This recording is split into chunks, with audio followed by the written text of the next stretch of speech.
English Literature, History and Its Significance. By William J. Long. A Literary Map of England. Chapter 1. Introduction. The Meaning of Literature. Hold the highway, and lat thy gost thee lead. Chaucer's Truth. On, ye noblest English. Follow your spirit. Shakespeare's Henry V. The Shell and the Book. A child and a man were one day walking on the seashore when the child found a little shell and held it to his ear. Suddenly he heard sounds, strange, low, melodious sounds, as if the shell were remembering and repeating to itself the murmurs of its ocean home. The child's face filled with wonder as he listened. Here in the little shell, apparently, was a voice from another world, and he listened with delight to its mystery and music.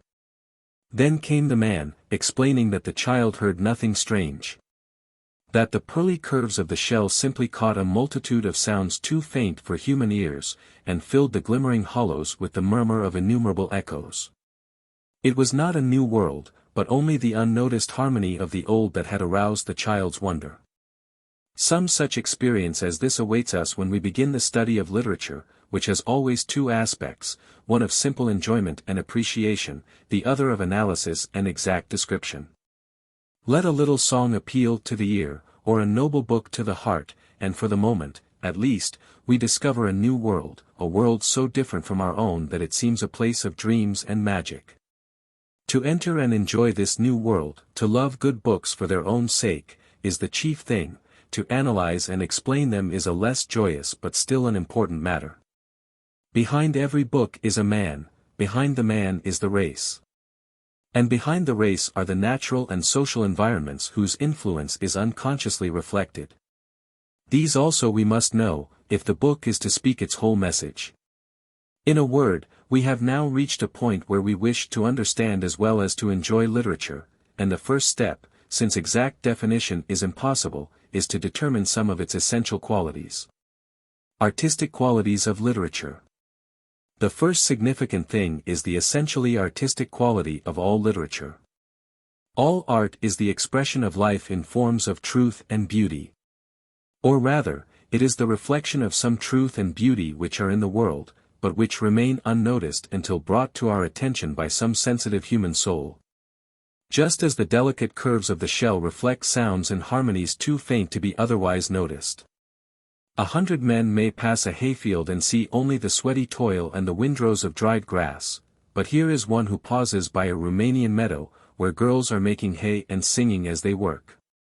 He looks deeper, sees truth and beauty where we see only dead grass, and he reflects what he sees in a little poem in which the hay tells its own story. Yesterday's flowers am I. And I have drunk my last sweet draught of dew. Young maidens came and sang me to my death. The moon looks down and sees me in my shroud. The shroud of my last dew. Yesterday's flowers that are yet in me must needs make way for all tomorrow's flowers. The maidens, too, that sang me to my death must even so make way for all the maids that are to come. And as my soul, so too their soul will be laden with fragrance of the days gone by. The maidens that tomorrow come this way will not remember that I once did bloom, for they will only see the newborn flowers. Yet will my perfume-laden soul bring back, as a sweet memory, to women's hearts, their days of maidenhood. And then they will be sorry that they came to sing me to my death. And all the butterflies will mourn for me. I bear away with me the sunshine's dear remembrance, and the low, soft murmurs of the spring. My breath is sweet as children's prattle is.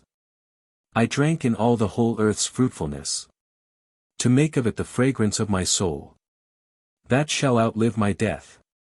One who reads only that first exquisite line, yesterday's flowers am I, can never again see hay without recalling the beauty that was hidden from his eyes until the poet found it. In the same pleasing, surprising way, all artistic work must be a kind of revelation. Thus architecture is probably the oldest of the arts. Yet we still have many builders but few architects, that is, men whose work in wood or stone suggests some hidden truth and beauty to the human senses. So in literature, which is the art that expresses life in words that appeal to our own sense of the beautiful, we have many writers but few artists. In the broadest sense, perhaps, literature means simply the written records of the race, including all its history and sciences, as well as its poems and novels. In the narrower sense, literature is the artistic record of life, and most of our writing is excluded from it, just as the mass of our buildings, mere shelters from storm and from cold, are excluded from architecture. A history or a work of science may be and sometimes is literature, but only as we forget the subject matter and the presentation of facts in the simple beauty of its expression. Suggestive. The second quality of literature is its suggestiveness, its appeal to our emotions and imagination rather than to our intellect. It is not so much what it says as what it awakens in us that constitutes its charm. When Milton makes Satan say, "Myself am hell," he does not state any fact, but rather opens up in these three tremendous words a whole world of speculation and imagination. When Faustus in the presence of Helen asks, "Was this the face that launched 1,000 ships?" he does not state a fact or expect an answer. He opens a door through which our imagination enters a new world, a world of music, love, beauty, heroism, the whole splendid world of Greek literature. Such magic is in words. When Shakespeare describes the young Byron as speaking in such apt and gracious words that aged ears play truant at his tales, he has unconsciously given not only an excellent description of himself, but the measure of all literature, which makes us play truant with the present world and run away to live a while in the pleasant realm of fancy. The province of all art is not to instruct but to delight, and only as literature delights us, causing each reader to build in his own soul that lordly pleasure house, of which Tennyson dreamed in his Palace of Art, is it worthy of its name. Permanent. The third characteristic of literature, arising directly from the other two, is its permanence. The world does not live by bread alone. Notwithstanding its hurry and bustle and apparent absorption in material things, it does not willingly let any beautiful thing perish. This is even more true of its songs than of its painting and sculpture. Though permanence is a quality we should hardly expect in the present deluge of books and magazines pouring day and night from our presses in the name of literature. But this problem of too many books is not modern, as we suppose. It has been a problem ever since Caxton brought the first printing press from Flanders, 400 years ago, and in the shadow of Westminster Abbey opened his little shop and advertised his wares as good and cheap. Even earlier, 1,000 years before Caxton and his printing press, the busy scholars of the great library of Alexandria found that the number of parchments was much too great for them to handle. And now, when we print more in a week than all the Alexandrian scholars could copy in a century, it would seem impossible that any production could be permanent, that any song or story could live to give delight in future ages. But literature is like a river in flood, which gradually purifies itself in two ways: the mud settles to the bottom, and the scum rises to the top. When we examine the writings that by common consent constitute our literature, the clear stream purified of its dross, we find at least two more qualities, which we call the tests of literature, and which determine its permanence. Tests of literature. The first of these is universality, that is, the appeal to the widest human interests and the simplest human emotions. Though we speak of national and race literatures, like the Greek or Teutonic, and though each has certain superficial marks arising out of the peculiarities of its own people, it is nevertheless true that good literature knows no nationality, nor any bounds save those of humanity. It is occupied chiefly with elementary passions and emotions, love and hate, joy and sorrow, fear and faith, which are an essential part of our human nature. And the more it reflects these emotions, the more surely does it awaken a response in men of every race. Every father must respond to the parable of the prodigal son. Wherever men are heroic, they will acknowledge the mastery of Homer. Wherever a man thinks on the strange phenomenon of evil in the world, he will find his own thoughts in the book of Job. In whatever place men love their children, their hearts must be stirred by the tragic sorrow of _Oedipus _and _King Lear _. All these are but shining examples of the law that only as a book or a little song appeals to universal human interest does it become permanent. The second test is a purely personal one, and may be expressed in the indefinite word style. It is only in a mechanical sense that style is the adequate expression of thought, or the peculiar manner of expressing thought, or any other of the definitions that are found in the rhetorics. In a deeper sense, style is the man, that is, the unconscious expression of the writer's own personality. It is the very soul of one man reflecting, as in a glass, the thoughts and feelings of humanity. As no glass is colorless, but tinges more or less deeply the reflections from its surface, so no author can interpret human life without unconsciously giving to it the native hue of his own soul. It is this intensely personal element that constitutes style. Every permanent book has more or less of these two elements, the objective and the subjective, the universal and the personal, the deep thought and feeling of the race reflected and colored by the writer's own life and experience. The object in studying literature. Aside from the pleasure of reading, of entering into a new world and having our imagination quickened, the study of literature has one definite object, and that is to know men. Now man is ever a dual creature. He has an outward and an inner nature, he is not only a doer of deeds, but a dreamer of dreams, and to know him, the man of any age, we must search deeper than his history. History records his deeds, his outward acts largely. But every great act springs from an ideal, and to understand this we must read his literature, where we find his ideals recorded. When we read a history of the Anglo-Saxons, for instance, we learn that they were sea rovers, pirates, explorers, great eaters and drinkers, and we know something of their hovels and habits, and the lands which they harried and plundered. All that is interesting, but it does not tell us what most we want to know about these old ancestors of ours, not only what they did, but what they thought and felt, how they looked on life and death. What they loved, what they feared, and what they reverenced in God and man. Then we turn from history to the literature which they themselves produced, and instantly we become acquainted. These hardy people were not simply fighters and freebooters. They were men like ourselves, their emotions awaken instant response in the souls of their descendants. At the words of their gleemen we thrill again to their wild love of freedom and the open sea. We grow tender at their love of home, and patriotic at their deathless loyalty to their chief, whom they chose for themselves and hoisted on their shields in symbol of his leadership. Once more we grow respectful in the presence of pure womanhood, or melancholy before the sorrows and problems of life, or humbly confident, looking up to the God whom they dared to call the All-Father. All these and many more intensely real emotions pass through our souls as we read the few shining fragments of verses that the jealous ages have left us. It is so with any age or people. To understand them we must read not simply their history, which records their deeds, but their literature, which records the dreams that made their deeds possible. So Aristotle was profoundly right when he said that poetry is more serious and philosophical than history, and Goethe, when he explained literature as the humanization of the whole world. Importance of literature. It is a curious and prevalent opinion that literature, like all art, is a mere play of imagination, pleasing enough, like a new novel, but without any serious or practical importance. Nothing could be farther from the truth.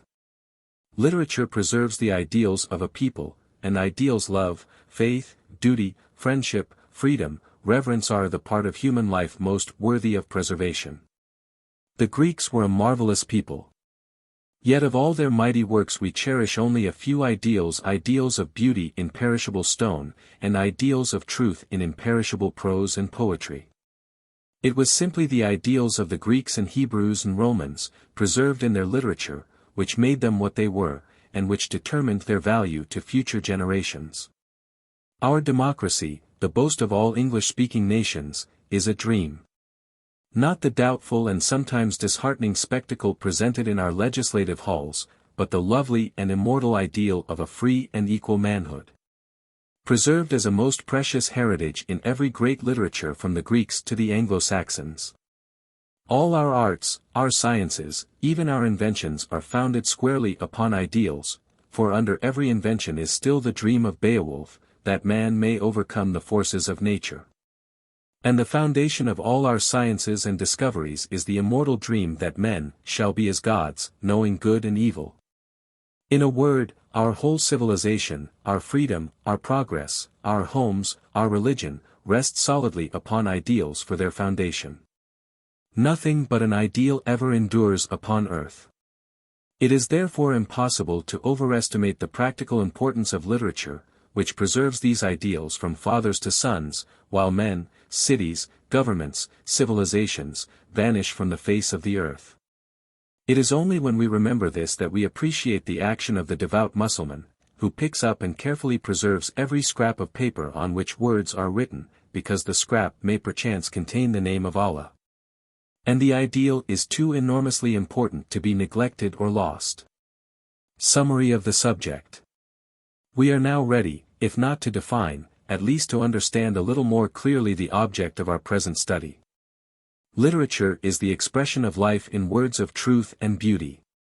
It is the written record of man's spirit, of his thoughts, emotions, aspirations. It is the history, and the only history, of the human soul.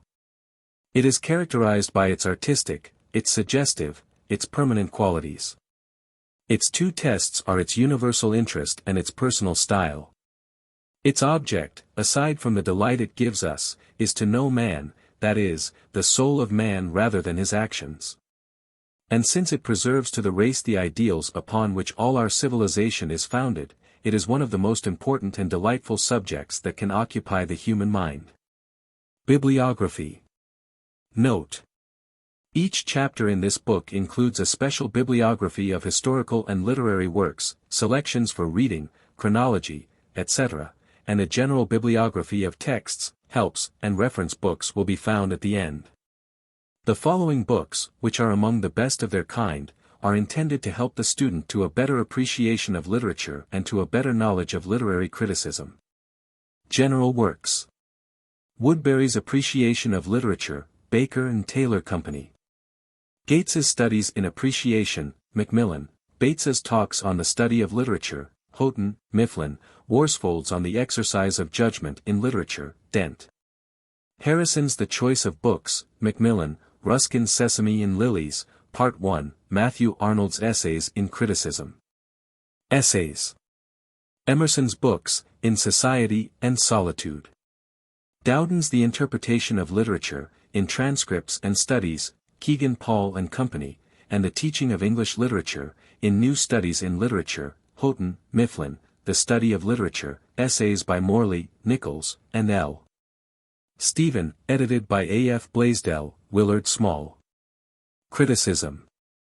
Gailey and Scott's An Introduction to the Methods and Materials of Literary Criticism, Ginn and Company. Winchester's Principles of Literary Criticism, Macmillan. Worsfold's Principles of Criticism, Longmans. Johnson's Elements of Literary Criticism, American Book Company. Saintsbury's History of Criticism, Dodd, Mead. Poetry. Gummier's Handbook of Poetics, Ginn and Company. Stedman's The Nature and Elements of Poetry, Houghton, Mifflin. Johnson's The Forms of English Poetry, American Book Company. Alden's Specimens of English Verse, Holt. Gummier's The Beginnings of Poetry, Macmillan.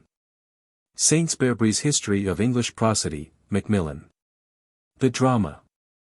Caffin's Appreciation of the Drama, Baker and Taylor Company. The Novel. Raleigh's The English Novel, Scribner. Hamilton's The Materials and Methods of Fiction, Baker and Taylor Company. Chapter 2. The Anglo-Saxon or Old English Period, 450-1050. Our First Poetry.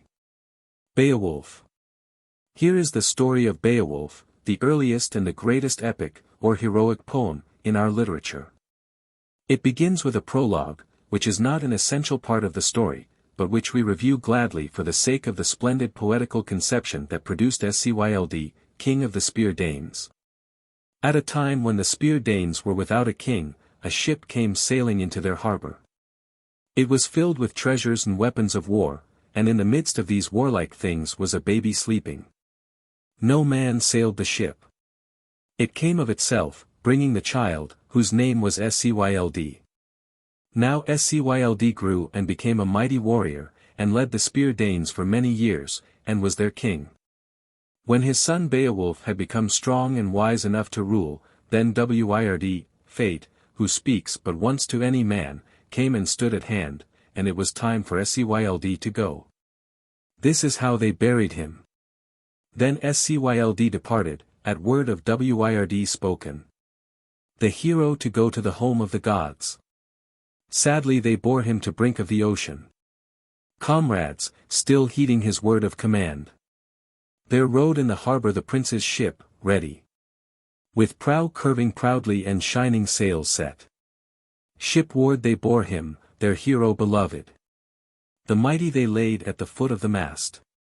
Treasures were there from far and near gathered. Burnies of battle, armor and swords. Never a keel sailed out of a harbor so splendidly tricked with the trappings of war.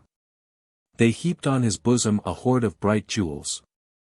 To fare with him forth on the flood's great breast. No less gift they gave than the unknown provided.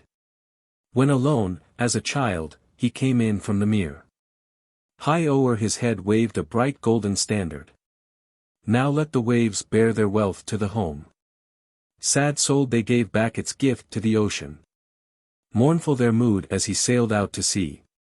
And no man, says the poet, neither counselor nor hero, can tell who received that lading. One of Scyld's descendants was Hrothgar, king of the Danes, and with him the story of our Beowulf begins. Hrothgar in his old age had built near the sea a mead hall called VIII, the most splendid hall in the whole world, where the king and his thanes gathered nightly to feast and to listen to the songs of his gleemen. One night, as they were all sleeping, a frightful monster, Grendel, broke into the hall, killed 30 of the sleeping warriors, and carried off their bodies to devour them in his lair under the sea. The appalling visit was speedily repeated, and fear and death reigned in the great hall. The warriors fought at first, but fled when they discovered that no weapon could harm the monster. VIII was left deserted and silent. For 12 winters Grendel's horrible raids continued, and joy was changed to mourning among the Spear Danes. At last the rumor of Grendel crossed over the sea to the land of the Geats, where a young hero dwelt in the house of his uncle, King Hygelac.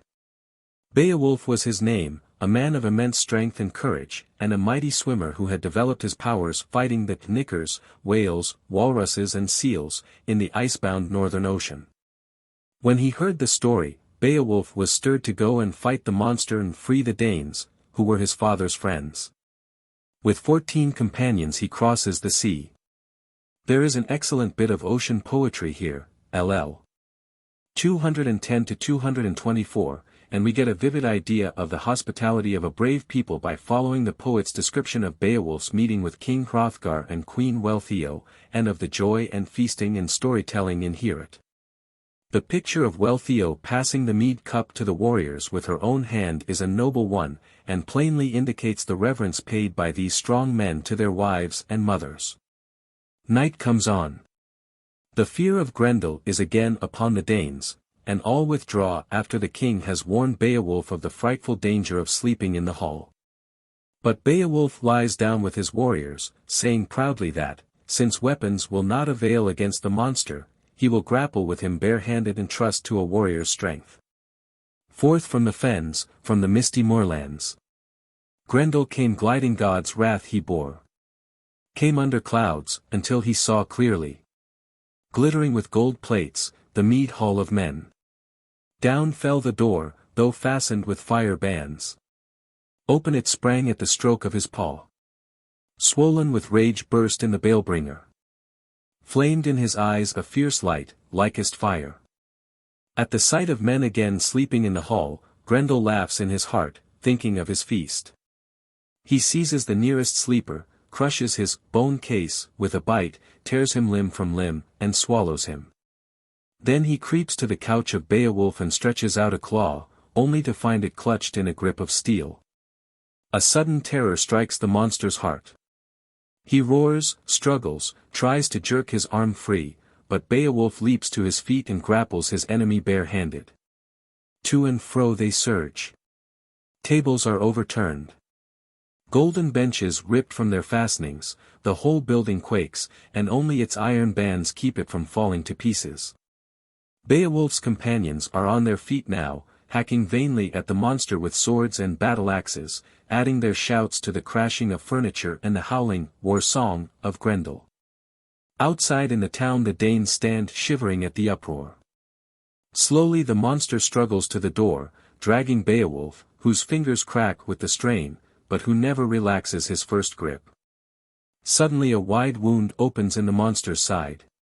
The sinews snap, the whole arm is wrenched off at the shoulder, and Grendel escapes shrieking across the moor, and plunges into the sea to die.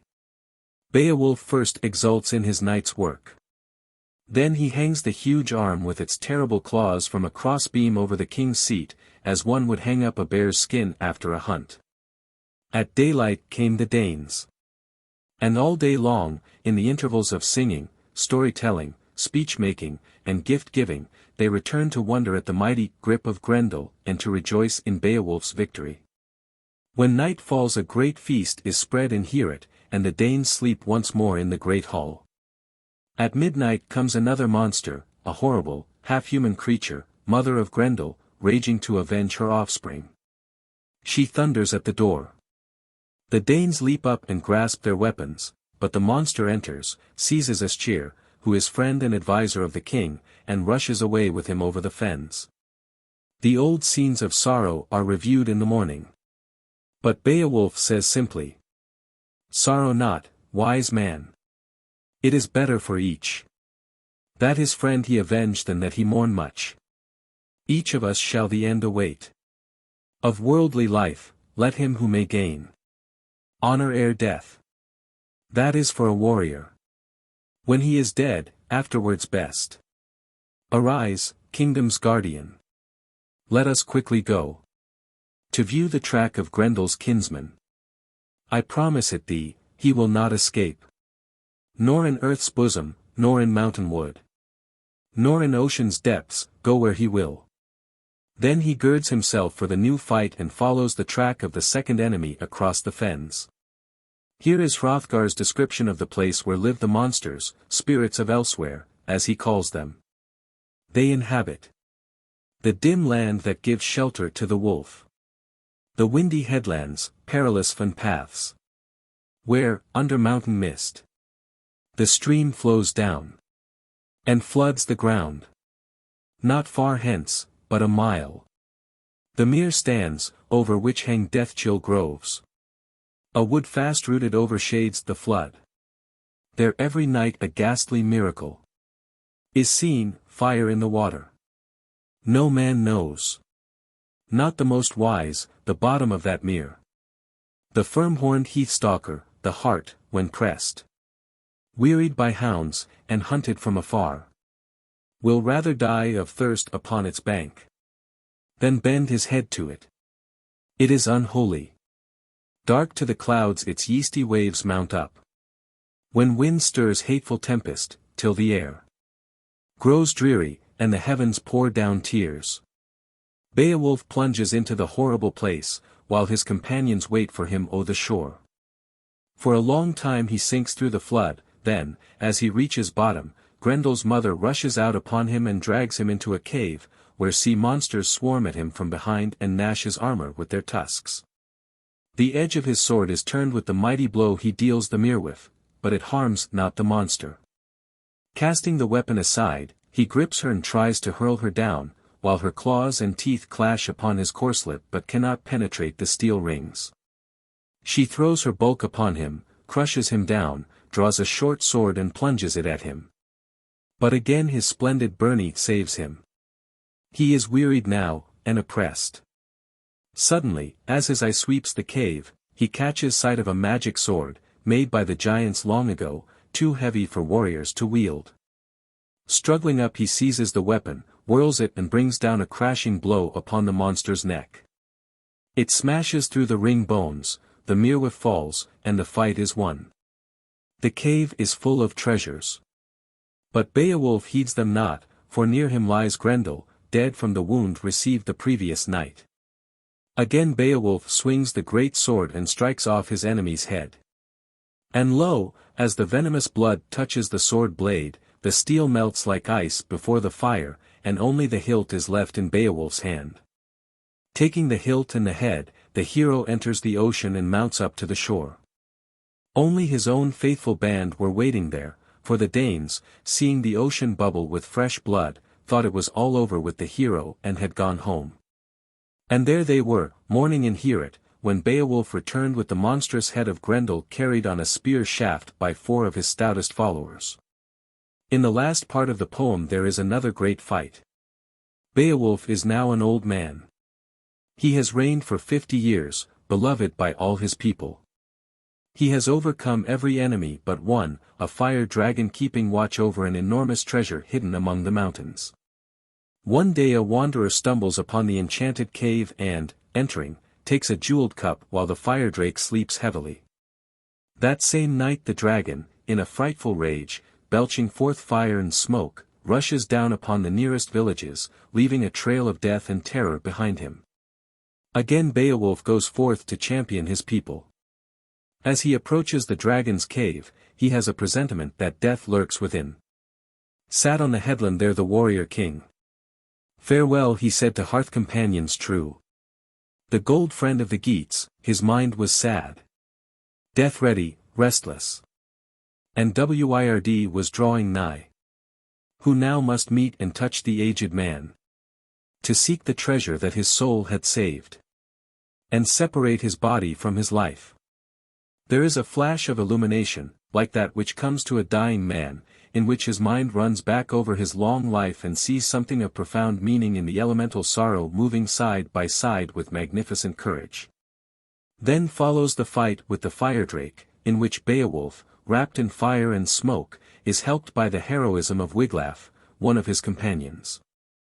The dragon is slain, but the fire has entered Beowulf's lungs and he knows that Wird is at hand. This is his thought, while Wiglaf removes his battered armor. One deep regret I have, that to a son I may not give the armor I have worn, to bear it after me. For 50 years I ruled these people well, and not a king of those who dwell around me dared oppress, or meet me with his hosts. At home I waited for the time that Wird controls. Mine own I kept, nor quarrels sought, nor ever falsely swore. Now, wounded sore, I wait for joy to come. He sends Wiglaf into the firedrake's cave, who finds it filled with rare treasures and, most wonderful of all, a golden banner from which light proceeds and illumines all the darkness.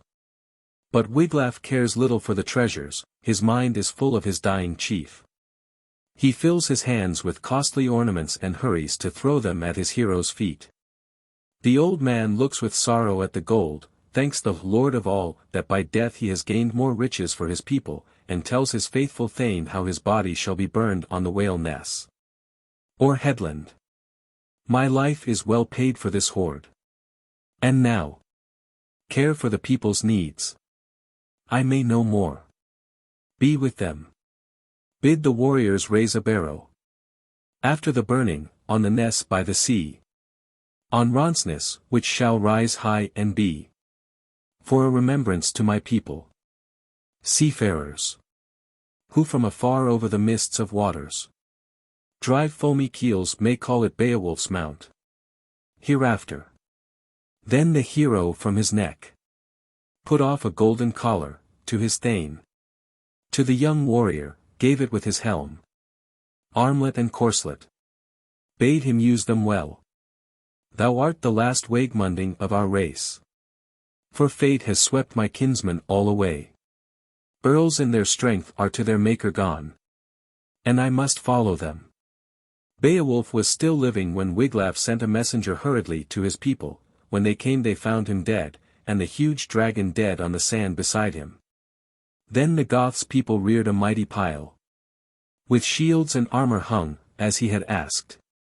And in the midst the warriors laid their lord, lamenting. Then the warriors on the mount kindled a mighty bale fire. The smoke rose black from the Swedish pine, the sound of flame mingled with sound of weeping, while smoke spread over heaven. Then upon the hill, the people of the Wedgers wrought a mound, high, broad, and to be seen far out at sea. In 10 days they had built and walled it in, as the wise thought most worthy, placed in it rings, jewels, other treasures from the hoard. They left the riches, golden joy of earls, in dust, for earth to hold, where yet it lies, useless as ever. Then about the mound the warriors rode, and raised a mournful song, for their dead king, exalted his brave deeds. Holding it fit men honor their liege lord, praise him and love him when his soul is fled.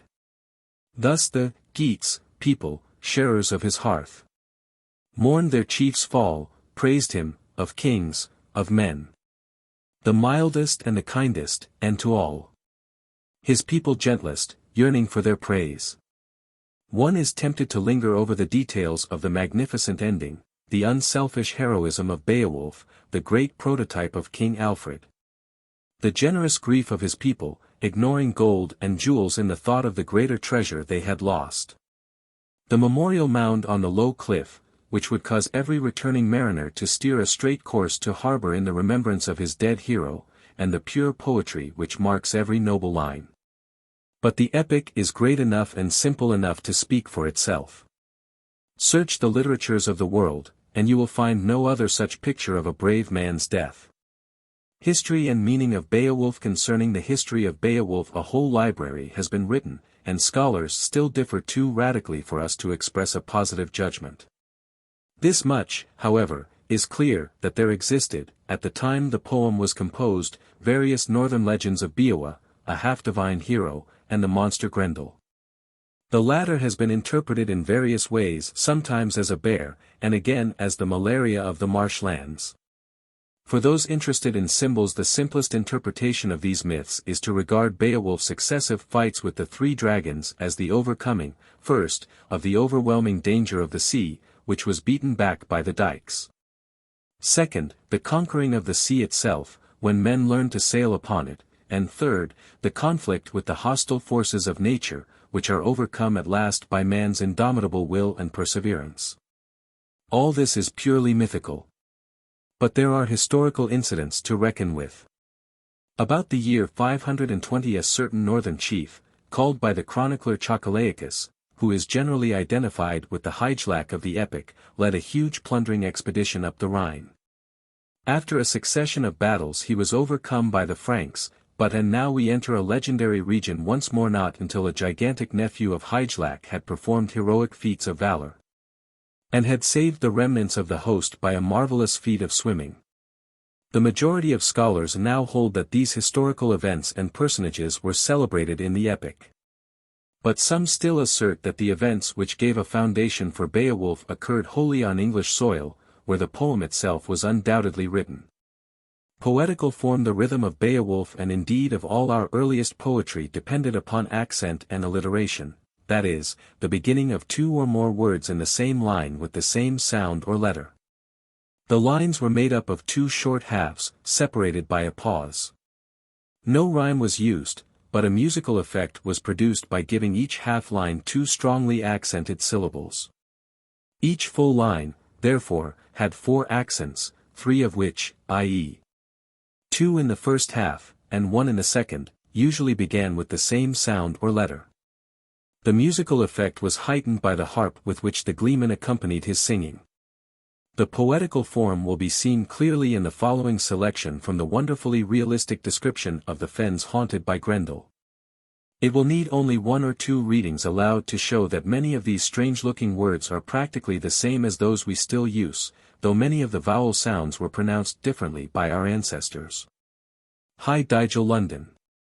Werrigeeth, Wolf Leathu, Windage Nyasas. Freckenfen Gelid, the Refurgin stream.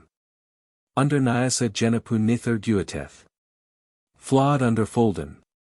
Nis Thate Fair Hianon. Milgimarses, Thate Se Mir standeth.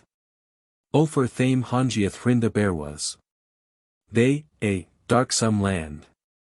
Ward, inhabit, wolf cliffs, windy nesses. frightful fen paths where mountain stream. Under Ness's mists nether, downward, wanders.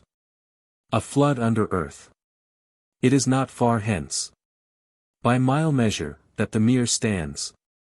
Over which hang rimy groves. VIII. The poem VIII, the wide goer or wanderer, is in part, at least, probably the oldest in our language. The author and the date of its composition are unknown, but the personal account of the minstrel's life belongs to the time before the Saxons first came to England. It expresses the wandering life of the gleeman, who goes forth into the world to abide here or there, according as he is rewarded for his singing.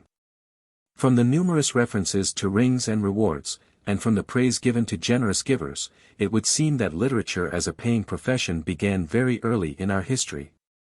And also that the pay was barely sufficient to hold soul and body together. Of all our modern poets, Goldsmith wandering over Europe paying for his lodging with his songs is most suggestive of this first recorded singer of our race. His last lines read, "Thus wandering, they who shape songs for men, pass over many lands, and tell their need, and speak their thanks, and ever, south or north, meet someone skilled in songs and free in gifts, who would be raised among his friends to fame, and do brave deeds till light and life are gone. He who has thus wrought himself praise shall have a settled glory underneath the stars." Durer's Lament. In Durer we have another picture of the Saxon scop, or minstrel, not in glad wandering, but in manly sorrow. It seems that the scop's living depended entirely upon his power to please his chief, and that at any time he might be supplanted by a better poet. Durer had this experience, and comforts himself in a grim way by recalling various examples of men who have suffered more than himself. The poem is arranged in strophes, each one telling of some afflicted hero and ending with the same refrain, "His sorrow passed away, so will mine." Durer is much more poetic than Widsith, and is the one perfect lyric of the Anglo-Saxon period. Welland for a woman knew too well exile. Strong of soul that earl, sorrow sharp he bore. To companionship he had care and weary longing. Winter freezing wretchedness. Woe he found again, again. After that Nithhad in a need had laid him. Staggering sinew-wound sorrow-smitten man. That he overwent, this also may I. The Seafarer. The wonderful poem of The Seafarer seems to be in two distinct parts. The first shows the hardships of ocean life, but stronger than hardships is the subtle call of the sea. The second part is an allegory, in which the troubles of the seaman are symbols of the troubles of this life, and the call of the ocean is the call in the soul to be up and away to its true home with God. Whether the last was added by some monk who saw the allegorical possibilities of the first part, or whether some sea-loving Christian scop wrote both, is uncertain. Following are a few selected lines to show the spirit of the poem. The hail flew in showers about me, and there I heard only the roar of the sea, ice-cold waves, and the song of the swan. For pastime the gannet's cry served me. The kittiwake's chatter. For laughter of men, and for mead drink the call of the sea mews. When storms on the rocky cliffs beat, then the terns, icy-feathered, made answer. Full oft the sea-eagle forebodingly screamed. The eagle with pinions wave-wet. The shadows of night became darker, it snowed from the north. The world was enchained by the frost, hail fell upon earth. Tea was the coldest of grain. Yet the thoughts of my heart now are throbbing. To test the high streams, the salt waves in tumultuous play. Desire in my heart ever urges my spirit to wander. To seek out the home of the stranger in lands afar off. There is no one that dwells upon earth, so exalted in mind. But that he has always a longing, a seafaring passion. For what the Lord God shall bestow, be it honor or death. No heart for the harp has he, nor for acceptance of treasure. No pleasure has he in a wife, no delight in the world. Nor in aught save the roll of the billows, but always a longing. A yearning uneasiness, hastens him on to the sea. The woodlands are captured by blossoms, the hamlets grow fair. Broad meadows are beautiful, earth again bursts into life. And all stir the heart of the wanderer eager to journey. So he meditates going afar on the pathway of tides. The cuckoo, moreover, gives warning with sorrowful note. Summer's harbinger sings, and forebodes to the heart bitter sorrow. Now my spirit uneasily turns in the heart's narrow chamber. Now wanders forth over the tide, o'er the home of the whale. To the ends of the earth and comes back to me. Eager and greedy. The lone wanderer screams, and resistlessly drives my soul onward. Over the whale path, over the tracks of the sea. The fight at Finnsburg and Waldir. Two other of our oldest poems well deserve mention. The fight at Finnsburg is a fragment of 50 lines, discovered on the inside of a piece of parchment drawn over the wooden covers of a book of homilies. It is a magnificent war song, describing with Homeric power the defense of a hall by Knave with 60 warriors, against the attack of Finn and his army. At midnight, when Knave and his men are sleeping, they are surrounded by an army rushing in with fire and sword. Knave springs to his feet at the first alarm and wakens his warriors with a call to action that rings like a bugle blast. This no eastward dawning is, nor is here a dragon flying. Nor of this high hall are the horns a-burning. But they rush upon us here now the ravens sing. Growling is the grey wolf, grim the warwood rattles. Shield to shaft is answering. The fight lasts 5 days, but the fragment ends before we learn the outcome. The same fight is celebrated by Hrothgar's gleemen at the feast in Heorot, after the slaying of Grendel. Waldir is a fragment of 2 leaves, from which we get only a glimpse of the story of Waldir, Walter of Aquitaine, and his betrothed bride Hildegund, who were hostages at the court of Attila. They escaped with a great treasure, and in crossing the mountains were attacked by Gunther and his warriors, among whom was Walter's former comrade, Hagen. Walter fights them all and escapes. The same story was written in Latin in the 10th century, and is also part of the Old German Nibelungenlied. Though the saga did not originate with the Anglo-Saxons, their version of it is the oldest that has come down to us. The chief significance of these Waldir fragments lies in the evidence they afford that our ancestors were familiar with the legends and poetry of other Germanic peoples. 2. Anglo-Saxon life. We have now read some of our earliest records, and have been surprised, perhaps, that men who are generally described in the histories as savage fighters and freebooters could produce such excellent poetry.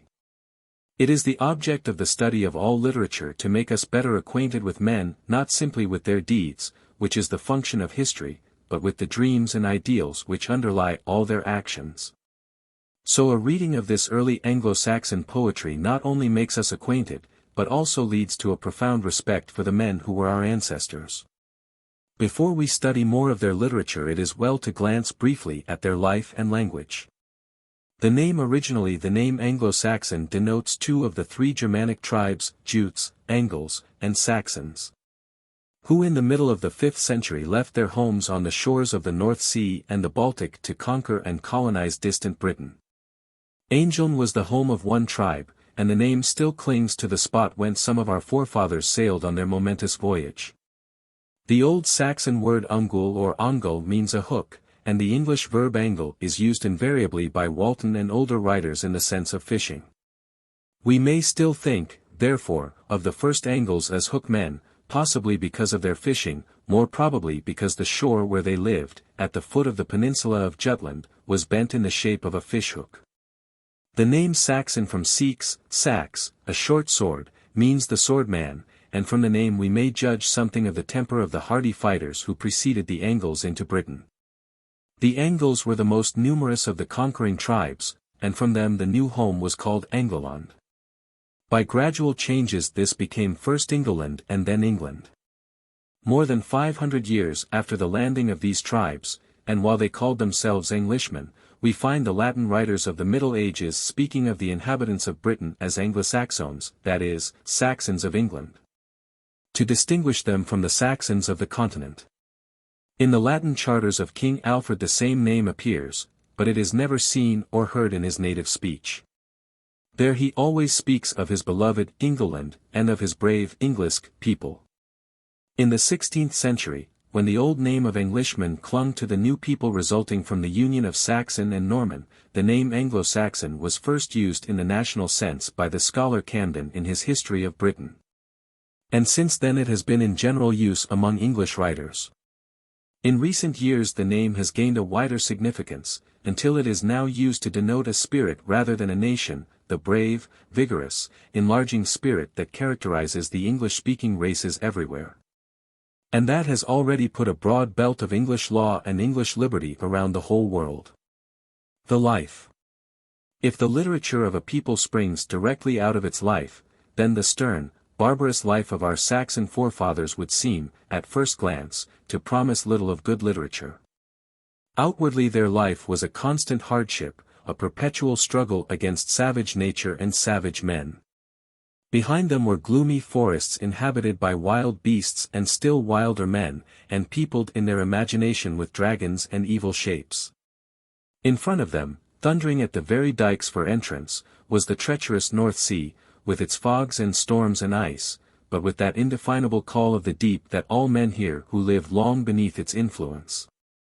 Here they lived, a big, blond, powerful race, and hunted and fought and sailed, and drank and feasted when their labor was done. Almost the first thing we notice about these big, fearless, childish men is that they love the sea. And because they love it they hear and answer its call. No delight has he in the world. Nor in aught save the roll of the billows, but always a longing. A yearning uneasiness, hastens him on to the sea. As might be expected, this love of the ocean finds expression in all their poetry. In Beowulf alone there are 15 names for the sea, from the home, that is, the horizon sea, the up-mounding, to the brim, which is the ocean flinging its welter of sand and creamy foam upon the beach at your feet. And the figures used to describe or glorify it, the swan road, the whale path, the heaving battle plain, are almost as numerous. In all their poetry there is a magnificent sense of lordship over the wild sea even in its hour of tempest and fury. Often it befalls us, on the ocean's highways. In the boats our boatmen, when the storm is roaring, leap the billows over. On our stallions of the foam. The inner life. A man's life is more than his work, his dream is ever greater than his achievement, and literature reflects not so much man's deed as the spirit which animates him. Not the poor thing that he does, but rather the splendid thing that he ever hopes to do. In no place is this more evident than in the age we are now studying. Those early sea kings were a marvelous mixture of savagery and sentiment, of rough living and of deep feeling, of splendid courage and the deep melancholy of men who know their limitations and have faced the unanswered problem of death. They were not simply fearless freebooters who harried every coast in their war galleys. If that were all, they would have no more history or literature than the Barbary pirates, of whom the same thing could be said. These strong fathers of ours were men of profound emotions. In all their fighting the love of an untarnished glory was uppermost. And under the warrior's savage exterior was hidden a great love of home and homely virtues, and a reverence for the one woman to whom he would presently return in triumph. So when the wolf hunt was over, or the desperate fight was won, these mighty men would gather in the banquet hall, and lay their weapons aside where the open fire would flash upon them, and there listen to the songs of Scop and Gleeman. Men who could put into adequate words the emotions and aspirations that all men feel but that only a few can ever express. Music and song where the heroes sat. The glee wood rang, a song uprose. When Hrothgar's Scop gave the hall good cheer. It is this great and hidden life of the Anglo-Saxons that finds expression in all their literature. Briefly, it is summed up in 5 great principles: their love of personal freedom, their responsiveness to nature, their religion, their reverence for womanhood, and their struggle for glory as a ruling motive in every noble life.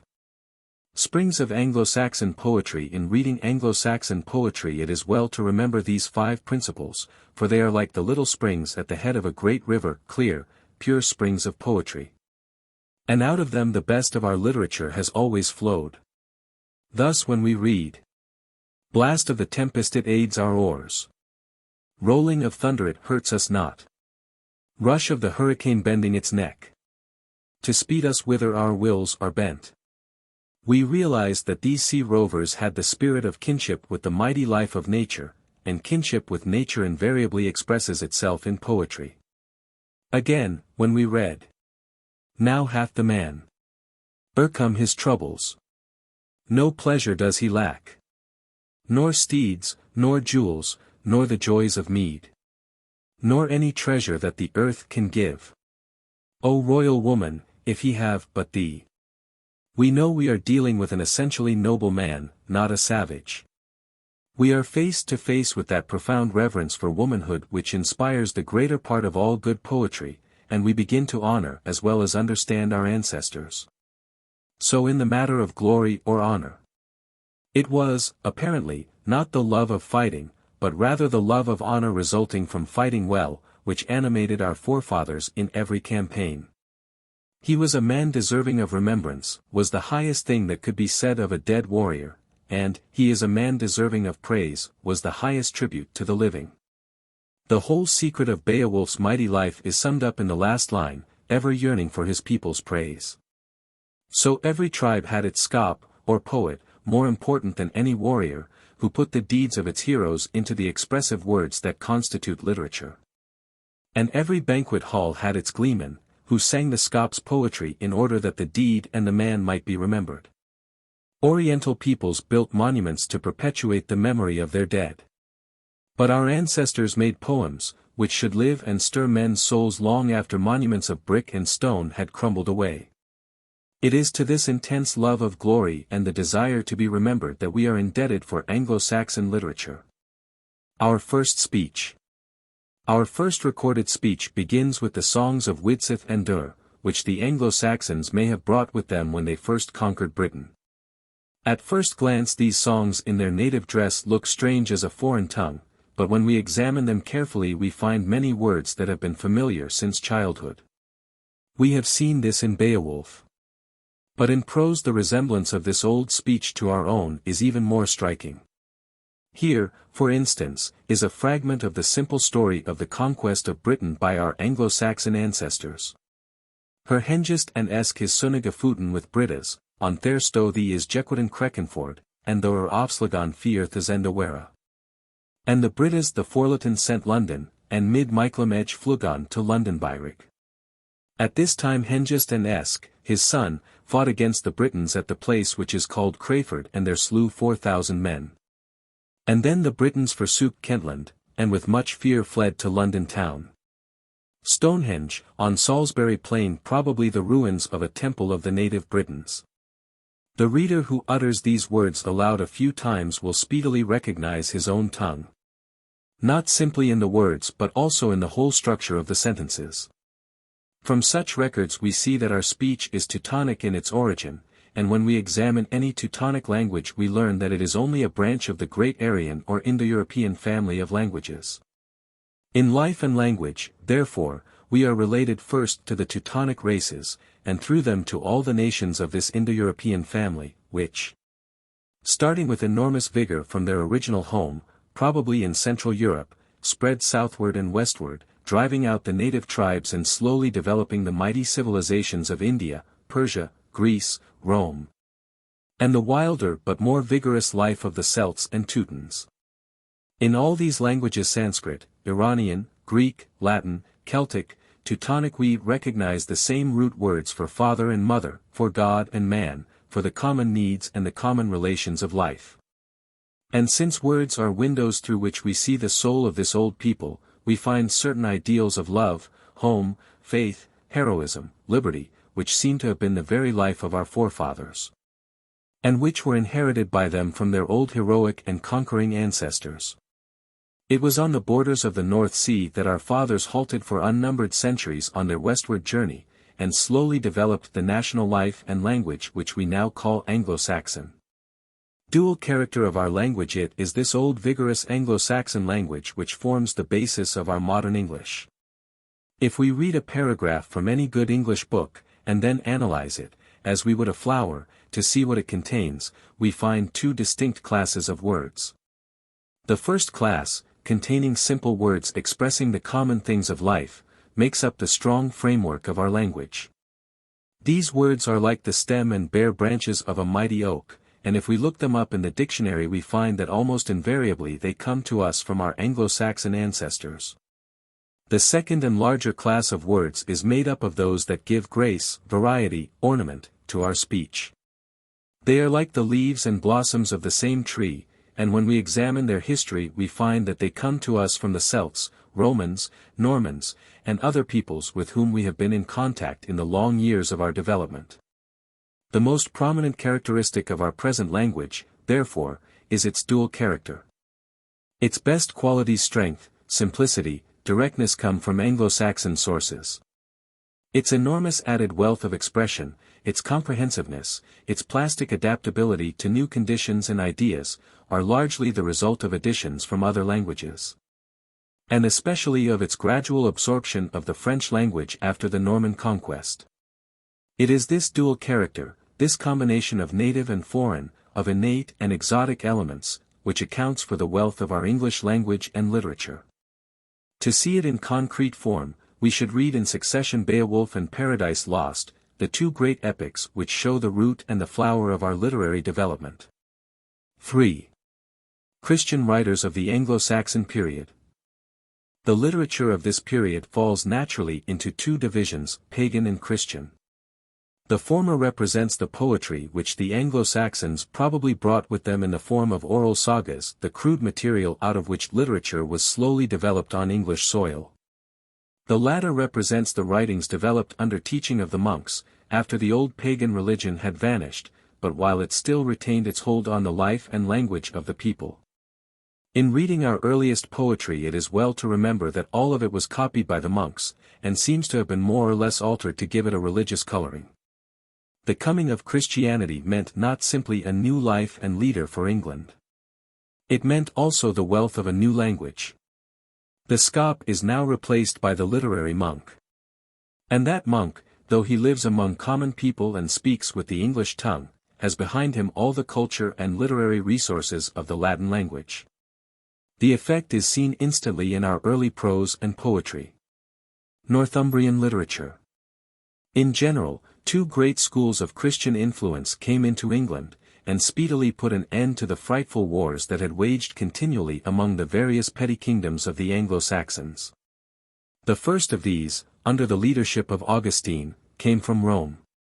It spread in the south and centre of England, especially in the kingdom of Essex.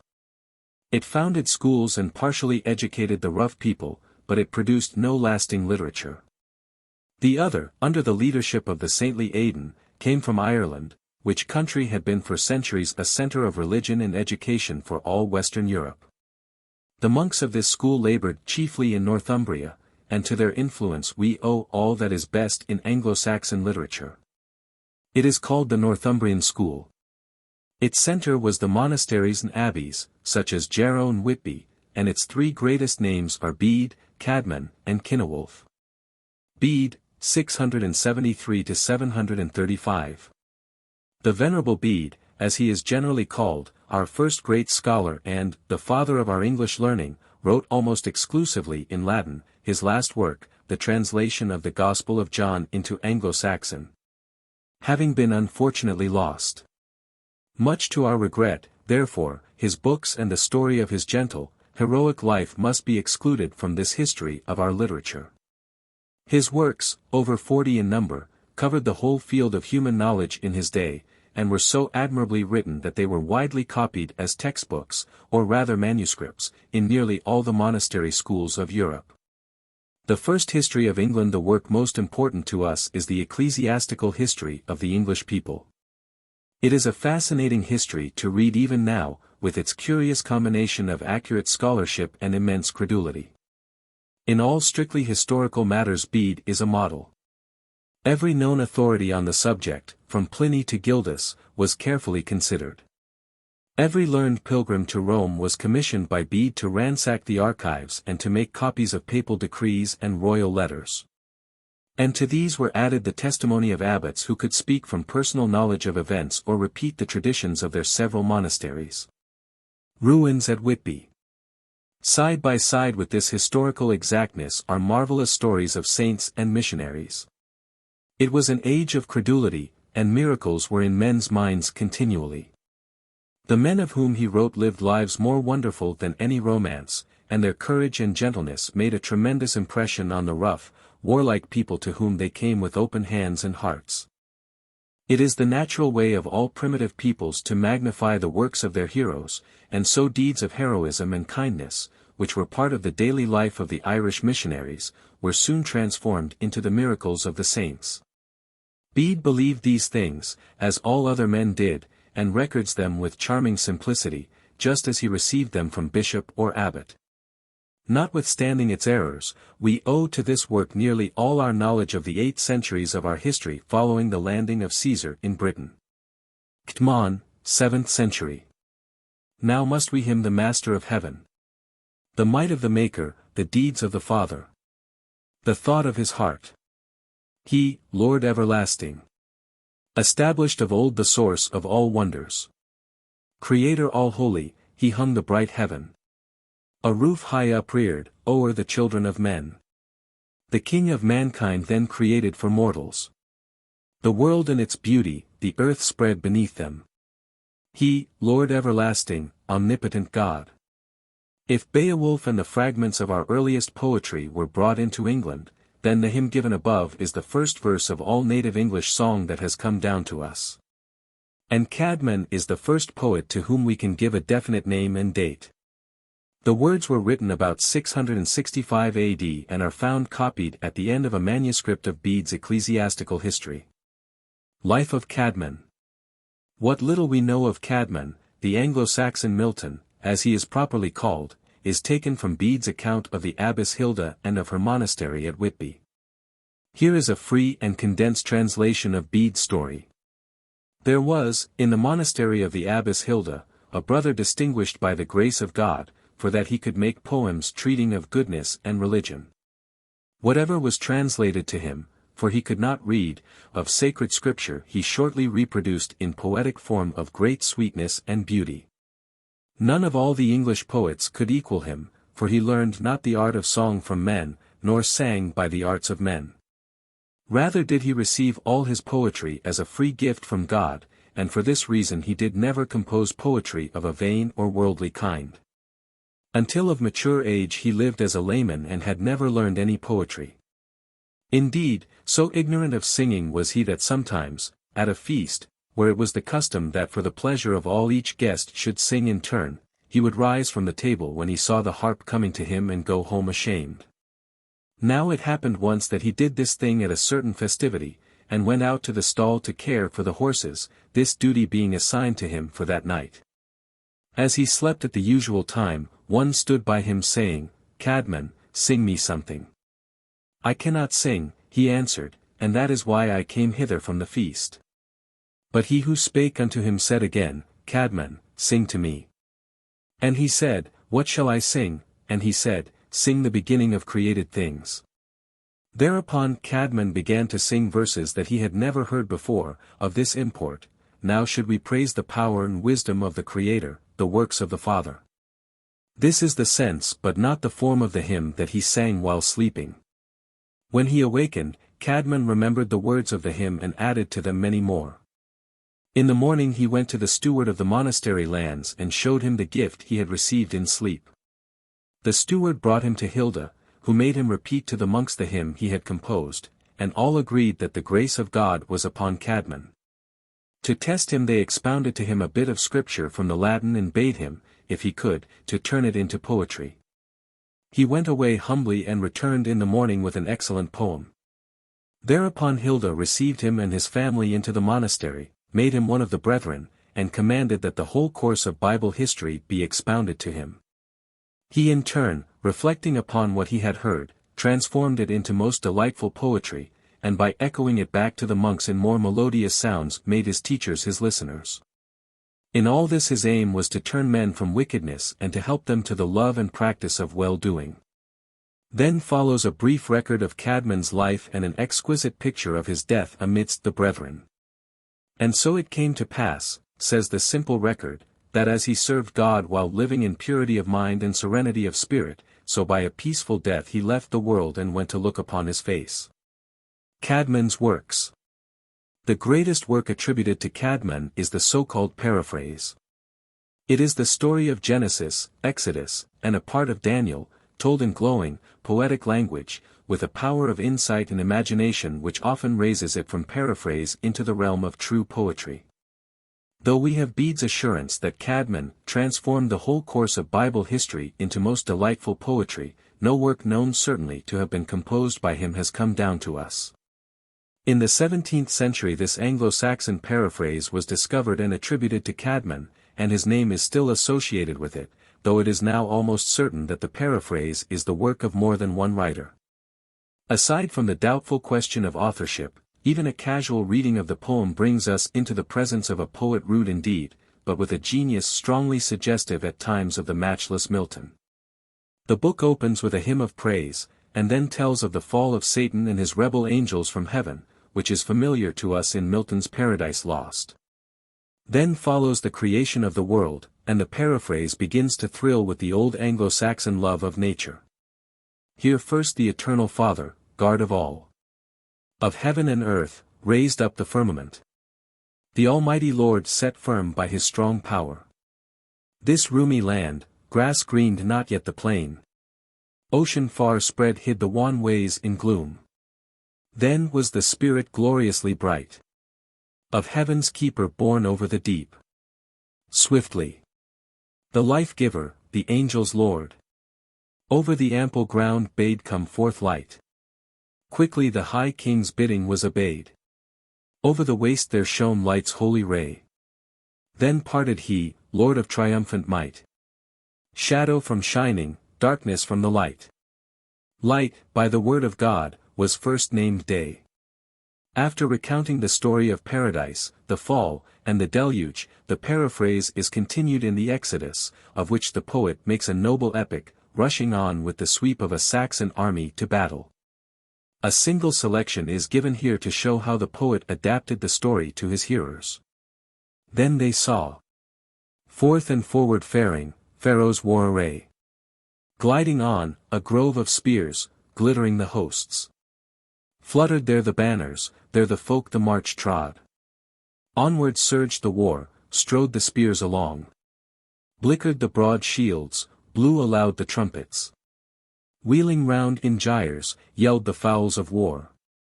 Of the battle greedy. Hoarsely barked the raven. Dew upon his feathers, o'er the fallen corpses. Swart that chooser of the slain.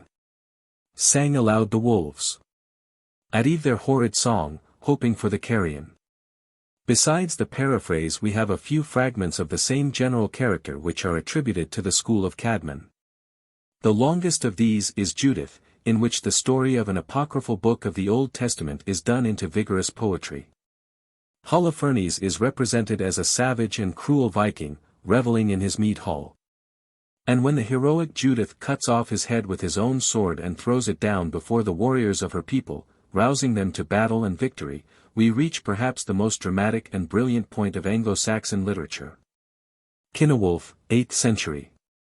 Of Cynewulf, greatest of the Anglo-Saxon poets, excepting only the unknown author of Beowulf, we know very little.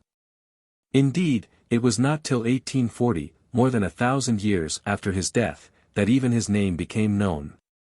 Though he is the only one of our early poets who signed his works, the name was never plainly written, but woven into the verses in the form of secret runes, suggesting a modern charade.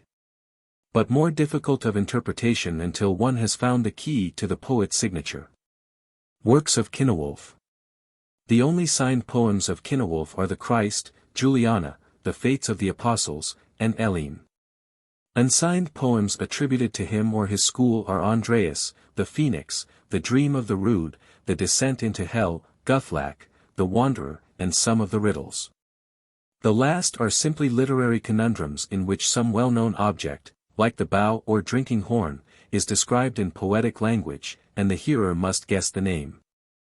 Some of them, like the Swan and the Storm Spirit, are unusually beautiful. The Christoph all these works the most characteristic is undoubtedly the Christ, a didactic poem in 3 parts, the first celebrating the Nativity, the second, the Ascension, and the third, Doomsday, telling the torments of the wicked and the unending joy of the redeemed. Cynewulf takes his subject matter partly from the church liturgy, but more largely from the homilies of Gregory the Great. The whole is well woven together, and contains some hymns of great beauty and many passages of intense dramatic force. Throughout the poem a deep love for Christ and a reverence for the Virgin Mary are manifest. More than any other poem in any language, the Christ reflects the spirit of early Latin Christianity. Here is a fragment comparing life to a sea voyage, a comparison which occurs sooner or later to every thoughtful person, and which finds perfect expression in Tennyson's Crossing the Bar. Now 'tis most like as if we fare in ships on the ocean flood, over the water cold, driving our vessels through the spacious seas with horses of the deep. A perilous way is this of boundless waves, and there are stormy seas on which we toss here in this reeling world. O'er the deep paths ours was a sorry plight, until at last we sailed unto the land. Over the troubled main, help came to us, that brought us to the haven of salvation. God's Spirit Son, and granted grace to us, that we might know e'en from the vessel's deck, where we must bind with anchorage secure our ocean steeds, old stallions of the waves. Andreas and Elene. In the 2 epic poems of Andreas and Elene, Cynewulf, if he be the author, reaches the very summit of his poetical art. Andreas, an unsigned poem, records the story of Saint Andrew, who crosses the sea to rescue his comrade St. Matthew from the cannibals. A young shipmaster who sails the boat turns out to be Christ in disguise. Matthew is set free, and the savages are converted by a miracle. It is a spirited poem, full of rush and incident, and the descriptions of the sea are the best in Anglo-Saxon poetry. Elene has for its subject matter the finding of the true cross. It tells of Constantine's vision of the Rood, on the eve of battle. After his victory under the new emblem he sends his mother Helena, Elene, to Jerusalem in search of the original cross and the nails. The poem, which is of very uneven quality, might properly be put at the end of Cynewulf's works. He adds to the poem a personal note, signing his name in runes, and, if we accept the wonderful vision of the Rood as Cynewulf's work, we learn how he found the cross at last in his own heart. There is a suggestion here of the future Sir Launfal and the search for the Holy Grail. Decline of Northumbrian literature. The same northern energy which had built up learning and literature so rapidly in Northumbria was instrumental in pulling it down again. Toward the end of the century in which Cynewulf lived, the Danes swept down on the English coasts and overwhelmed Northumbria. Monasteries and schools were destroyed. Scholars and teachers alike were put to the sword, and libraries that had been gathered leaf by leaf with the toil of centuries were scattered to the 4 winds. So all true Northumbrian literature perished, with the exception of a few fragments, and that which we now possess is largely a translation in the dialect of the West Saxons. This translation was made by Alfred's scholars, after he had driven back the Danes in an effort to preserve the ideals and the civilization that had been so hardly won. With the conquest of Northumbria ends the poetic period of Anglo-Saxon literature. With Alfred the Great of Wessex our prose literature makes a beginning. Alfred, 848–901. Every craft and every power soon grows old and is passed over and forgotten, if it be without wisdom.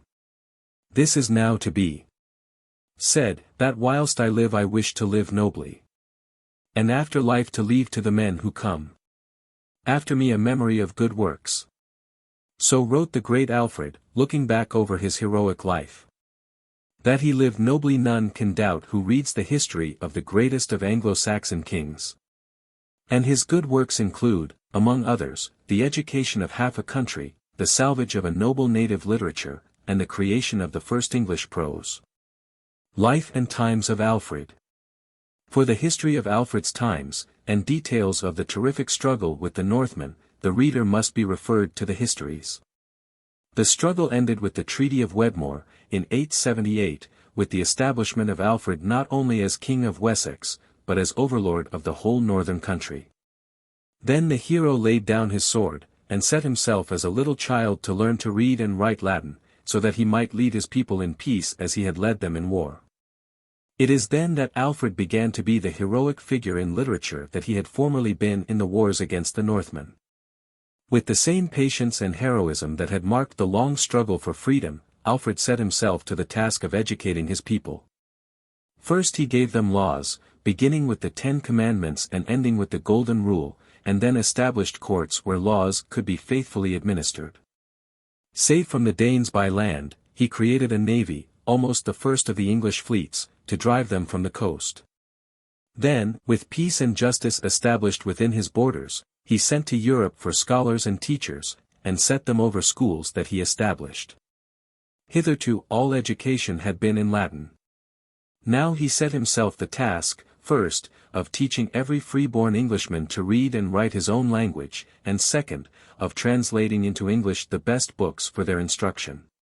Every poor scholar was honored at his court and was speedily set to work at teaching or translating, every wanderer bringing a book or a leaf of manuscript from the pillaged monasteries of Northumbria was sure of his reward. In this way the few fragments of native Northumbrian literature, which we have been studying, were saved to the world. Alfred and his scholars treasured the rare fragments and copied them in the West Saxon dialect. With the exception of Cadman's hymn, we have hardly a single leaf from the great literature of Northumbria in the dialect in which it was first written. Works of Alfred. Aside from his educational work, Alfred is known chiefly as a translator.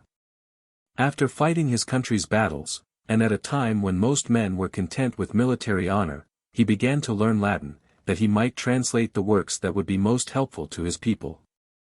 His important translations are 4 in number: Orosius's Universal History and Geography, the leading work in general history for several centuries, Bede's History, the first great historical work written on English soil, Pope Gregory's Shepherd's Book, intended especially for the clergy, and Boethius's Consolations of Philosophy, the favorite philosophical work of the Middle Ages. The Saxon Chronicle. More important than any translation is the English or Saxon Chronicle. This was probably at first a dry record, especially of important births and deaths in the West Saxon kingdom. Alfred enlarged this scant record, beginning the story with Caesar's conquest. When it touches his own reign, the dry chronicle becomes an interesting and connected story, the oldest history belonging to any modern nation in its own language. The record of Alfred's reign, probably by himself, is a splendid bit of writing and shows clearly his claim to a place in literature as well as in history. The chronicle was continued after Alfred's death, and is the best monument of early English prose that is left to us. Here and there stirring songs are included in the narrative, like the Battle of Brunanburh and the Battle of Malden. The last, entered 991, 75 years before the Norman conquest, is the swan song of Anglo-Saxon poetry. The chronicle was continued for a century after the Norman conquest, and is extremely valuable not only as a record of events but as a literary monument showing the development of our language. Close of the Anglo-Saxon period. After Alfred's death there is little to record, except the loss of the 2 supreme objects of his heroic struggle, namely, a national life and a national literature. It was at once the strength and the weakness of the Saxon that he lived apart as a free man and never joined efforts willingly with any large body of his fellows. The tribe was his largest idea of nationality, and, with all our admiration, we must confess as we first meet him that he has not enough sense of unity to make a great nation, nor enough culture to produce a great literature. A few noble political ideals repeated in a score of petty kingdoms, and a few literary ideals copied but never increased, that is the summary of his literary history. For a full century after Alfred literature was practically at a standstill, having produced the best of which it was capable, and England waited for the national impulse and for the culture necessary for a new and greater art. Both of these came speedily, by way of the sea, in the Norman conquest. Summary of Anglo-Saxon period. Our literature begins with songs and stories of a time when our Teutonic ancestors were living on the borders of the North Sea. 3 tribes of these ancestors, the Jutes, Angles, and Saxons, conquered Britain in the latter half of the 5th century, and laid the foundation of the English nation.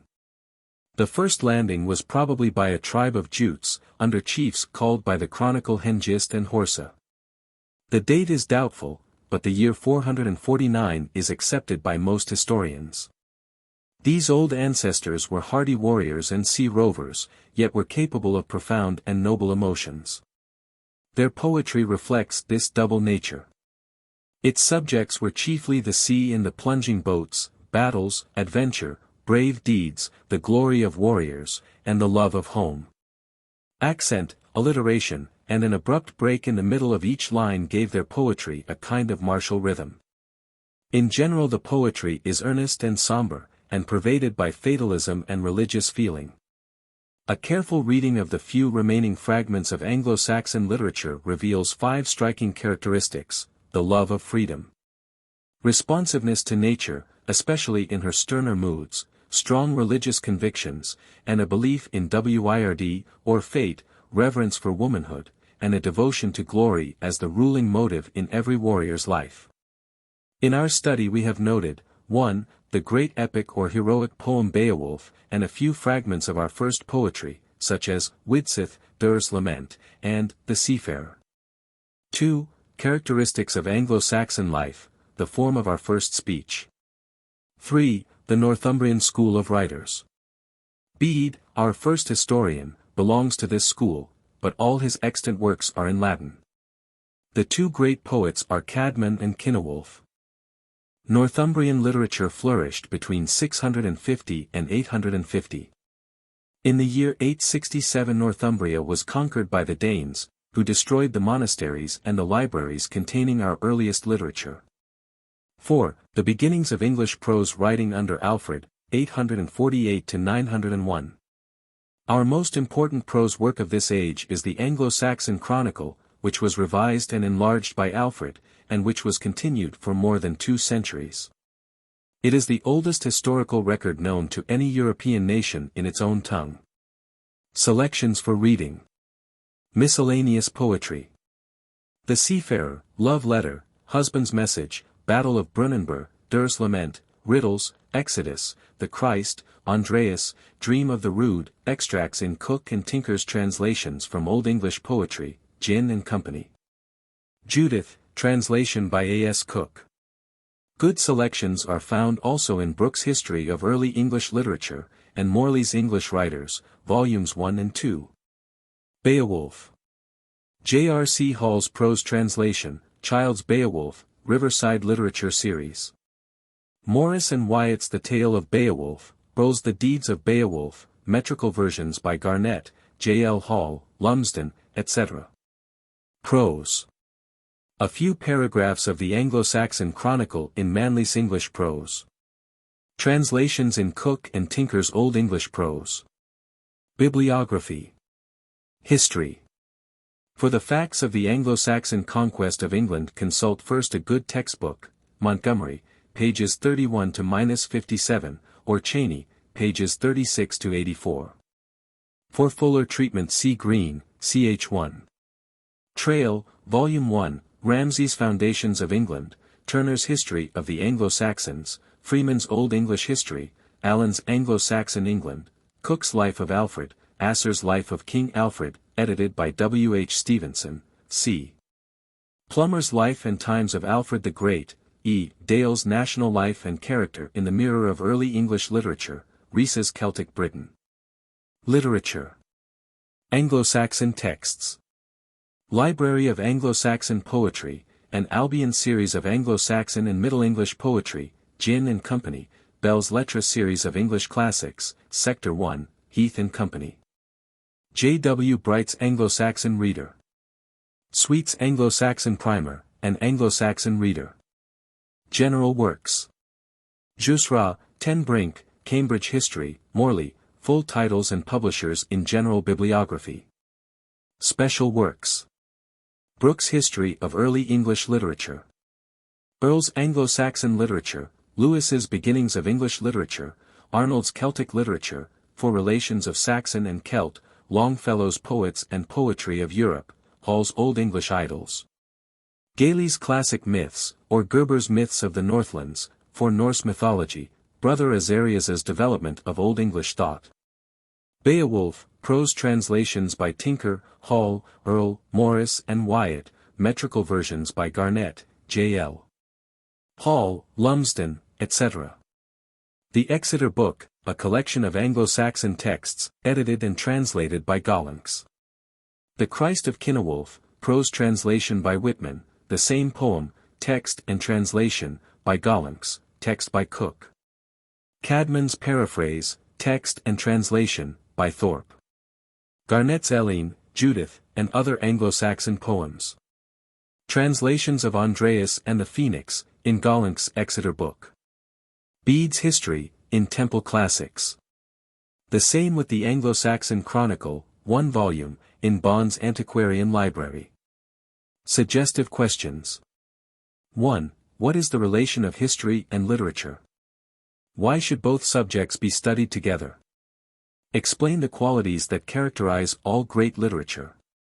Has any textbook in history ever appealed to you as a work of literature? What literary qualities have you noticed in standard historical works, such as those of Macaulay, Prescott, Gibbon, Green, Motley, Parkman, and John Fiske? 2. Why did the Anglo-Saxons come to England? What induced them to remain? Did any change occur in their ideals, or in their manner of life? Do you know any social or political institutions which they brought, and which, we still cherish? 3. From the literature you have read, what do you know about our Anglo-Saxon ancestors? What virtues did they admire in men? How was woman regarded? Can you compare the Anglo-Saxon ideal of woman with that of other nations, the Romans for instance? 4. Tell in your own words the general qualities of Anglo-Saxon poetry. How did it differ in its metrical form from modern poetry? What passages seem to you worth learning and remembering? Can you explain why poetry is more abundant and more interesting than prose in the earliest literature of all nations? 5. Tell the story of Beowulf. What appeals to you most in the poem? Why is it a work for all time, or, as the Anglo-Saxons would say, why is it worthy to be remembered? Note the permanent quality of literature, and the ideals and emotions which are emphasized in Beowulf. Describe the burials of Scyld and of Beowulf. Does the poem teach any moral lesson? Explain the Christian elements in this pagan epic. 6. Name some other of our earliest poems, and describe the one you like best. How does the sea figure in our first poetry? How is nature regarded? What poem reveals the life of the scop or poet? How do you account for the serious character of Anglo-Saxon poetry? Compare the Saxon and the Celt with regard to the gladsomeness of life as shown in their literature. 7. What useful purpose did poetry serve among our ancestors? What purpose did the harp serve in reciting their poems? Would the harp add anything to our modern poetry? 8. What is meant by Northumbrian literature? Who are the great Northumbrian writers? What besides the Danish conquest caused the decline of Northumbrian literature? 9. For what is Bede worthy to be remembered? Tell the story of Cadman, as recorded in Bede's history. What new element is introduced in Cadman's poems? What effect did Christianity have upon Anglo-Saxon literature? Can you quote any passages from Cadman to show that Anglo-Saxon character was not changed but given a new direction? If you have read Milton's Paradise Lost, what resemblances are there between that poem and Cadman's paraphrase? 10. What are the Cynewulf poems? Describe any that you have read. How do they compare in spirit and in expression with Beowulf? With Cadman? Read The Phoenix, which is a translation from the Latin, in Brooke's History of Early English Literature, or in Gollancz's Exeter Book, or in Cook's translations from Old English poetry. And tell what elements you find to show that the poem is not of Anglo-Saxon origin. Compare the views of nature in Beowulf and in the Cynewulf poems. 11. Describe the Anglo-Saxon Chronicle. What is its value in our language, literature, and history? Give an account of Alfred's life and of his work for literature. How does Anglo-Saxon prose compare in interest with the poetry? Chronology. History. Literature. 449. Landing of Hengist and Horsa in Britain. 477. Landing of South Saxons. 547. Angles settle Northumbria. 547. Gildas's history. 597. Landing of Augustine and his monks. Conversion of Kent. 617. Edwin, King of Northumbria. 635 to 665. Coming of Saint Aidan. Conversion of Northumbria. 664. Cadman at Whitby. 673 to 735. Bede. 750.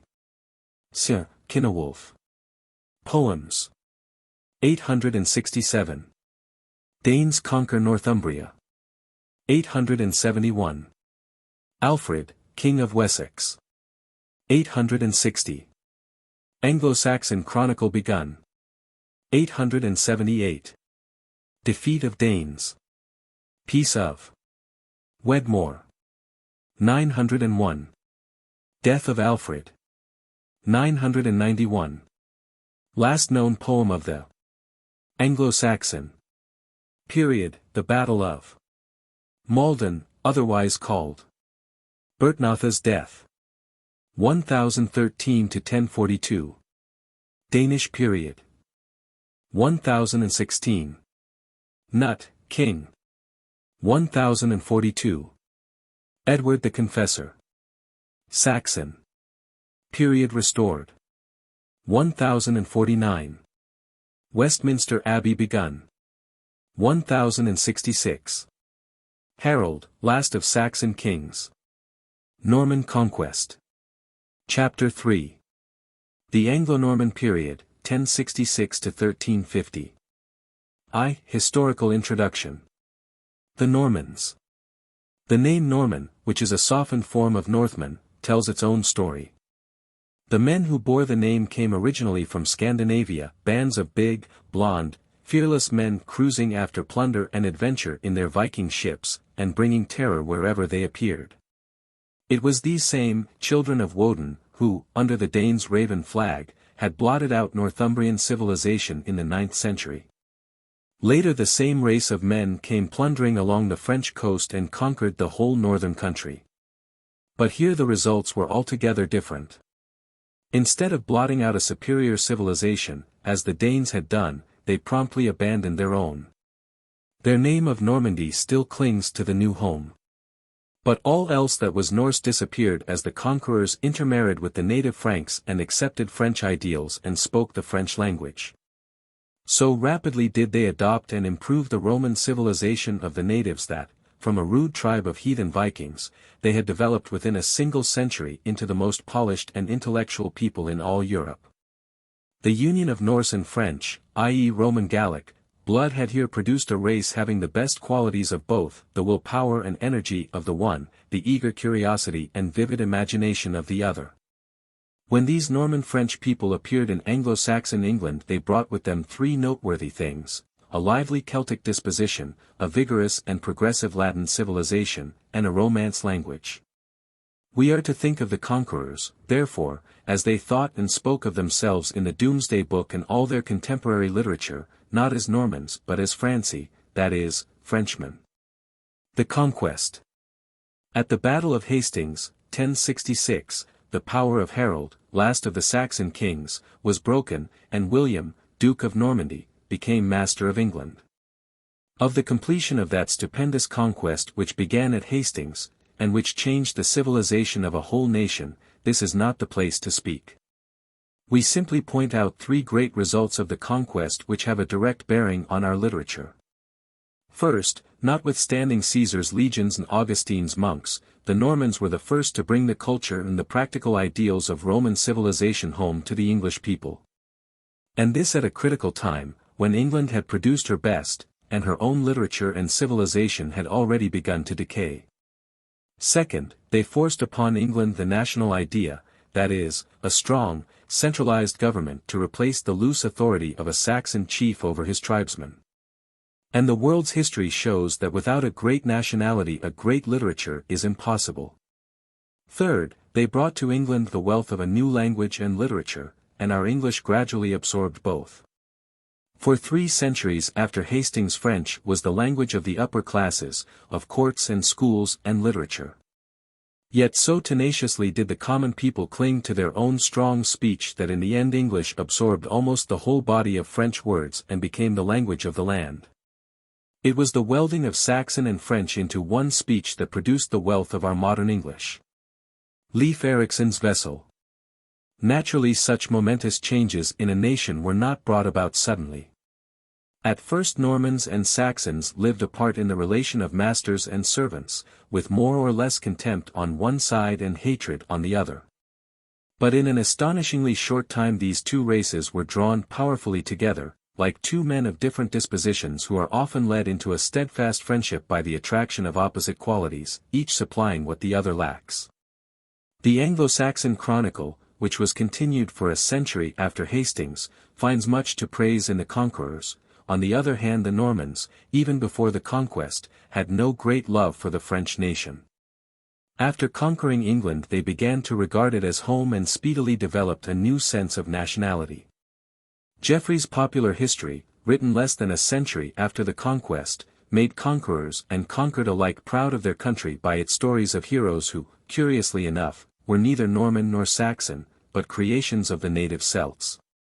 Thus does literature, whether in a battle song or a history, often play the chief role in the development of nationality. Once the mutual distrust was overcome the two races gradually united, and out of this union of Saxons and Normans came the new English life and literature. Literary ideals of the Normans. The change in the life of the conquerors from Norsemen to Normans, from Vikings to Frenchmen, is shown most clearly in the literature which they brought with them to England. The Old Norse strength and grandeur, the magnificent sagas telling of the tragic struggles of men and gods, which still stir us profoundly, these have all disappeared. In their place is a bright, varied, talkative literature, which runs to endless verses, and which makes a wonderful romance out of every subject it touches. The theme may be religion or love or chivalry or history, the deeds of Alexander or the misdeeds of a monk, but the author's purpose never varies. He must tell a romantic story and amuse his audience.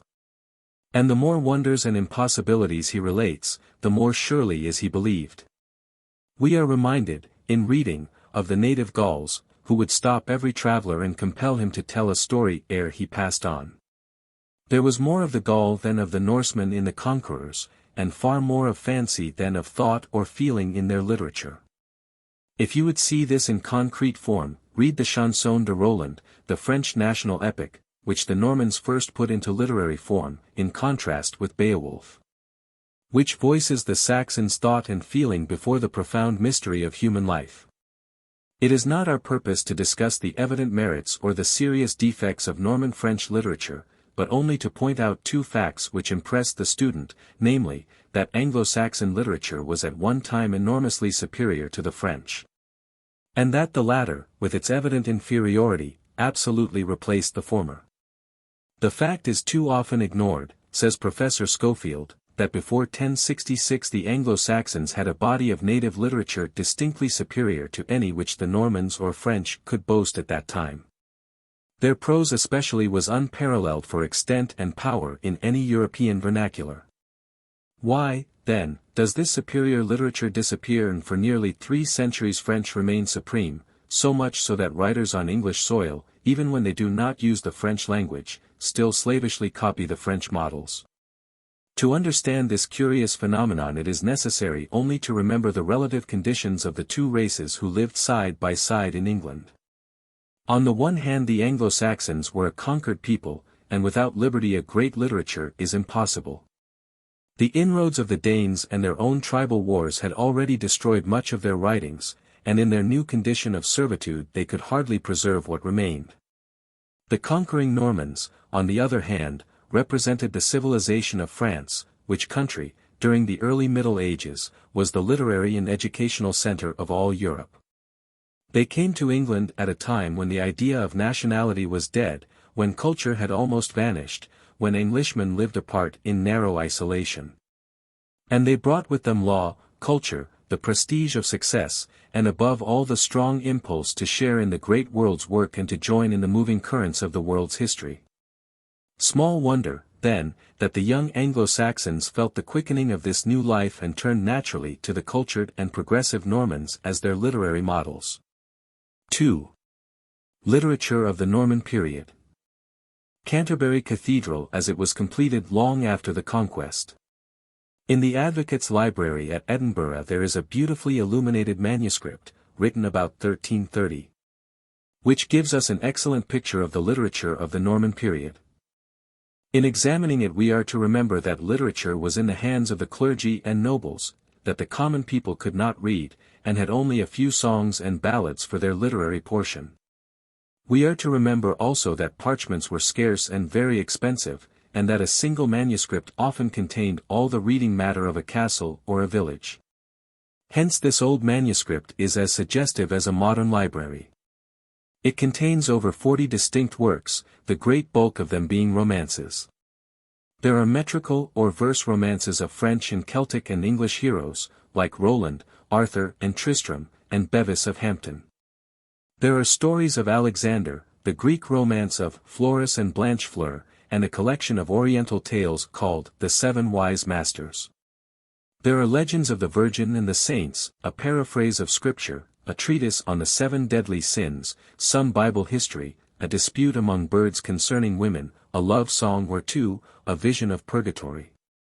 A vulgar story with a Gallic flavor, a chronicle of English kings and Norman barons, and a political satire.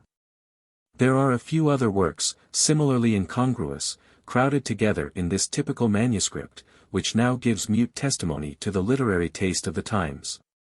Obviously it is impossible to classify such a variety. We note simply that it is medieval in spirit, and French in style and expression, and that sums up the age. All the scholarly works of the period, like William of Malmesbury's History, and Anselm's Cur Deus Homo, and Roger Bacon's Opus Majus, the beginning of modern experimental science, were written in Latin. While nearly all other works were written in French, or else were English copies or translations of French originals. Except for the advanced student, therefore, they hardly belong to the story of English literature. We shall note here only 1 or 2 marked literary types, like the rhyming chronicle, or verse history, and the metrical romance, and a few writers whose work has a special significance. Geoffrey of Monmouth died in 1154. Geoffrey's Historia Regum Britanniae is noteworthy, not as literature, but rather as a source book from which many later writers drew their literary materials. Among the native Celtic tribes an immense number of legends, many of them of exquisite beauty, had been preserved through 4 successive conquests of Britain. Geoffrey, a Welsh monk, collected some of these legends and, aided chiefly by his imagination, wrote a complete history of the Britons. His alleged authority was an ancient manuscript in the native Welsh tongue containing the lives and deeds of all their kings, from Brutus, the alleged founder of Britain, down to the coming of Julius Caesar. From this Geoffrey wrote his history, down to the death of Cadwallader in 689. The History is a curious medley of pagan and Christian legends, of chronicle, comment, and pure invention, all recorded in minute detail and with a gravity which makes it clear that Geoffrey had no conscience or else was a great joker. As history the whole thing is rubbish, but it was extraordinarily successful at the time and made all who heard it, whether Normans or Saxons, proud of their own country. It is interesting to us because it gave a new direction to the literature of England by showing the wealth of poetry and romance that lay in its own traditions of Arthur and his knights. Shakespeare's King Lear, Malory's Morte d'Arthur, and Tennyson's Idylls of the King were founded on the work of this monk, who had the genius to put unwritten Celtic tradition in the enduring form of Latin prose. Work of the French writers. The French literature of the Norman period is interesting chiefly because of the avidity with which foreign writers seized upon the native legends and made them popular in England. Until Geoffrey's preposterous chronicle appeared, these legends had not been used to any extent as literary material. Indeed, they were scarcely known in England, though familiar to French and Italian minstrels. Legends of Arthur and his court were probably first taken to Brittany by Welsh emigrants in the 5th and 6th centuries. They became immensely popular wherever they were told, and they were slowly carried by minstrels and storytellers all over Europe. That they had never received literary form or recognition was due to a peculiarity of medieval literature, which required that every tale should have some ancient authority behind it. Geoffrey met this demand by creating an historical manuscript of Welsh history. That was enough for the age. With Geoffrey and his alleged manuscript to rest upon, the Norman French writers were free to use the fascinating stories which had been for centuries in the possession of their wandering minstrels. Geoffrey's Latin history was put into French verse by Guimard, circa 1150, and by Was, circa 1155, and from these French versions the work was first translated into English. From about 1200 onward Arthur and Guinevere and the matchless band of Celtic heroes that we meet later, 1470, in Malory's Morte d'Arthur became the permanent possession of our literature. Lyman's Brut, circa 1200. This is the most important of the English rhyming chronicles, that is, history related in the form of doggerel verse, probably because poetry is more easily memorized than prose. We give here a free rendering of selected lines at the beginning of the poem, which tell us all we know of Lyman, the first who ever wrote as an Englishman for Englishmen, including in the term all who loved England and called it home. No matter where their ancestors were born. Now there was a priest in the land named Lyman. He was son of Levenath, may God be gracious unto him. He dwelt at Ernley, at a noble church on Severn's bank. He read many books, and it came to his mind to tell the noble deeds of the English. Then he began to journey far and wide over the land to procure noble books for authority. He took the English book that St. Bede made, another in Latin that St. Alban made, and a third book that a French clerk made, named Was. Lyman laid these works before him and turned the leaves, lovingly he beheld them. Pen he took, and wrote on book skin, and made the 3 books into one. The poem begins with the destruction of Troy and the flight of Aeneas the Duke into Italy. Brutus, a great-grandson of Aeneas, gathers his people and sets out to find a new land in the west. Then follows the founding of the Britain kingdom, and the last third of the poem, which is over 30,000 lines in length, is taken up with the history of Arthur and his knights. If the Brut had no merits of its own, it would still interest us, for it marks the first appearance of the Arthurian legends in our own tongue. A single selection is given here from Arthur's dying speech, familiar to us in Tennyson's Morte d'Arthur. The reader will notice here 2 things. First, that though the poem is almost pure Anglo-Saxon, our first speech has already dropped many inflections and is more easily read than Beowulf. Second, that French influence is already at work in Lyman's rhymes and assonances, that is, the harmony resulting from using the same vowel sound in several successive lines. And ich will varen to Avalon, and I will fare to Avalon. To verest aura maiden, to fairest of all maidens. To Arganti their queen, to Arganti the queen.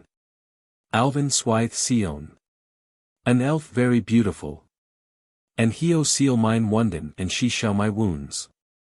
Machian alla Isand, make all sound. Al how me Machian all whole me make. Mid hail why drenchen. With healing drinks. And seo thich cumin wool and again will I come. To mine curish to my kingdom. And oneion mid brute 10 and dwell with Britons. Mid mutualara one. With mickle joy. Even then wardens even, with, these words. Der calm of se wenden there came from the sea. That wesen seort bat lit hen, a short little boat gliding. Seoven mid yuthen, shoved by the waves. And twa vim men therein, and 2 women therein. Wunderlich idite. Wondrously attired. And heo nomen Arthur Anen and they took Arthur anon. And an Eavst hein vereden and bore him hurriedly. And soft hein adden Leiden, and softly laid him down. And forth gunnen lit hen. And forth gone glide. Metrical romances. Love, chivalry, and religion, all pervaded by the spirit of romance, these are the three great literary ideals which find expression in the metrical romances. Read these romances now, with their knights and fair ladies, their perilous adventures and tender love-making, their minstrelsy and tournaments and gorgeous cavalcades, as if humanity were on parade. And life itself were one tumultuous holiday in the open air, and you have an epitome of the whole childish, credulous soul of the Middle Ages. The Normans first brought this type of romance into England, and so popular did it become, so thoroughly did it express the romantic spirit of the time, that it speedily overshadowed all other forms of literary expression. For though the metrical romances varied much in form and subject matter, the general type remains the same, a long rambling poem or series of poems treating of love or knightly adventure or both. Its hero is a knight. Its characters are fair ladies in distress, warriors in armor, giants, dragons, enchanters, and various enemies of church and state, and its emphasis is almost invariably on love, religion, and duty as defined by chivalry. In the French originals of these romances the lines were at definite length, the meter exact, and rhymes and assonances were both used to give melody. In England this metrical system came in contact with the uneven lines, the strong accent and alliteration of the native songs. And it is due to the gradual union of the two systems, French and Saxon, that our English became capable of the melody and amazing variety of verse forms which first find expression in Chaucer's poetry. Cycles of romances. In the enormous number of these verse romances we note three main divisions, according to subject, into the romances, or the so-called matter, of France, Rome, and Britain. The matter of France deals largely with the exploits of Charlemagne and his peers, and the chief of these Carlovingian cycles is the Chanson de Roland, the national epic, which celebrates the heroism of Roland in his last fight against the Saracens at Roncesvalles. Originally these romances were called chansons de geste, and the name is significant as indicating that the poems were originally short songs celebrating the deeds, gesta, of well-known heroes. Later the various songs concerning one hero were gathered together and the geste became an epic, like the Chanson de Roland, or a kind of continued ballad story, hardly deserving the name of epic, like the Gest of Robin Hood. The matter of Rome consisted largely of tales from Greek and Roman sources. And the two great cycles of these romances deal with the deeds of Alexander, a favorite hero, and the siege of Troy, with which the Britons thought they had some historic connection. To these were added a large number of tales from Oriental sources. And in the exuberant imagination of the latter we see the influence which the Saracens, those nimble wits who gave us our first modern sciences and who still revelled in the Arabian Nights, had begun to exercise on the literature of Europe. The matter of Britain. To the English reader, at least, the most interesting of the romances are those which deal with the exploits of Arthur and his Knights of the Round Table, the richest storehouse of romance which our literature has ever found. There were many cycles of Arthurian romances, chief of which are those of Gawain, Lancelot, Merlin, the quest of the Holy Grail, and the death of Arthur. In preceding sections we have seen how these fascinating romances were used by Geoffrey and the French writers, and how, through the French, they found their way into English, appearing first in our speech in Lyman's Brut.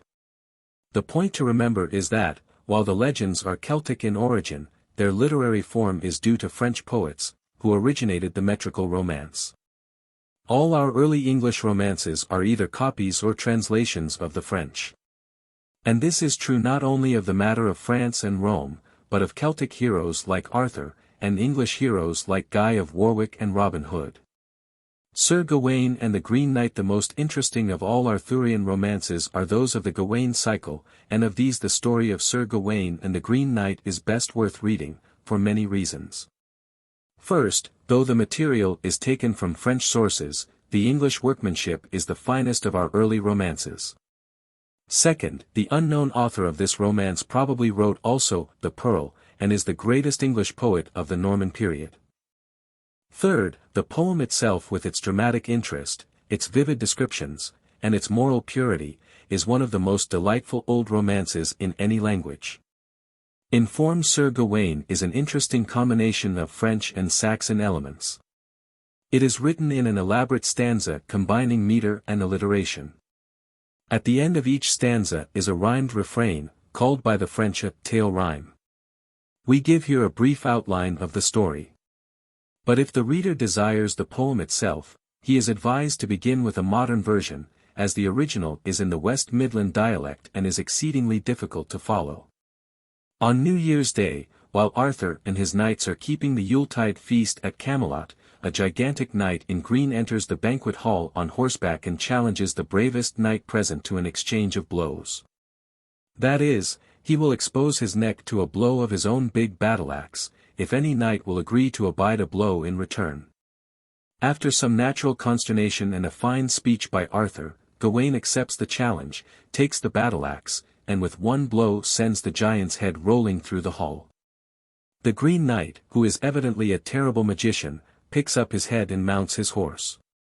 He holds out his head and the ghastly lips speak, warning Gawain to be faithful to his promise and to seek through the world till he finds the Green Chapel. There, on next New Year's Day, the Green Knight will meet him and return the blow.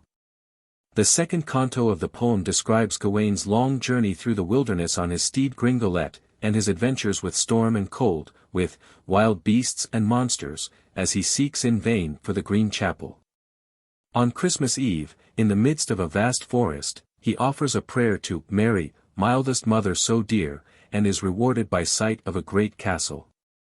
He enters and is royally entertained by the host, an aged hero, and by his wife, who is the most beautiful woman the knight ever beheld. Gawain learns that he is at last near the Green Chapel, and settles down for a little comfort after his long quest. The next canto shows the life in the castle, and describes a curious compact between the host, who goes hunting daily, and the knight, who remains in the castle to entertain the young wife. The compact is that at night each man shall give the other whatever good thing he obtains during the day. While the host is hunting, the young woman tries in vain to induce Gawain to make love to her, and ends by giving him a kiss. When the host returns and gives his guest the game he has killed, Gawain returns the kiss. On the third day, her temptations having twice failed, the lady offers Gawain a ring, which he refuses. But when she offers a magic green girdle that will preserve the wearer from death, Gawain, who remembers the giant's axe so soon to fall on his neck, accepts the girdle as a jewel for the jeopardy, and promises the lady to keep the gift secret. Here, then, are two conflicting compacts. When the host returns and offers his game, Gawain returns the kiss but says nothing of the green girdle. The last canto brings our knight to the Green Chapel, after he is repeatedly warned to turn back in the face of certain death. The chapel is a terrible place in the midst of desolation. And as Gawain approaches he hears a terrifying sound, the grating of steel on stone, where the giant is sharpening a new battle-axe. The Green Knight appears, and Gawain, true to his compact, offers his neck for the blow. Twice the axe swings harmlessly, the third time it falls on his shoulder and wounds him. Whereupon Gawain jumps for his armor, draws his sword, and warns the giant that the compact calls for only one blow, and that, if another is offered, he will defend himself. Then the Green Knight explains things. He is lord of the castle where Gawain has been entertained for days past. The first two swings of the axe were harmless because Gawain had been true to his compact and twice returned the kiss. The last blow had wounded him because he concealed the gift of the green girdle, which belongs to the Green Knight and was woven by his wife. Moreover, the whole thing has been arranged by Morgane the Fey Woman, an enemy of Queen Guinevere, who appears often in the Arthurian romances. Full of shame, Gawain throws back the gift and is ready to atone for his deception. But the Green Knight thinks he has already atoned, and presents the green girdle as a free gift. Gawain returns to Arthur's court, tells the whole story frankly, and ever after that the Knights of the Round Table wear a green girdle in his honor. The Pearl. In the same manuscript with Sir Gawain are found three other remarkable poems, written about 1350, and known to us, in order, as The Pearl, Cleanness, and Patience. The first is the most beautiful, and received its name from the translator and editor, Richard Morris, in 1864. Patience is a paraphrase of the Book of Jonah. Cleanness moralizes on the basis of Bible stories. But The Pearl is an intensely human and realistic picture of a father's grief for his little daughter Margaret, my precious pearl withouten spot. It is the saddest of all our early poems. On the grave of his little one, covered over with flowers, the father pours out his love and grief till, in the summer stillness, he falls asleep, while we hear in the sunshine the drowsy hum of insects and the faraway sound of the reaper's sickles. He dreams there, and the dream grows into a vision beautiful. His body lies still upon the grave while his spirit goes to a land, exquisite beyond all words, where he comes suddenly upon a stream that he cannot cross. As he wanders along the bank, seeking in vain for a ford, a marvel rises before his eyes, a crystal cliff, and seated beneath it a little maiden who raises a happy, shining face, the face of his little Margaret. More than me list my dread arrows. I stod full still and dorst not calle. Wyth eigen open and mouth full close. I stod as hend as hawk in halley. He dares not speak for fear of breaking the spell. But sweet as a lily she comes down the crystal stream's bank to meet and speak with him, and tell him of the happy life of heaven and how to live to be worthy of it. In his joy he listens, forgetting all his grief.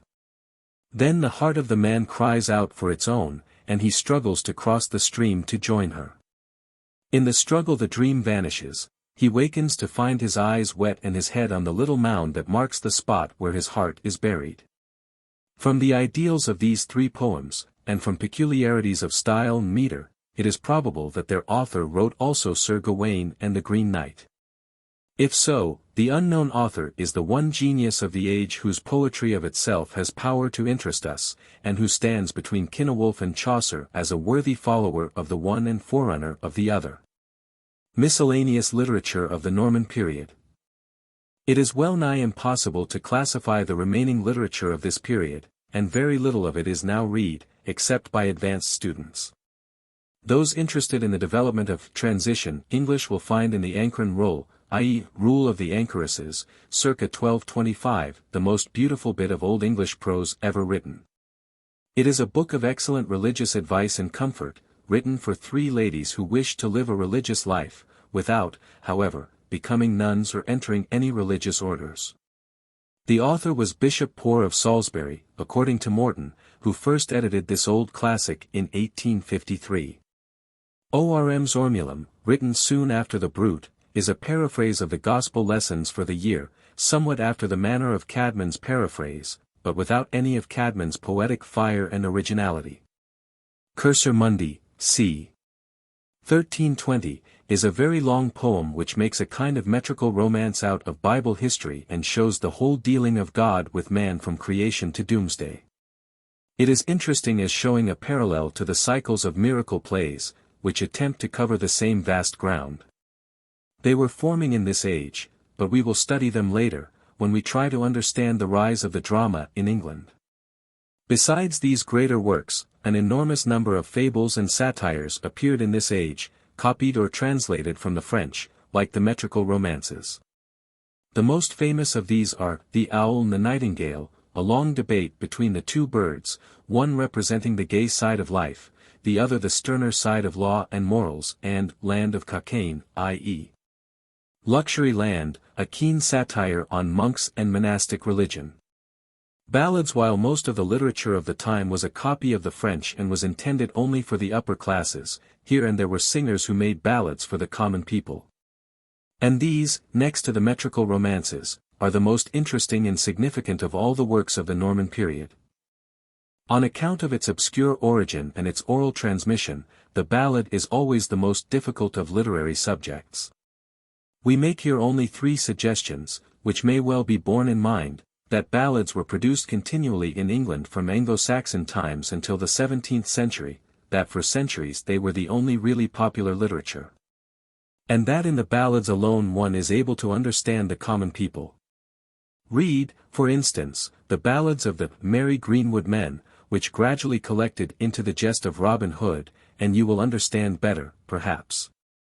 Then from reading many histories what the common people of England felt and thought while their lords and masters were busy with impossible metrical romances. In these songs speaks the heart of the English folk. There is lawlessness indeed, but this seems justified by the oppression of the times and by the barbarous severity of the game laws. An intense hatred of shams and injustice lurks in every song. But the hatred is saved from bitterness by the humor with which captives, especially rich churchmen, are solemnly lectured by the bandits. While they squirm at sight of devilish tortures prepared before their eyes in order to make them give up their golden purses. And the scene generally ends in a bit of wild horseplay. There is fighting enough, and ambush and sudden death lurk at every turn of the lonely roads. But there is also a rough, honest chivalry for women, and a generous sharing of plunder with the poor and needy. All literature is but a dream expressed, and Robin Hood is the dream of an ignorant and oppressed but essentially noble people, struggling and determined to be free. Remains of the scriptorium of Fountains Abbey, 14th century. Lyrics far more poetical than the ballads, and more interesting even than the romances, are the little lyrics of the period. Those tears and smiles of long ago that crystallized into poems, to tell us that the hearts of men are alike in all ages. Of these, the best known are the Love Ron, Love Rune or Letter, of Thomas de Hales, circa 1250, Springtime, circa 1300, beginning, Lenten, Spring, Ys come with love to town. And the melodious love song Alisoun, written at the end of the 13th century by some unknown poet who heralds the coming of Chaucer. Between Mersh and Averil. When spray bigeneth to springe. The little fowl hath higher will. On higher lud to sing. Ich Libby in love longinga. For semlocust of all thinge. She may me bliss bringe. Icum in higher bondown. An hendy hap a chab yent. Icket from heaving it is me sent. From alle women me love is lent. And lyht on Alisoun. Summary of the Norman period. The Normans were originally a hardy race of sea rovers inhabiting Scandinavia. In the 10th century they conquered a part of northern France, which is still called Normandy, and rapidly adopted French civilization and the French language. Their conquest of Anglo-Saxon England under William, Duke of Normandy, began with the Battle of Hastings in 1066. The literature which they brought to England is remarkable for its bright, romantic tales of love and adventure, in marked contrast with the strength and somberness of Anglo-Saxon poetry. During the 3 centuries following Hastings, Normans and Saxons gradually united. The Anglo-Saxon speech simplified itself by dropping most of its Teutonic inflections, absorbed eventually a large part of the French vocabulary, and became our English language. English literature is also a combination of French and Saxon elements. The 3 chief effects of the conquest were, 1. The bringing of Roman civilization to England, 2. The growth of nationality, i.e. a strong centralized government, instead of the loose union of Saxon tribes. 3. The new language and literature, which were proclaimed in Chaucer. At first the new literature was remarkably varied, but of small intrinsic worth, and very little of it is now read. In our study we have noted, 1. Geoffrey's History, which is valuable as a source book of literature, since it contains the native Celtic legends of Arthur. 2. The work of the French writers, who made the Arthurian legends popular. 3. Rhyming chronicles, i.e. history in doggerel verse, like Lyman's Brut. 4. Metrical romances, or tales in verse. These were numerous, and of 4 classes: a. The Matter of France, tales centering about Charlemagne and his peers, chief of which is the Chanson de Roland. b. Matter of Greece and Rome, an endless series of fabulous tales about Alexander, and about the fall of Troy. c. Matter of England, stories of Bevis of Hampton, Guy of Warwick, Robin Hood, etc. d. Matter of Britain, tales having for their heroes Arthur and his Knights of the Round Table.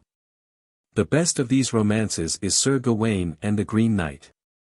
5. Miscellaneous literature, the Ancren Roll, our best piece of early English prose.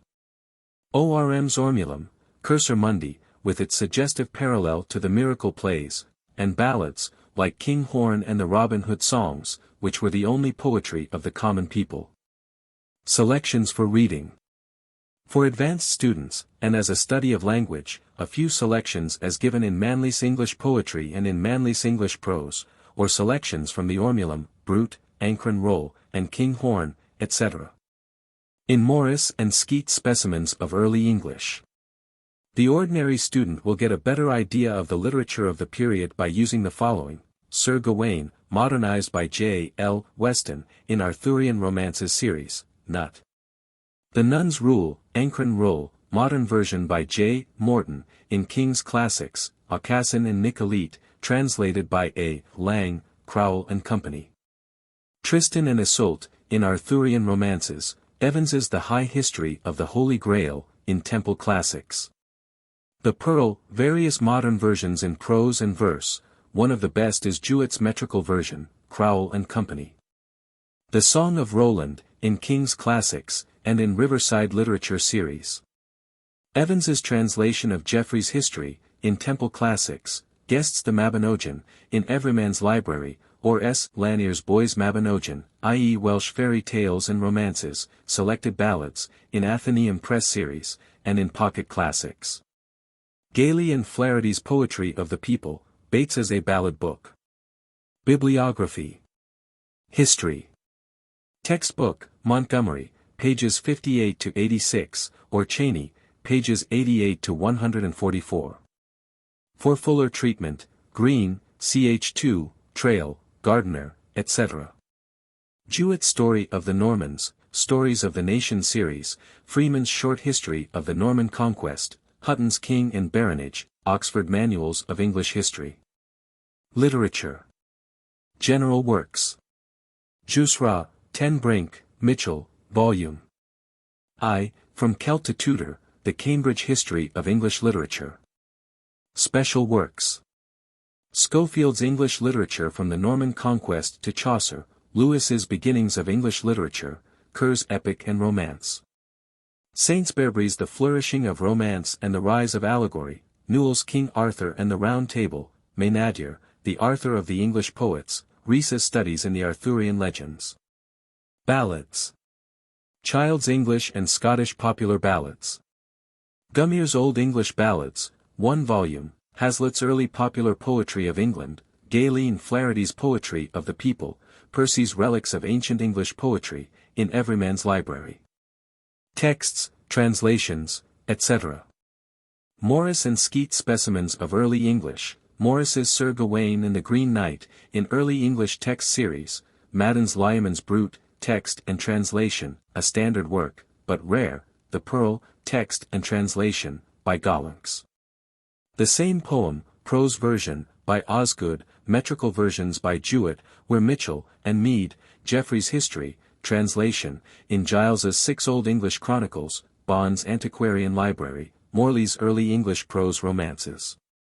Joyce's Old Celtic Romances, Guest's The Mabinogion, Lanier's Boys Mabinogion, Arthurian Romances series, translations. The Belles Lettres series, section 2, announced, will contain the texts of a large number of works of this period, with notes and introductions. Language. Marsh's Lectures on the English Language, Bradley's Making of English, Lounsbury's History of the English Language.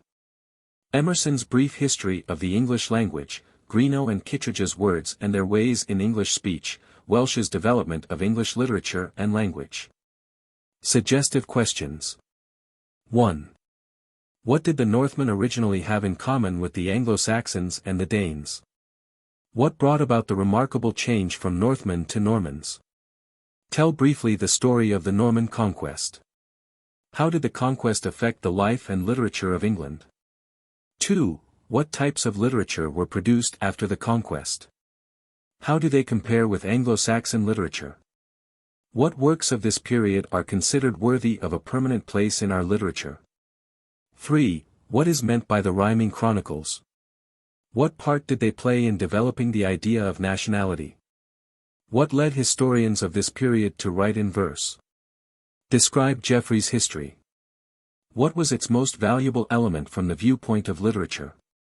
4. What is Lyman's Brute? Why did Lyman choose this name for his chronicle? What special literary interest attaches to the poem? 5. What were the metrical romances? What reasons led to the great interest in three classes of romances, i.e. matters of France, Rome, and Britain? What new and important element enters our literature in this type? Read one of the metrical romances in English and comment freely upon it, as to interest, structure, ideas, and literary quality. 6. Tell the story of Sir Gawain and the Green Knight. What French and what Saxon elements are found in the poem? Compare it with Beowulf to show the points of inferiority and superiority. Compare Beowulf's fight with Grendel or the fire drake and Sir Gawain's encounter with the Green Knight, having in mind, 1. The virtues of the hero, 2. The qualities of the enemy, 3. The methods of warfare, 4. The purpose of the struggle. Read selections from the Pearl and compare with Dear's Lament. What are the personal and the universal interests in each poem? 7. Tell some typical story from the Mabinogion. Where did the Arthurian legends originate, and how did they become known to English readers? What modern writers have used these legends? What fine elements do you find in them that are not found in Anglo-Saxon poetry? 8. What part did Arthur play in the early history of Britain? How long did the struggle between Britons and Saxons last? What Celtic names and elements entered into English language and literature? 9. What is a ballad, and what distinguishes it from other forms of poetry? Describe the ballad which you like best. Why did the ballad, more than any other form of literature, appeal to the common people? What modern poems suggest the old popular ballad? How do these compare in form and subject matter with the Robin Hood ballads? Chronology. History. Literature. 912. Northmen settle in Normandy. 1066. Battle of Hastings. William, King of England. 1086. Doomsday Book completed. 1087. William Rufus. 1093. Anselm, Archbishop of Canterbury. 1094, Sar. Anselm's Cur Deus Homo. 1096. First Crusade. 1100. Henry I. 1110. First recorded miracle play in England, see chapter on the drama. 1135. Stephen. 1137, Sar. Geoffrey's History. 1147. Second Crusade. 1154. Henry II. 1189. Richard I, Third Crusade. 1199. John. 1200, Sar. Lyman's Brute. 1215. Magna Carta. 1216. Henry III. 1225, Sar. Ancren Roll. 1230, Sar. University of Cambridge. Chartered. 1265. Beginning of House of Commons. Simon de Montfort. 1267. Roger Bacon's Opus Majus. 1272. Edward I. 1295. First Complete Parliament. 1300 to 1400. York and Wakefield. Miracle Plays. 1307. Edward II. 1320, Sar. Cursor Mundi. 1327. Edward III. 1338. Beginning of Hundred Years' War. With France. 1340. Birth of Chaucer. 1350, Sar. Sir Gawain. The Pearl. Chapter 4. The Age of Chaucer, 1350 to 1400. The New National Life and Literature. History of the period. Two great movements may be noted in the complex life of England during the 14th century. The first is political, and culminates in the reign of Edward III. It shows the growth of the English national spirit following the victories of Edward and the Black Prince on French soil, during the 100 Years' War. In the rush of this great national movement, separating England from the political ties of France and, to a less degree, from ecclesiastical bondage to Rome, the mutual distrust and jealousy which had divided nobles and commons were momentarily swept aside by a wave of patriotic enthusiasm. The French language lost its official prestige, and English became the speech not only of the common people but of courts and parliament as well. The second movement is social. It falls largely within the reign of Edward's successor, Richard II, and marks the growing discontent with the contrast between luxury and poverty, between the idle wealthy classes and the overtaxed peasants. Sometimes this movement is quiet and strong, as when Wycliffe arouses the conscience of England. Again it has the portentous rumble of an approaching tempest, as when John Ball harangues a multitude of discontented peasants on Blackheath Commons, using the famous text, "When Adam delved and Eve span, who was then the gentleman?" And again it breaks out into the violent rebellion of Wat Tyler. All these things show the same Saxon spirit that had won its freedom in a 1,000 years' struggle against foreign enemies, and that now felt itself oppressed by a social and industrial tyranny in its own midst. Aside from these two movements, the age was one of unusual stir and progress. Chivalry, that medieval institution of mixed good and evil, was in its Indian summer a sentiment rather than a practical system. Trade, and its resultant wealth and luxury, were increasing enormously. Following trade, as the Vikings had followed glory, the English began to be a conquering and colonizing people, like the Anglo-Saxons. The native shed something of his insularity and became a traveler, going first to view the places where trade had opened the way, and returning with wider interests and a larger horizon. Above all, the first dawn of the Renaissance is heralded in England, as in Spain and Italy, by the appearance of a national literature. 5 Writers of the Age. The literary movement of the age clearly reflects the stirring life of the times. There is Langland, voicing the social discontent, preaching the equality of men and the dignity of labor. Wycliffe, greatest of English religious reformers, giving the gospel to the people in their own tongue, and the freedom of the gospel in unnumbered tracts and addresses. Gower, the scholar and literary man, criticizing this vigorous life and plainly afraid of its consequences, and Mandeville, the traveler, romancing about the wonders to be seen abroad.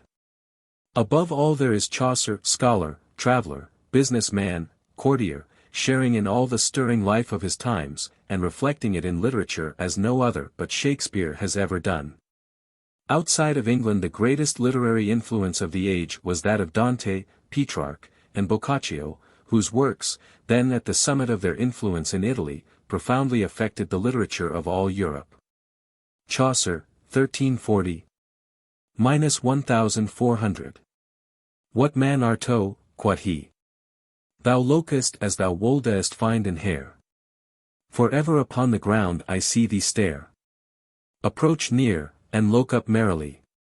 He seemeth elvish by his countenance. The host's description of Chaucer. Prologue, Sir Thopas. On reading Chaucer. The difficulties of reading Chaucer are more apparent than real, being due largely to obsolete spelling, and there is small necessity for using any modern versions of the poet's work, which seem to miss the quiet charm and dry humor of the original. If the reader will observe the following general rules, which of necessity ignore many differences in pronunciation of 14th-century English, he may, in an hour or two, learn to read Chaucer almost as easily as Shakespeare. 1. Get the lilt of the lines, and let the meter itself decide how final syllables are to be pronounced. Remember that Chaucer is among the most musical of poets, and that there is melody in nearly every line. If the verse seems rough, it is because we do not read it correctly. 2. Vowels in Chaucer have much the same value as in modern German. Consonants are practically the same as in modern English. 3. Pronounce aloud any strange-looking words. Where the eye fails, the ear will often recognize the meaning. If eye and ear both fail, then consult the glossary found in every good edition of the poet's works.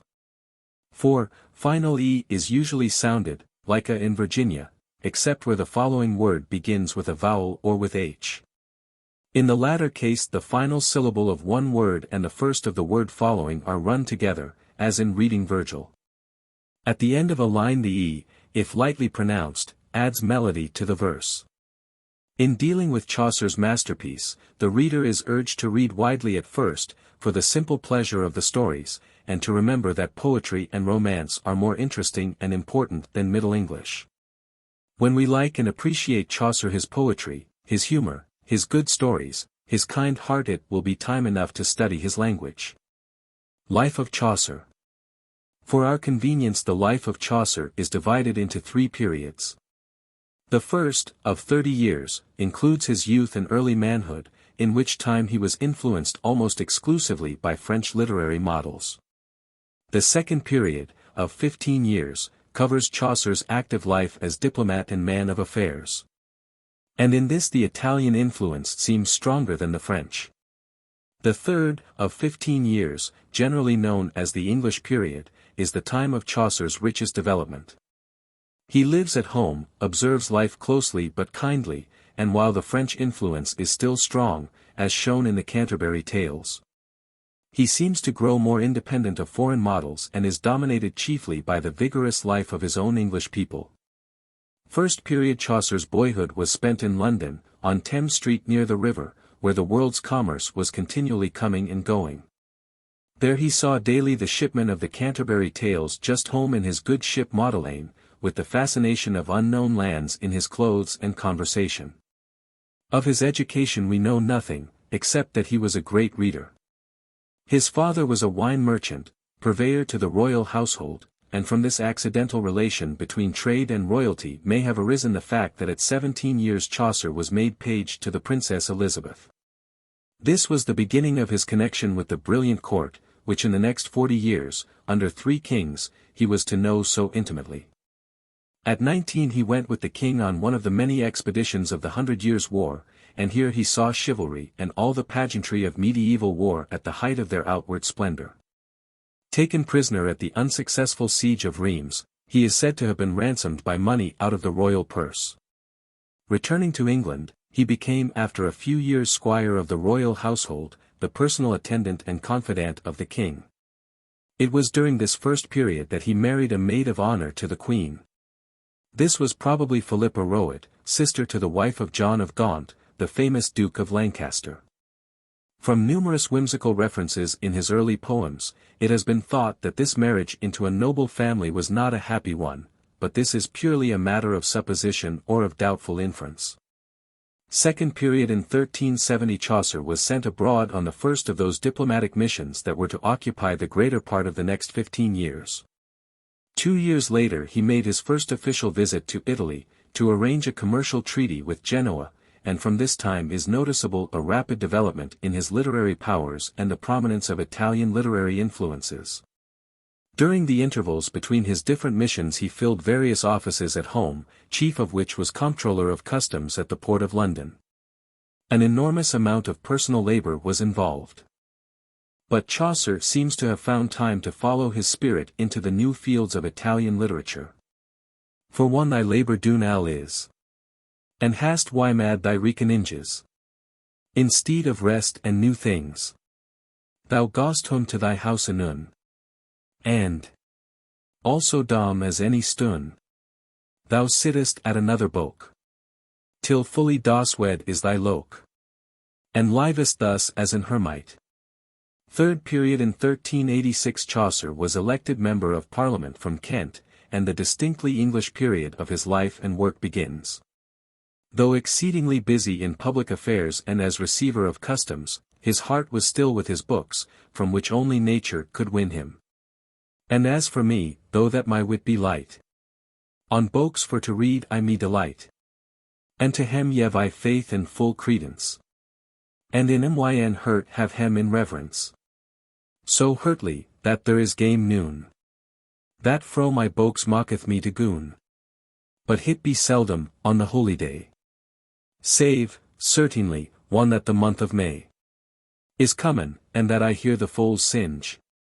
And that the flowers ginnin for to springe. Far will my book and my devotion. In the 14th century politics seems to have been, for honest men, a very uncertain business. Chaucer naturally adhered to the party of John of Gaunt, and his fortunes rose or fell with those of his leader. From this time until his death he is up and down on the political ladder. Today with money and good prospects, tomorrow in poverty and neglect, writing his Complaint to his empty purse, which he humorously calls his Save our Down in this world here. This poem called the king's attention to the poet's need and increased his pension, but he had but few months to enjoy the effect of this unusual complaint. For he died the next year, 1400, and was buried with honor in Westminster Abbey. The last period of his life, though outwardly most troubled, was the most fruitful of all. His Truth, or Good Counsel, reveals the quiet, beautiful spirit of his life, unspoiled either by the greed of trade or the trickery of politics. Flee fro the prease, and dwell with sothfastness. Suffice unto thy good, though hit be small. For hoard hath hate, and climbing ticleness. Prease hath envy, and will blent overall. Savour no more than thee byhove shall. Work well thyself, that other folk canst read. And trout shall deliver hit is no dreed. Tempest thee not owl croak to redress. In trust of here that turneth as a ball. Gret rest stant in light busyness. And eke be war to sporn a gene an owl. Strive not, as doth the croc with the wall. Dante thyself, that dauntest other steedy. And trout shall deliver hit is no dreed. That thee is sent, receive in buxomness. The wrastling for this world axeth a foul. Her nis non hum, her nis but wilderness. Forth, pilgrim, forth. Forth, best, out of thy stall. Know thy country, look up, thank God of owl. Hold the highway, and lat thy gost thee lead. And trout shall deliver hit is no dreed. Works of Chaucer, First Period. The works of Chaucer are roughly divided into three classes, corresponding to the three periods of his life. It should be remembered, however, that it is impossible to fix exact dates for most of his works. Some of his Canterbury Tales were written earlier than the English period, and were only grouped with the others in his final arrangement. The best known, though not the best, poem of the first period is the Romaunt of the Rose, a translation from the French Roman de la Rose, the most popular poem of the Middle Ages. A graceful but exceedingly tiresome allegory of the whole course of love. The rose growing in its mystic garden is typical of the Lady Beauty. Gathering the rose represents the lover's attempt to win his lady's favor. And the different feelings aroused love, hate, envy, jealousy, idleness, sweet looks are the allegorical persons of the poet's drama. Chaucer translated this universal favorite, putting in some original English touches. But of the present Romaunt only the first 1700 lines are believed to be Chaucer's own work. Perhaps the best poem of this period is the Death of Blanche the Duchesse, better known as the Boke of the Duchesse, a poem of considerable dramatic and emotional power, written after the death of Blanche, wife of Chaucer's patron, John of Gaunt. Additional poems are the Complaint to Pite, a graceful love poem, the ABC, a prayer to the Virgin, translated from the French of a Cistercian monk, its verses beginning with the successive letters of the alphabet. And a number of what Chaucer calls ballads, roundels, and virelays, with which, says his friend Gower, the land was filled. The latter were imitations of the prevailing French love ditties. Second Period. The chief work of the second or Italian period is Troilus and Chryside, a poem of 8,000 lines. The original story was a favorite of many authors during the Middle Ages, and Shakespeare makes use of it in his Troilus and Cressida. The immediate source of Chaucer's poem is Boccaccio's Il Filostrato, the love-smitten one. But he uses his material very freely, to reflect the ideals of his own age and society, and so gives to the whole story a dramatic force and beauty which it had never known before.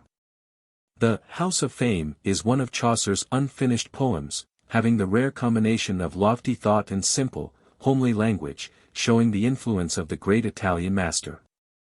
In the poem the author is carried away in a dream by a great eagle from the brittle temple of Venus, in a sandy wilderness, up to the Hall of Fame. To this house come all rumors of earth, as the sparks fly upward. The house stands on a rock of ice, writin' full of names of folk that hadn't Greta fames.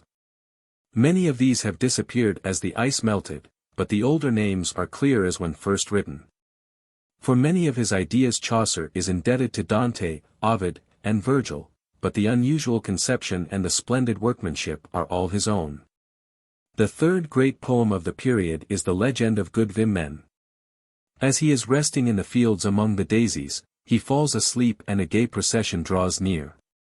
First comes the love god, leading by the hand Alcestis, model of all wifely virtues, whose emblem is the daisy. And behind them follow a troop of glorious women, all of whom have been faithful in love. They gather about the poet. The god upbraids him for having translated the romance of the rose, and for his early poems reflecting on the vanity and fickleness of women. Alcestis intercedes for him, and offers pardon if he will atone for his errors by writing a glorious legend of good women. Chaucer promises, and as soon as he awakes sets himself to the task. 9 legends were written, of which Thisbe is perhaps the best. It is probable that Chaucer intended to make this his masterpiece, devoting many years to stories of famous women who were true to love. But either because he wearied of his theme, or because the plan of the Canterbury Tales was growing in his mind, he abandoned the task in the middle of his 9th legend, fortunately, perhaps. For the reader will find the prologue more interesting than any of the legends. Third period. Chaucer's masterpiece, the Canterbury Tales, one of the most famous works in all literature, fills the third or English period of his life. The plan of the work is magnificent, to represent the wide sweep of English life by gathering a motley company together and letting each class of society tell its own favorite stories. Though the great work was never finished, Chaucer succeeded in his purpose so well that in the Canterbury Tales he has given us a picture of contemporary English life, its work and play, its deeds and dreams. Its fun and sympathy and hearty joy of living, such as no other single work of literature has ever equaled. Tabard Inn. Plan of the Canterbury Tales. Opposite Old London, at the southern end of London Bridge, once stood the Tabard Inn of Southwark, a quarter made famous not only by the Canterbury Tales, but also by the first playhouses where Shakespeare had his training. This Southwark was the point of departure of all travel to the south of England, especially of those medieval pilgrimages to the shrine of Thomas a Becket in Canterbury. On a spring evening, at the inspiring time of the year when Longen folk to goon on pilgrimages, Chaucer alights at the Tabard Inn, and finds it occupied by a various company of people bent on a pilgrimage. Chance alone had brought them together. For it was the custom of pilgrims to wait at some friendly inn until a sufficient company were gathered to make the journey pleasant and safe from robbers that might be encountered on the way. Chaucer joins this company, which includes all classes of English society, from the Oxford scholar to the drunken miller, and accepts gladly their invitation to go with them on the morrow. At supper the jovial host of the Tabard Inn suggests that, to enliven the journey, each of the company shall tell 4 tales, 2 going and 2 coming, on whatever subject shall suit him best. The host will travel with them as master of ceremonies, and whoever tells the best story shall be given a fine supper at the general expense when they all come back again, a shrewd bit of business and a fine idea, as the pilgrims all agree. When they draw lots for the first story the chance falls to the knight, who tells one of the best of the Canterbury Tales, the chivalric story of Palamon and Arcite. Then the tales follow rapidly, each with its prologue and epilogue, telling how the story came about, and its effects on the merry company. Interruptions are numerous. The narrative is full of life and movement, as when the miller gets drunk and insists on telling his tale out of season, or when they stop at a friendly inn for the night, or when the poet with sly humor starts his story of Sir Thopas. In dreary imitation of the metrical romances of the day, and is roared at by the host for his drasty rhyming. With Chaucer we laugh at his own expense, and are ready for the next tale. From the number of persons in the company, 32 in all, it is evident that Chaucer meditated an immense work of 128 tales, which should cover the whole life of England. Only 24 were written. Some of these are incomplete, and others are taken from his earlier work to fill out the general plan of the Canterbury Tales. Incomplete as they are, they cover a wide range, including stories of love and chivalry, of saints and legends, travels, adventures, animal fables, allegory, satires, and the coarse humor of the common people. Though all but 2 are written in verse and abound in exquisite poetical touches, they are stories as well as poems, and Chaucer is to be regarded as our first short story teller as well as our first modern poet. The work ends with a kindly farewell from the poet to his reader, and so, here taketh the maker of this book his leave. Prologue to the Canterbury Tales. In the famous prologue, the poet makes us acquainted with the various characters of his drama. Until Chaucer's day, popular literature had been busy chiefly with the gods and heroes of a golden age. It had been essentially romantic, and so had never attempted to study men and women as they are, or to describe them so that the reader recognizes them, not as ideal heroes, but as his own neighbors. Chaucer not only attempted this new realistic task, but accomplished it so well that his characters were instantly recognized as true to life, and they have since become the permanent possession of our literature. Beowulf and Roland are ideal heroes, essentially creatures of the imagination. But the merry host of the Tabard Inn, Madame Eglantine, the fat monk, the parish priest, the kindly ploughman, the poor scholar with his books black and red, all seem more like personal acquaintances than characters in a book. Says Dryden, I see all the pilgrims, their humours, their features, and their very dress, as distinctly as if I had supped with them at the Tabard in Southwark. Chaucer is the first English writer to bring the atmosphere of romantic interest about the men and women and the daily work of one's own world, which is the aim of nearly all modern literature. The historian of our literature is tempted to linger over this prologue, and to quote from it passage after passage to show how keenly and yet kindly our first modern poet observed his fellowmen. The characters, too, attract one like a good play, the very parfait jaunty knight, and his manly son, the modest prioress, model of sweet piety in society manners, the sporting monk and the fat friar, the discreet man of law. The well-fed country squire, the sailor just home from sea, the canny doctor, the lovable parish priest who taught true religion to his flock, but first he folded himself.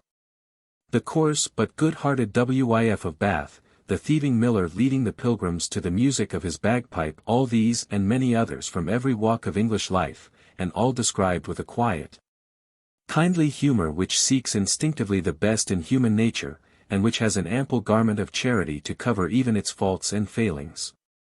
Here, indeed, as Dryden says, is God's plenty. Probably no keener or kinder critic ever described his fellows, and in this immortal prologue Chaucer is a model for all those who would put our human life into writing. The student should read it entire, as an introduction not only to the poet but to all our modern literature. The Knight's Tale. As a story, Palamon and Arcite is, in many respects, the best of the Canterbury Tales, reflecting as it does the ideals of the time in regard to romantic love and knightly duty. Though its dialogues and descriptions are somewhat too long and interrupt the story, yet it shows Chaucer at his best in his dramatic power, his exquisite appreciation of nature, and his tender yet profound philosophy of living, which could overlook much of human frailty in the thought that infinite been the sorways and the terries of old folk, and folk of tendre years. The idea of the story was borrowed from Boccaccio, but parts of the original tale were much older and belonged to the common literary stock of the Middle Ages. Like Shakespeare, Chaucer took the material for his poems wherever he found it, and his originality consists in giving to an old story some present human interest, making it express the life and ideals of his own age. In this respect the Knight's Tale is remarkable. Its names are those of an ancient civilization, but its characters are men and women of the English nobility as Chaucer knew them.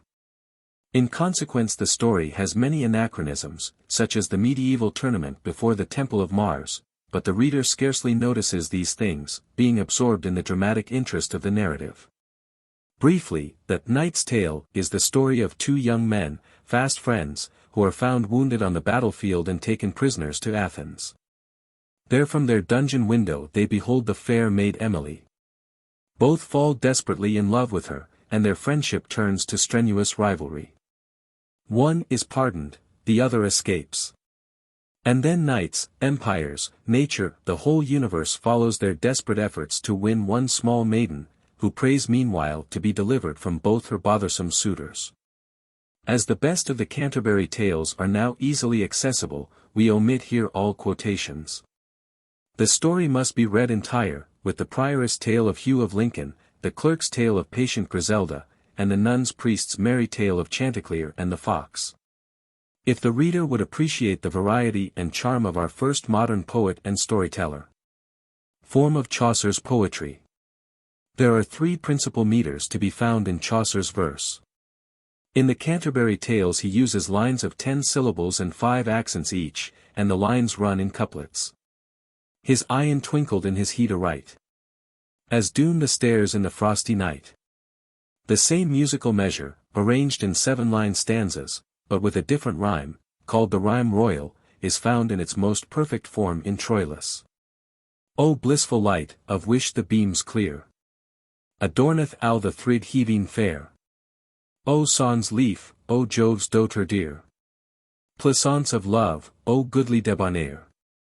In jaunty hurts I ready to repair. O very cause of hele and of gladness.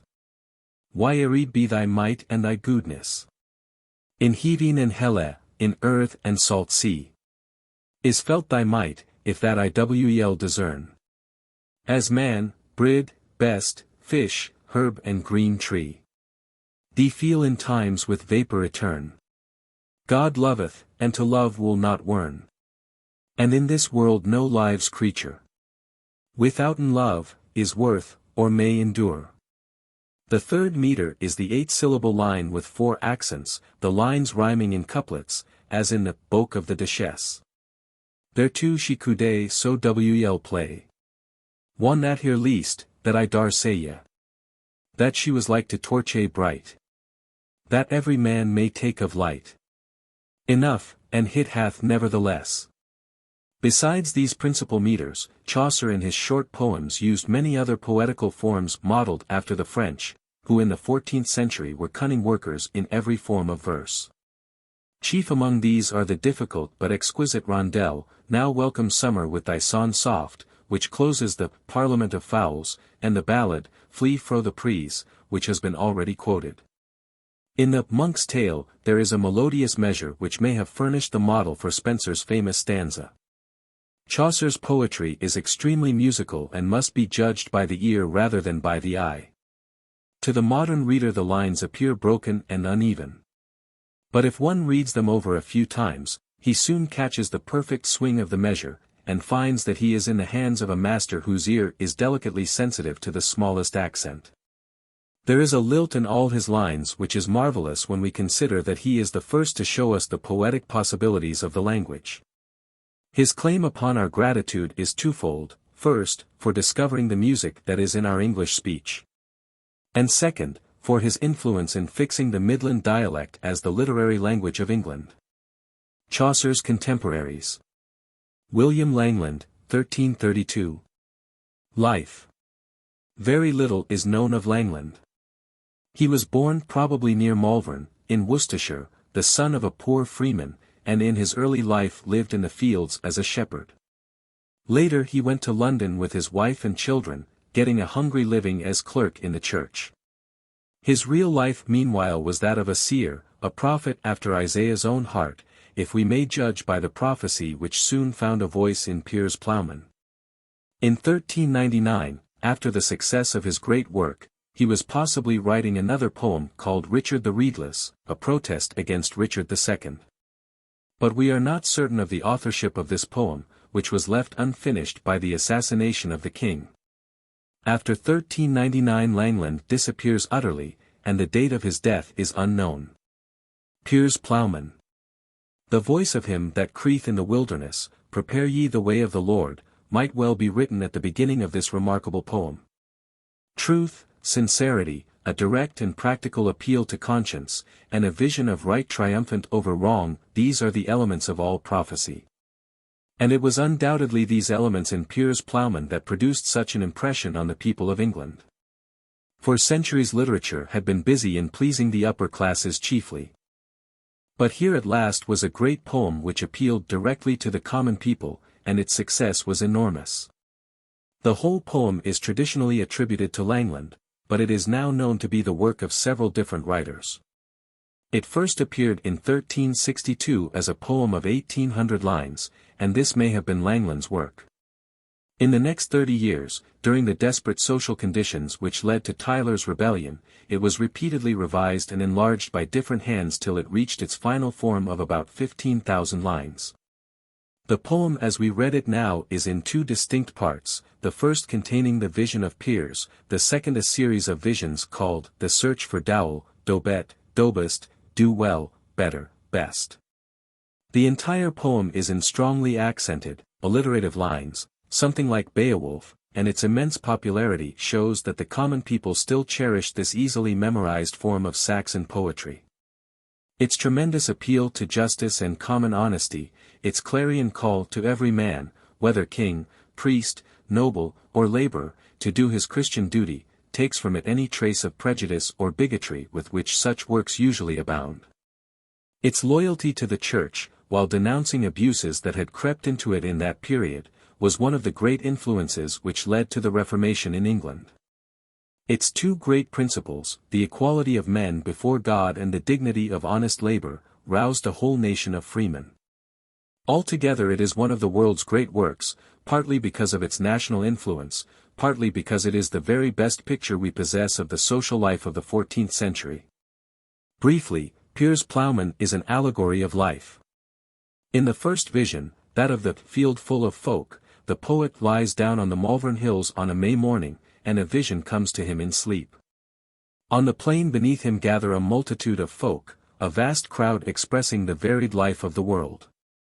All classes and conditions are there. Workingmen are toiling that others may seize all the first fruits of their labor and live high on the proceeds, and the genius of the throng is Lady Bribery, a powerfully drawn figure, expressing the corrupt social life of the times. The next visions are those of the 7 deadly sins, allegorical figures, but powerful as those of Pilgrim's Progress, making the allegories of the Romaunt of the Rose seem like shadows in comparison. These all came to Piers asking the way to truth. But Piers is ploughing his half-acre and refuses to leave his work and lead them. He sets them all to honest toil as the best possible remedy for their vices, and preaches the gospel of work as a preparation for salvation. Throughout the poem Piers bears strong resemblance to John Baptist preaching to the crowds in the wilderness. The later visions are proclamations of the moral and spiritual life of man. The poem grows dramatic in its intensity, rising to its highest power in Piers's triumph over death. And then the poet wakes from his vision with the sound of Easter bells ringing in his ears. Here are a few lines to illustrate the style and language. But the whole poem must be read if one is to understand its crude strength and prophetic spirit. In a summer session, one soft was the son. I shop me into a shroud, as I a sheep were. In habite as in here might, unholy of works. Went wide in this world, wondrous to hear. Bode in a May's morninge, on Malvern hulls. Me befell a fairly, of fairy me thought. I was weary, forwondred, and went me to rest. Under a broad bank, by a bourne side. And as I lay in laned, and loked on the wateries. I slumbred in a sleeping hit swide so mury. John Wycliffe, 1324-1384. Wycliffe, as a man, is by far the most powerful English figure of the 14th century. The immense influence of his preaching in the native tongue, and the power of his laudits to stir the souls of the common folk, are too well known historically to need repetition. Though a university man and a profound scholar, he sides with Langland, and his interests are with the people rather than with the privileged classes, for whom Chaucer writes. His great work, which earned him his title of Father of English Prose, is the translation of the Bible. Wycliffe himself translated the Gospels, and much more of the New Testament. The rest was finished by his followers, especially by Nicholas of Hereford. These translations were made from the Latin Vulgate, not from the original Greek and Hebrew, and the whole work was revised in 1388 by John Purvey, a disciple of Wycliffe. It is impossible to overestimate the influence of this work, both on our English prose and on the lives of the English people. Though Wycliffe's works are now unread, except by occasional scholars, he still occupies a very high place in our literature. His translation of the Bible was slowly copied all over England, and so fixed a national standard of English prose to replace the various dialects. Portions of this translation, in the form of favorite passages from Scripture, were copied by thousands, and for the first time in our history a standard of pure English was established in the homes of the common people. John Wycliffe. As a suggestion of the language of that day, we quote a few familiar sentences from the Sermon on the Mount, as given in the later version of Wycliffe's Gospel. And he opened his mouth, and taught hem, and seed. Blessed ben poor men in spirit, for the kingdom of heavens is hern. Blessed ben mild men, for they shullen well the earth. Blessed ben they that mournen, for they shullen be comforted. Blessed ben they that hungren and thirsten righteousness, for they shullen be fulfilled. Blessed ben merciful men, for they shullen get mercy. Blessed ben they that ben of clean heart, for they shullen see God. Blessed ben peaceable men, for they shullen be cleped God's children. Blessed ben they that sufferen persecution for rightfulness, for the kingdom of heavens is hern. Eftsoen ye han heard, that it was said to eld men, thou shalt not forswear, but thou shalt yelde thin oaths to the Lord. But why see to you, that ye swear not for ony thing, but be your word, the, nay, and that is more than these, is of evil. Ye han heard that it was said, thou shalt love thy neighbor, and hate thine enemy. But why see to you, love ye your enemies, dwell to him that hateth in you, and pray ye for him that pursueth and squandren you. That ye be the sones of your Father that is in heavens, that maketh his sun to rise upon good and evil men, and reigneth on just men and unjust. Therefore be ye parfit, as your heavenly Father is parfit. John Mandeville. Mandeville's travels about the year 1356. There appeared in England an extraordinary book called The Voyage and Travail of Sir John Mandeville, written in excellent style in the Midland dialect, which was then becoming the literary language of England. For years this interesting work and its unknown author were subjects of endless dispute, but it is now fairly certain that this collection of travelers' tales is simply a compilation from Odoric, Marco Polo, and various other sources. The original work was probably in French, which was speedily translated into Latin, then into English and other languages. And wherever it appeared it became extremely popular, its marvelous stories of foreign lands being exactly suited to the credulous spirit of the age. At the present time there are said to be 300 copied manuscripts of Mandeville in various languages, more, probably, than of any other work save the Gospels. In the prologue of the English version the author calls himself John Mandeville and gives an outline of his wide travels during 30 years. But the name is probably a blind, the prologue more or less spurious, and the real compiler is still to be discovered. The modern reader may spend an hour or two very pleasantly in this old wonderland.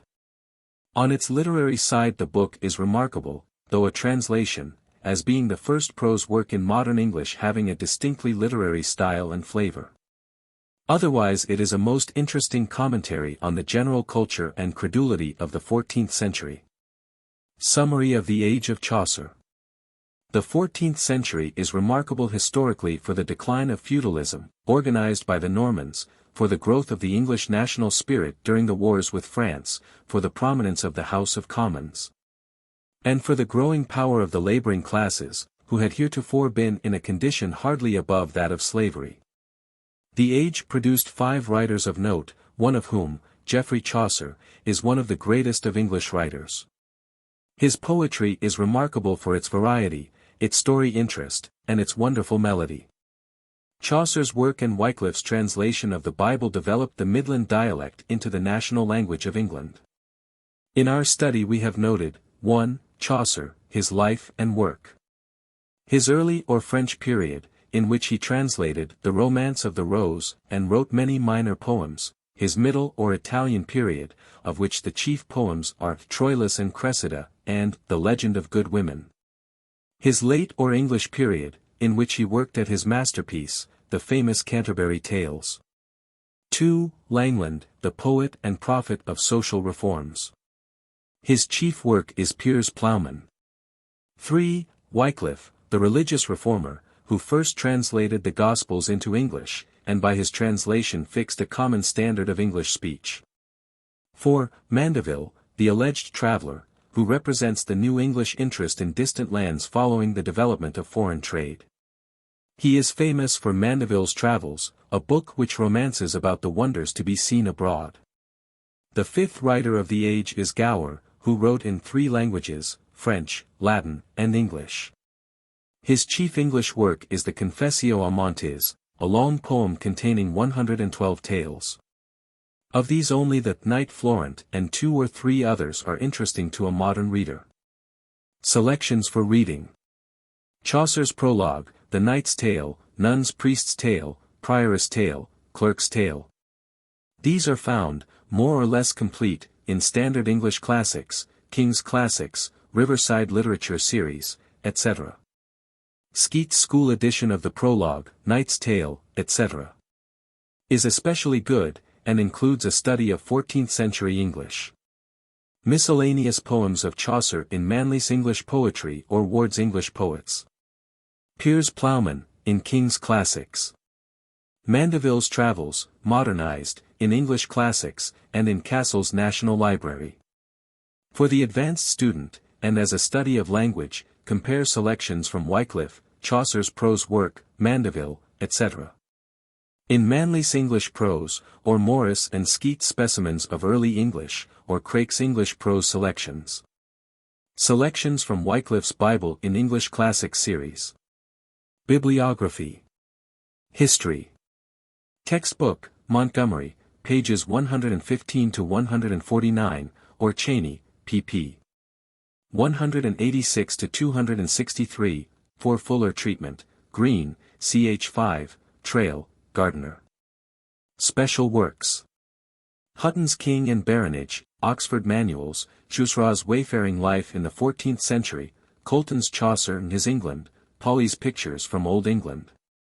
Wright's History of Domestic Manners and Sentiments in England during the Middle Ages, Trevelyan's England in the Age of Wycliffe, Jenks's in the Days of Chaucer, Froissart's Chronicle, in Everyman's Library, the same, new edition, 1895, Macmillan.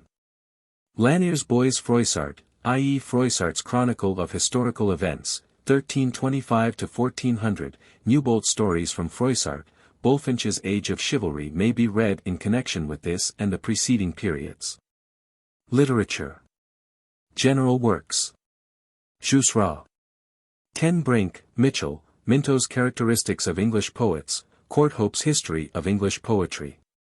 Chaucer, 1, Life, by Lounsbury, in Studies in Chaucer, Volume 1, by Ward, in English Men of Letters Series, Pollard's Chaucer Primer. 2, Aids to Study, F. J. Snell's The Age of Chaucer, Lounsbury's Studies in Chaucer, 3 volumes, Roots the Poetry of Chaucer, Lowell's Essay, In My Study Windows, Hammond's Chaucer, A Biographical Manual, Hempel's Chaucer's Pronunciation. Introductions to School Editions of Chaucer, by Skeat, Liddell, and Mather. 3. Texts and Selections, The Oxford Chaucer, 6 volumes, edited by Skeat, is the standard, Skeat's Student's Chaucer, The Globe Chaucer, Macmillan. Works of Chaucer, edited by Lounsbury, Crowell, Pollard's The Canterbury Tales, Eversley edition, Skeat's Selections from Chaucer, Clarendon Press. Chaucer's Prologue, and Various Tales, in Standard English Classics, Ginn and Company, and in other school series. Minor Writers. Morris and Skeat Specimens of Early English Prose. Chaucer's Piers Plowman. Skeat's Piers Plowman, text, glossary and notes, Warren's Piers Plowman in Modern Prose. Arnold's Wycliffe Select English Works, Sargent's Wycliffe, Heroes of the Nation Series, Lobossa's Life of John Wycliffe. Travels of Sir John Mandeville, Modern Spelling, in Library of English Classics, Macaulay's Gower's English Works. Suggestive questions. 1. What are the chief historical events of the 14th century? What social movement is noticeable? What writers reflect political and social conditions? 2. Tell briefly the story of Chaucer's life. What foreign influences are noticeable? Name a few poems illustrating his 3 periods of work. What qualities have you noticed in his poetry? Why is he called our first national poet? 3. Give the plan of the Canterbury Tales. For what is the prologue remarkable? What light does it throw upon English life of the 14th century? Quote or read some passages that have impressed you. Which character do you like best? Are any of the characters like certain men and women whom you know? What classes of society are introduced? Is Chaucer's attitude sympathetic or merely critical? 4. Tell in your own words the tale you like best. Which tale seems truest to life as you know it? Mention any other poets who tell stories in verse. 5. Quote or read passages which show Chaucer's keenness of observation, his humor, his kindness in judgment, his delight in nature. What side of human nature does he emphasize? Make a little comparison between Chaucer and Shakespeare, having in mind, 1. The characters described by both poets, 2. Their knowledge of human nature, 3. The sources of their plots, 4. The interest of their works. 6. Describe briefly Piers Plowman and its author. Why is the poem called The Gospel of the Poor? What message does it contain for daily labor? Does it apply to any modern conditions? Note any resemblance in ideas between Piers Plowman and such modern works as Carlyle's Past and Present, Kingsley's Alton Locke, Morris's Dream of John Ball, etc. 7. For what is Wycliffe remarkable in literature? How did his work affect our language? Note resemblances and differences between Wycliffe and the Puritans. 8. What is Mandeville's Travels? What light does it throw on the mental condition of the age? What essential difference do you note between this book and Gulliver's Travels? Chronology, 14th century. History. Literature. 1327. Edward III. 1338. Beginning of 100 Years. War with France.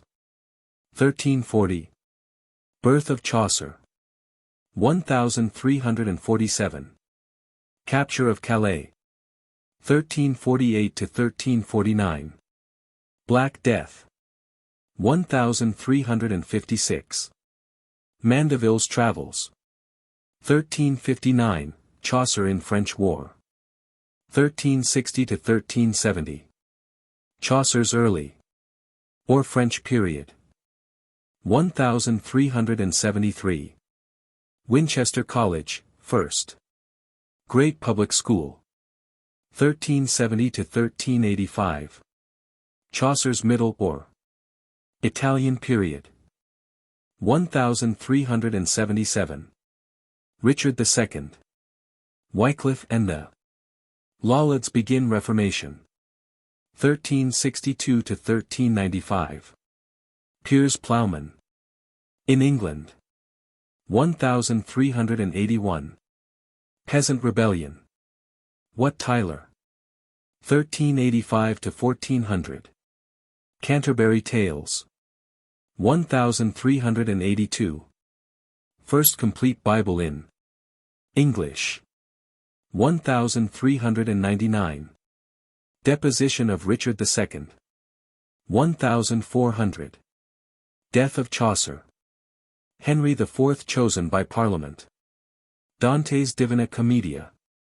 c. 1310. Petrarchs. Sonnets and Poems, 1325 to 1374. Boccaccio's Tales, c. 1350. Chapter 5. The Revival of Learning, 1400 to 1550. History of the period. Political changes. The century and a half following the death of Chaucer, 1400 to 1550, is the most volcanic period of English history. The land is swept by vast changes, inseparable from the rapid accumulation of national power. But since power is the most dangerous of gifts until men have learned to control it, these changes seem at first to have no specific aim or direction. Henry VIII's erratic yet vigorous life, as depicted by Shakespeare, was typical of the life of his times. First let Europe feel the might of the new national spirit. To divert that growing and unruly spirit from rebellion at home, Henry led his army abroad, in the apparently impossible attempt to gain for himself three things: a French wife, a French revenue, and the French crown itself. The Battle of Agincourt was fought in 1415, and 5 years later, by the Treaty of Troyes, France acknowledged his right to all his outrageous demands. The uselessness of the terrific struggle on French soil is shown by the rapidity with which all its results were swept away. When Henry died in 1422, leaving his son heir to the crowns of France and England, a magnificent recumbent statue with head of pure silver was placed in Westminster Abbey to commemorate his victories. The silver head was presently stolen, and the loss is typical of all that he had struggled for. His son, Henry VI, was but the shadow of a king, a puppet in the hands of powerful nobles, who seized the power of England and turned it to self-destruction. Meanwhile all his foreign possessions were won back by the French under the magic leadership of Joan of Arc. Cade's Rebellion, 1450, and the Bloody Wars of the Roses, 1455 to 1485, are names to show how the energy of England was violently destroying itself, like a great engine that has lost its balance wheel. The frightful reign of Richard III followed, which had, however, this redeeming quality, that it marked the end of civil wars and the self-destruction of feudalism, and made possible a new growth of English national sentiment under the popular Tudors. In the long reign of Henry VIII the changes are less violent, but have more purpose and significance. His age is marked by a steady increase in the national power at home and abroad, by the entrance of the Reformation, by a side door, and by the final separation of England from all ecclesiastical bondage in Parliament's famous Act of Supremacy. In previous reigns chivalry and the old feudal system had practically been banished. Now monasticism, the third medieval institution with its mixed evil and good, received its death blow in the wholesale suppression of the monasteries and the removal of abbots from the House of Lords. Notwithstanding the evil character of the king and the hypocrisy of proclaiming such a creature the head of any church or the defender of any faith, we acquiesce silently in Stubbs' declaration that, the world owes some of its greatest debts to men from whose memory the world recoils. While England during this period was in constant political strife, yet rising slowly, like the spiral flight of an eagle, to heights of national greatness, intellectually it moved forward with bewildering rapidity.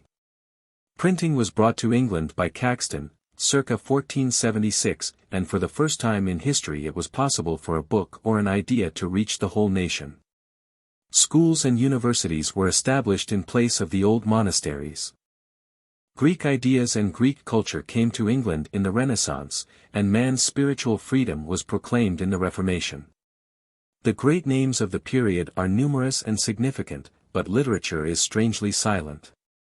Probably the very turmoil of the age prevented any literary development, for literature is one of the arts of peace. It requires quiet and meditation rather than activity, and the stirring life of the Renaissance had first to be lived before it could express itself in the new literature of the Elizabethan period. The Revival of Learning. The revival of learning denotes, in its broadest sense, that gradual enlightenment of the human mind after the darkness of the Middle Ages. The names Renaissance and Humanism, which are often applied to the same movement, have properly a narrower significance. The term Renaissance, though used by many writers to denote the whole transition from the Middle Ages to the modern world, is more correctly applied to the revival of art resulting from the discovery and imitation of classic models in the 14th and 15th centuries. Humanism applies to the revival of classic literature, and was so called by its leaders, following the example of Petrarch, because they held that the study of the classics, literae humaniores, i.e. the more human writings, rather than the old theology, was the best means of promoting the largest human interests. We use the term revival of learning to cover the whole movement, whose essence was, according to Lamartine, that man discovered himself and the universe, and, according to Taine, that man, so long blinded, had suddenly opened his eyes and seen the world. We shall understand this better if we remember that in the Middle Ages man's whole world consisted of the narrow Mediterranean and the nations that clustered about it. And that this little world seemed bounded by impassable barriers, as if God had said to their sailors, "Hitherto shalt thou come, but no farther." Man's mind also was bounded by the same narrow lines. His culture as measured by the great deductive system of scholasticism consisted not in discovery, but rather in accepting certain principles and traditions established by divine and ecclesiastical authority as the basis of all truth. These were his pillars of Hercules, his mental and spiritual bounds that he must not pass, and within these, like a child playing with lettered blocks, he proceeded to build his intellectual system. Only as we remember their limitations can we appreciate the heroism of these toilers of the Middle Ages, giants in intellect, yet playing with children's toys. Ignorant of the laws and forces of the universe, while debating the essence and locomotion of angels, eager to learn, yet forbidden to enter fresh fields in the right of free exploration and the joy of individual discovery. The revival stirred these men as the voyages of da Gama and Columbus stirred the mariners of the Mediterranean. First came the sciences and inventions of the Arabs, making their way slowly against the prejudice of the authorities, and opening men's eyes to the unexplored realms of nature. Then came the flood of Greek literature which the new art of printing carried swiftly to every school in Europe, revealing a new world of poetry and philosophy. Scholars flocked to the universities, as adventurers to the new world of America, and there the old authority received a death blow. Truth only was authority. To search for truth everywhere, as men sought for new lands and gold and the fountain of youth, that was the new spirit which awoke in Europe with the revival of learning. 2. Literature of the Revival. The 150 years of the Revival period are singularly destitute of good literature. Men's minds were too much occupied with religious and political changes and with the rapid enlargement of the mental horizon to find time for that peace and leisure which are essential for literary results. Perhaps, also, the floods of newly discovered classics, which occupied scholars and the new printing presses alike, were by their very power and abundance a discouragement of native talent. Roger Ascham, 1515–1568, a famous classical scholar, who published a book called Toxophilus, School of Shooting, in 1545, expresses in his preface, or apology, a very widespread dissatisfaction over the neglect of native literature when he says, "And as for ye Latin or Greek tongue, everything is so excellently done in them, that none can do better, in the English tongue contrary, every thing in a manner so meanly, both for the matter and handlage, that no man can do worse." On the continent, also, this new interest in the classics served to check the growth of native literatures. In Italy especially, for a full century after the brilliant age of Dante and Petrarch, no great literature was produced, and the Italian language itself seemed to go backward. The truth is that these great writers were, like Chaucer, far in advance of their age, and that the medieval mind was too narrow, too scantily furnished with ideas to produce a varied literature. The 15th century was an age of preparation, of learning the beginnings of science, and of getting acquainted with the great ideals, the stern law, the profound philosophy, the suggestive mythology, and the noble poetry of the Greeks and Romans. So the mind was furnished with ideas for a new literature. With the exception of Malory's Morte d'Arthur, which is still medieval in spirit, the student will find little of interest in the literature of this period. We give here a brief summary of the men and the books most worthy of remembrance, but for the real literature of the Renaissance one must go forward a century and a half to the age of Elizabeth. Praise of Folly. The two greatest books which appeared in England during this period are undoubtedly Erasmus's Praise of Folly, Encomium Moriae, and More's Utopia, the famous Kingdom of Nowhere. Both were written in Latin, but were speedily translated into all European languages. The praise of folly is like a song of victory for the new learning, which had driven away vice, ignorance, and superstition, the three foes of humanity. It was published in 1511 after the accession of Henry VIII. Folly is represented as donning cap and bells and mounting a pulpit, where the vice and cruelty of kings, the selfishness and ignorance of the clergy, and the foolish standards of education are satirized without mercy. Utopia More's Utopia, published in 1516, is a powerful and original study of social conditions, unlike anything which had ever appeared in any literature. In our own day we have seen its influence in Bellamy's Looking Backward, an enormously successful book, which recently set people to thinking of the unnecessary cruelty of modern social conditions. More learns from a sailor, one of Amerigo Vespucci's companions, of a wonderful kingdom of nowhere, in which all questions of labor, government, society, and religion have been easily settled by simple justice and common sense.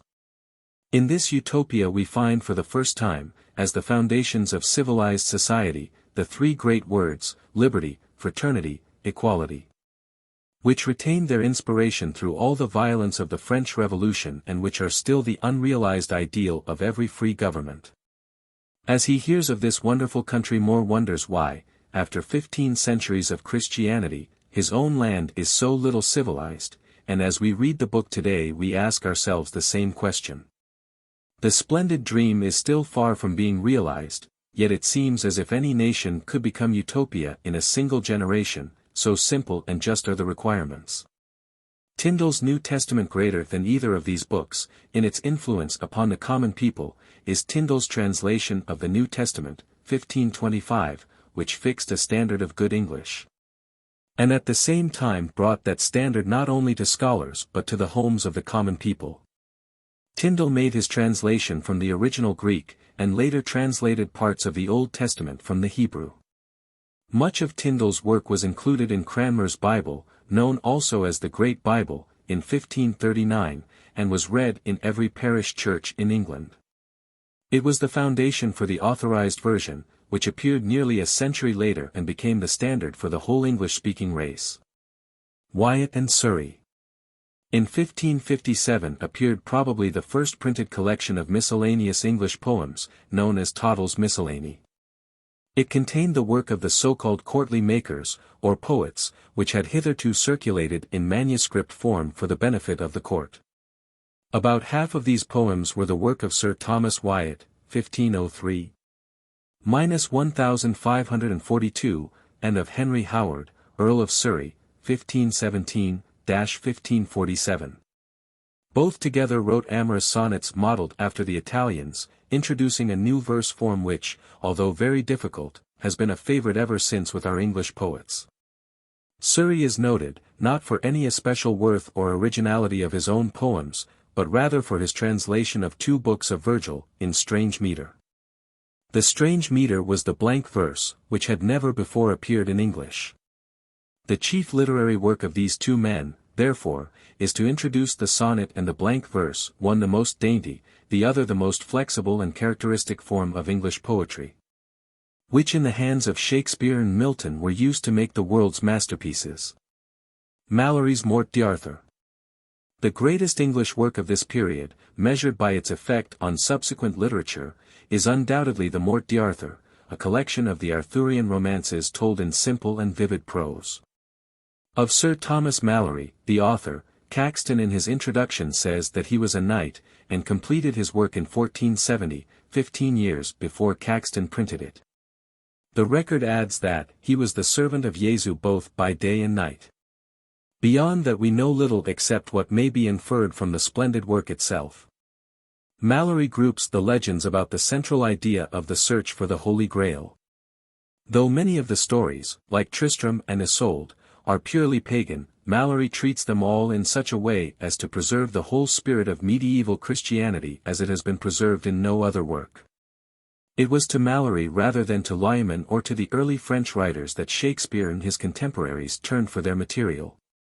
And in our own age he has supplied Tennyson and Matthew Arnold and Swinburne and Morris with the inspiration for the Idylls of the King, and the Death of Tristram, and the other exquisite poems which center about Arthur and the knights of his Round Table. In subject matter the book belongs to the medieval age, but Malory himself, with his desire to preserve the literary monuments of the past, belongs to the Renaissance. And he deserves our lasting gratitude for attempting to preserve the legends and poetry of Britain at a time when scholars were chiefly busy with the classics of Greece and Rome. As the Arthurian legends are one of the great recurring motives of English literature, Malory's work should be better known. His stories may be and should be told to every child as part of his literary inheritance. Then Malory may be read for his style and his English prose and his expression of the medieval spirit. And then the stories may be read again, in Tennyson's Idylls, to show how those exquisite old fancies appeal to the minds of our modern poets. Summary of the Revival of Learning period. This transition period is at first one of decline from the age of Chaucer, and then of intellectual preparation for the age of Elizabeth. For a century and a half after Chaucer not a single great English work appeared, and the general standard of literature was very low. There are three chief causes to account for this. 1. The long war with France and the civil wars of the Roses distracted attention from books and poetry, and destroyed or ruined many noble English families who had been friends and patrons of literature. 2. The Reformation in the latter part of the period filled men's minds with religious questions. 3. The revival of learning set scholars and literary men to an eager study of the classics, rather than to the creation of native literature. Historically the age is noticeable for its intellectual progress, for the introduction of printing, for the discovery of America, for the beginning of the Reformation, and for the growth of political power among the common people. In our study we have noted, 1. The revival of learning, what it was, and the significance of the terms humanism and Renaissance. 2. 3 influential literary works, Erasmus's Praise of Folly, More's Utopia, and Tyndall's translation of the New Testament. 3. Wyatt and Surrey, and the so-called courtly makers were poets. 4. Malory's Morte d'Arthur, a collection of the Arthurian legends in English prose. The miracle and mystery plays were the most popular form of entertainment in this age. But we have reserved them for special study in connection with the rise of the drama, in the following chapter. Selections for reading. Malory's Morte d'Arthur, Selections, in Athenaeum Press Series, etc. It is interesting to read Tennyson's Passing of Arthur in connection with Malory's account. Utopia, in Arber's reprints, Temple Classics, King's Classics, etc. Selections from Wyatt, Surrey, etc., in Manley's English Poetry or Ward's English Poets. Toddle's Miscellany, in Arber's reprints. Morris and Skeat's Specimens of Early English, Volume 3, has good selections from this period. Bibliography. History.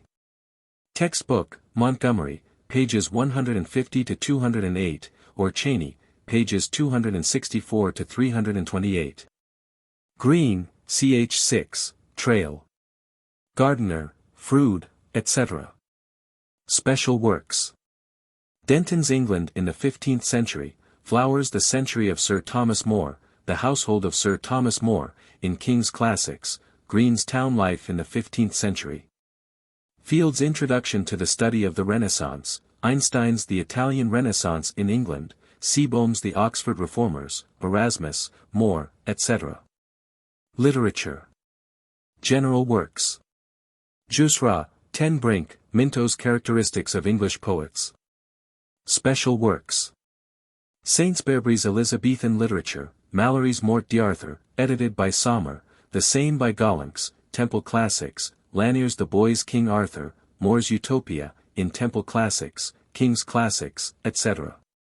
Roper's Life of Sir Thomas More, in King's Classics, Temple Classics, etc., Ascham's Schoolmaster, in Arber's English reprints, Poems of Wyatt and Surrey, in English reprints and Bell's Aldine Poets, Simons's Sir Thomas Wyatt and his poems. Allen's Selections from Erasmus, Jusra's Romance of a King's Life, James I of Scotland, contains extracts and an admirable criticism of the King's Quair. Suggestive questions. 1. The 15th century in English literature is sometimes called the Age of Arrest. Can you explain why? What causes account for the lack of great literature in this period? Why should the ruin of noble families at this time seriously affect our literature? Can you recall anything from the Anglo-Saxon period to justify your opinion? 2. What is meant by humanism? What was the first effect of the study of Greek and Latin classics upon our literature? What excellent literary purposes did the classics serve in later periods? 3. What are the chief benefits to literature of the discovery of printing? What effect on civilization has the multiplication of books? 4. Describe More's Utopia. Do you know any modern books like it? Why should any impractical scheme of progress be still called utopian? 5. What work of this period had the greatest effect on the English language? Explain why. 6. What was the chief literary influence exerted by Wyatt and Surrey? Do you know any later poets who made use of the verse forms which they introduced? 7. Which of Malory's stories do you like best? Where did these stories originate? Have they any historical foundation? What two great elements did Malory combine in his work? What is the importance of his book to later English literature? Compare Tennyson's Idylls of the King and Malory's stories with regard to material, expression, and interest. Note the marked resemblances and differences between the Morte d'Arthur and the Nibelungen Lied. Chronology. History. Literature. 1413. Henry V. 1415. Battle of Agincourt. 1422. Henry VI. 1470. Malory's Morte d'Arthur. 1428. Siege of Orleans. Joan of Arc. 1474 c. Caxton, at Bruges. 1453. End of Hundred Years' War. Prince the first book in 1455 to 1485. War of Roses. English, The Requile of the 1461. Edward IV. Histories of Troy. 1483. Richard III. 1477. First book printed in England. 1485. Henry VII. 1485. Morte d'Arthur printed by Caxton. 1492. Columbus discovers America. 1499. Colet, Erasmus, and more. 1509. Henry VIII. Bring the new learning to Oxford. 1509. Erasmus's praise of folly. 1516. More's Utopia. 1525. Tyndale's New Testament. 1534. Act of Supremacy. The 1530 c. Introduction of the Reformation accomplished. Sonnet and blank verse by Wyatt and Surrey. 1539. The Great Bible. 1547. Edward VI. 1553. Mary. 1557. Toddle's Miscellany. 1558.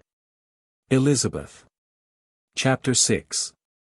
The Age of Elizabeth, 1550 to 1620. History of the period. Political summary. In the age of Elizabeth all doubt seems to vanish from English history. After the reigns of Edward and Mary, with defeat and humiliation abroad and persecutions and rebellion at home, the accession of a popular sovereign was like the sunrise after a long night, and, in Milton's words, we suddenly see England. A noble and puissant nation, rousing herself, like a strong man after sleep, and shaking her invincible locks.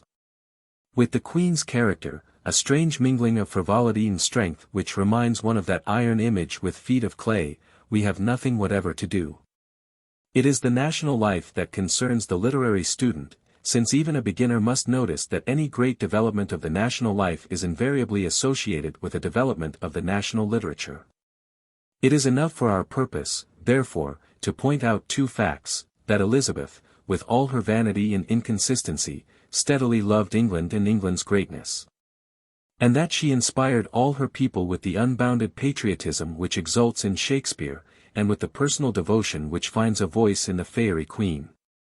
Under her administration the English national life progressed by gigantic leaps rather than by slow historical process, and English literature reached the very highest point of its development. It is possible to indicate only a few general characteristics of this great age which had a direct bearing upon its literature. Religious toleration. Characteristics of the Elizabethan age. The most characteristic feature of the age was the comparative religious tolerance, which was due largely to the Queen's influence. The frightful excesses of the religious war known as the 30 Years' War on the Continent found no parallel in England. Upon her accession Elizabeth found the whole kingdom divided against itself. The north was largely Catholic, while the southern counties were as strongly Protestant. Scotland had followed the Reformation in its own intense way, while Ireland remained true to its old religious traditions, and both countries were openly rebellious. The court, made up of both parties, witnessed the rival intrigues of those who sought to gain the royal favor. It was due partly to the intense absorption of men's minds in religious questions that the preceding century, though an age of advancing learning, produced scarcely any literature worthy of the name. Elizabeth favored both religious parties, and presently the world saw with amazement Catholics and Protestants acting together as trusted counselors of a great sovereign. The defeat of the Spanish Armada established the Reformation as a fact in England, and at the same time united all Englishmen in a magnificent national enthusiasm. For the first time since the Reformation began, the fundamental question of religious toleration seemed to be settled, and the mind of man, freed from religious fears and persecutions, turned with a great creative impulse to other forms of activity. It is partly from this new freedom of the mind that the age of Elizabeth received its great literary stimulus. Social contentment too. It was an age of comparative social contentment, in strong contrast with the days of Langland. The rapid increase of manufacturing towns gave employment to thousands who had before been idle and discontented. Increasing trade brought enormous wealth to England, and this wealth was shared to this extent, at least, that for the first time some systematic care for the needy was attempted. Parishes were made responsible for their own poor, and the wealthy were taxed to support them or give them employment. The increase of wealth, the improvement in living, the opportunities for labor, the new social content, these also are factors which help to account for the new literary activity. Enthusiasm 3. It is an age of dreams, of adventure, of unbounded enthusiasm springing from the new lands of fabulous riches revealed by English explorers. Drake sails around the world, shaping the mighty course which English colonizers shall follow through the centuries, and presently the young philosopher Bacon is saying confidently, "I have taken all knowledge for my province." The mind must search farther than the eye, with new, rich lands open to the sight, the imagination must create new forms to people the new worlds. Hakluyt's famous collection of voyages, and Purchas, his pilgrimage, were even more stimulating to the English imagination than to the English acquisitiveness. While her explorers searched the new world for the fountain of youth, her poets are creating literary works that are young forever. Marston writes, "Why, man, all their dripping pans are pure gold. The prisoners they take are fettered in gold. And as for rubies and diamonds, they go forth on holy days and gather hem by the seashore to hang on their children's coats." This comes nearer to being a description of Shakespeare's poetry than of the Indians in Virginia. Prospero, in The Tempest, with his control over the mighty powers and harmonies of nature, is only the literary dream of that science which had just begun to grapple with the forces of the universe. Cabot, Drake, Frobisher, Gilbert, Raleigh, Willoughby, Hawkins, a score of explorers reveal a new earth to men's eyes, and instantly literature creates a new heaven to match it. So dreams and deeds increase side by side, and the dream is ever greater than the deed. That is the meaning of literature. The drama 4. To sum up, the age of Elizabeth was a time of intellectual liberty, of growing intelligence and comfort among all classes, of unbounded patriotism, and of peace at home and abroad. For a parallel we must go back to the age of Pericles in Athens, or of Augustus in Rome, or go forward a little to the magnificent court of Louis XIV, when Corneille, Racine, and Molière brought the drama in France to the point where Marlowe, Shakespeare, and Jonson had left it in England half a century earlier. Such an age of great thought and great action, appealing to the eyes as well as to the imagination and intellect, finds but one adequate literary expression. Neither poetry nor the story can express the whole man, his thought, feeling, action, and the resulting character. Hence in the age of Elizabeth literature turned instinctively to the drama and brought it rapidly to the highest stage of its development. 2. The non-dramatic poets of the Elizabethan age. Edmund Spenser, 1552–1599. Cuddy. Peers, I have piped erst so long with pain, that all mine Odin reed's been rent and wore, and my poor muse hath spent her spared store. Yet little good hath got, and much less gain. Such pleasaunce makes the grasshopper so poor, and Liga so laid when winter doth her strain. The dapper ditties that I want devise, to feed youth's fancy, and the flocking fry, dealt in much what I the bet forthee. They haun the pleasure, I a slender prize. I beat the bush, the birds to them do fly. What good thereof to Cuddy can arise? Peers. Cuddy, the praise is better than the price. The glory eke much greater than the gain. Shepherd's Calendar, October. In these words, with their sorrowful suggestion of Spenser reveals his own heart, unconsciously perhaps, as no biographer could possibly do. His life and work seem to center about three great influences, summed up in three names: Cambridge, where he grew acquainted with the classics and the Italian poets; London, where he experienced the glamour and the disappointment of court life; and Ireland, which steeped him in the beauty and imagery of old Celtic poetry and first gave him leisure to write his masterpiece. Edmund Spenser. Life. Of Spenser's early life and parentage we know little, except that he was born in East Smithfield, near the Tower of London, and was poor. His education began at the Merchant Taylors' School in London and was continued in Cambridge, where as a poor sizar and fag for wealthy students he earned a scant living. Here in the glorious world that only a poor scholar knows how to create for himself he read the classics, made acquaintance with the great Italian poets, and wrote numberless little poems of his own. Though Chaucer was his beloved master, his ambition was not to rival the Canterbury Tales, but rather to express the dream of English chivalry, much as Ariosto had done for Italy in Orlando Furioso. After leaving Cambridge, 1576, Spenser went to the north of England, on some unknown work or quest. Here his chief occupation was to fall in love and to record his melancholy over the lost Rosalind in the Shepherd's Calendar. Upon his friend Harvey's advice he came to London, bringing his poems, and here he met Leicester, then at the height of royal favour, and the latter took him to live at Leicester House. Here he finished the Shepherd's Calendar, and here he met Sidney and all the Queen's favourites. The court was full of intrigues, lying and flattery, and Spenser's opinion of his own uncomfortable position is best expressed in a few lines from Mother Hubbard's Tale. Full little knowest thou, that has not tried, what hell it is, ensuing long to bide, to lose good days, that might be better spent, to waste long nights in pensive discontent, to fret thy soul with crosses and with cares, to eat thy heart through comfortless despairs, to fawn, to crouch, to wait, to ride, to run, to spend, to give, to want, to be undone.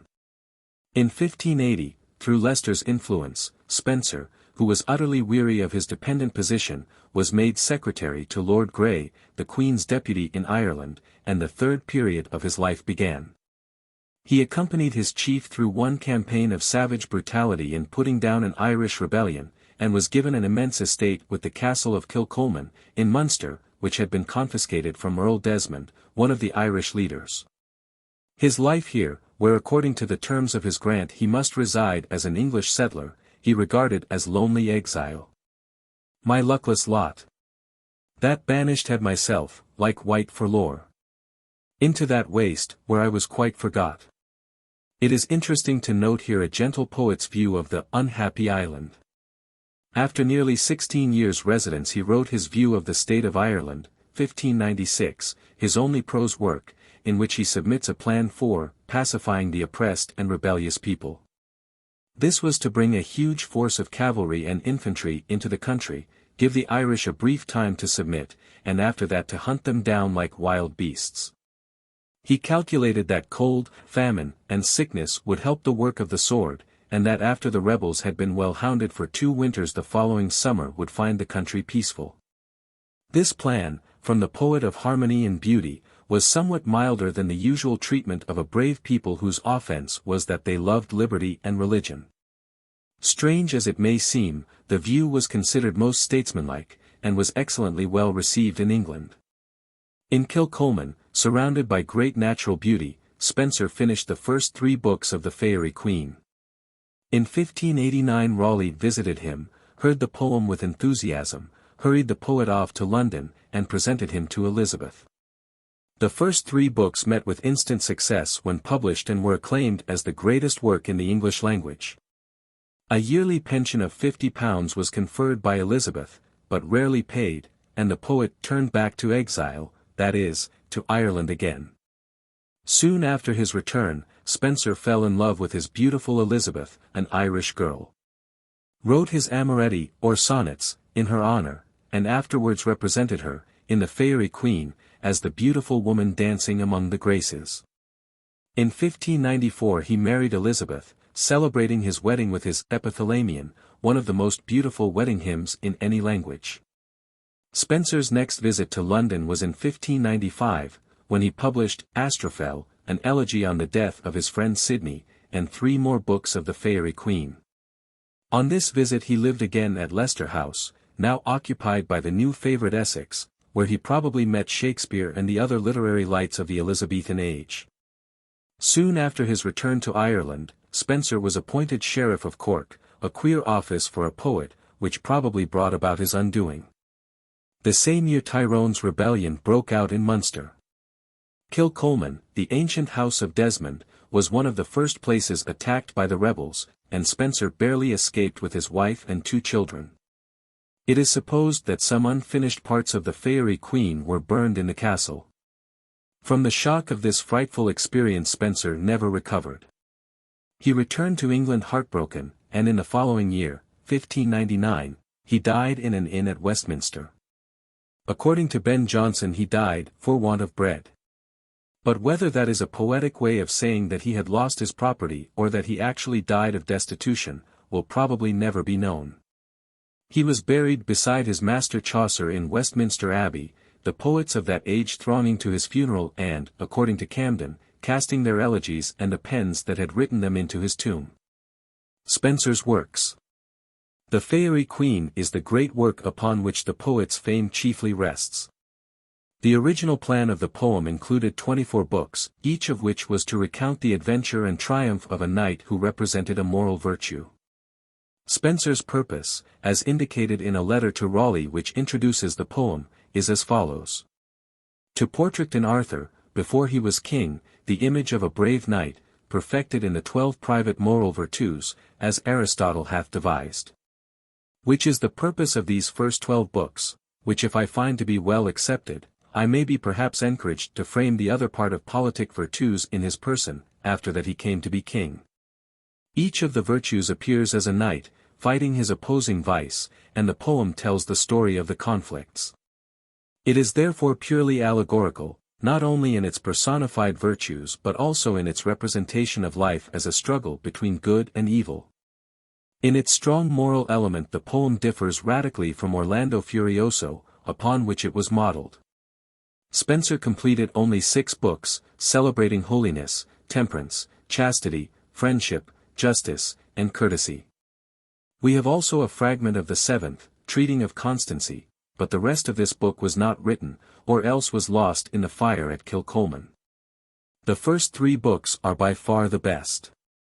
And judging by the way the interest lags and the allegory grows incomprehensible, it is perhaps as well for Spenser's reputation that the other 18 books remained a dream. Argument of the Faerie Queen. From the introductory letter we learn that the hero visits the Queen's court in Fairyland, while she is holding a 12 days festival. On each day some distressed person appears unexpectedly, tells a woeful story of dragons, of enchantresses, or of distressed beauty or virtue, and asks for a champion to right the wrong and to let the oppressed go free. Sometimes a knight volunteers or begs for the dangerous mission, again the duty is assigned by the Queen, and the journeys and adventures of these knights are the subjects of the several books. The first recounts the adventures of the Red Cross Knight, representing holiness, and the Lady Una, representing religion. Their contests are symbolical of the worldwide struggle between virtue and faith on the one hand, and sin and heresy on the other.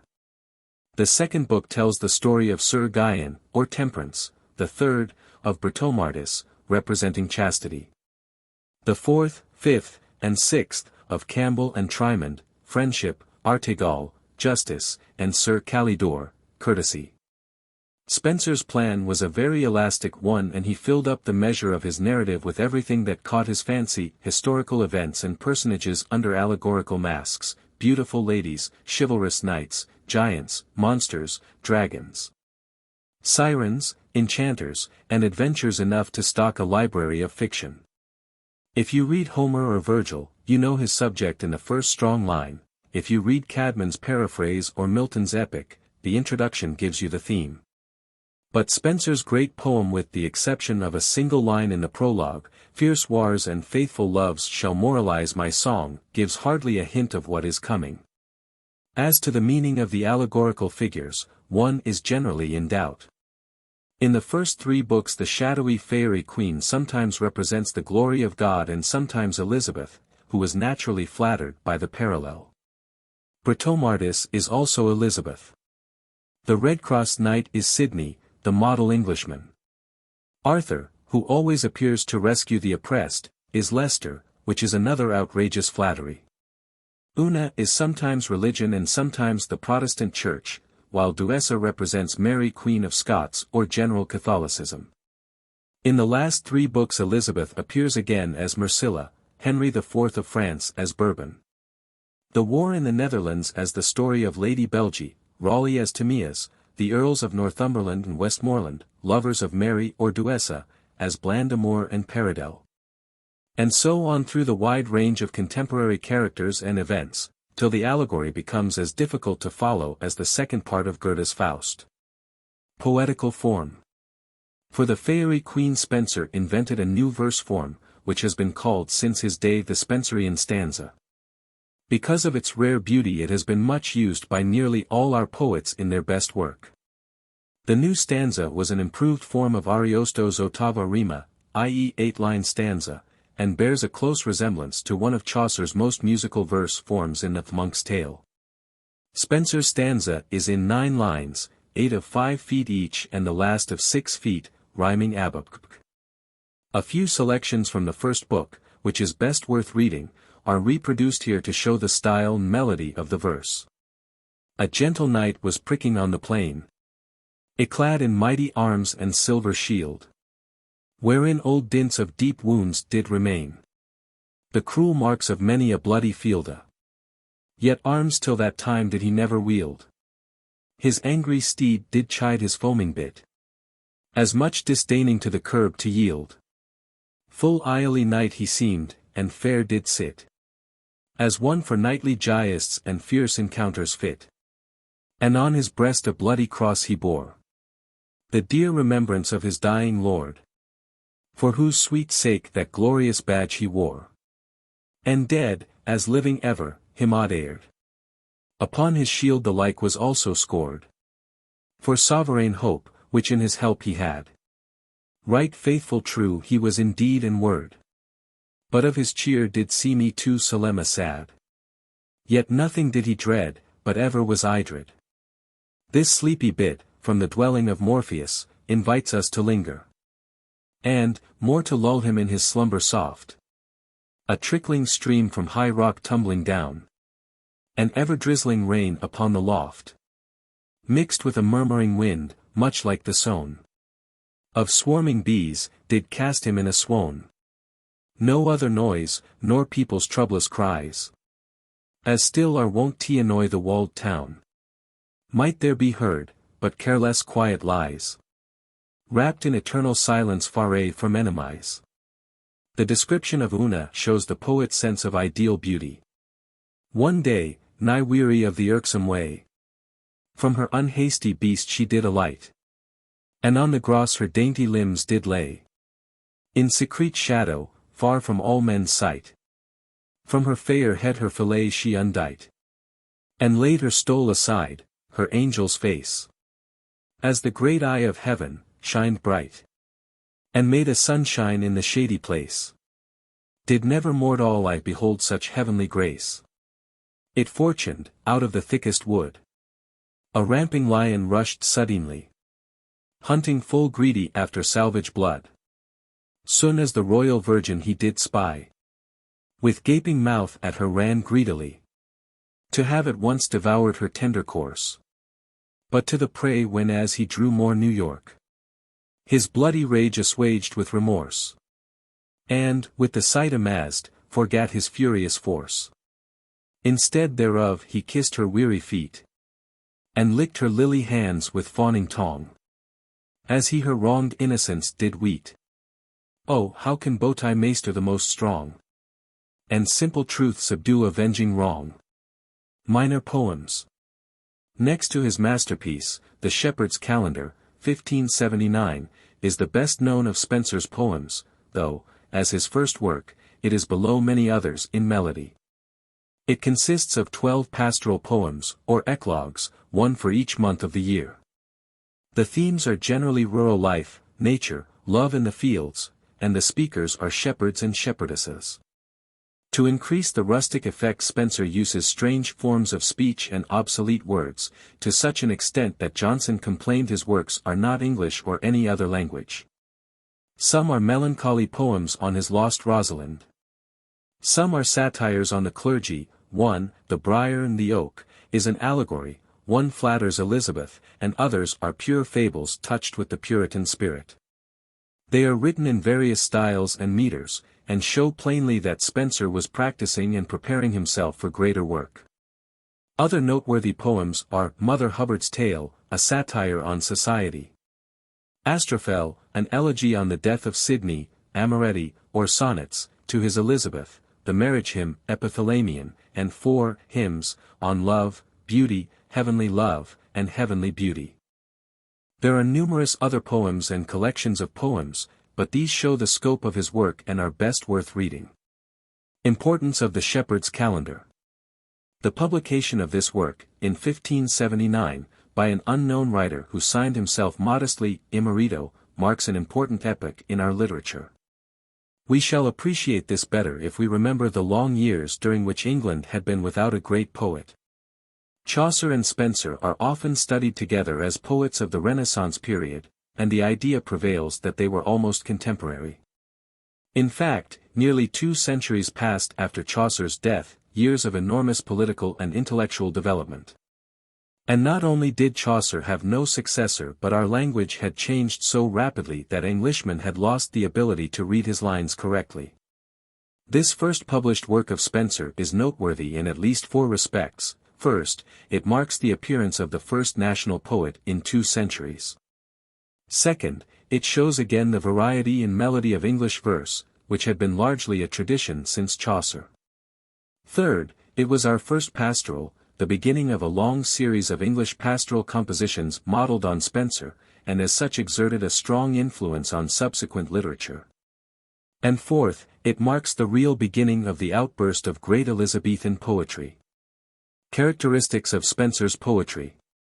The 5 main qualities of Spenser's poetry are, 1. A perfect melody, 2. A rare sense of beauty, 3. A splendid imagination, which could gather into one poem heroes, knights, ladies, dwarfs, demons and dragons, classic mythology, stories of chivalry, and the thronging ideals of the Renaissance.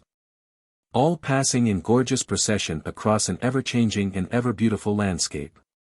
4. A lofty moral purity in seriousness. 5. A delicate idealism, which could make all nature and every common thing beautiful. In contrast with these excellent qualities, the reader will probably note the strange appearance of his lines due to his fondness for obsolete words, like ein, eyes, and schend, shame, and his tendency to coin others, like mercify, to suit his own purposes. It is Spenser's idealism, his love of beauty, and his exquisite melody which have caused him to be known as the poet's poet. Nearly all our subsequent singers acknowledge their delight in him and their indebtedness. Macaulay alone among critics voices a fault which all who are not poets quickly feel, namely that, with all Spenser's excellences, he is difficult to read. The modern man loses himself in the confused allegory of the fairy queen, skips all but the marked passages, and softly closes the book in gentle weariness. Even the best of his longer poems, while of exquisite workmanship and delightfully melodious, generally fail to hold the reader's attention. The movement is languid, there is little dramatic interest, and only a suggestion of humor. The very melody of his verses sometimes grows monotonous, like a Strauss waltz too long continued. We shall best appreciate Spenser by reading at first only a few well-chosen selections from the Fairy Queen and the Shepherd's Calendar, and a few of the minor poems which exemplify his wonderful melody. Comparison between Chaucer and Spenser. At the outset it is well to remember that, though Spenser regarded Chaucer as his master, 2 centuries intervene between them, and that their writings have almost nothing in common. We shall appreciate this better by a brief comparison between our first 2 modern poets. Chaucer was a combined poet and man of affairs, with the latter predominating. Though dealing largely with ancient or medieval material, he has a curiously modern way of looking at life. Indeed, he is our only author preceding Shakespeare with whom we feel thoroughly at home. He threw aside the outgrown metrical romance, which was practically the only form of narrative in his day, invented the art of storytelling in verse, and brought it to a degree of perfection which has probably never since been equaled. Though a student of the classics, he lived wholly in the present, studied the men and women of his own time, painted them as they were, but added always a touch of kindly humor or romance to make them more interesting. So his mission appears to be simply to amuse himself and his readers. His mastery of various and melodious verse was marvelous and has never been surpassed in our language. But the English of his day was changing rapidly, and in a very few years men were unable to appreciate his art, so that even to Spenser and Dryden, for example, he seemed deficient in metrical skill. On this account his influence on our literature has been much less than we should expect from the quality of his work and from his position as one of the greatest of English poets. Like Chaucer, Spenser was a busy man of affairs, but in him the poet and the scholar always predominates. He writes as the idealist, describing men not as they are but as he thinks they should be. He has no humor, and his mission is not to amuse but to reform. Like Chaucer he studies the classics and contemporary French and Italian writers. But instead of adapting his material to present-day conditions, he makes poetry, as in his eclogues for instance, more artificial even than his foreign models. Where Chaucer looks about him and describes life as he sees it, Spenser always looks backward for his inspiration. He lives dreamily in the past, in a realm of purely imaginary emotions and adventures. His first quality is imagination, not observation, and he is the first of our poets to create a world of dreams, fancies, and illusions. His second quality is a wonderful sensitiveness to beauty, which shows itself not only in his subject matter but also in the manner of his poetry. Like Chaucer, he is an almost perfect workman. But in reading Chaucer we think chiefly of his natural characters or his ideas, while in reading Spenser we think of the beauty of expression. The exquisite Spenserian stanza and the rich melody of Spenser's verse have made him the model of all our modern poets. Minor poets. Though Spenser is the one great non-dramatic poet of the Elizabethan age, a multitude of minor poets demand attention of the student who would understand the tremendous literary activity of the period. One needs only to read The Paradise of Dainty Devices, 1576, or A Gorgeous Gallery of Gallant Inventions, 1578, or any other of the miscellaneous collections to find hundreds of songs, many of them of exquisite workmanship, by poets whose names now awaken no response. A glance is enough to assure one that over all England the sweet spirit of song had arisen, like the first chirping of birds after a storm. Nearly 200 poets are recorded in the short period from 1558 to 1625, and many of them were prolific writers. In a work like this, we can hardly do more than mention a few of the best-known writers, and spend a moment at least with the works that suggest Marlowe's description of infinite riches in a little room. The reader will note for himself the interesting union of action and thought in these men, so characteristic of the Elizabethan age. For most of them were engaged chiefly in business or war or politics, and literature was to them a pleasant recreation rather than an absorbing profession. Thomas Sackville, 1536–1608. Sir Thomas Sackville, Earl of Dorset and Lord High Treasurer of England, is generally classed with Wyatt and Surrey among the predecessors of the Elizabethan age. In imitation of Dante's Inferno, Sackville formed the design of a great poem called The Mirror for Magistrates. Under guidance of an allegorical personage called Sorrow, he meets the spirits of all the important actors in English history. The idea was to follow Lydgate's Fall of Princes and let each character tell his own story, so that the poem would be a mirror in which present rulers might see themselves and read this warning: who reckless rules right soon may hope to rue. Sackville finished only the Induction and the Complaint of the Duke of Buckingham. These are written in the rhyme royal, and are marked by strong poetic feeling and expression. Unfortunately, Sackville turned from poetry to politics, and the poem was carried on by two inferior poets, William Baldwin and George Ferrers. Sackville wrote also, in connection with Thomas Norton, the first English tragedy, Ferrex and Porrex, called also Gorboduc, which will be considered in the following section on the rise of the drama. Philip Sidney, 1554–1586. Sidney, the ideal gentleman, the Sir Calidore of Spenser's Legend of Courtesy, is vastly more interesting as a man than as a writer, and the student is recommended to read his biography rather than his books. His life expresses, better than any single literary work, the two ideals of the age: personal honor and national greatness. As a writer he is known by three principal works, all published after his death, showing how little importance he attached to his own writing, even while he was encouraging Spenser. The Arcadia is a pastoral romance, interspersed with eclogues, in which shepherds and shepherdesses sing of the delights of rural life. Though the work was taken up idly as a summer's pastime, it became immensely popular and was imitated by 100 poets. The Apology for Poetry, 1595, generally called The Defense of Poesy, appeared in answer to a pamphlet by Stephen Gosson called The School of Abuse, 1579. In which the poetry of the age and its unbridled pleasure were denounced with Puritan thoroughness and conviction. The Apology is one of the first critical essays in English. And though its style now seems labored and unnatural, the pernicious result of Euphues and his school, it is still one of the best expressions of the place and meaning of poetry in any language. Astrophel and Stella is a collection of songs and sonnets addressed to Lady Penelope Devereux, to whom Sidney had once been betrothed. They abound in exquisite lines and passages, containing more poetic feeling and expression than the songs of any other minor writer of the age. George Chapman, 1559–1634. Chapman spent his long, quiet life among the dramatists, and wrote chiefly for the stage.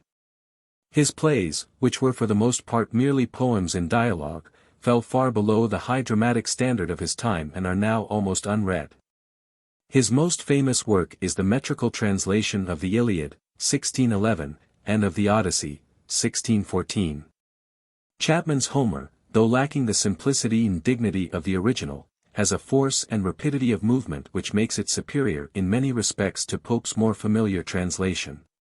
Chapman is remembered also as the finisher of Marlowe's Hero and Leander, in which, apart from the drama, the Renaissance movement is seen at perhaps its highest point in English poetry.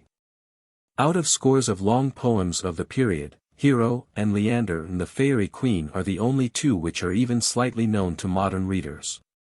Michael Drayton, 1563–1631.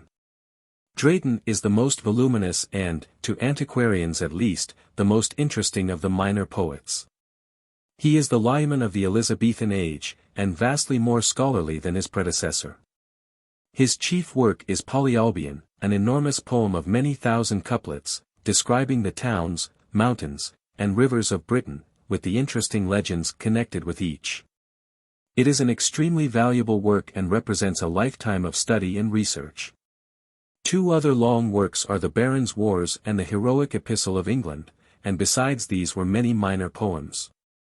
One of the best of these is the Battle of Agincourt, a ballad written in the lively metre which Tennyson used with some variations in the Charge of the Light Brigade, and which shows the old English love of brave deeds and of the songs that stir a people's heart in memory of noble ancestors.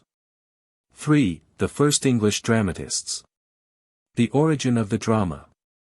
First the deed, then the story, then the play, that seems to be the natural development of the drama in its simplest form.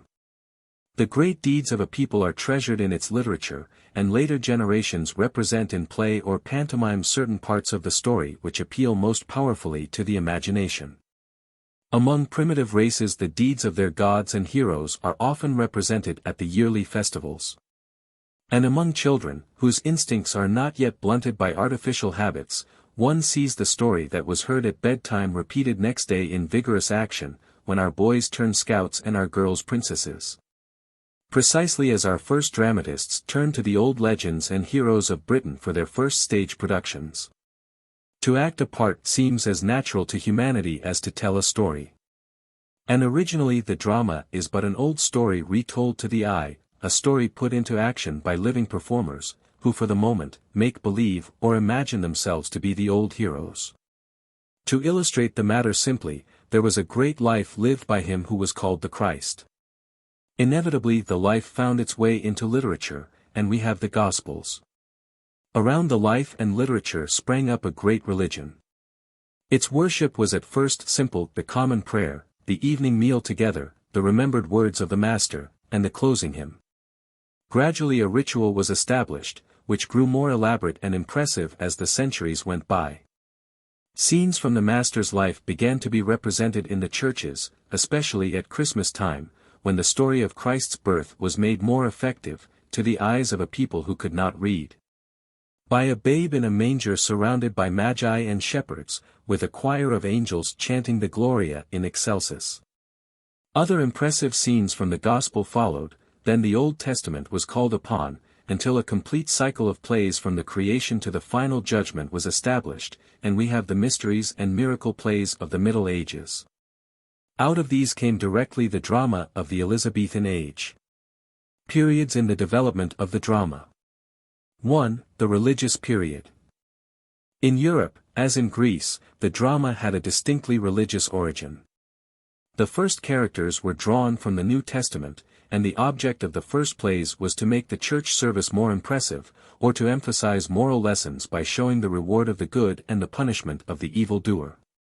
In the latter days of the Roman Empire the church found the stage possessed by frightful plays, which debased the morals of a people already fallen too low. Reform seemed impossible. The corrupt drama was driven from the stage, and plays of every kind were forbidden. But mankind loves a spectacle, and soon the church itself provided a substitute for the forbidden plays in the famous mysteries and miracles. Miracle and mystery plays. In France the name miracle was given to any play representing the lives of the saints, while the mystère represented scenes from the life of Christ or stories from the Old Testament associated with the coming of Messiah. In England this distinction was almost unknown. The name miracle was used indiscriminately for all plays having their origin in the Bible or in the lives of the saints.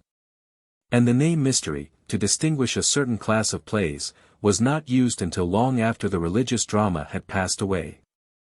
The earliest miracle of which we have any record in England is the Ludus de Sancta Caterina, which was performed in Dunstable about the year 1110. It is not known who wrote the original play of St. Catherine, but our first version was prepared by Geoffrey of St. Albans, a French schoolteacher of Dunstable. Whether or not the play was given in English is not known, but it was customary in the earliest plays for the chief actors to speak in Latin or French, to show their importance, while minor and comic parts of the same play were given in English. For 4 centuries after this first recorded play the miracles increased steadily in number and popularity in England. They were given first very simply and impressively in the churches. Then, as the actors increased in number and the plays in liveliness, they overflowed to the churchyards. But when fun and hilarity began to predominate even in the most sacred representations, the scandalized priests forbade plays altogether on church grounds. By the year 1300 the miracles were out of ecclesiastical hands and adopted eagerly by the town guilds. And in the following 2 centuries we find the Church preaching against the abuse of the religious drama which it had itself introduced, and which at first had served a purely religious purpose. But by this time the miracles had taken strong hold upon the English people, and they continued to be immensely popular until, in the 16th century, they were replaced by the Elizabethan drama. Cycles of plays. The early miracle plays of England were divided into 2 classes. The first, given at Christmas, included all plays connected with the birth of Christ. The second, at Easter, included the plays relating to his death and triumph. By the beginning of the 14th century all these plays were, in various localities, united in single cycles beginning with the creation and ending with the final judgment. The complete cycle was presented every spring, beginning on Corpus Christi Day, and as the presentation of so many plays meant a continuous outdoor festival of a week or more, this day was looked forward to as the happiest of the whole year. Probably every important town in England had its own cycle of plays for its own guilds to perform, but nearly all have been lost. At the present day only 4 cycles exist, except in the most fragmentary condition, and these, though they furnish an interesting commentary on the times, add very little to our literature. The 4 cycles are the Chester and York plays, so called from the towns in which they were given, the Townley or Wakefield plays, named for the Townley family, which for a long time owned the manuscript. And the Coventry plays, which on doubtful evidence have been associated with the Grey Friars, Franciscans, of Coventry. The Chester cycle has 25 plays, the Wakefield 30, the Coventry 42, and the York 48. It is impossible to fix either the date or the authorship of any of these plays, we only know certainly that they were in great favor from the 12th to the 16th century. The York plays are generally considered to be the best. But those of Wakefield show more humor and variety, and better workmanship. The former cycle especially shows a certain unity resulting from its aim to represent the whole of man's life from birth to death. The same thing is noticeable in Cursor Mundi, which, with the York and Wakefield cycles, belongs to the 14th century. The stage and the actors. At first the actors as well as the authors of the miracles were the priests and their chosen assistants. Later, when the town guilds took up the plays and each guild became responsible for one or more of the series, the actors were carefully selected and trained. By 4 o'clock on the morning of Corpus Christi all the players had to be in their places in the movable theatres, which were scattered throughout the town in the squares and open places. Each of these theatres consisted of a 2-story platform, set on wheels. The lower story was a dressing room for the actors, the upper story was the stage proper, and was reached by a trapdoor from below. When the play was over the platform was dragged away, and the next play in the cycle took its place. So in a single square several plays would be presented in rapid sequence to the same audience. Meanwhile the first play moved on to another square, where another audience was waiting to hear it. Though the plays were distinctly religious in character, there is hardly one without its humorous element. In the play of Noah, for instance, Noah's shrewish wife makes fun for the audience by wrangling with her husband. In the crucifixion play Herod is a prankish kind of tyrant who leaves the stage to rant among the audience. So that to out-Herod Herod became a common proverb. In all the plays the devil is a favorite character and the butt of every joke. He also leaves the stage to play pranks or frighten the wondering children. On the side of the stage was often seen a huge dragon's head with gaping red jaws, belching forth fire and smoke, out of which poured a tumultuous troop of devils with clubs and pitchforks and gridirons to punish the wicked characters and to drag them away at last, howling and shrieking, into hell-mouth, as the dragon's head was called. So the fear of hell was ingrained into an ignorant people for 4 centuries. Alternating with these horrors were bits of rough horseplay and domestic scenes of peace and kindliness, representing the life of the English fields and homes. With these were songs and carols, like that of the Nativity, for instance. As I outrode this Enders, last night, of 3 jolly shepherds I saw a sight, and all about their fold a star shone bright. They sang Turley-Turlow, so merrily the shepherds their pipes can blow. Down from heaven so high, of angels there came a great company, with mirth, and joy, and great solemnity. They sang Turley-Turlow, so merrily the shepherds their pipes can blow. Such songs were taken home by the audience and sung for a season, as a popular tune is now caught from the stage and sung on the streets. And at times the whole audience would very likely join in the chorus. After these plays were written according to the general outline of the Bible stories, no change was tolerated, the audience insisting, like children at Punch and Judy, upon seeing the same things year after year. No originality in plot or treatment was possible, therefore, the only variety was in new songs and jokes, and in the pranks of the devil. Childish as such plays seem to us, they are part of the religious development of all uneducated people. Even now the Persian play of the Martyrdom of Ali is celebrated yearly, and the famous Passion play, A True Miracle, is given every 10 years at Oberammergau. 2. The moral period of the drama. The second or moral period of the drama is shown by the increasing prevalence of the morality plays. In these the characters were allegorical personages, life, death, repentance, goodness, love, greed, and other virtues and vices. The moralities may be regarded, therefore, as the dramatic counterpart of the once popular allegorical poetry exemplified by the Romance of the Rose. It did not occur to our first, unknown dramatists to portray men and women as they are until they had first made characters of abstract human qualities. Nevertheless, the morality marks a distinct advance over the miracle in that it gave free scope to the imagination for new plots and incidents. In Spain and Portugal these plays, under the name Otto, were wonderfully developed by the genius of Calderon and Gil Vicente, but in England the morality was a dreary kind of performance, like the allegorical poetry which preceded it. To enliven the audience the devil of the miracle plays was introduced, and another lively personage called the Vice was the predecessor of our modern clown and jester. His business was to torment the virtues by mischievous pranks, and especially to make the devil's life a burden by beating him with a bladder or a wooden sword at every opportunity. The morality generally ended in the triumph of virtue, the devil leaping into hell-mouth with vice on his back. The best known of the moralities is Everyman, which has recently been revived in England and America. The subject of the play is the summoning of every man by death, and the moral is that nothing can take away the terror of the inevitable summons but an honest life and the comforts of religion. In its dramatic unity it suggests the pure Greek drama. There is no change of time or scene, and the stage is never empty from the beginning to the end of the performance. Other well-known moralities are the Pride of Life, Hickscorner, and Castell of Perseverance. In the latter, man is represented as shut up in a castle garrisoned by the virtues and besieged by the vices. Like the miracle plays, most of the old moralities are of unknown date and origin.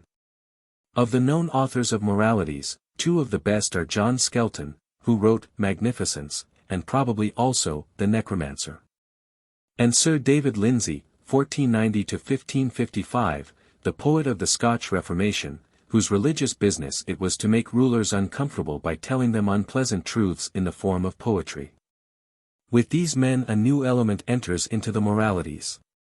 They satirize or denounce abuses of church and state, and introduce living personages thinly disguised as allegories, so that the stage first becomes a power in shaping events and correcting abuses.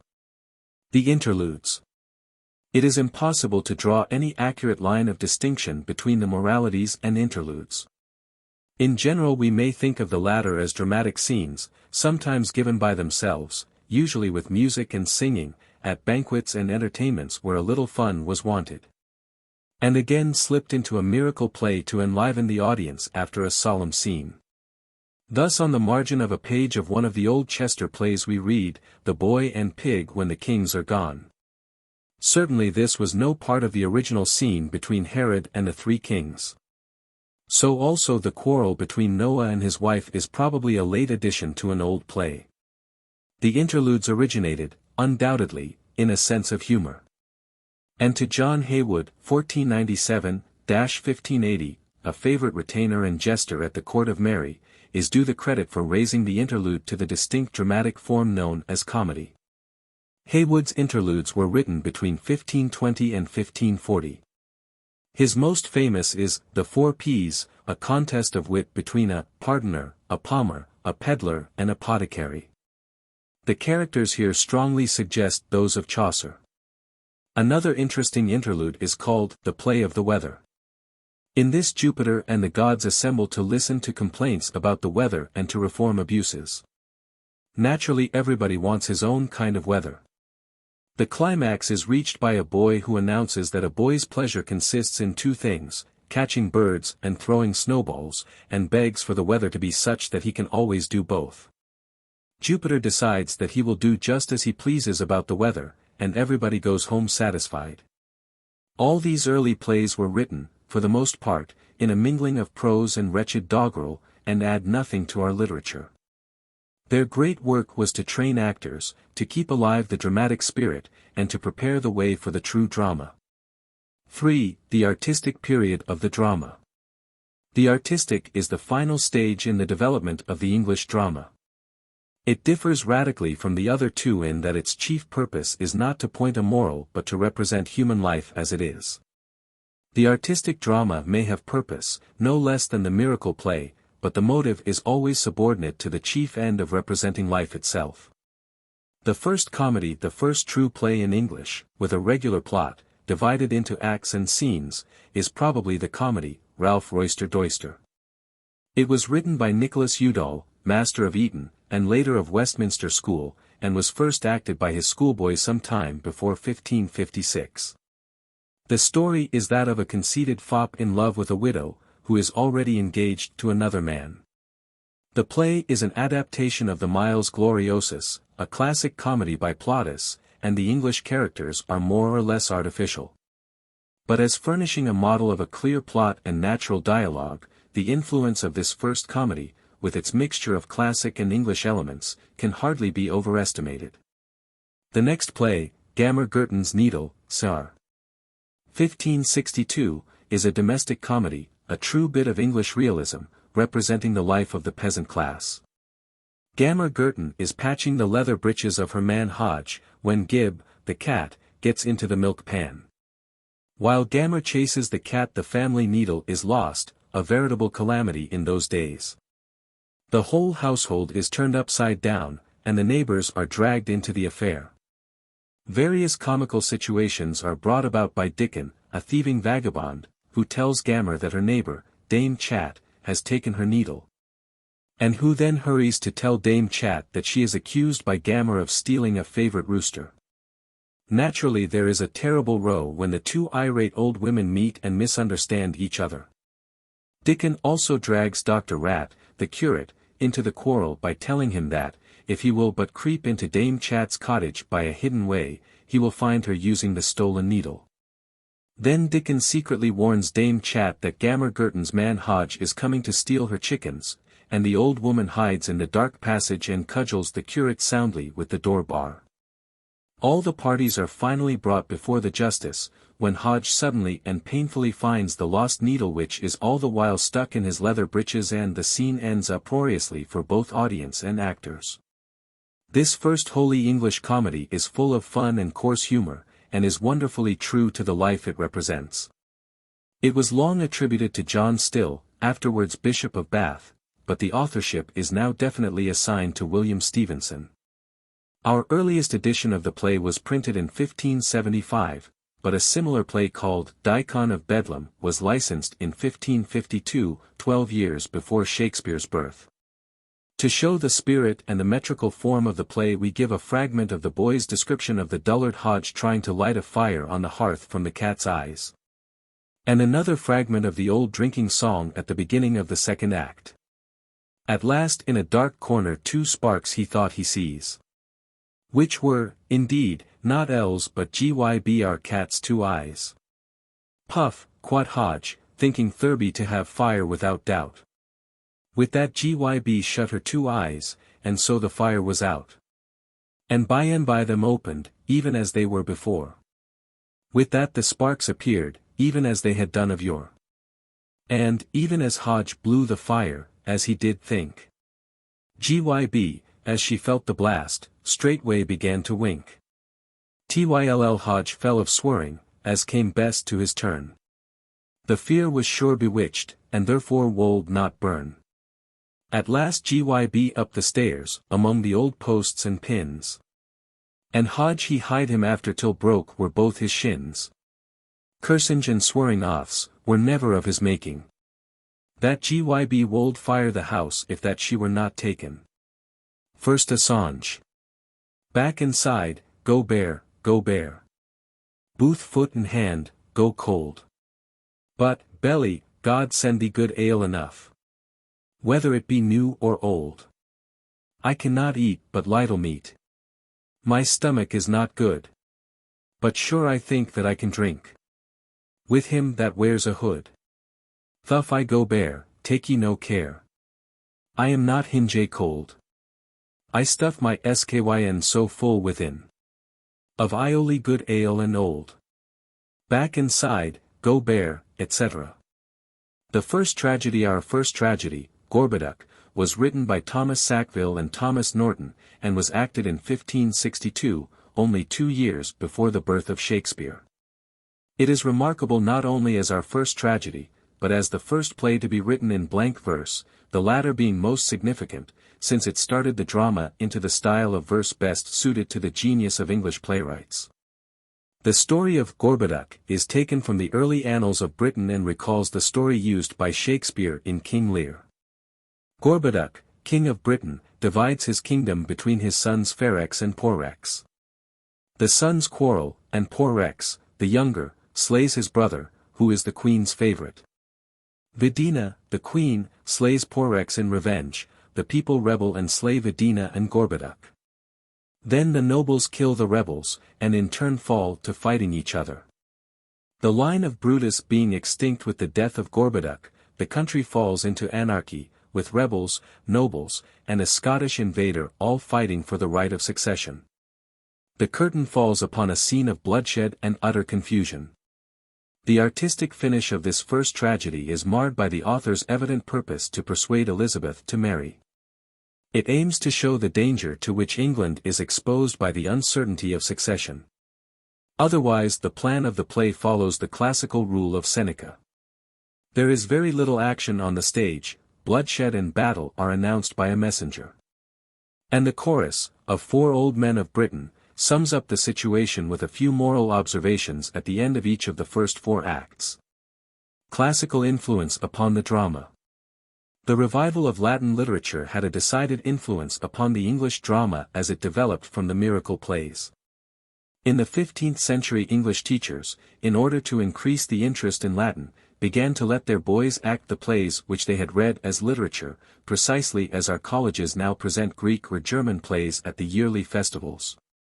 Seneca was the favorite Latin author, and all his tragedies were translated into English between 1559 and 1581. This was the exact period in which the first English playwrights were shaping their own ideas. But the severe simplicity of the classical drama seemed at first only to hamper the exuberant English spirit. To understand this, one has only to compare a tragedy of Seneca or of Euripides with one of Shakespeare, and see how widely the 2 masters differ in methods. Dramatic unities in the classic play, the so-called dramatic unities of time, place, and action were strictly observed. Time and place must remain the same. The play could represent a period of only a few hours, and whatever action was introduced must take place at the spot where the play began. The characters, therefore, must remain unchanged throughout. There was no possibility of the child becoming a man, or of the man's growth with changing circumstances. As the play was within doors, all vigorous action was deemed out of place on the stage, and battles and important events were simply announced by a messenger. The classic drama also drew a sharp line between tragedy and comedy, all fun being rigorously excluded from serious representations. The English drama, on the other hand, strove to represent the whole sweep of life in a single play. The scene changed rapidly, the same actors appeared now at home, now at court, now on the battlefield, and vigorous action filled the stage before the eyes of the spectators. The child of one act appeared as the man of the next, and the imagination of the spectator was called upon to bridge the gaps from place to place and from year to year. So the dramatist had free scope to present all life in a single place and a single hour. Moreover, since the world is always laughing and always crying at the same moment, tragedy and comedy were presented side by side, as they are in life itself. As Hamlet sings, after the play that amused the court but struck the king with deadly fear. Why, let the stricken deer go weep. The heart ungalled play. For some must watch, while some must sleep. So runs the world away.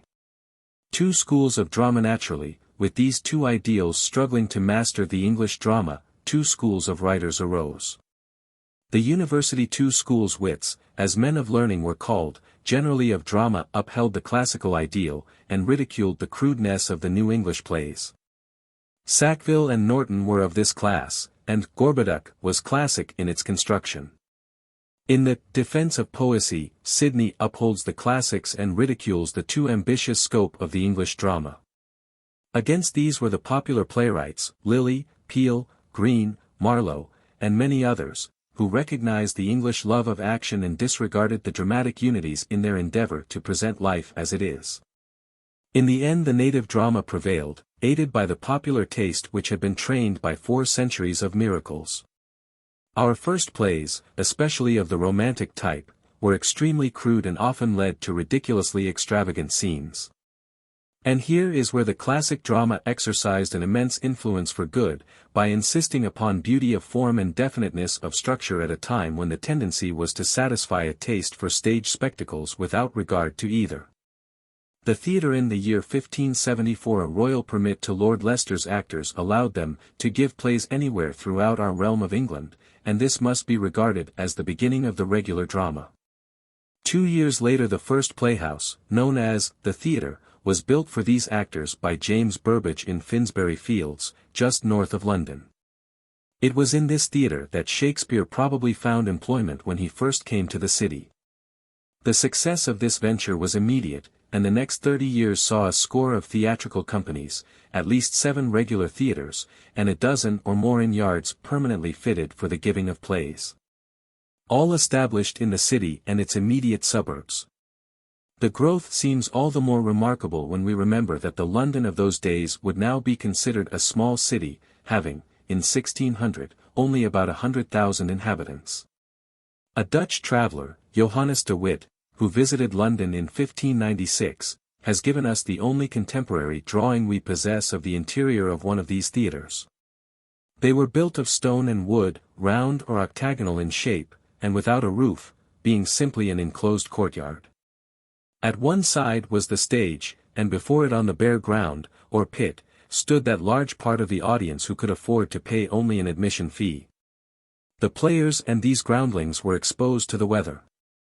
Those that paid for seats were in galleries sheltered by a narrow porch roof projecting inwards from the encircling walls.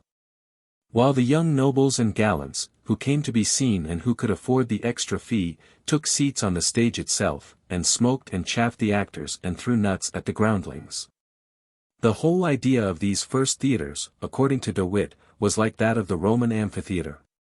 And the resemblance was heightened by the fact that, when no play was on the boards, the stage might be taken away and the pit given over to bull and bear baiting. The stage in all these theatres, probably, the stage consisted of a bare platform, with a curtain or traverse across the middle, separating the front from the rear stage. On the latter, unexpected scenes or characters were discovered by simply drawing the curtain aside. At first little or no scenery was used, a gilded sign being the only announcement of a change of scene. And this very lack of scenery led to better acting, since the actors must be realistic enough to make the audience forget its shabby surroundings. By Shakespeare's day, however, painted scenery had appeared, first at university plays, and then in the regular theaters. In all our first plays female parts were taken by boy actors, who evidently were more distressing than the crude scenery, for contemporary literature has many satirical references to their acting. And even the tolerant Shakespeare writes, "Some squeaking Cleopatra boy my greatness." However that may be, the stage was deemed unfit for women, and actresses were unknown in England until after the Restoration. Shakespeare's predecessors in the drama. The English drama as it developed from the miracle plays has an interesting history. It began with schoolmasters, like Udall, who translated and adapted Latin plays for their boys to act, and who were naturally governed by classic ideals. It was continued by the choir masters of St. Paul and the Royal and the Queen's Chapel, whose companies of choir boy actors were famous in London and rivaled the players of the regular theatres. These choir masters were our first stage managers. They began with masks and interludes and the dramatic presentation of classic myths modeled after the Italians. But some of them, like Richard Edwards, choir master of the Queen's Chapel in 1561, soon added farces from English country life and dramatized some of Chaucer's stories. Finally, the regular playwrights, Kidd, Nash, Lilly, Peele, Greene, and Marlowe, brought the English drama to the point where Shakespeare began to experiment upon it. Each of these playwrights added or emphasized some essential element in the drama, which appeared later in the work of Shakespeare. Thus John Lilly, 1554. 1606, who is now known chiefly as having developed the pernicious literary style called Euphuism, is one of the most influential of the early dramatists. His court comedies are remarkable for their witty dialogue and for being our first plays to aim definitely at unity and artistic finish. Thomas Kidd's Spanish tragedy, c. 1585, first gives us the drama, or rather the melodrama, of passion, copied by Marlowe and Shakespeare. This was the most popular of the early Elizabethan plays. It was revised again and again, and Ben Jonson is said to have written one version and to have acted the chief part of Hieronymo. And Robert Greene, 1558. 1592, plays the chief part in the early development of romantic comedy, and gives us some excellent scenes of English country life in plays like Friar Bacon and Friar Bungay. Methods of the early dramatists. Even a brief glance at the life and work of these first playwrights shows three noteworthy things which have a bearing on Shakespeare's career. 1. These men were usually actors as well as dramatists.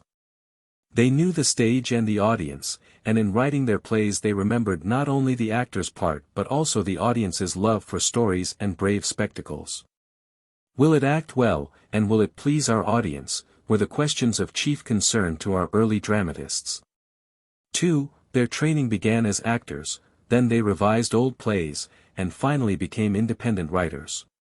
In this their work shows an exact parallel with that of Shakespeare. 3. They often worked together, probably as Shakespeare worked with Marlowe and Fletcher, either in revising old plays or in creating new ones. They had a common store of material from which they derived their stories and characters, hence their frequent repetition of names, and they often produced two or more plays on the same subject. Much of Shakespeare's work depends, as we shall see, on previous plays. And even his Hamlet uses the material of an earlier play of the same name, probably by Kidd, which was well known to the London stage in 1589, some 12 years before Shakespeare's great work was written. All these things are significant, if we are to understand the Elizabethan drama and the man who brought it to perfection. Shakespeare was not simply a great genius. He was also a great worker, and he developed in exactly the same way as did all his fellow craftsmen. And, contrary to the prevalent opinion, the Elizabethan drama is not a Minerva-like creation, springing full-grown from the head of one man. It is rather an orderly though rapid development, in which many men bore a part. All our early dramatists are worthy of study for the part they played in the development of the drama. But we can here consider only one, the most typical of all, whose best work is often ranked with that of Shakespeare. Christopher Marlowe, 1564–1593.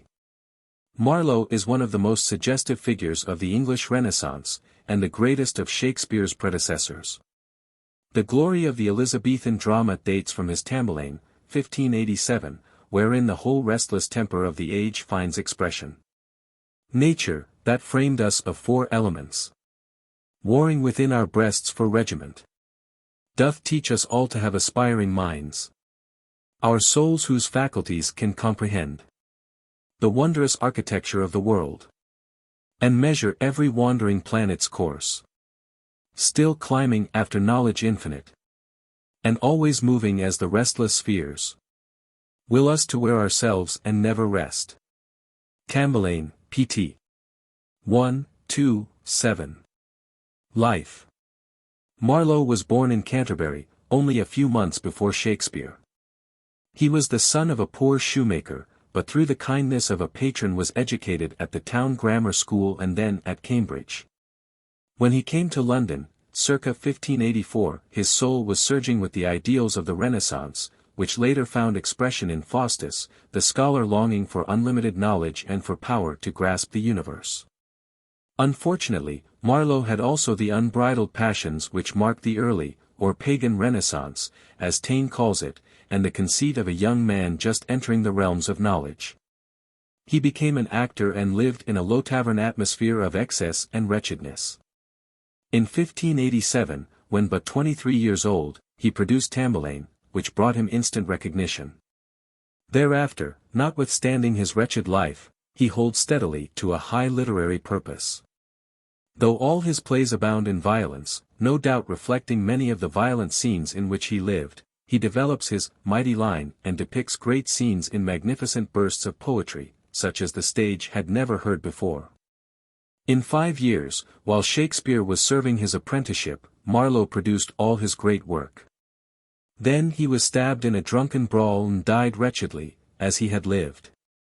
The epilogue of Faustus might be written across his tombstone. Cut is the branch that might have grown full straight, and burned is Apollo's laurel bough, that sometime grew within this learned man. Marlowe's works.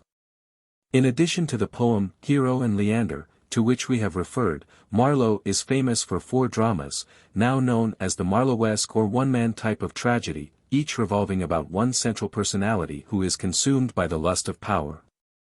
The first of these is Tamburlaine, the story of Timur the Tartar. Timur begins as a shepherd chief, who first rebels and then triumphs over the Persian king.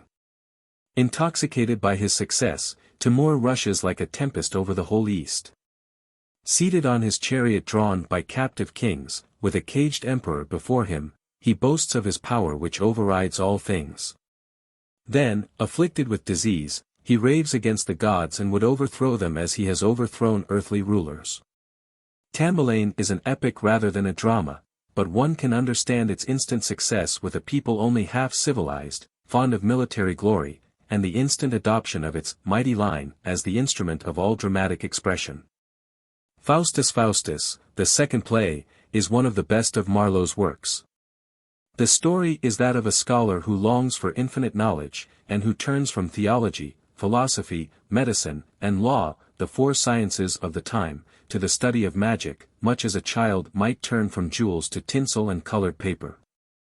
In order to learn magic he sells himself to the devil, on condition that he shall have 24 years of absolute power and knowledge. The play is the story of those 24 years. Like Tamburlaine, it is lacking in dramatic construction, but has an unusual number of passages of rare poetic beauty.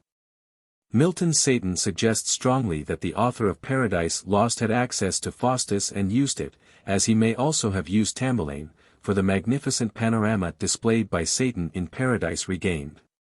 For instance, more than 50 years before Milton's hero says, "Which way I turn is hell, myself am hell," Marlowe had written, "Faust. How comes it then that thou art out of hell? Mephisto. Why this is hell, nor am I out of it."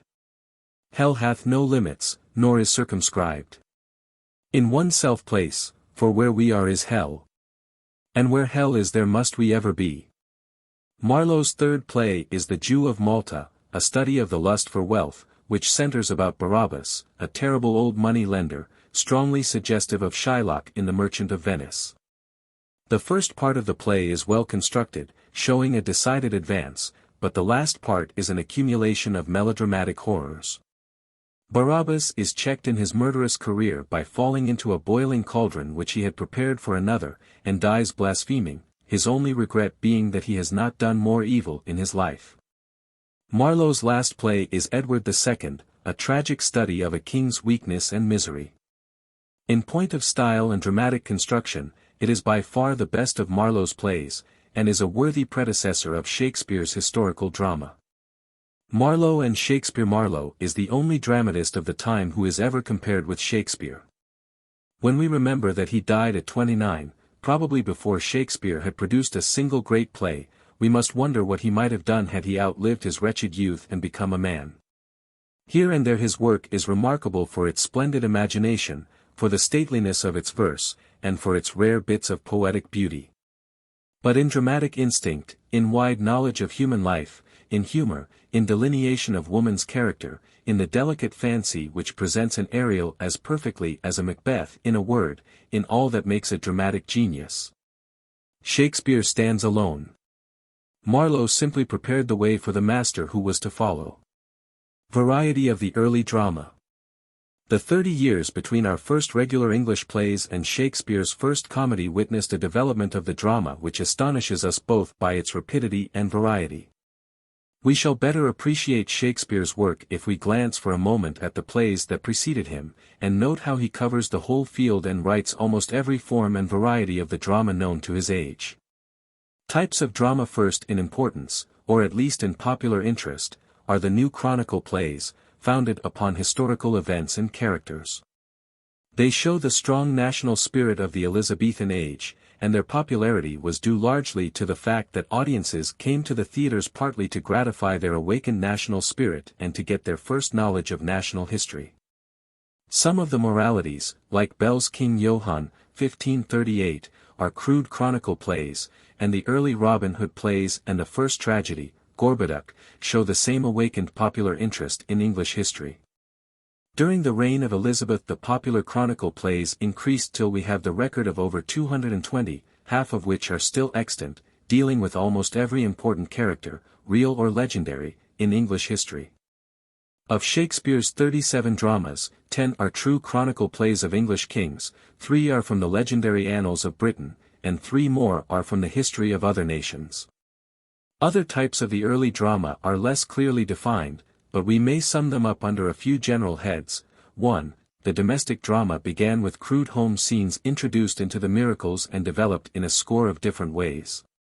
From the coarse humor of Gammer Gurton's Needle to the comedy of manners of Jonson and the later dramatists. Shakespeare's Taming of the Shrew and Merry Wives of Windsor belong to this class. 2. The so-called court comedy is the opposite of the former in that it represented a different kind of life and was intended for a different audience. It was marked by elaborate dialogue, by jests, retorts, and endless plays on words, rather than by action. It was made popular by Lyly's success, and was imitated in Shakespeare's first or Lillian comedies, such as Love's Labour's Lost, and The Complicated Two Gentlemen of Verona. 3. Romantic comedy and romantic tragedy suggest the most artistic and finished types of the drama, which were experimented upon by Peele, Greene, and Marlowe, and were brought to perfection in The Merchant of Venice, Romeo and Juliet, and The Tempest. 4. In addition to the above types were several others, the classical plays, modeled upon Seneca and favored by cultivated audiences. The melodrama, favorite of the groundlings, which depended not on plot or characters but upon a variety of striking scenes and incidents. And the tragedy of blood, always more or less melodramatic, like Kyd's Spanish tragedy, which grew more blood and thundery in Marlowe and reached a climax of horrors in Shakespeare's Titus Andronicus. It is noteworthy that Hamlet, Lear, and Macbeth all belong to this class, but the developed genius of the author raised them to a height such as the tragedy of blood had never known before. These varied types are quite enough to show with what doubtful and unguided experiments our first dramatists were engaged, like men first setting out in rafts and dugouts on an unknown sea. They are the more interesting when we remember that Shakespeare tried them all, that he is the only dramatist whose plays cover the whole range of the drama from its beginning to its decline. From the stage spectacle he developed the drama of human life, and instead of the doggerel and bombast of our first plays he gives us the poetry of Romeo and Juliet and Midsummer Night's Dream. In a word, Shakespeare brought order out of dramatic chaos. In a few short years he raised the drama from a blundering experiment to a perfection of form and expression which has never since been rivaled. 4. Shakespeare. The wonder of Shakespeare. One who reads a few of Shakespeare's great plays and then the meager story of his life is generally filled with a vague wonder. Here is an unknown country boy, poor and poorly educated according to the standards of his age, who arrives at the great city of London and goes to work at odd jobs in a theatre. In a year or two he is associated with scholars and dramatists, the masters of their age, writing plays of kings and clowns, of gentlemen and heroes and noble women, all of whose lives he seems to know by intimate association. In a few years more he leads all that brilliant group of poets and dramatists who have given undying glory to the age of Elizabeth. Play after play runs from his pen, mighty dramas of human life and character following one another so rapidly that good work seems impossible, yet they stand the test of time, and their poetry is still unrivaled in any language. For all this great work the author apparently cares little, since he makes no attempt to collect or preserve his writings. 1,000 scholars have ever since been busy collecting, identifying, classifying the works which this magnificent workman tossed aside so carelessly when he abandoned the drama and retired to his native village. He has a marvelously imaginative and creative mind, but he invents few, if any, new plots or stories. He simply takes an old play or an old poem, makes it over quickly, and lo! This old familiar material glows with the deepest thoughts and the tenderest feelings that ennoble our humanity, and each new generation of men finds it more wonderful than the last. How did he do it? That is still an unanswered question and the source of our wonder. William Shakespeare. Genius or training. There are, in general, two theories to account for Shakespeare. The Romantic school of writers have always held that in him all came from within, that his genius was his sufficient guide, and that to the overmastering power of his genius alone we owe all his great works. Practical, unimaginative men, on the other hand, assert that in Shakespeare all came from without, and that we must study his environment rather than his genius, if we are to understand him. He lived in a play-loving age. He studied the crowds, gave them what they wanted, and simply reflected their own thoughts and feelings. In reflecting the English crowd about him he unconsciously reflected all crowds, which are alike in all ages, hence his continued popularity. And in being guided by public sentiment he was not singular, but followed the plain path that every good dramatist has always followed to success. Probably the truth of the matter is to be found somewhere between these two extremes. Of his great genius there can be no question, but there are other things to consider. As we have already noticed, Shakespeare was trained, like his fellow workmen, first as an actor, second as a reviser of old plays, and last as an independent dramatist. He worked with other playwrights and learned their secret. Like them, he studied and followed the public taste, and his work indicates at least 3 stages, from his first somewhat crude experiments to his finished masterpieces. So it would seem that in Shakespeare we have the result of hard work and of orderly human development, quite as much as of transcendent genius. Life, 1564 to 1616. 2 outward influences were powerful in developing the genius of Shakespeare: the little village of Stratford, centre of the most beautiful and romantic district in rural England, and the great city of London, the centre of the world's political activity. In one he learned to know the natural man in his natural environment, in the other, the social, the artificial man in the most unnatural of surroundings. From the register of the little parish church at Stratford-on-Avon we learn that William Shakespeare was baptized there on the 26th of April, 1564, Old Style. As it was customary to baptize children on the third day after birth, the 23rd of April, May 3rd, according to our present calendar, is generally accepted as the poet's birthday.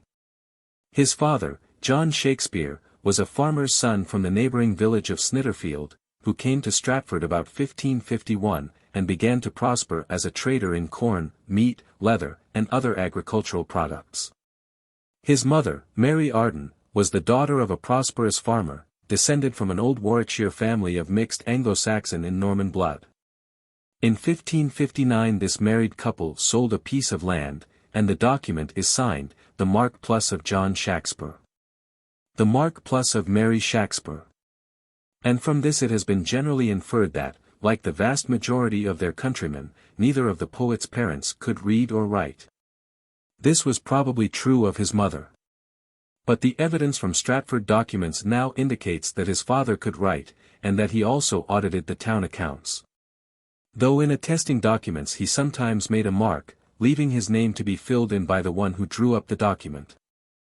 Of Shakespeare's education we know little, except that for a few years he probably attended the endowed grammar school at Stratford, where he picked up the small Latin and less Greek, to which his learned friend Ben Jonson refers. His real teachers, meanwhile, were the men and women and the natural influences which surrounded him. Stratford is a charming little village in beautiful Warwickshire, and near at hand were the Forest of Arden, the old castles of Warwick and Kenilworth, and the old Roman camps and military roads, to appeal powerfully to the boy's lively imagination.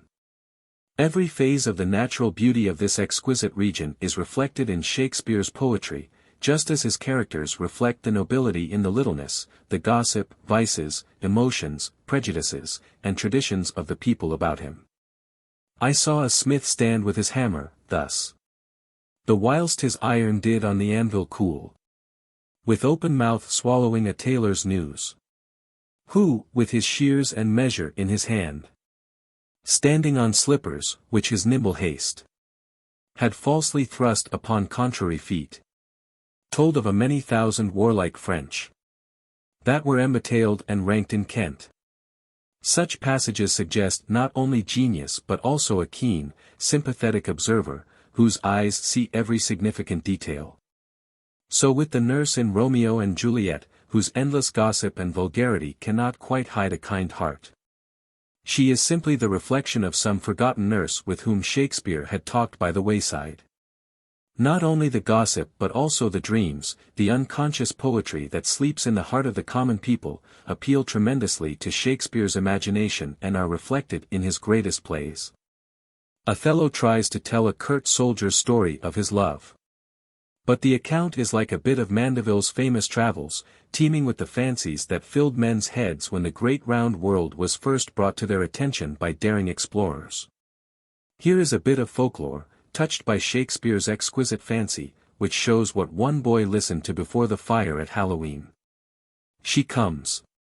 In shape no bigger than an agate stone. On the forefinger of an alderman.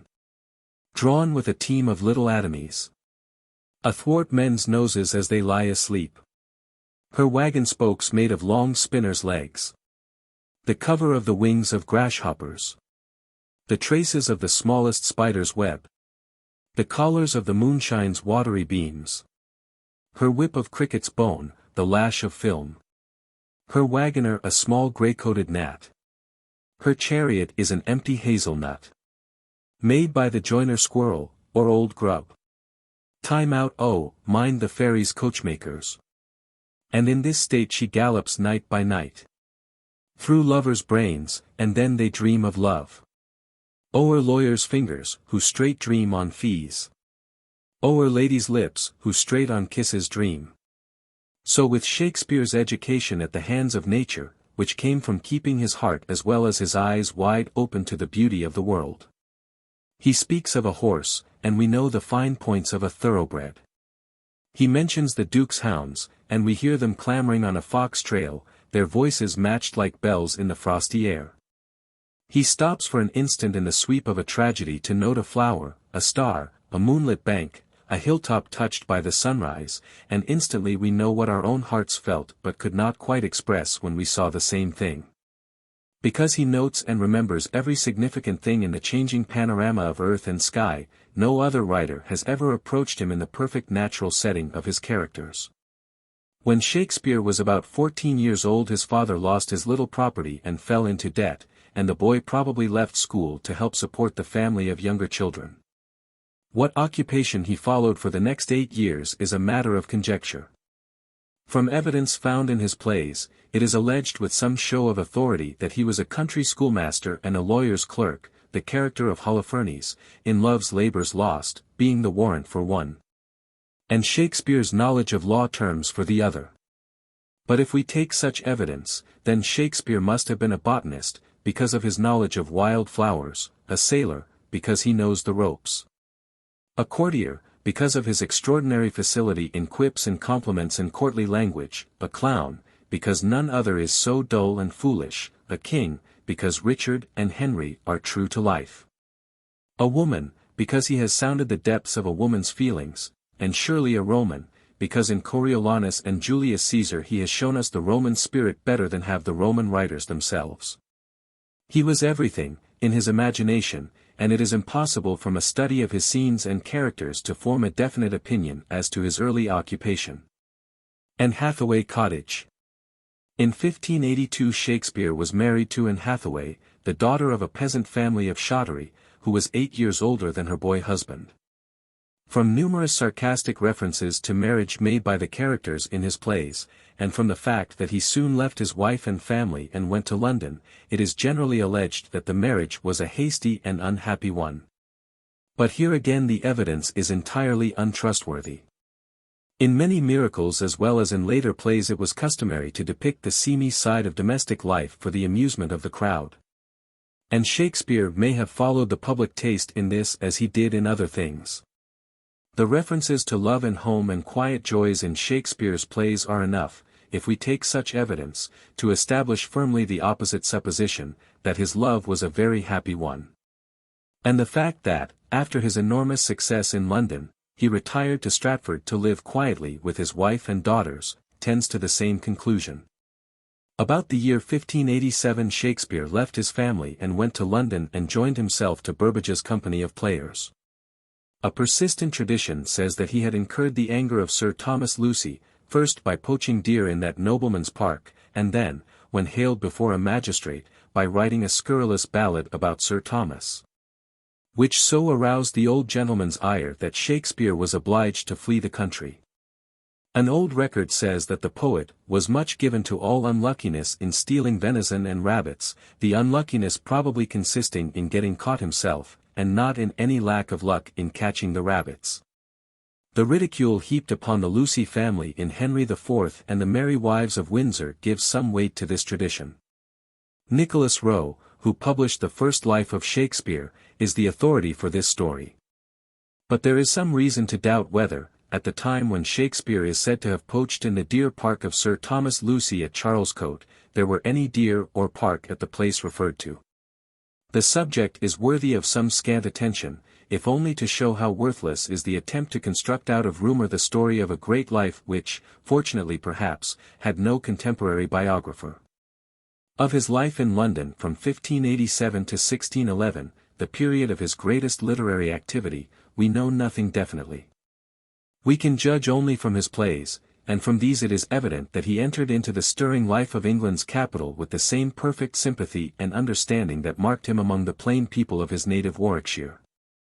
The first authentic reference to him is in 1592, when Green's Bitter Attack appeared, showing plainly that Shakespeare had in 5 years assumed an important position among playwrights. Then appeared the apology of the publishers of Green's pamphlet, with their tribute to the poet's sterling character, and occasional literary references which show that he was known among his fellows as the gentle Shakespeare. Ben Jonson says of him, "I love the man and do honor his memory, on this side idolatry, as much as any." He was indeed honest, and of an open and free nature. To judge from only 3 of his earliest plays it would seem reasonably evident that in the first 5 years of his London life he had gained entrance to the society of gentlemen and scholars. had caught their characteristic mannerisms and expressions, and so was ready by knowledge and observation as well as by genius to weave into his dramas the whole stirring life of the English people. The plays themselves, with the testimony of contemporaries and his business success, are strong evidence against the tradition that his life in London was wild and dissolute, like that of the typical actor and playwright of his time. Shakespeare's first work may well have been that of a general helper, an odd-job man, about the theatre. But he soon became an actor, and the records of the old London theatres show that in the next 10 years he gained a prominent place, though there is little reason to believe that he was counted among the stars. Within 2 years he was at work on plays, and his course here was exactly like that of other playwrights of his time. He worked with other men, and he revised old plays before writing his own, and so gained a practical knowledge of his art. Henry VI, circa 1590 to 1591, is an example of this tinkering work, in which, however, his native power is unmistakably manifest. The three parts of Henry VI, and Richard III, which belongs with them, are a succession of scenes from English chronicle history strung together very loosely, and only in the last is there any definite attempt at unity. That he soon fell under Marlowe's influence is evident from the atrocities and bombast of Titus Andronicus and Richard III. The former may have been written by both playwrights in collaboration, or may be one of Marlowe's horrors left unfinished by his early death and brought to an end by Shakespeare. He soon broke away from this apprentice work, and then appeared in rapid succession Love's Labour's Lost, Comedy of Errors, Two Gentlemen of Verona, the first English chronicle plays, A Midsummer Night's Dream, and Romeo and Juliet.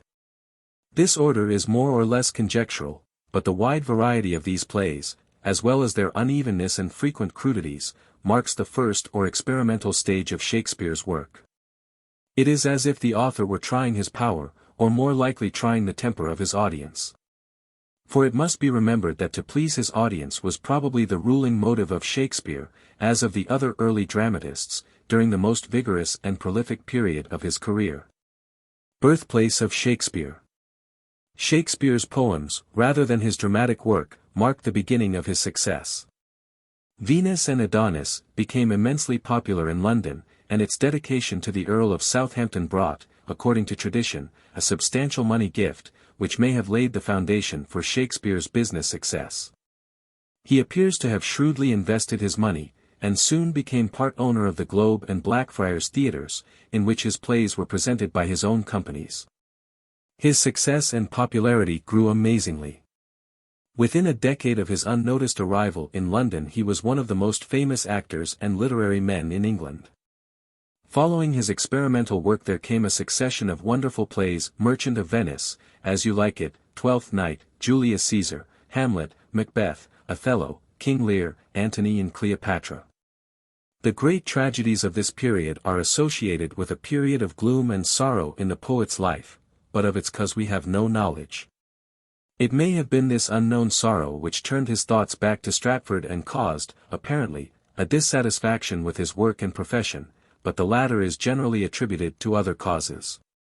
Actors and playwrights were in his day generally looked upon with suspicion or contempt. And Shakespeare, even in the midst of success, seems to have looked forward to the time when he could retire to Stratford to live the life of a farmer and country gentleman. His own and his father's families were first released from debt. Then, in 1597, he bought New Place, the finest house in Stratford, and soon added a tract of farming land to complete his estate. His profession may have prevented his acquiring the title of gentleman, or he may have only followed a custom of the time when he applied for and obtained a coat of arms for his father, and so indirectly secured the title by inheritance. His home visits grew more and more frequent till, about the year 1611, he left London and retired permanently to Stratford. Trinity Church, Stratford-on-Avon. Though still in the prime of life, Shakespeare soon abandoned his dramatic work for the comfortable life of a country gentleman.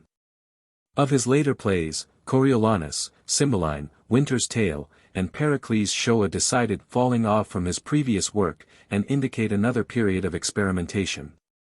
This time not to test his own powers but to catch the fickle humor of the public. As is usually the case with a theater-going people, they soon turned from serious drama to sentimental or more questionable spectacles. And with Fletcher, who worked with Shakespeare and succeeded him as the first playwright of London, the decline of the drama had already begun. In 1609, however, occurred an event which gave Shakespeare his chance for a farewell to the public. An English ship disappeared, and all on board were given up for lost. A year later the sailors returned home, and their arrival created intense excitement. They had been wrecked on the unknown Bermudas, and had lived there for 10 months, terrified by mysterious noises which they thought came from spirits and devils. 5 different accounts of this fascinating shipwreck were published, and the Bermudas became known as the Isle of Devils. Shakespeare took this story, which caused as much popular interest as that later shipwreck which gave us Robinson Crusoe, and wove it into the Tempest. In the same year, 1611, he probably sold his interest in the Globe and Blackfriars theatres, and his dramatic work was ended. A few plays were probably left unfinished and were turned over to Fletcher and other dramatists. That Shakespeare thought little of his success and had no idea that his dramas were the greatest that the world ever produced seems evident from the fact that he made no attempt to collect or publish his works, or even to save his manuscripts, which were carelessly left to stage managers of the theatres, and so found their way ultimately to the ragman. After a few years of quiet life, of which we have less record than of hundreds of simple country gentlemen of the time, Shakespeare died on the probable anniversary of his birth, April 23, 1616. He was given a tomb in the chancel of the parish church, not because of his preeminence in literature, but because of his interest in the affairs of a country village. And in the sad irony of fate, the broad stone that covered his tomb, now an object of veneration to the thousands that yearly visit the little church, was inscribed as follows: "Good friend, for Jesus' sake forbear to dig the dust enclosed here. Blessed be the man that spares these stones, and cursed be he that moves my bones." This wretched doggerel, over the world's greatest poet, was intended, no doubt, as a warning to some stupid sexton, lest he should empty the grave and give the honored place to some amiable gentleman who had given more tithes to the parish. Works of Shakespeare. At the time of Shakespeare's death 21 plays existed in manuscripts in the various theatres. A few others had already been printed in quarto form, and the latter are the only publications that could possibly have met with the poet's own approval. More probably they were taken down in shorthand by some listener at the play and then pirated by some publisher for his own profit. The first printed collection of his plays, now called the First Folio, 1623, was made by 2 actors, Hemming and Condell, who asserted that they had access to the papers of the poet and had made a perfect edition, in order to keep the memory of so worthy a friend and fellow alive. This contains 36 of the 37 plays generally attributed to Shakespeare, Pericles being omitted. This celebrated First Folio was printed from playhouse manuscripts and from printed quartos containing many notes and changes by individual actors and stage managers. Moreover, it was full of typographical errors, though the editors alleged great care and accuracy. And so, though it is the only authoritative edition we have, it is of little value in determining the dates, or the classification of the plays as they existed in Shakespeare's mind.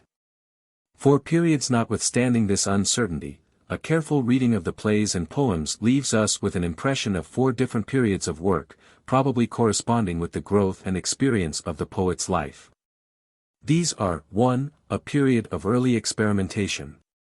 It is marked by youthfulness and exuberance of imagination, by extravagance of language, and by the frequent use of rhymed couplets with his blank verse. The period dates from his arrival in London to 1595. Typical works of this first period are his early poems, Love's Labour's Lost, 2 Gentlemen of Verona, and Richard III. 2. A period of rapid growth and development, from 1595 to 1600. Such plays as The Merchant of Venice, Midsummer Night's Dream, As You Like It, and Henry IV, all written in this period, show more careful and artistic work, better plots, and a marked increase in knowledge of human nature. 3. A period of gloom and depression, from 1600 to 1607, which marks the full maturity of his powers. What caused this evident sadness is unknown. But it is generally attributed to some personal experience, coupled with the political misfortunes of his friends, Essex and Southampton. The sonnets with their note of personal disappointment, Twelfth Night, which is Shakespeare's Farewell to Mirth, and his great tragedies, Hamlet, Lear, Macbeth, Othello, and Julius Caesar, belong to this period. 4. A period of restored serenity, of calm after storm, which marked the last years of the poet's literary work. The Winter's Tale and The Tempest are the best of his later plays. But they all show a falling off from his previous work, and indicate a second period of experimentation with the taste of a fickle public. To read in succession 4 plays, taking a typical work from each of the above periods, is one of the very best ways of getting quickly at the real life and mind of Shakespeare. Following is a complete list with the approximate dates of his works, classified according to the above 4 periods. First period, Early Experiment. Venus and Adonis, Rape of Lucrece, 1594, Titus Andronicus, Henry VI, 3 parts, 1590 to 1591. Love's Labour's Lost, 1590, Comedy of Errors, Two Gentlemen of Verona, 1591 to 1592, Richard III, 1593, Richard II, King John, 1594 to 1595. Second period, Development.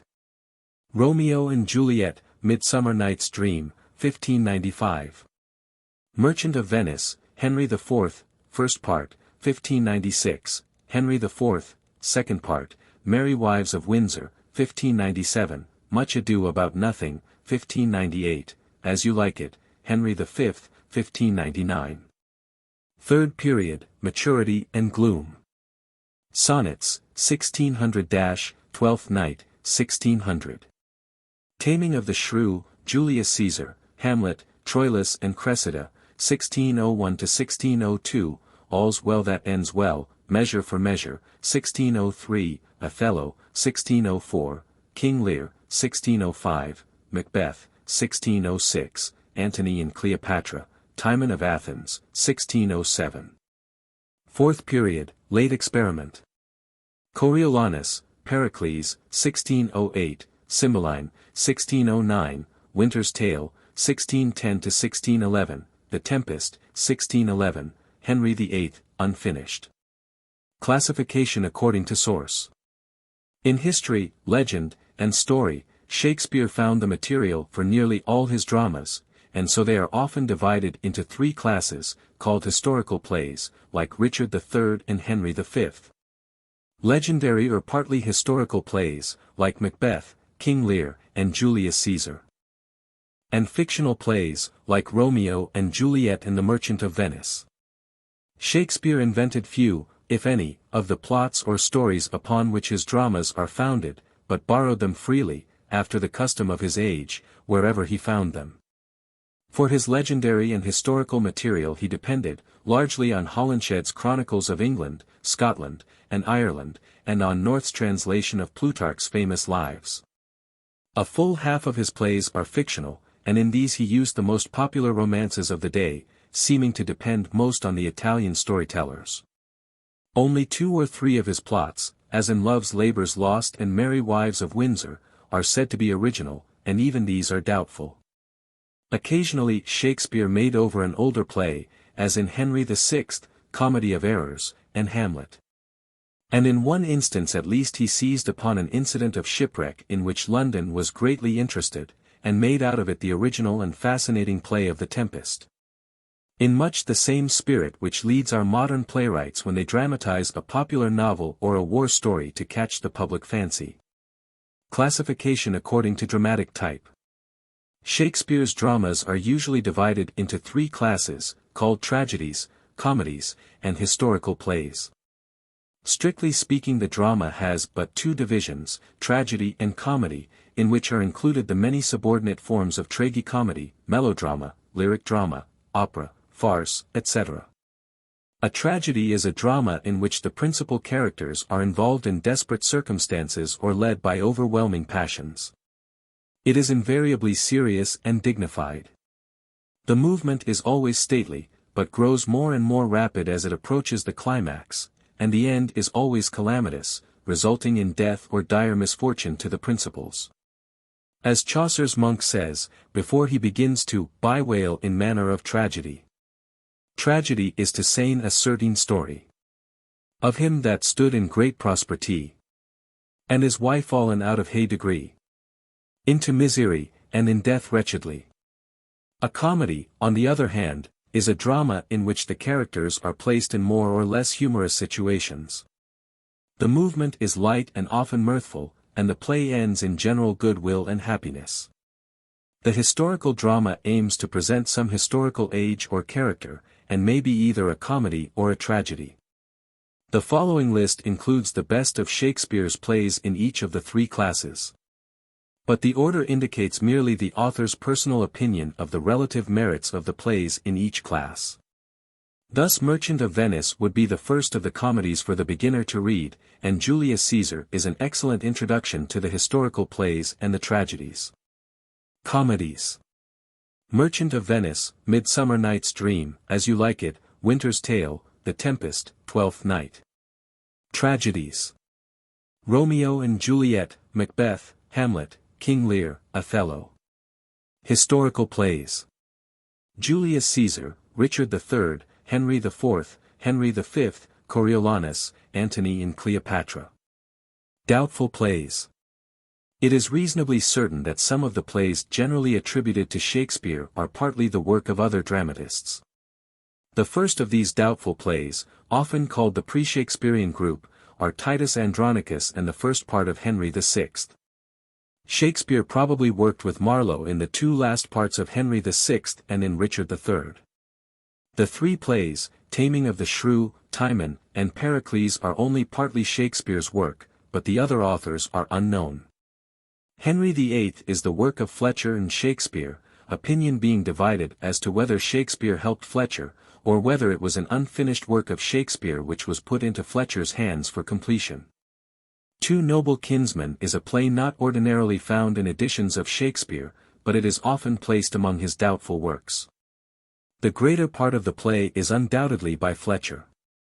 Edward III is one of several crude plays published at first anonymously and later attributed to Shakespeare by publishers who desired to sell their wares. It contains a few passages that strongly suggest Shakespeare. But the external evidence is all against his authorship. Shakespeare's poems. It is generally asserted that, if Shakespeare had written no plays, his poems alone would have given him a commanding place in the Elizabethan age. Nevertheless, in the various histories of our literature there is apparent a desire to praise and pass over all but the sonnets as rapidly as possible, and the reason may be stated frankly. His two long poems, Venus and Adonis and The Rape of Lucrece, contain much poetic fancy.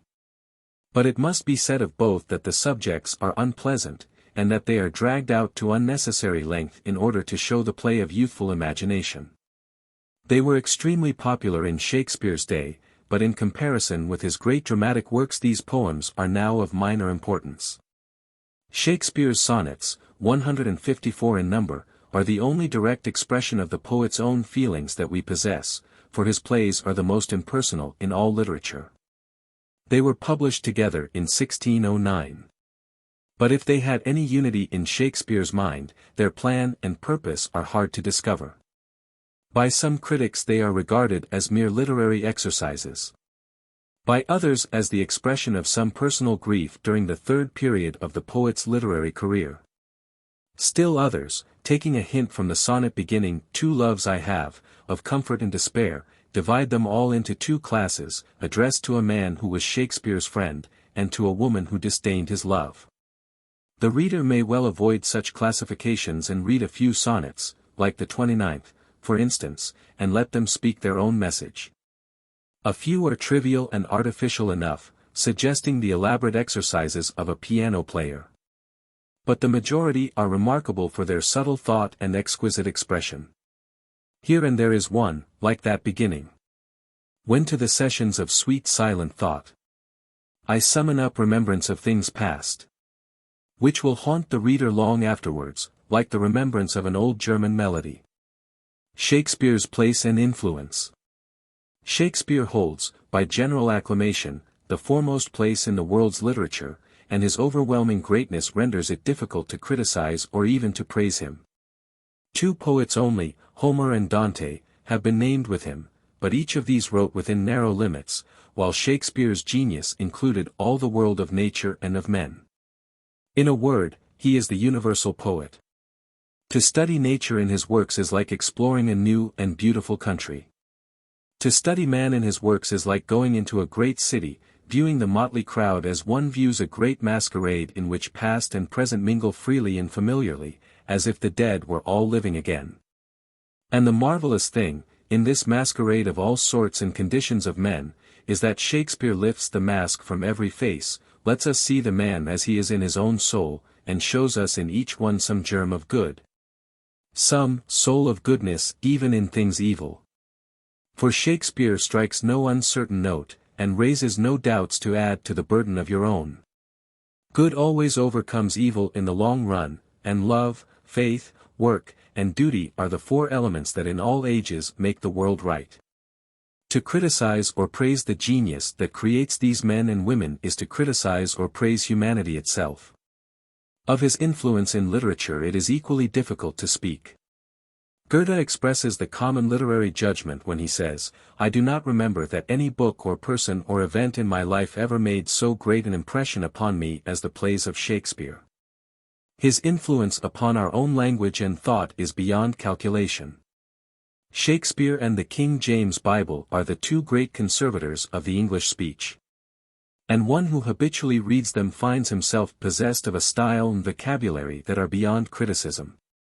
Even those who read no Shakespeare are still unconsciously guided by him, for his thought and expression have so pervaded our life and literature that it is impossible, so long as one speaks the English language, to escape his influence. His life was gentle, and the elements so mixed in him, that nature might stand up and say to all the world, "This was a man." American Memorial Window in the Church of the Holy Trinity, Stratford-on-Avon. V.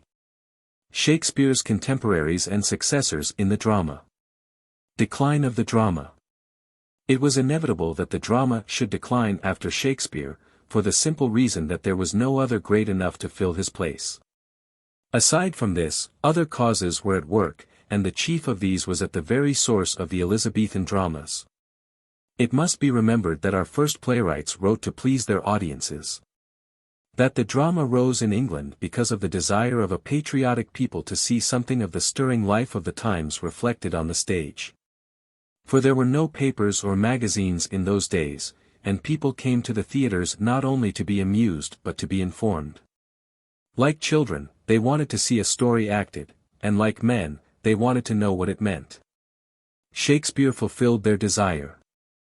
He gave them their story, and his genius was great enough to show in every play not only their own life and passions but something of the meaning of all life, and of that eternal justice which uses the war of human passions for its own great ends. Thus good and evil mingle freely in his dramas, but the evil is never attractive, and the good triumphs as inevitably as fate. Though his language is sometimes coarse, we are to remember that it was the custom of his age to speak somewhat coarsely, and that in language, as in thought and feeling, Shakespeare is far above most of his contemporaries. With his successors all this was changed. The audience itself had gradually changed, and in place of plain people eager for a story and for information, we see a larger and larger proportion of those who went to the play because they had nothing else to do. They wanted amusement only, and since they had blunted by idleness the desire for simple and wholesome amusement, they called for something more sensational. Shakespeare's successors catered to the depraved tastes of this new audience. They lacked not only Shakespeare's genius, but his broad charity, his moral insight into life. With the exception of Ben Jonson, they neglected the simple fact that man in his deepest nature is a moral being. And that only a play which satisfies the whole nature of man by showing the triumph of the moral law can ever wholly satisfy an audience or a people. Beaumont and Fletcher, forgetting the deep meaning of life, strove for effect by increasing the sensationalism of their plays. Webster reveled in tragedies of blood and thunder. Massinger and Ford made another step downward, producing evil and licentious scenes for their own sake, making characters and situations more immoral till, notwithstanding these dramatists' ability, the stage had become insincere, frivolous, and bad. Ben Jonson's ode, Come Leave the Loathed Stage, is the judgment of a large and honest nature grown weary of the plays and the players of the time. We read with a sense of relief that in 1642, only 26 years after Shakespeare's death, both Houses of Parliament voted to close the theatres as breeders of lies and immorality. Ben Jonson, 1573. -1637. Personally, Jonson is the most commanding literary figure among the Elizabethans. For 25 years he was the literary dictator of London, the chief of all the wits that gathered nightly at the Old Devil Tavern. With his great learning, his ability, and his commanding position as poet laureate, he set himself squarely against his contemporaries and the romantic tendency of the age. For two things he fought bravely: to restore the classic form of the drama, and to keep the stage from its downward course. Apparently he failed. The romantic school fixed its hold more strongly than ever. The stage went swiftly to an end as sad as that of the early dramatists. Nevertheless his influence lived and grew more powerful till, aided largely by French influence, it resulted in the so-called classicism of the 18th century. Life. Jonson was born at Westminster about the year 1573. His father, an educated gentleman, had his property confiscated and was himself thrown into prison by Queen Mary, so we infer the family was of some prominence. From his mother he received certain strong characteristics, and by a single short reference in Jonson's works we are led to see the kind of woman she was. It is while Jonson is telling Drummond of the occasion when he was thrown into prison, because some passages in the comedy of Eastward Ho! Gave offense to King James, and he was in danger of a horrible death, after having his ears and nose cut off. He tells us how, after his pardon, he was banqueting with his friends, when his old mother came in and showed a paper full of lusty strong poison, which she intended to mix with his drink just before the execution. And to show that she was no churl, she intended first to drink of the poison herself. The incident is all the more suggestive from the fact that Chapman and Marston, one his friend and the other his enemy, were first cast into prison as the authors of Eastward Ho!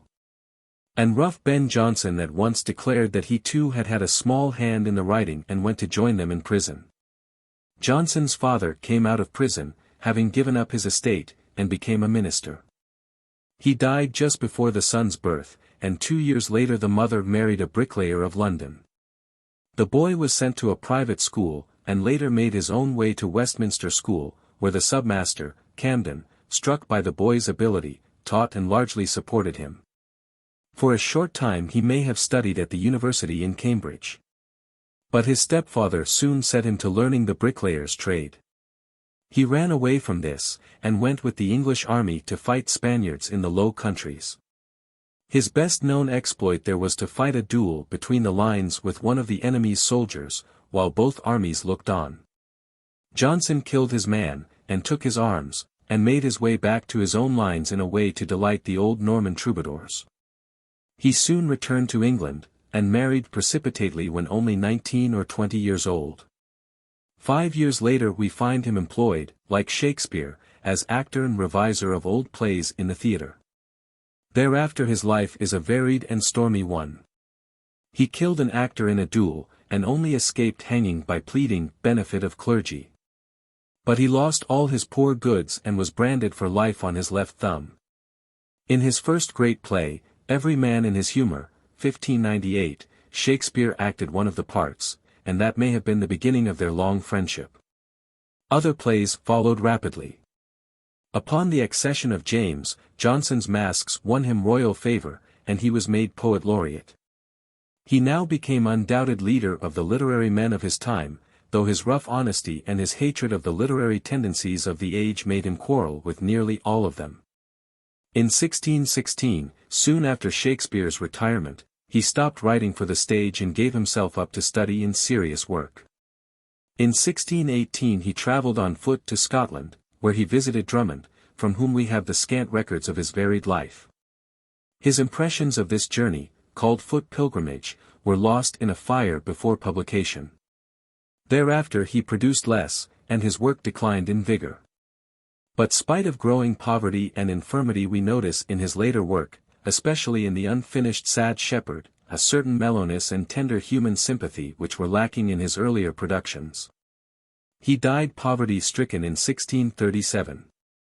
Unlike Shakespeare's, his death was mourned as a national calamity, and he was buried with all honor in Westminster Abbey. On his grave was laid a marble slab, on which the words, "O rare Ben Jonson," were his sufficient epitaph. Works of Ben Jonson. Jonson's work is in strong contrast with that of Shakespeare and of the later Elizabethan dramatists. Alone he fought against the romantic tendency of the age, and to restore the classic standards. Thus the whole action of his drama usually covers only a few hours, or a single day. He never takes liberties with historical facts, as Shakespeare does, but is accurate to the smallest detail. His dramas abound in classical learning, are carefully and logically constructed, and comedy and tragedy are kept apart, instead of crowding each other as they do in Shakespeare and in life. In one respect his comedies are worthy of careful reading, they are intensely realistic, presenting men and women of the time exactly as they were. From a few of Jonson's scenes we can understand better than from all the plays of Shakespeare how men talked and acted during the age of Elizabeth. Every Man in His Humour. Jonson's first comedy, Every Man in His Humour, is a key to all his dramas. The word humour, in his age stood for some characteristic whim or quality of society. Jonson gives to his leading character some prominent humour, exaggerates it, as the cartoonist enlarges the most characteristic feature of a face, and so holds it before our attention that all other qualities are lost sight of. Which is the method that Dickens used later in many of his novels. Every Man in His Humour was the first of 3 satires. Its special aim was to ridicule the humours of the city. The second, Cynthia's Revels, satirizes the humours of the court. While the third, The Poet Astor, the result of a quarrel with his contemporaries, was levelled at the false standards of the poets of the age. The 3 best known of Jonson's comedies are Volpone, or The Fox, The Alchemist, and Epicoene, or The Silent Woman. Volpone is a keen and merciless analysis of a man governed by an overwhelming love of money for its own sake. The first words in the first scene are a key to the whole comedy. Volpone. Good morning to the day, and next, my gold. Open the shrine that I may see my saint. Mosca withdraws a curtain and discovers piles of gold, plate, jewels, etc. Hail the world's soul, and mine. Volpone's method of increasing his wealth is to play upon the avarice of men. He pretends to be at the point of death, and his suitors, who know his love of gain and that he has no heirs, endeavor hypocritically to sweeten his last moments by giving him rich presents, so that he will leave them all his wealth. The intrigues of these suitors furnish the story of the play, and show to what infamous depths avarice will lead a man. The Alchemist is a study of quackery on one side and of gullibility on the other, founded on the medieval idea of the philosopher's stone. And applies as well to the patent medicines and get-rich-quick schemes of our day as to the peculiar forms of quackery with which Jonson was more familiar. In plot and artistic construction The Alchemist is an almost perfect specimen of the best English drama. It has some remarkably good passages, and is the most readable of Jonson's plays. Epicoene, or The Silent Woman, is a prose comedy exceedingly well constructed, full of life, abounding in fun and unexpected situations. Here is a brief outline from which the reader may see of what materials Jonson made up his comedies. The Silent Woman. The chief character is morose, a rich old codger whose humor is a horror of noise. He lives in a street so narrow that it will admit no carriages, he pads the doors, plugs the keyhole, puts mattresses on the stairs. He dismisses a servant who wears squeaky boots, makes all the rest go about in thick stockings, and they must answer him by signs, since he cannot bear to hear anybody but himself talk. He disinherits his poor nephew Eugenie, and, to make sure that the latter will not get any money out of him, resolves to marry. His confidant in this delicate matter is Cutbeard the barber, who, unlike his kind, never speaks unless spoken to, and does not even nick his scissors as he works. Cutbeard, who is secretly in league with the nephew, tells him of Epicoene, a rare, silent woman, and Morose is so delighted with her silence that he resolves to marry her on the spot. Cutbeard produces a parson with a bad cold, who can speak only in a whisper, to marry them, and when the parson coughs after the ceremony Morose demands back 5 shillings of the fee. To save it the parson coughs more, and is hurriedly bundled out of the house. The silent woman finds her voice immediately after the marriage, begins to talk loudly and to make reforms in the household, driving Morose to distraction. A noisy dinner party from a neighboring house, with drums and trumpets and a quarreling man and wife, is skillfully guided in at this moment to celebrate the wedding. Morose flees for his life, and is found perched like a monkey on a crossbeam in the attic, with all his nightcaps tied over his ears. He seeks a divorce, but is driven frantic by the loud arguments of a lawyer and a divine, who are no other than Cutbeard and a sea captain disguised. When Morose is past all hope the nephew offers to release him from his wife and her noisy friends if he will allow him £500 a year. Morose offers him anything, everything, to escape his torment, and signs a deed to that effect. Then comes the surprise of the play when Eugenie whips the wig from Epicoene and shows a boy in disguise. It will be seen that the silent woman, with its rapid action and its unexpected situations, offers an excellent opportunity for the actors. But the reading of the play, as of most of Jonson's comedies, is marred by low intrigues showing a sad state of morals among the upper classes. Besides these, and many other less-known comedies, Jonson wrote 2 great tragedies, Sejanus, 1603, and Catiline, 1611, upon severe classical lines. After ceasing his work for the stage, Jonson wrote many masques in honor of James I and of Queen Anne, to be played amid elaborate scenery by the gentlemen of the court.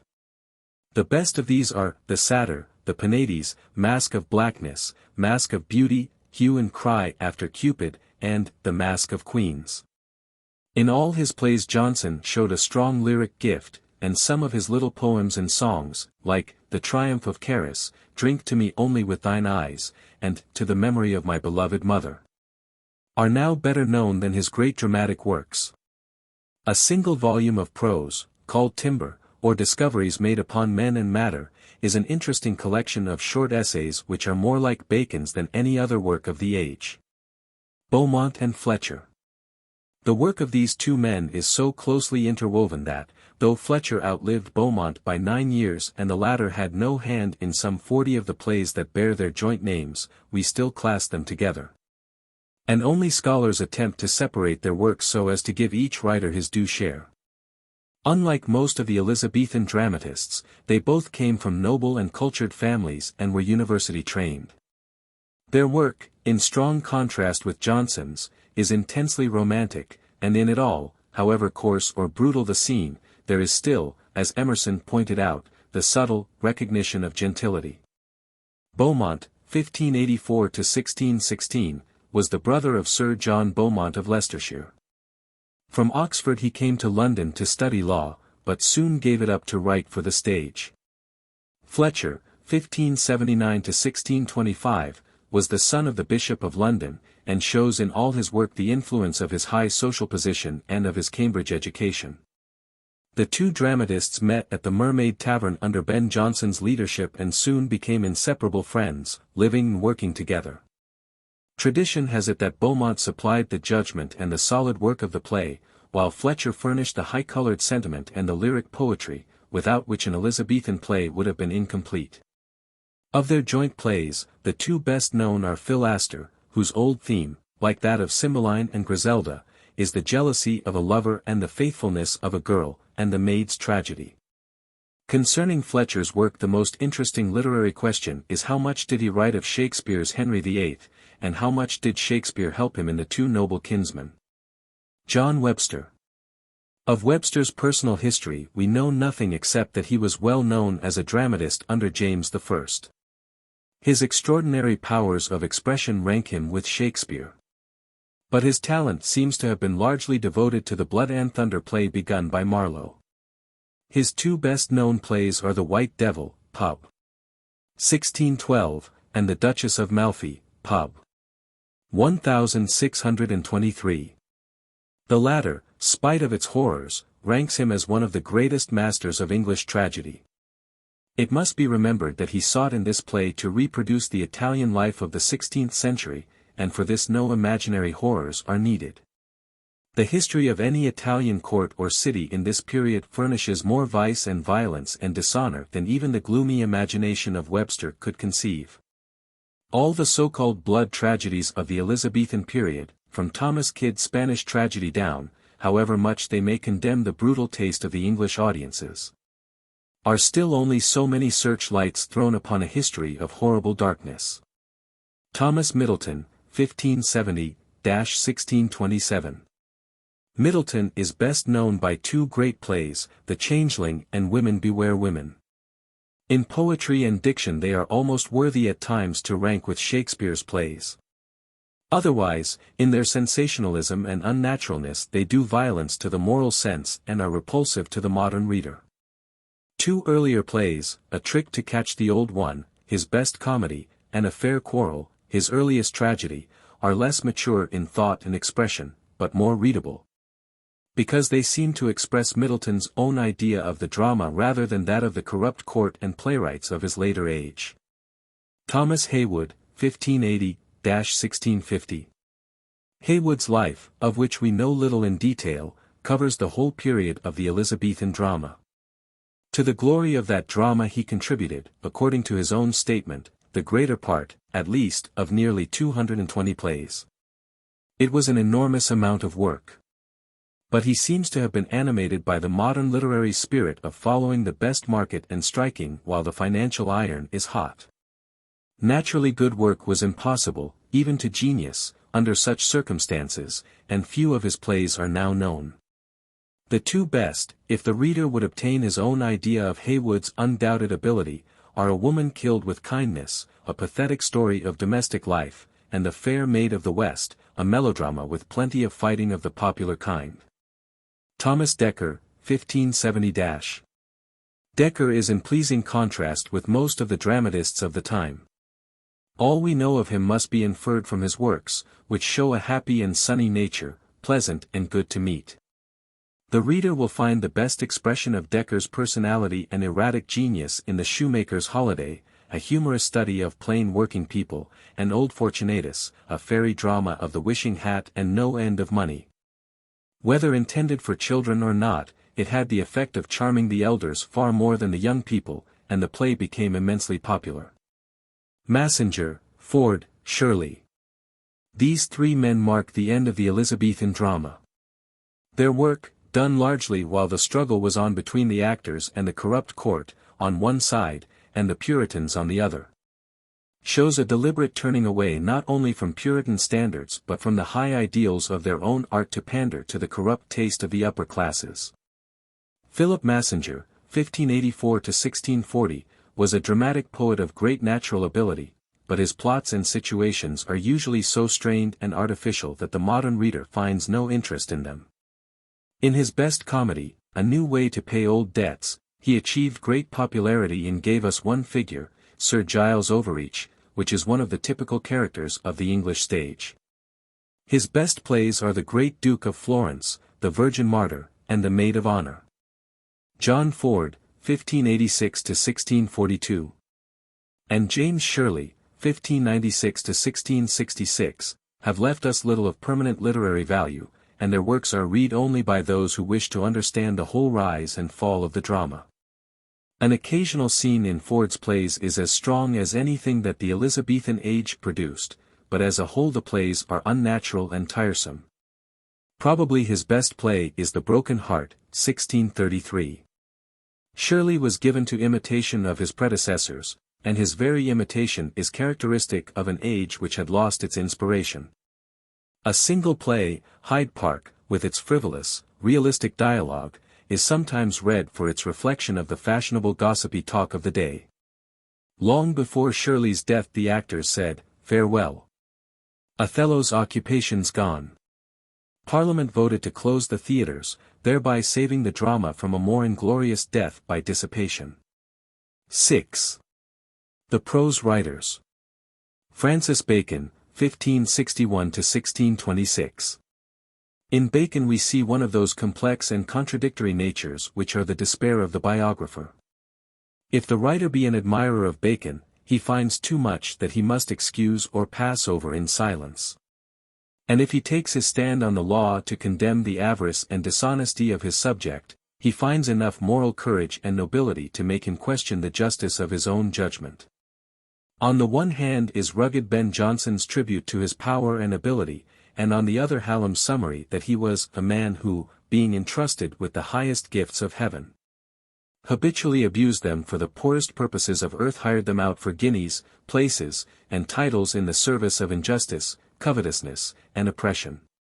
Laying aside the opinions of others, and relying only upon the facts of Bacon's life, we find on the one side the politician, cold, calculating, selfish, and on the other the literary and scientific man with an impressive devotion to truth for its own great sake. Here a man using questionable means to advance his own interests, and there a man seeking with zeal and endless labor to penetrate the secret ways of nature, with no other object than to advance the interests of his fellow men. So, in our ignorance of the secret motives and springs of the man's life, judgment is necessarily suspended. Bacon was apparently one of those double natures that only God is competent to judge, because of the strange mixture of intellectual strength and moral weakness that is in them. Life. Bacon was the son of Sir Nicholas Bacon, Lord Keeper of the Seal, and of the learned and Cook, sister-in-law to Lord Burleigh, greatest of the Queen's statesmen. From these connections, as well as from native gifts, he was attracted to the court, and as a child was called by Elizabeth her little Lord Keeper. At 12 he went to Cambridge, but left the university after 2 years, declaring the whole plan of education to be radically wrong, and the system of Aristotle, which was the basis of all philosophy in those days, to be a childish delusion. Since in the course of centuries it had produced no fruit, but only a jungle of dry and useless branches.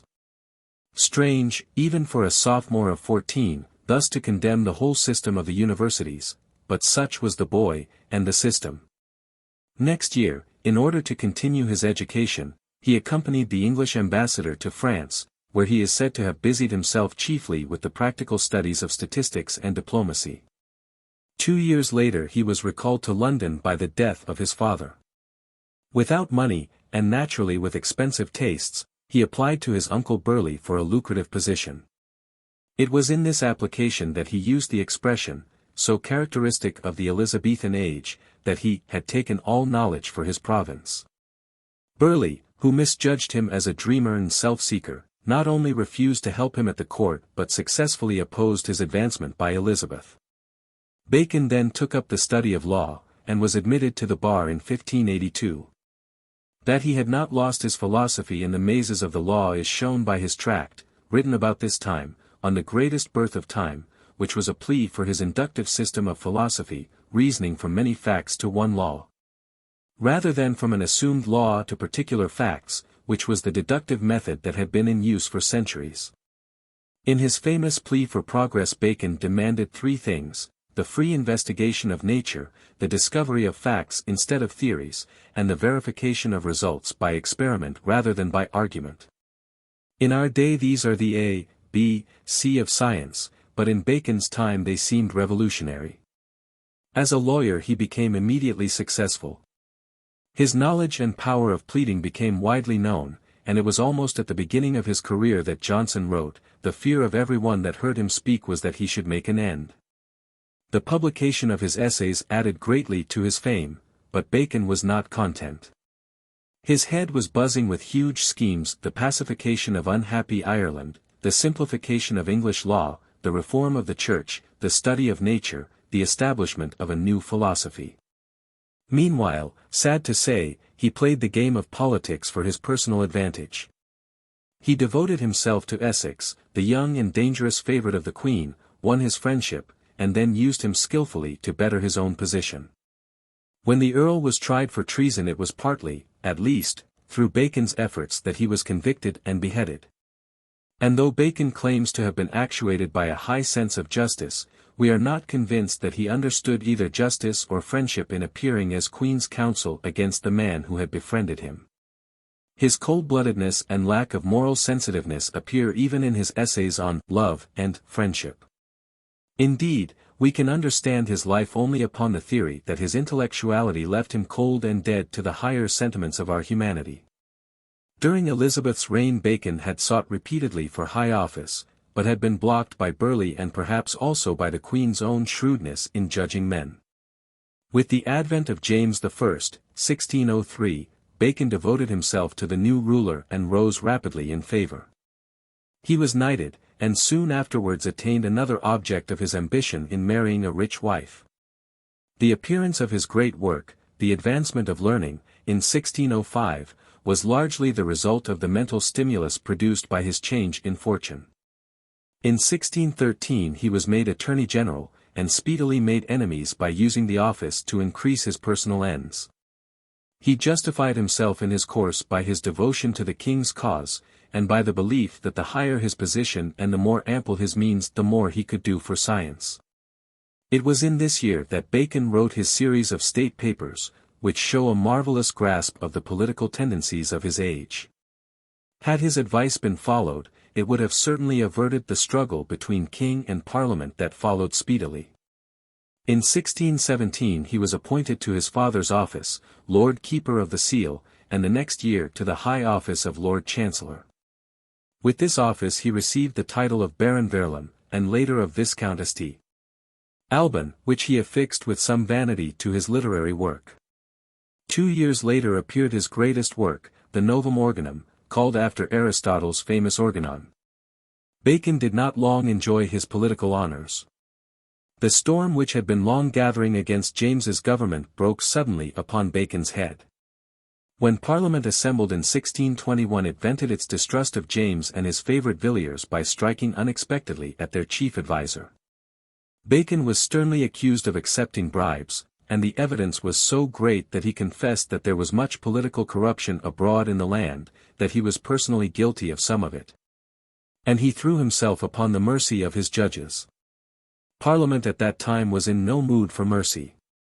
Bacon was deprived of his office and was sentenced to pay the enormous fine of £40,000, to be imprisoned during the king's pleasure, and thereafter to be banished forever from Parliament and court. Though the imprisonment lasted only a few days and the fine was largely remitted, Bacon's hopes and schemes for political honours were ended. And it is at this point of appalling adversity that the nobility in the man's nature asserts itself strongly. If the reader be interested to apply a great man's philosophy to his own life, he will find the essay, Of Great Place, most interesting in this connection. Bacon now withdrew permanently from public life, and devoted his splendid ability to literary and scientific work. He completed the essays, experimented largely, wrote history, scientific articles, and one scientific novel, and made additions to his Instauratio Magna, the great philosophical work which was never finished. In the spring of 1626, while driving in a snowstorm, it occurred to him that snow might be used as a preservative instead of salt. True to his own method of arriving at truth, he stopped at the first house, bought a fowl, and proceeded to test his theory. The experiment chilled him, and he died soon after from the effects of his exposure. As Macaulay wrote, the great apostle of experimental philosophy was destined to be its martyr. Works of Bacon. Bacon's philosophic works, The Advancement of Learning in the Novum Organum, will be best understood in connection with the Instauratio Magna, or the great institution of true philosophy, of which they were parts. The Instauratio was never completed, but the very idea of the work was magnificent, to sweep away the involved philosophy of the schoolmen and the educational systems of the universities. And to substitute a single great work which should be a complete education, a rich storehouse for the glory of the Creator and for the relief of man's estate. The object of this education was to bring practical results to all the people, instead of a little selfish culture and much useless speculation, which, he conceived, were the only products of the universities. The Instauratio Magna. This was the most ambitious, though it is not the best known, of Bacon's works. For the insight it gives us into the author's mind, we note here a brief outline of his subject. It was divided into 6 parts, as follows. 1. Partitions Scientiarum. This was to be a classification and summary of all human knowledge. Philosophy and all speculation must be cast out and the natural sciences established as the basis of all education. The only part completed was the advancement of learning, which served as an introduction. 2. Novum organum, or the new instrument, that is, the use of reason and experiment instead of the old Aristotelian logic. To find truth one must do two things: a. Get rid of all prejudices or idols, as Bacon called them. These idols are four: idols of the tribe, that is, prejudices due to common methods of thought among all races. Idols of the cave or den, that is, personal peculiarities and prejudices, idols of the marketplace, due to errors of language, and idols of the theatre, which are the unreliable traditions of men. b. After discarding the above idols, we must interrogate nature, must collect facts by means of numerous experiments, arrange them in order, and then determine the law that underlies them. It will be seen at a glance that the above is the most important of Bacon's works. The organum was to be in several books, only 2 of which he completed, and these he wrote and rewrote 12 times until they satisfied him. 3. Historic Naturalis et Experimentalis, the study of all the phenomena of nature. Of 4 parts of this work which he completed, one of them at least, the Sylva Sylvarum, is decidedly at variance with his own idea of fact and experiment. It abounds in fanciful explanations, more worthy of the poetic than of the scientific mind. Nature is seen to be full of desires and instincts, the air thirsts for light and fragrance. Bodies rise or sink because they have an appetite for height or depth. The qualities of bodies are the result of an essence, so that when we discover the essences of gold and silver and diamonds it will be a simple matter to create as much of them as we may need. 4. Scala intellectus, or ladder of the mind, is the rational application of the organum to all problems. By it the mind should ascend step by step from particular facts and instances to general laws and abstract principles. 5. Prodromi, prophecies or anticipations, is a list of discoveries that men shall make when they have applied Bacon's methods of study and experimentation. 6. Philosophia Secunda, which was to be a record of practical results of the new philosophy when the succeeding ages should have applied it faithfully. It is impossible to regard even the outline of such a vast work without an involuntary thrill of admiration for the bold and original mind which conceived it. We may, said Bacon, make no despicable beginnings. The destinies of the human race must complete the work, for upon this will depend not only a speculative good but all the fortunes of mankind and all their power. There is the unconscious expression of one of the great minds of the world.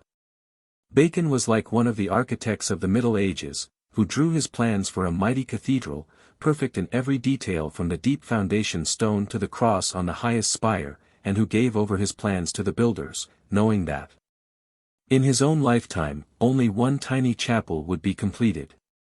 But knowing also that the very beauty of his plans would appeal to others, and that succeeding ages would finish the work which he dared to begin. The Essays. Bacon's famous Essays is the one work which will interest all students of our literature. His Instauratio was in Latin, written mostly by paid helpers from short English abstracts. He regarded Latin as the only language worthy of a great work.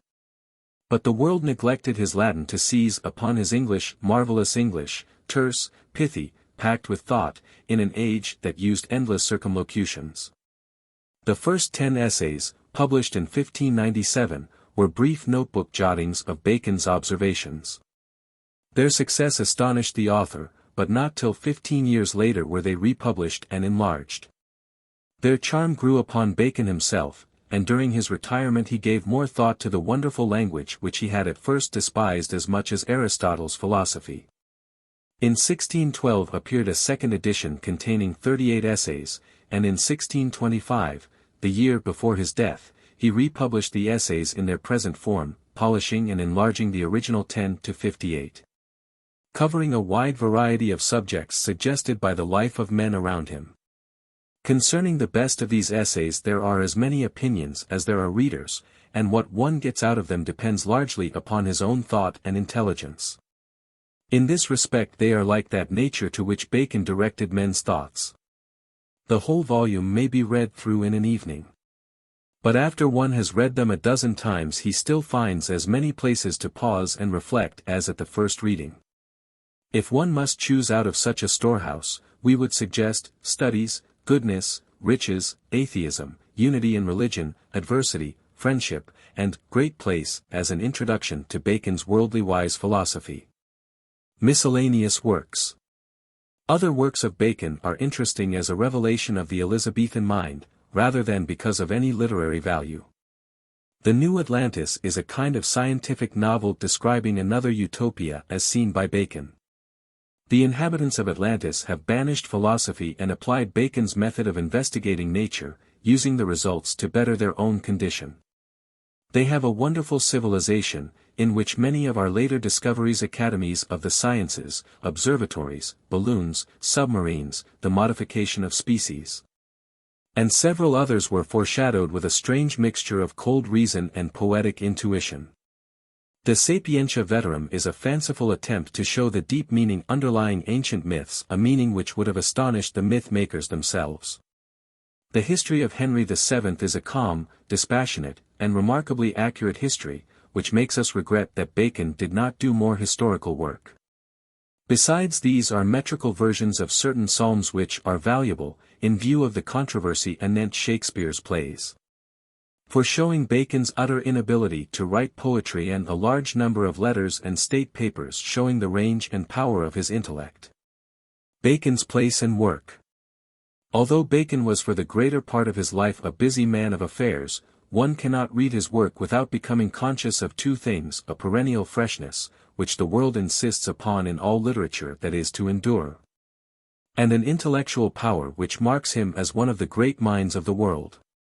Of late the general tendency is to give less and less prominence to his work in science and philosophy, but criticism of his instauratio, in view of his lofty aim, is of small consequence. It is true that his science today seems woefully inadequate, true also that, though he sought to discover truth, he thought perhaps to monopolize it, and so looked with the same suspicion upon Copernicus as upon the philosophers. The practical man who despises philosophy has simply misunderstood the thing he despises. In being practical and experimental in a romantic age he was not unique, as is often alleged, but only expressed the tendency of the English mind in all ages. 3 centuries earlier the monk Roger Bacon did more practical experimenting than the Elizabethan sage, and the latter's famous Idols are strongly suggestive of the former's for sources of human ignorance. Although Bacon did not make any of the scientific discoveries at which he aimed, yet the whole spirit of his work, especially of the organum, has strongly influenced science in the direction of accurate observation and of carefully testing every theory by practical experiment. He that regardeth the clouds shall not sow, said a wise writer of old, and Bacon turned men's thoughts from the heavens above, with which they had been too busy, to the earth beneath, which they had too much neglected. In an age when men were busy with romance and philosophy, he insisted that the first object of education is to make a man familiar with his natural environment. From books he turned to men, from theory to fact, from philosophy to nature, and that is perhaps his greatest contribution to life and literature. Like Moses upon Pisgah, he stood high enough above his fellows to look out over a promised land, which his people would inherit, but into which he himself might never enter. Richard Hooker, 1554. -1600, in strong contrast with Bacon is Richard Hooker, one of the greatest prose writers of the Elizabethan age. One must read the story of his life, an obscure and lowly life animated by a great spirit, as told by Isaac Walton, to appreciate the full force of this contrast. Bacon took all knowledge for his province, but mastered no single part of it. Hooker, taking a single theme, the law and practice of the English Church, so handled it that no scholar even of the present day would dream of superseding it or of building upon any other foundation than that which Hooker laid down. His one great work is the Laws of Ecclesiastical Polity, a theological and argumentative book, but, entirely apart from its subject, it will be read wherever men desire to hear the power and stateliness of the English language. Here is a single sentence. Remarkable not only for its perfect form but also for its expression of the reverence for law which lies at the heart of Anglo-Saxon civilization. Of law there can be no less acknowledged than that her seat is the bosom of God. Her voice the harmony of the world. All things in heaven and earth do her homage, the very least as feeling her care, and the greatest as not exempted from her power. Both angels and men, and creatures of what condition soever, though each in different sort and manner, yet all with uniform consent admiring her as the mother of their peace and joy. Sidney and Raleigh. Among the prose writers of this wonderful literary age there are many others that deserve passing notice, though they fall far below the standard of Bacon and Hooker. Sir Philip Sidney, 1554–1586, who has already been considered as a poet, is quite as well known by his prose works, Arcadia, a pastoral romance, and The Defence of Poesy, one of our earliest literary essays. Sidney, whom the poet Shelley has eulogized, represents the whole romantic tendency of his age, while Sir Walter Raleigh, 1552–1618, represents its adventurous spirit and activity. The life of Raleigh is an almost incomprehensible mixture of the poet, scholar, and adventurer, now helping the Huguenots or the struggling Dutch in Europe, and now leading an expedition into the unmapped wilds of the New World. Busy here with court intrigues, and there with piratical attempts to capture the gold-laden Spanish galleons, one moment sailing the high seas in utter freedom, and the next writing history and poetry to solace his imprisonment. Such a life in itself is a volume far more interesting than anything that he wrote. He is the restless spirit of the Elizabethan age personified. Raleigh's chief prose works are The Discovery of Guiana, a work which would certainly have been interesting enough had he told simply what he saw, but which was filled with colonization schemes and visions of an El Dorado to fill the eyes and ears of the credulous. And The History of the World, written to occupy his prison hours. The history is a wholly untrustworthy account of events from creation to the downfall of the Macedonian Empire. It is interesting chiefly for its style, which is simple and dignified, and for the flashes of wit and poetry that break into the fantastic combination of miracles, traditions, hearsay, and state records which he called history. In the conclusion is the famous apostrophe to death, which suggests what Raleigh might have done had he lived less strenuously and written more carefully. O eloquent, just, and mighty death! Whom none could advise thou hast persuaded. What none hath dared thou hast done, and whom all the world hath flattered thou only hast cast out of the world and despised. Thou hast drawn together all the star-stretched greatness, all the pride, cruelty, and ambition of man, and covered it all over with these two narrow words, hic jacet. John Fox, 1516–1587. Fox will be remembered always for his famous Book of Martyrs, a book that our elders gave to us on Sundays when we were young, thinking it good discipline for us to afflict our souls when we wanted to be roaming the sunlit fields. Or when in our enforced idleness we would, if our own taste in the matter had been consulted, have made good shift to be quiet and happy with Robinson Crusoe. So we have a gloomy memory of Fox, and something of a grievance, which prevent a just appreciation of his worth. Fox had been driven out of England by the Marian persecutions, and in a wandering but diligent life on the continent he conceived the idea of writing a history of the persecutions of the Church from the earliest days to his own. The part relating to England and Scotland was published, in Latin, in 1559 under a title as sonorous and impressive as the Roman office for the dead, Rerum in Ecclesia Gestarum Maximarum per Europam Persecutionem Commentarii. On his return to England Fox translated this work, calling it the Acts and Monuments, but it soon became known as the Book of Martyrs, and so it will always be called. Fox's own bitter experience causes him to write with more heat and indignation than his saintly theme would warrant, and the holy tone sometimes spoils a narrative that would be impressive in its bare simplicity. Nevertheless, the book has made for itself a secure place in our literature. It is strongest in its record of humble men, like Rowland Taylor and Thomas Hawks, whose sublime heroism, but for this narrative, would have been lost amid the great names and the great events that fill the Elizabethan age. Camden and Knox. Two historians, William Camden and John Knox, stand out prominently among the numerous historical writers of the age. Camden's Britannia, 1586, is a monumental work, which marks the beginning of true antiquarian research in the field of history. And his Annals of Queen Elizabeth is worthy of a far higher place than has thus far been given it. John Knox, the Reformer, in his History of the Reformation in Scotland, has some very vivid portraits of his helpers and enemies. The personal and aggressive elements enter too strongly for a work of history, but the autobiographical parts show rare literary power. His account of his famous interview with Mary Queen of Scots is clear-cut as a cameo, and shows the man's extraordinary power better than a whole volume of biography. Such scenes make one wish that more of his time had been given to literary work, rather than to the disputes and troubles of his own Scotch kirk. Hakluyt and Purchas. Two editors of this age have made for themselves an enviable place in our literature. They are Richard Hakluyt, 1552-1616, and Samuel Purchas, 1575-1626.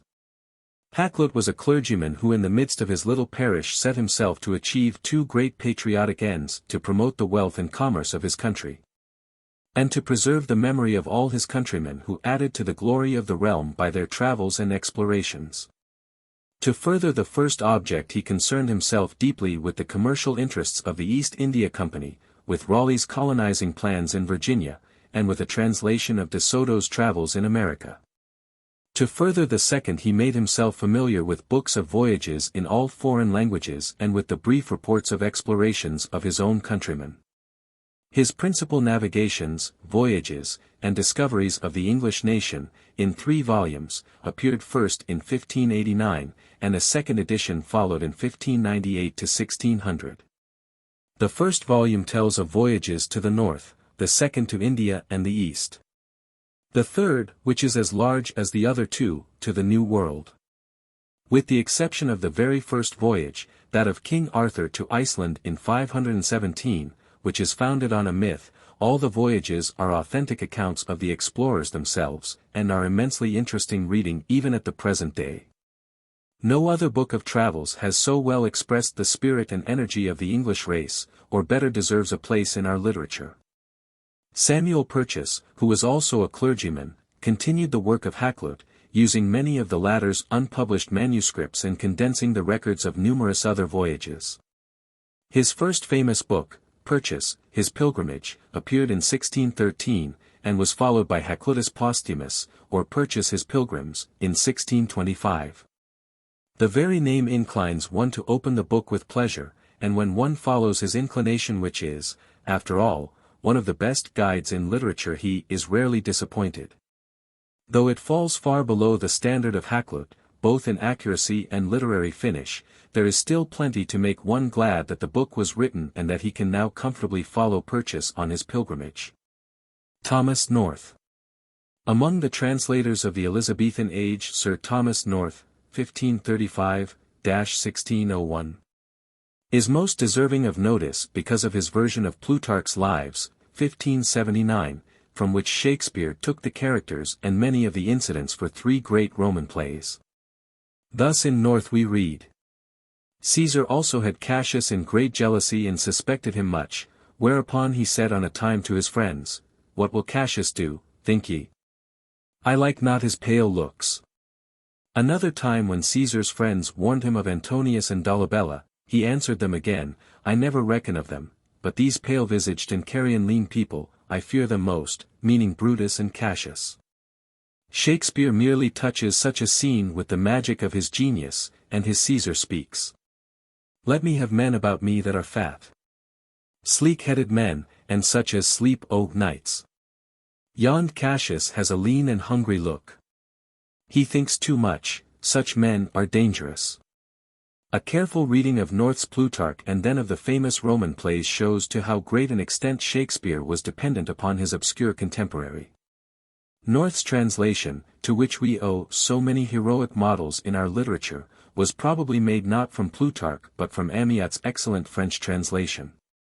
Nevertheless he reproduces the spirit of the original, and notwithstanding our modern more accurate translations, he remains the most inspiring interpreter of the great biographer whom Emerson calls the historian of heroism. Summary of the Age of Elizabeth. This period is generally regarded as the greatest in the history of our literature. Historically, we note in this age the tremendous impetus received from the Renaissance, from the Reformation, and from the exploration of the New World. It was marked by a strong national spirit, by patriotism, by religious tolerance, by social content, by intellectual progress, and by unbounded enthusiasm. Such an age, of thought, feeling, and vigorous action, finds its best expression in the drama, and the wonderful development of the drama, culminating in Shakespeare, is the most significant characteristic of the Elizabethan period. Though the age produced some excellent prose works, it is essentially an age of poetry, and the poetry is remarkable for its variety, its freshness, its youthful and romantic feeling. Both the poetry and the drama were permeated by Italian influence, which was dominant in English literature from Chaucer to the Restoration. The literature of this age is often called the literature of the Renaissance, though, as we have seen, the Renaissance itself began much earlier, and for a century and a half added very little to our literary possessions. In our study of this great age we have noted, 1. The non-dramatic poets, that is, poets who did not write for the stage. The center of this group is Edmund Spenser, whose Shepherd's Calendar, 1579, marked the appearance of the first national poet since Chaucer's death in 1400. His most famous work is the Faerie Queene. Associated with Spenser are the minor poets, Thomas Sackville, Michael Drayton, George Chapman, and Philip Sidney. Chapman is noted for his completion of Marlowe's poem, Hero and Leander, and for his translation of Homer's Iliad and Odyssey. Sidney, besides his poetry, wrote his prose romance Arcadia, and The Defense of Poesy, one of our earliest critical essays. 2. The rise of the drama in England, the miracle plays, moralities, and interludes. Our first play, Ralph Roister Doister, the first true English comedy, Gammer Gurton's Needle, and the first tragedy, Gorboduc, the conflict between classic and native ideals in the English drama. 3. Shakespeare's predecessors, Lilly, Kidd, Nash, Peele, Greene, Marlowe. The types of drama with which they experimented, the Marlowesque, one-man type, or tragedy of passion, the popular chronicle plays, the domestic drama, the court or Lillian comedy, romantic comedy and tragedy, classical plays, and the melodrama. Marlowe is the greatest of Shakespeare's predecessors. His 4 plays are Tamburlaine, Faustus, The Jew of Malta, and Edward II. 4. Shakespeare, his life, work, and influence. 5. Shakespeare's successors, Ben Jonson, Beaumont and Fletcher, Webster, Middleton, Heywood, Dekker, and the rapid decline of the drama. Ben Jonson is the greatest of this group. His chief comedies are Every Man in His Humor, The Silent Woman, and The Alchemist. His 2 extant tragedies are Sejanus and Catiline. 6. The prose writers, of whom Bacon is the most notable. His chief philosophical work is the Instauratio Magna, incomplete, which includes The Advancement of Learning and the Novum Organum, but he is known to literary readers by his famous essays. Minor prose writers are Richard Hooker, John Fox, the historians Camden and Knox, the editors Hakluyt and Purchas, who gave us the stirring records of exploration, and Thomas North, the translator of Plutarch's Lives. Selections for reading. Spenser. Faerie Queene, Selections in Standard English Classics, B.K. I. In Riverside Literature Series, etc., Shepherd's Calendar, in Castle's National Library, Selected Poems, in Canterbury Poet Series, Minor Poems, in Temple Classics. Selections in Manley's English Poetry, or Ward's English Poets. Minor Poets. Drayton, Sackville, Sidney, Chapman, Selections in Manley or Ward, Elizabethan Songs, in Schelling's Elizabethan Lyrics, and in Palgrave's Golden Treasury. Chapman's Homer, in Temple Classics. The Early Drama. Play of Noah's Flood, in Manley's Specimens of the Pre-Shakespearean Drama, or in Pollard's English Miracle Plays, Moralities and Interludes, or in Bell's Lettres series, Sector 2, Lt. Smith's The York Miracle Plays. Lilly. Endymion, in Holt's English Readings. Marlowe. Faustus, in Temple Dramatists, or Mermaid Series, or Morley's Universal Library, or Lamb's Specimens of English Dramatic Poets. Selections in Manley's English Poetry, or Ward's English Poets, Edward II, in Temple Dramatists, and in Holt's English Readings. Shakespeare. Merchant of Venice, Julius Caesar, Macbeth, etc. In Standard English Classics, edited, with notes, with special reference to college entrance requirements. Good editions of single plays are numerous and cheap. Hudson's and Rolfe's and the Arden Shakespeare are suggested as satisfactory. The Sonnets, edited by Beeching, in Athenaeum Press Series. Ben Jonson.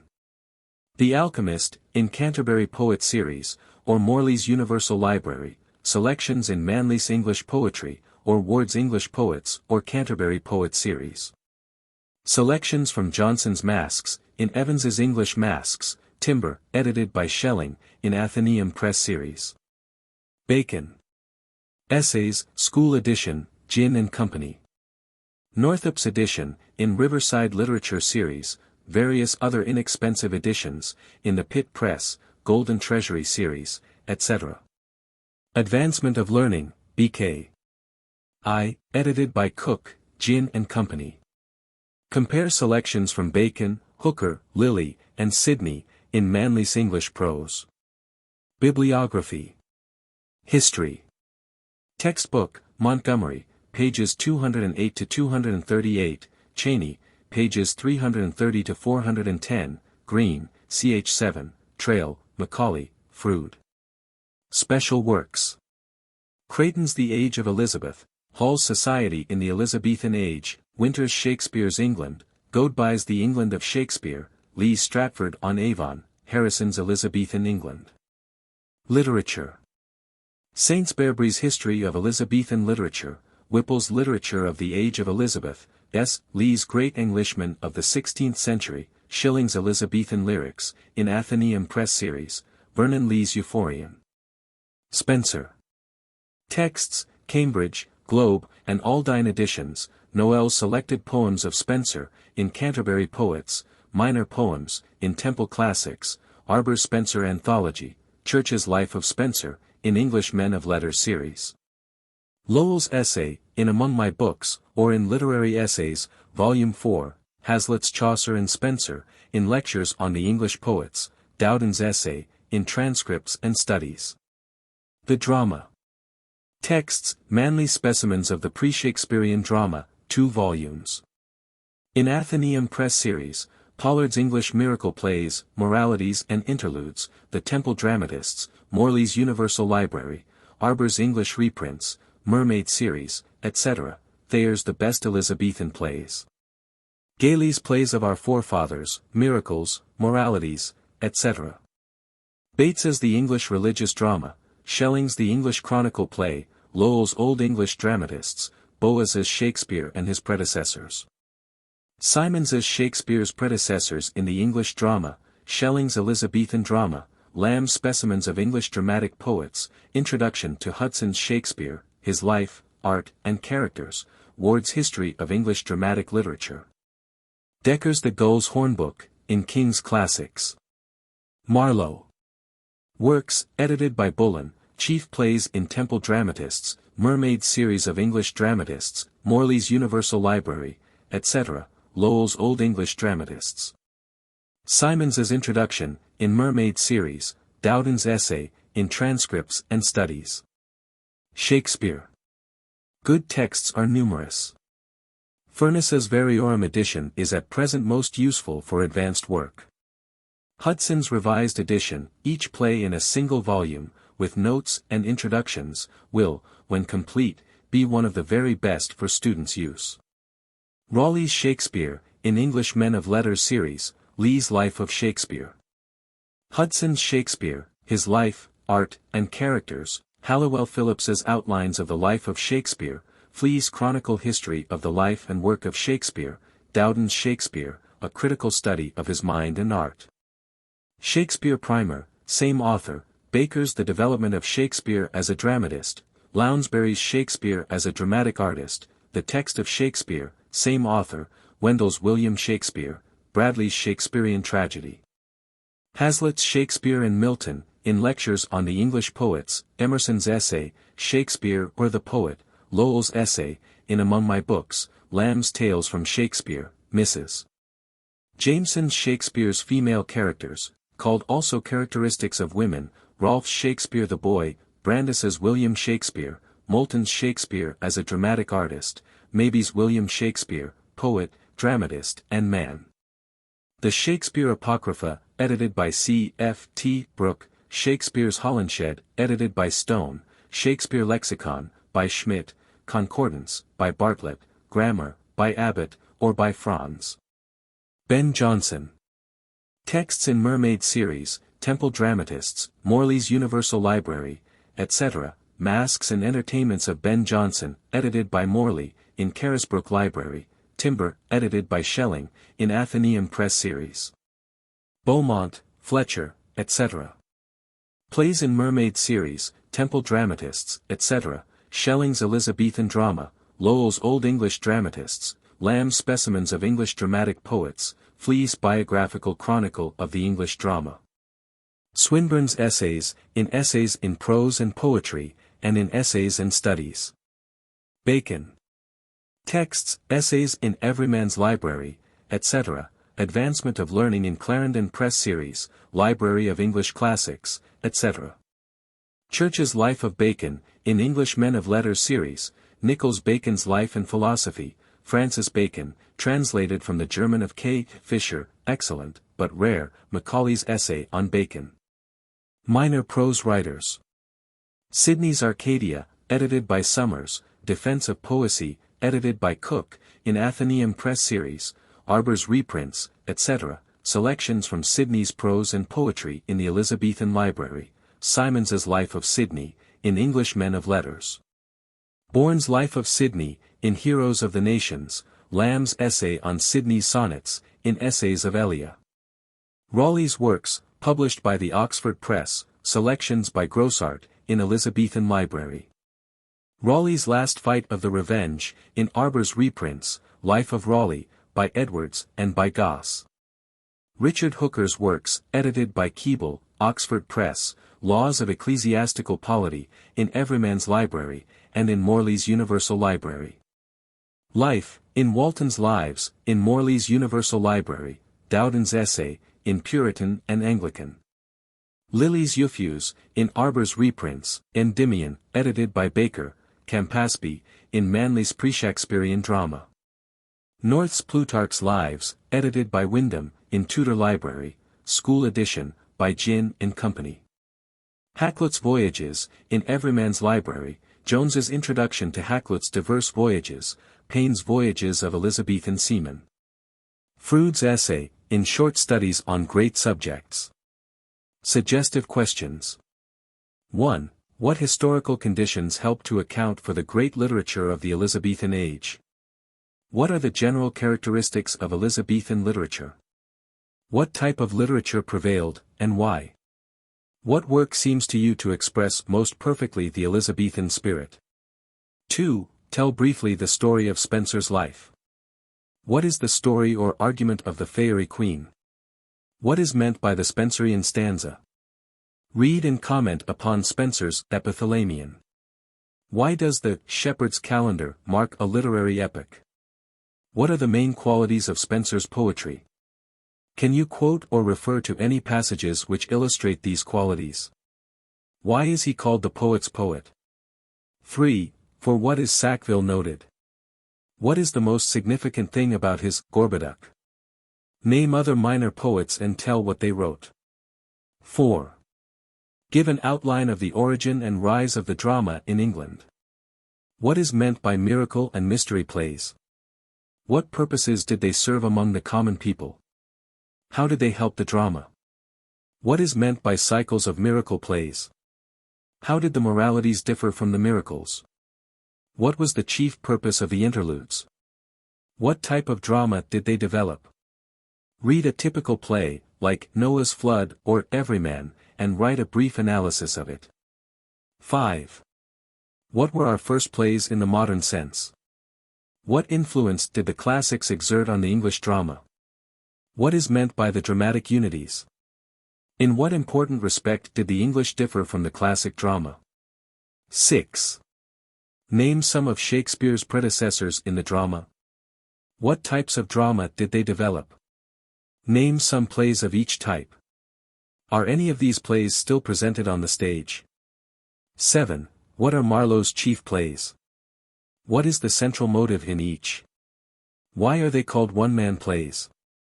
What is meant by Marlowe's mighty line? What is the story of Faustus? Compare Faustus and Goethe's Faust, having in mind the story, the dramatic interest, and the literary value of each play. 8. Tell briefly the story of Shakespeare's life. What fact in his life most impressed you? How does Shakespeare sum up the work of all his predecessors? What are the 4 periods of his work, and the chief plays of each? Where did he find his plots? What are his romantic plays? His chronicle or historical plays? What is the difference between a tragedy and a comedy? Name some of Shakespeare's best tragedies, comedies, and historical plays. Which play of Shakespeare's seems to you to give the best picture of human life? Why is he called the myriad-minded Shakespeare? For what reasons is he considered the greatest of writers? Can you explain why Shakespeare's plays are still acted, while other plays of his age are rarely seen? If you have seen any of Shakespeare's plays on the stage, how do they compare in interest with a modern play? 9. What are Ben Jonson's chief plays? In what important respects did they differ from those of Shakespeare? Tell the story of The Alchemist, or The Silent Woman. Name other contemporaries and successors of Shakespeare. Give some reasons for the preeminence of the Elizabethan drama. What causes led to its decline? 10. Tell briefly the story of Bacon's life. What is his chief literary work? His chief educational work? Why is he called a pioneer of modern science? Can you explain what is meant by the inductive method of learning? What subjects are considered in Bacon's essays? What is the central idea of the essay you like best? What are the literary qualities of these essays? Do they appeal to the intellect or the emotions? What is meant by the word essay, and how does Bacon illustrate the definition? Make a comparison between Bacon's essays and those of some more recent writer, such as Addison, Lamb, Carlyle, Emerson, or Stevenson, having in mind the subjects, style, and interest of both essayists. 11. Who are the minor prose writers of the Elizabethan age? What did they write? Comment upon any work of theirs which you have read. What is the literary value of North's Plutarch? What is the chief defect in Elizabethan prose as a whole? What is meant by euphuism? Explain why Elizabethan poetry is superior to the prose. Chronology. Last half of the 16th and first half of the 17th centuries. History. Literature. 1558. Elizabeth _D_ 1603. 1559. John Knox in Edinburgh. 1562. Gammer Gurton's Needle. Gorboduc. 1564. Birth of Shakespeare. 1571. Rise of English Puritans. 1576. First Theatre. 1577. Drake's Voyage Around the 1579. Spencer's Shepherd's Calendar. World. Lilly's Euphues. North's Plutarch. 1587. Shakespeare in London. Marlowe's Tamburlaine. 1588. Defeat of the Armada. 1590. Spencer's Faerie Queene. Sidney's Arcadia. 1590 to 1595. Shakespeare's early plays. 1597 to 1625. Bacon's essays. 1598 to 1614. Chapman's Homer. 1598. Ben Jonson's Every Man in His Humor. 1600 to 1607. Shakespeare's Tragedies. 1603. James I, died in 1625. 1604. Divine Right of Kings. 1605. Bacon's Advancement of Learning. Proclaimed. 1607. Settlement at Jamestown. 1608. Birth of Milton. Virginia. 1611. Translation, King James Version. Of Bible. 1614. Raleigh's History. 1616. Death of Shakespeare. 1620. Pilgrim Fathers at 1620 to 1642. Shakespeare's Successors. Plymouth. End of Drama. 1620. Bacon's Novum Organum. 1622. First regular newspaper, the Weekly News. 1625. Charles I. 1626. Death of Bacon. Chapter 7. The Puritan Age, 1620 to 1660. Historical Summary. The Puritan Movement. In its broadest sense, the Puritan movement may be regarded as a second and greater Renaissance, a rebirth of the moral nature of man following the intellectual awakening of Europe in the 15th and 16th centuries. In Italy, whose influence had been uppermost in Elizabethan literature, the Renaissance had been essentially pagan and sensuous. It had hardly touched the moral nature of man, and it brought little relief from the despotism of rulers. One can hardly read the horrible records of the Medici or the Borgias, or the political observations of Machiavelli, without marveling at the moral and political degradation of a cultured nation. In the North, especially among the German and English peoples, the Renaissance was accompanied by a moral awakening, and it is precisely that awakening in England. That greatest moral and political reform which ever swept over a nation in the short space of half a century, which is meant by the Puritan movement. We shall understand it better if we remember that it had two chief objects: the first was personal righteousness, the second was civil and religious liberty. In other words, it aimed to make men honest and to make them free. Wrong ideas of the Puritans. Such a movement should be cleared of all the misconceptions which have clung to it since the Restoration, when the very name of Puritan was made ridiculous by the jeers of the gay courtiers of Charles II. Though the spirit of the movement was profoundly religious, the Puritans were not a religious sect, neither was the Puritan a narrow-minded and gloomy dogmatist, as he is still pictured even in the histories. Pym and Hampden and Eliot and Milton were Puritans, and in the long struggle for human liberty there are few names more honored by freemen everywhere. Cromwell and Thomas Hooker were Puritans, yet Cromwell stood like a rock for religious tolerance. And Thomas Hooker, in Connecticut, gave to the world the first written constitution, in which freemen, before electing their officers, laid down the strict limits of the offices to which they were elected. That is a Puritan document, and it marks one of the greatest achievements in the history of government. From a religious viewpoint, Puritanism included all shades of belief. The name was first given to those who advocated certain changes in the form of worship of the Reformed English Church under Elizabeth. But as the ideal of liberty rose in men's minds, and opposed to it were the king and his evil counselors and the band of intolerant churchmen of whom Laud is the great example, then Puritanism became a great national movement. It included English churchmen as well as extreme separatists, Calvinists, Covenanters, Catholic noblemen, all bound together in resistance to despotism in church and state. And with a passion for liberty and righteousness such as the world has never since seen. Naturally, such a movement had its extremes and excesses, and it is from a few zealots and fanatics that most of our misconceptions about the Puritans arise. Life was stern in those days, too stern perhaps, and the intensity of the struggle against despotism made men narrow and hard. In the triumph of Puritanism under Cromwell, severe laws were passed, many simple pleasures were forbidden, and an austere standard of living was forced upon an unwilling people. So the criticism is made that the wild outbreak of immorality which followed the restoration of Charles was partly due to the unnatural restrictions of the Puritan era. The criticism is just, but we must not forget the whole spirit of the movement.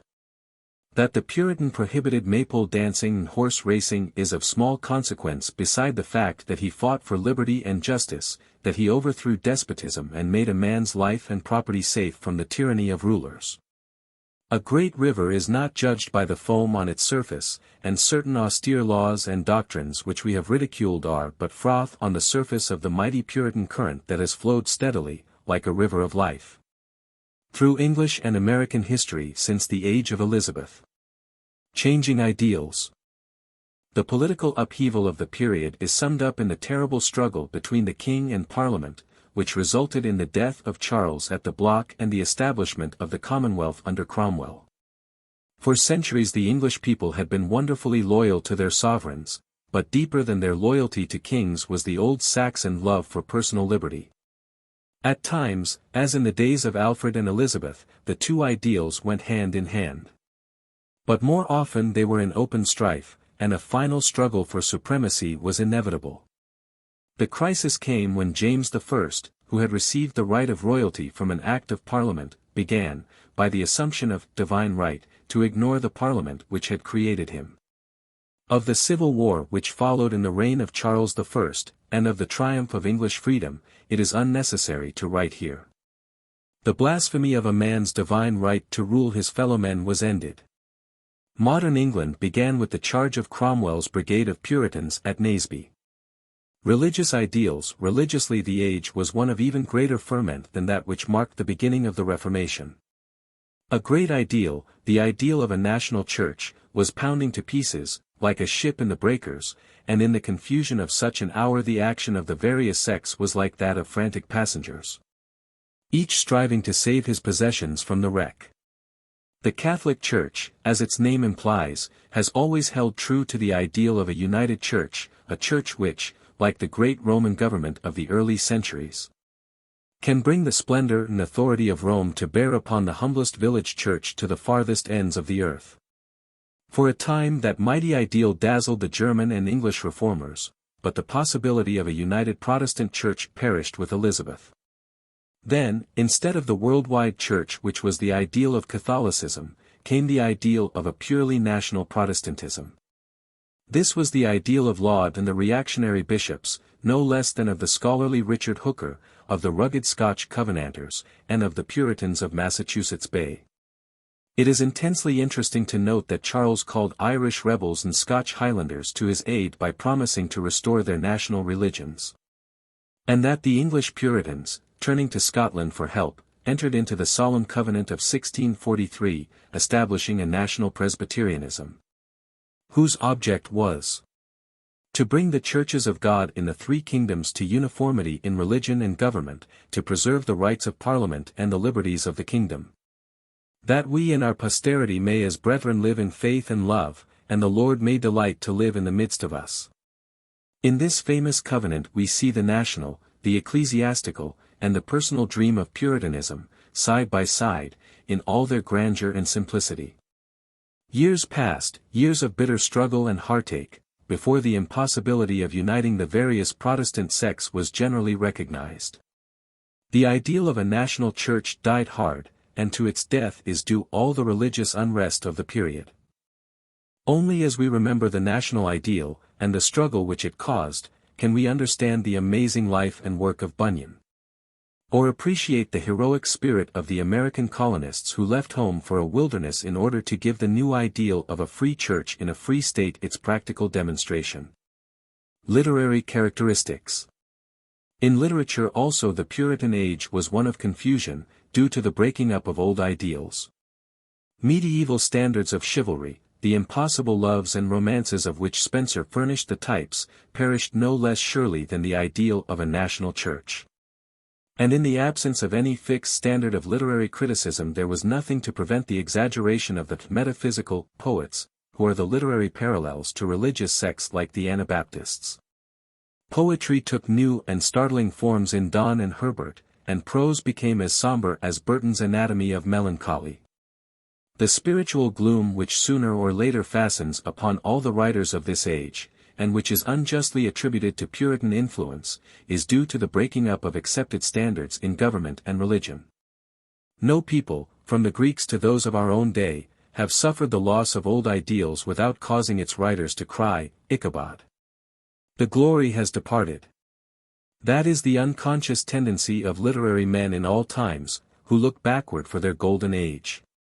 And it need not concern the student of literature, who, even in the breakup of cherished institutions, looks for some foregleams of a better light which is to break upon the world. This so-called gloomy age produced some minor poems of exquisite workmanship, and one great master of verse whose work would glorify any age or people, John Milton, in whom the indomitable Puritan spirit finds its noblest expression.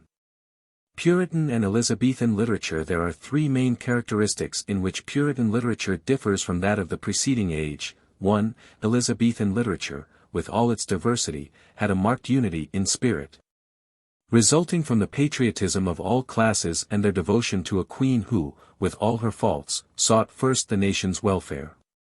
Under the Stuarts all this was changed. The kings were the open enemies of the people, the country was divided by the struggle for political and religious liberty, and the literature was as divided in spirit as were the struggling parties. 2. Elizabethan literature is generally inspiring, it throbs with youth and hope and vitality. That which follows speaks of age and sadness. Even its brightest hours are followed by gloom, and by the pessimism inseparable from the passing of old standards. 3. Elizabethan literature is intensely romantic. The romance springs from the heart of youth, and believes all things, even the impossible. The great schoolman's credo, I believe because it is impossible, is a better expression of Elizabethan literature than of medieval theology. In the literature of the Puritan period one looks in vain for romantic ardor. Even in the lyrics and love poems a critical, intellectual spirit takes its place, and whatever romance asserts itself is in form rather than in feeling. A fantastic and artificial adornment of speech rather than the natural utterance of a heart in which sentiment is so strong and true that poetry is its only expression. 2. Literature of the Puritan period. The transition poets. When one attempts to classify the literature of the first half of the 17th century, from the death of Elizabeth, 1603, to the Restoration, 1660, he realizes the impossibility of grouping poets by any accurate standard. The classifications attempted here have small dependence upon dates or sovereigns, and are suggestive rather than accurate. Thus Shakespeare and Bacon wrote largely in the reign of James I, but their work is Elizabethan in spirit. And Bunyan is no less a Puritan because he happened to write after the Restoration. The name metaphysical poets, given by Dr. Johnson, is somewhat suggestive but not descriptive of the followers of Donne. The name Caroline or Cavalier poets brings to mind the careless temper of the royalists who followed King Charles with a devotion of which he was unworthy. And the name Spenserian poets recalls the little band of dreamers who clung to Spenser's ideal, even while his romantic medieval castle was battered down by science at the one gate and Puritanism at the other. At the beginning of this bewildering confusion of ideals expressed in literature, we note a few writers who are generally known as Jacobean poets, but whom we have called the transition poets because, with the later dramatists, they show clearly the changing standards of the age. Samuel Daniel, 1562–1619. Daniel, who is often classed with the first metaphysical poets, is interesting to us for two reasons: for his use of the artificial sonnet, and for his literary desertion of Spenser as a model for poets. His Delia, a cycle of sonnets modeled, perhaps, after Sidney's Astrophel and Stella, helped to fix the custom of celebrating love or friendship by a series of sonnets, to which some pastoral pseudonym was affixed. In his sonnets, many of which rank with Shakespeare's, and in his later poetry, especially the beautiful Complaint of Rosamond and his Civil Wars, he aimed solely at grace of expression, and became influential in giving to English poetry a greater individuality and independence than it had ever known. In matter he set himself squarely against the medieval tendency. Let others sing of kings and paladins. In aged accents and untimely words. Paint shadows in imaginary lines. This fling at Spenser and his followers marks the beginning of the modern and realistic school, which sees in life as it is enough poetic material, without the invention of allegories and impossible heroines. Daniel's poetry, which was forgotten soon after his death, has received probably more homage than it deserves in the praises of Wordsworth, Southey, Lamb, and Coleridge. The latter says, "Read Daniel, the admirable Daniel." The style and language are just such as any pure and manly writer of the present day would use. It seems quite modern in comparison with the style of Shakespeare. The songwriters. In strong contrast with the above are two distinct groups, the songwriters and the Spenserian poets. The close of the reign of Elizabeth was marked by an outburst of English songs, as remarkable in its sudden development as the rise of the drama. Two causes contributed to this result: the increasing influence of French instead of Italian verse, and the rapid development of music as an art at the close of the 16th century. The two songwriters best worth studying are Thomas Campion, 1567-1619, and Nicholas Breton, 1545-1626. Like all the lyric poets of the age, they are a curious mixture of the Elizabethan and the Puritan standards. They sing of sacred and profane love with the same zest, and a careless love song is often found on the same page with a plea for divine grace. The Spenserian poets. Of the Spenserian poets, Giles Fletcher and Wither are best worth studying. Giles Fletcher, 1588-1623, has at times a strong suggestion of Milton, who was also a follower of Spenser in his early years, in the noble simplicity and majesty of his lines. His best-known work, Christ's Victory and Triumph, 1610, was the greatest religious poem that had appeared in England since Piers Plowman, and is not an unworthy predecessor of Paradise Lost. The Life of George Wither, 1588-1667, covers the whole period of English history from Elizabeth to the Restoration, and the enormous volume of his work covers every phase of the literature of two great ages. His life was a varied one.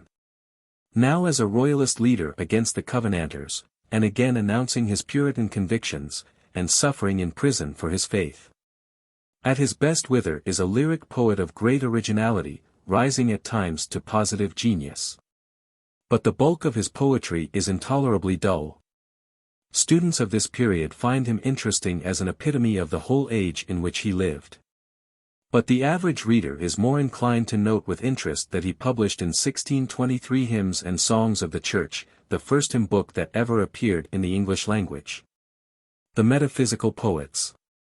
This name, which was given by Dr. Johnson in derision, because of the fantastic form of Donne's poetry, is often applied to all minor poets of the Puritan age. We use the term here in a narrower sense, excluding the followers of Daniel and that later group known as the Cavalier poets. It includes Donne, Herbert, Waller, Denham, Cowley, Vaughan, Davenant, Marvell, and Crashaw. The advanced student finds them all worthy of study, not only for their occasional excellent poetry, but because of their influence on later literature. Thus Richard Crashaw, 1613. 1649, the Catholic mystic, is interesting because his troubled life is singularly like Donne's, and his poetry is at times like Herbert set on fire. Abraham Cowley, 1618-1667, who blossomed young and who, at 25, was proclaimed the greatest poet in England, is now scarcely known even by name. But his Pindaric Odes set an example which influenced English poetry throughout the 18th century. Henry Vaughan, 1622-1695, is worthy of study because he is in some respects the forerunner of Wordsworth. And Andrew Marvell, 1621-1678, because of his loyal friendship with Milton, and because his poetry shows the conflict between the two schools of Spenser and Donne. Edmund Waller, 1606–1687, stands between the Puritan age and the Restoration. He was the first to use consistently the closed couplet which dominated our poetry for the next century. By this, and especially by his influence over Dryden, the greatest figure of the Restoration, he occupies a larger place in our literature than a reading of his rather tiresome poetry would seem to warrant. Of all these poets, each of whom has his special claim, we can consider here only Donne and Herbert, who in different ways are the types of revolt against earlier forms and standards of poetry. In feeling and imagery both are poets of a high order, but in style and expression they are the leaders of the fantastic school whose influence largely dominated poetry during the half-century of the Puritan period. John Donne, 1573–1631. Life. The briefest outline of Donne's life shows its intense human interest. He was born in London, the son of a rich iron merchant, at the time when the merchants of England were creating a new and higher kind of princes. On his father's side he came from an old Welsh family, and on his mother's side from the Haywoods and Sir Thomas More's family. Both families were Catholic, and in his early life persecution was brought near. For his brother died in prison for harboring a proscribed priest, and his own education could not be continued in Oxford and Cambridge because of his religion. Such an experience generally sets a man's religious standards for life. But presently Donne, as he studied law at Lincoln's Inn, was investigating the philosophic grounds of all faith. Gradually he left the church in which he was born, renounced all denominations, and called himself simply Christian. Meanwhile he wrote poetry and shared his wealth with needy Catholic relatives. He joined the expedition of Essex for Cadiz in 1596, and for the Azores in 1597, and on sea and in camp found time to write poetry. Two of his best poems, The Storm and The Calm, belong to this period. Next he traveled in Europe for 3 years, but occupied himself with studying poetry. Returning home, he became secretary to Lord Egerton, fell in love with the latter's young niece, and more, and married her, for which cause Donne was cast into prison. Strangely enough his poetical work at this time is not a song of youthful romance, but The Progress of the Soul, a study of transmigration. Years of wandering and poverty followed, until Sir George Moore forgave the young lovers and made an allowance to his daughter. Instead of enjoying his new comforts, Donne grew more ascetic and intellectual in his tastes. He refused also the nattering offer of entering the Church of England and of receiving a comfortable living. By his pseudo-martyr he attracted the favor of James I, who persuaded him to be ordained, yet left him without any place or employment. When his wife died her allowance ceased, and Donne was left with 7 children in extreme poverty.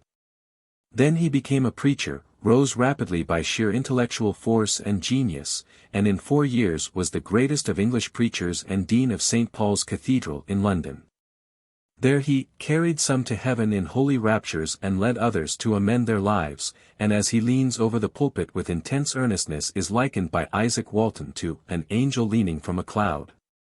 Here is variety enough to epitomize his age, and yet in all his life, stronger than any impression of outward weal or woe, is the sense of mystery that surrounds Donne. In all his work one finds a mystery, a hiding of some deep thing which the world would gladly know and share, and which is suggested in his haunting little poem, The Undertaking.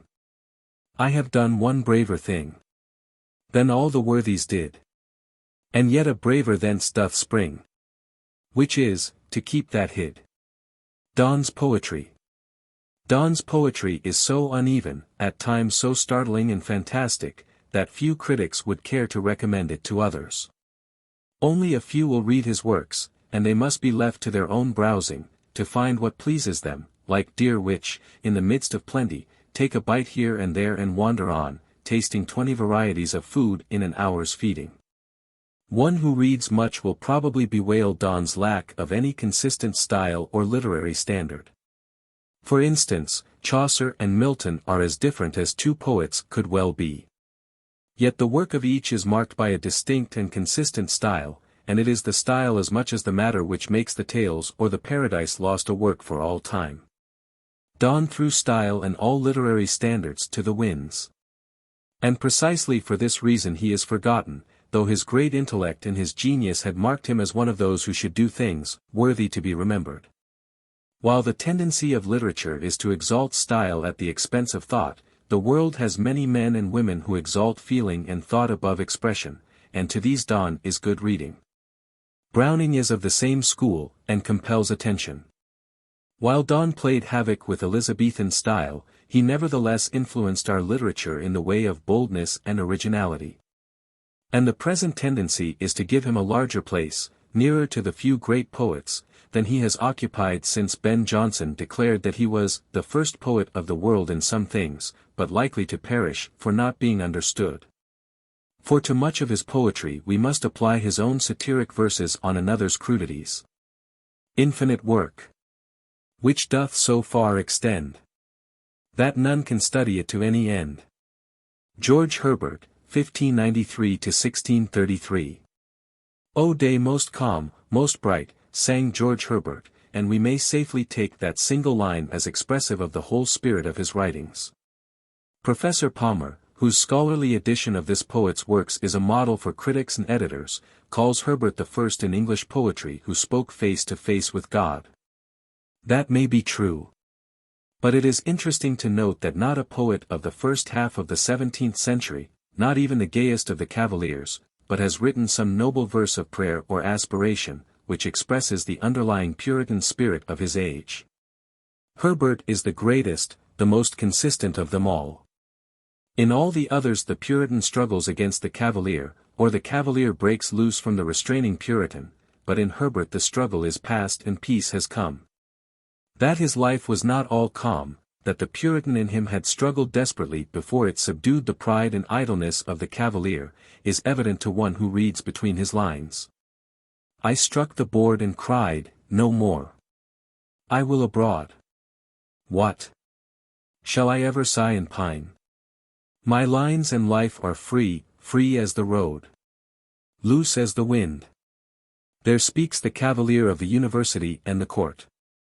And as one reads to the end of the little poem, which he calls by the suggestive name of The Collar, he may know that he is reading condensed biography. Those who seek for faults, for strained imagery and fantastic verse forms in Herbert's poetry, will find them in abundance. But it will better repay the reader to look for the deep thought and fine feeling that are hidden in these wonderful religious lyrics, even in those that appear most artificial. The fact that Herbert's reputation was greater, at times, than Milton's, and that his poems when published after his death had a large sale and influence, shows certainly that he appealed to the men of his age. And his poems will probably be read and appreciated, if only by the few, just so long as men are strong enough to understand the Puritan's spiritual convictions. Life. Herbert's life is so quiet and uneventful that to relate a few biographical facts can be of little advantage. Only as one reads the whole story by Isaac Walton can he share the gentle spirit of Herbert's poetry. He was born at Montgomery Castle, Wales, 1593, of a noble Welsh family. His university course was brilliant, and after graduation he waited long years in the vain hope of preferment at court. All his life he had to battle against disease, and this is undoubtedly the cause of the long delay before each new step in his course. Not till he was 37 was he ordained and placed over the little church of Bemerton. How he lived here among plain people, in this happy corner of the Lord's field, hoping all things and blessing all people, asking his own way to shun and showing others the way, should be read in Walton. It is a brief life, less than 3 years of work before being cut off by consumption, but remarkable for the single great purpose and the glorious spiritual strength that shine through physical weakness. Just before his death he gave some manuscripts to a friend, and his message is worthy of John Bunyan. Deliver this little book to my dear brother Farrer, and tell him he shall find in it a picture of the many spiritual conflicts that have passed betwixt God and my soul before I could subject mine to the will of Jesus my Master, in whose service I have now found perfect freedom. Desire him to read it, and then, if he can think it may turn to the advantage of any dejected poor soul, let it be made public, if not, let him burn it, for I and it are less than the least of God's mercies. Herbert's Poems. Herbert's chief work, The Temple, consists of over 150 short poems suggested by the Church, her holidays and ceremonials, and the experiences of the Christian life. The first poem, The Church Porch, is the longest and, though polished with a care that foreshadows the classic school, the least poetical. It is a wonderful collection of condensed sermons, wise precepts, and moral lessons, suggesting Chaucer's Good Counsel, Pope's Essay on Man, and Polonius's advice to Laertes, in Hamlet, only it is more packed with thought than any of these. Of truth speaking he says, "Dare to be true. Nothing can need a lie. A fault which needs it most grows two thereby. And of calmness in argument. Calmness is great advantage, he that lets another chafe may warm him at his fire." Among the remaining poems of the Temple one of the most suggestive is, The Pilgrimage. Here in 6 short stanzas, every line close-packed with thought, we have the whole of Bunyan's Pilgrim's Progress. The poem was written probably before Bunyan was born, but remembering the wide influence of Herbert's poetry, it is an interesting question whether Bunyan received the idea of his immortal work from this pilgrimage. Probably the best known of all his poems is the one called The Pulley, which generally appears, however, under the name Rest or The Gifts of God. When God at first made man, having a glass of blessing standing by, let us, said he, pour on him all we can. Let the world's riches, which dispersed lie, contract into a span. So strength first made a way. Then beauty flowed. Then wisdom, honor, pleasure. When almost all was out, God made a stay. Perceiving that, alone of all his treasure, rest in the bottom lay. For, if I should, said he, bestow this jewel also on my creature, he would adore my gifts instead of me, and rest in nature, not the God of nature. So both should losers be. Yet let him keep the rest. But keep them with repining restlessness. Let him be rich and weary, that at least.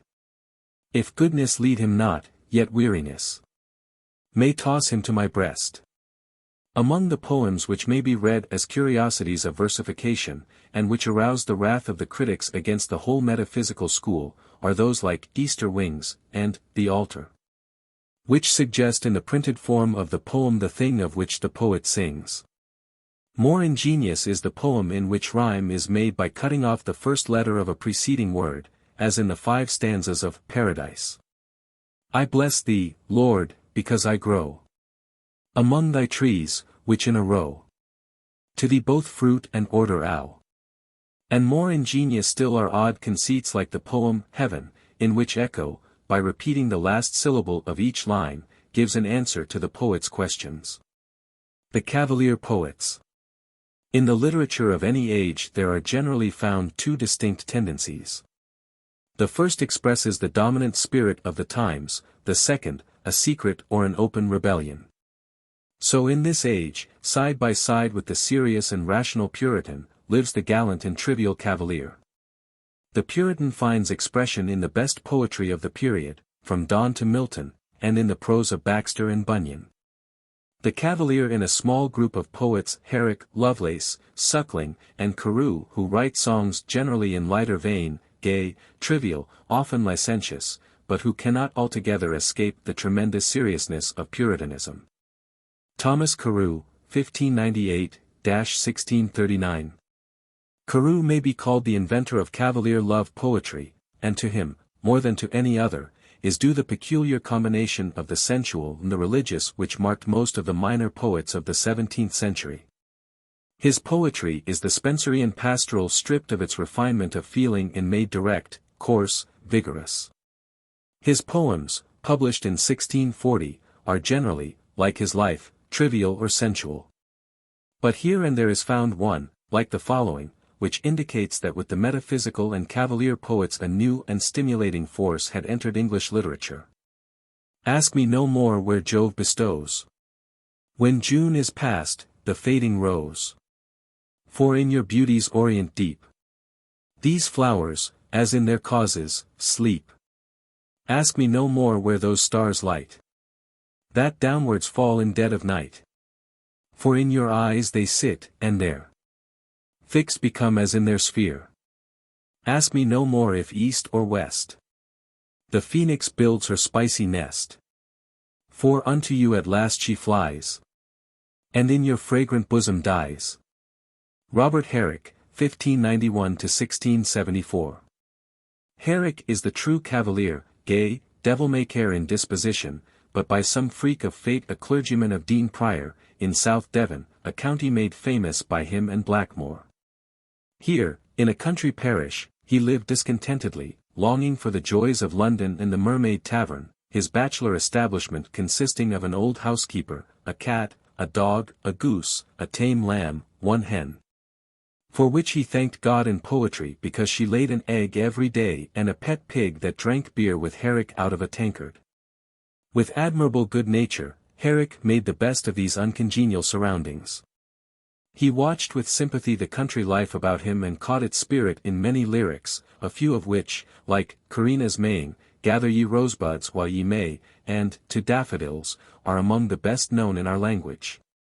His poems cover a wide range, from trivial love songs, pagan in spirit, to hymns of deep religious feeling. Only the best of his poems should be read, and these are remarkable for their exquisite sentiment and their graceful, melodious expression.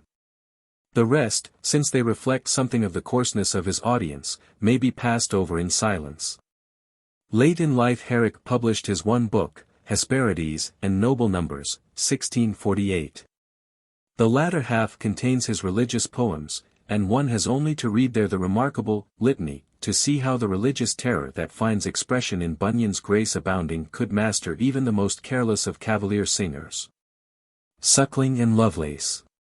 Sir John Suckling, 1609–1642, was one of the most brilliant wits of the court of Charles I, who wrote poetry as he exercised a horse or fought a duel, because it was considered a gentleman's accomplishment in those days. His poems, struck from his wild life like sparks from his rapier, are utterly trivial, and, even in his best-known Ballad upon a Wedding, rarely rise above mere doggerel. It is only the romance of his life, his rich, brilliant, careless youth, and his poverty and suicide in Paris, whither he fled because of his devotion to the Stuarts, that keeps his name alive in our literature. In his life and poetry Sir Richard Lovelace, 1618–1658, offers a remarkable parallel to Suckling, and the two are often classed together as perfect representatives of the followers of King Charles.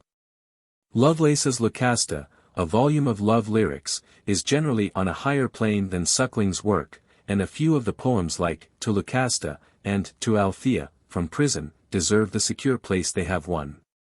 In the latter occur the oft-quoted lines, "Stone walls do not a prison make, nor iron bars a cage. Mine's innocent and quiet take, that for an hermitage. If I have freedom in my love, and in my soul am free, angels alone that soar above enjoy such liberty." John Milton, 1608–1674. Thy soul was like a star and dwelt apart. Thou hadst a voice whose sound was like the sea, pure as the naked heavens, majestic, free. So didst thou travel on life's common way, in cheerful godliness, and yet thy heart the lowliest duties on herself did lay. From Wordsworth's Sonnet on Milton. Shakespeare and Milton are the two figures that tower conspicuously above the goodly fellowship of men who have made our literature famous.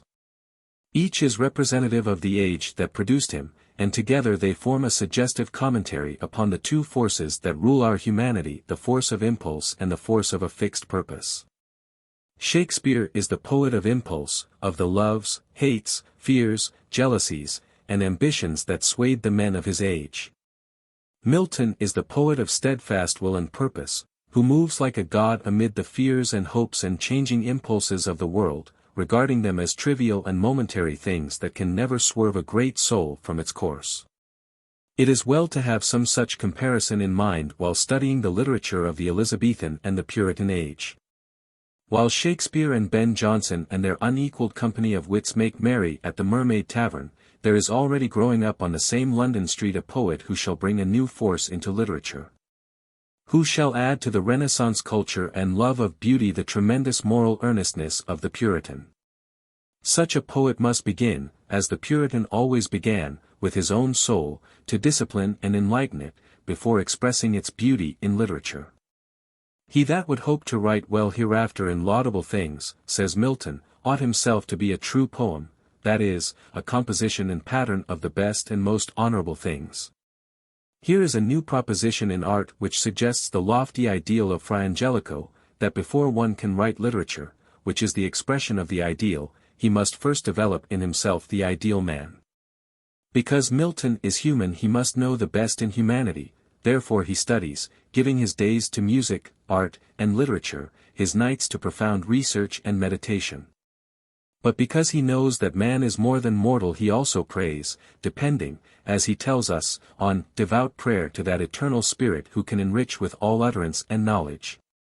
Such a poet is already in spirit far beyond the Renaissance, though he lives in the autumn of its glory and associates with its literary masters.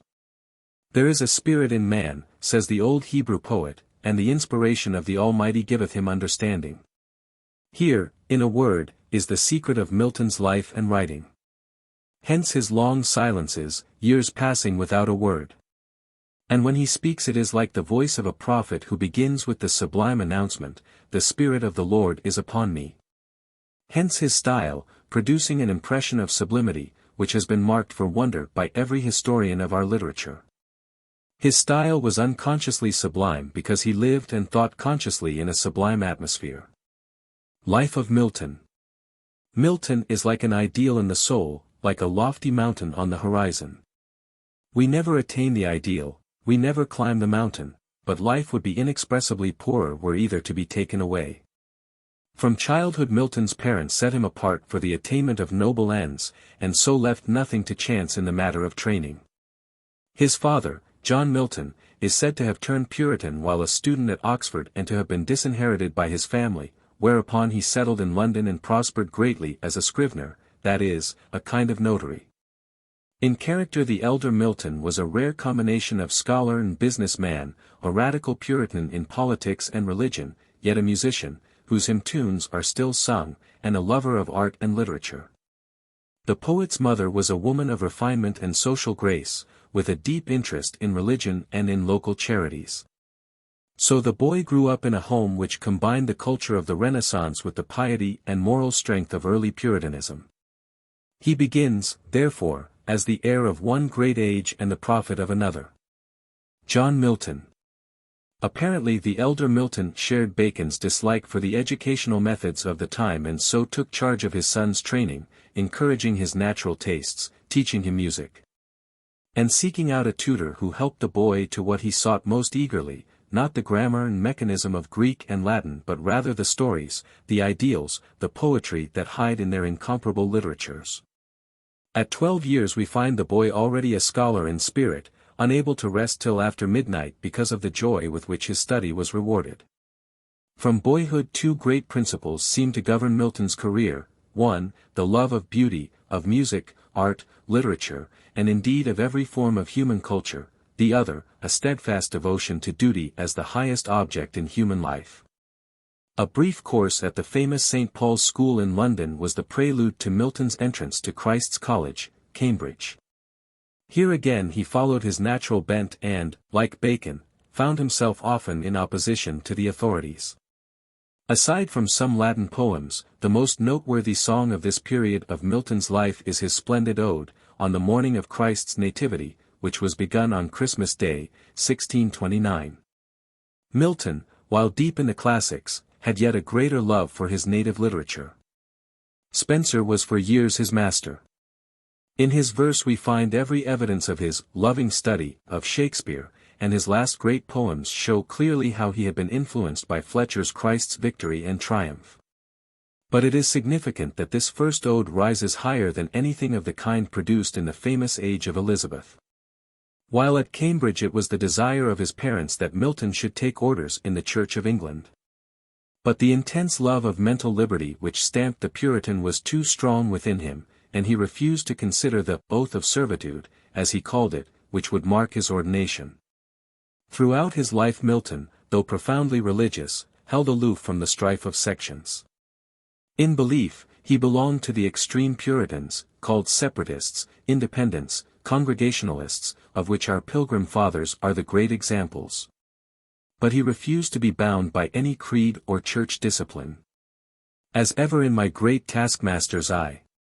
In this last line of one of his sonnets is found Milton's rejection of every form of outward religious authority in face of the supreme Puritan principle, the liberty of the individual soul before God. A long period of retirement followed Milton's withdrawal from the university in 1632. At his father's country home in Horton he gave himself up for 6 years to solitary reading and study, roaming over the wide fields of Greek, Latin, Hebrew, Spanish, French, Italian, and English literatures, and studying hard at mathematics, science, theology, and music, a curious combination. To his love of music we owe the melody of all his poetry, and we note it in the rhythm and balance which make even his mighty prose arguments harmonious. In Lycidas, L'Allegro, Il Penseroso, Arcades, Comus, and a few sonnets, we have the poetic results of this retirement at Horton, few, indeed, but the most perfect of their kind that our literature has recorded. Out of solitude, where his talent was perfected, Milton entered the busy world where his character was to be proved to the utmost. From Horton he travelled abroad, through France, Switzerland, and Italy, everywhere received with admiration for his learning and courtesy, winning the friendship of the exiled Dutch scholar Grotius, in Paris, and of Galileo in his sad imprisonment in Florence. He was on his way to Greece when news reached him of the break between king and parliament. With the practical insight which never deserted him Milton saw clearly the meaning of the news. His cordial reception in Italy, so chary of praise to anything not Italian, had reawakened in Milton the old desire to write an epic which England would not willingly let die. But at thought of the conflict for human freedom all his dreams were flung to the winds. He gave up his travels and literary ambitions and hurried to England. For I thought it base, he says, to be traveling at my ease for intellectual culture while my fellow countrymen at home were fighting for liberty. Then for nearly 20 years the poet of great achievement and still greater promise disappears. We hear no more songs, but only the prose denunciations and arguments which are as remarkable as his poetry.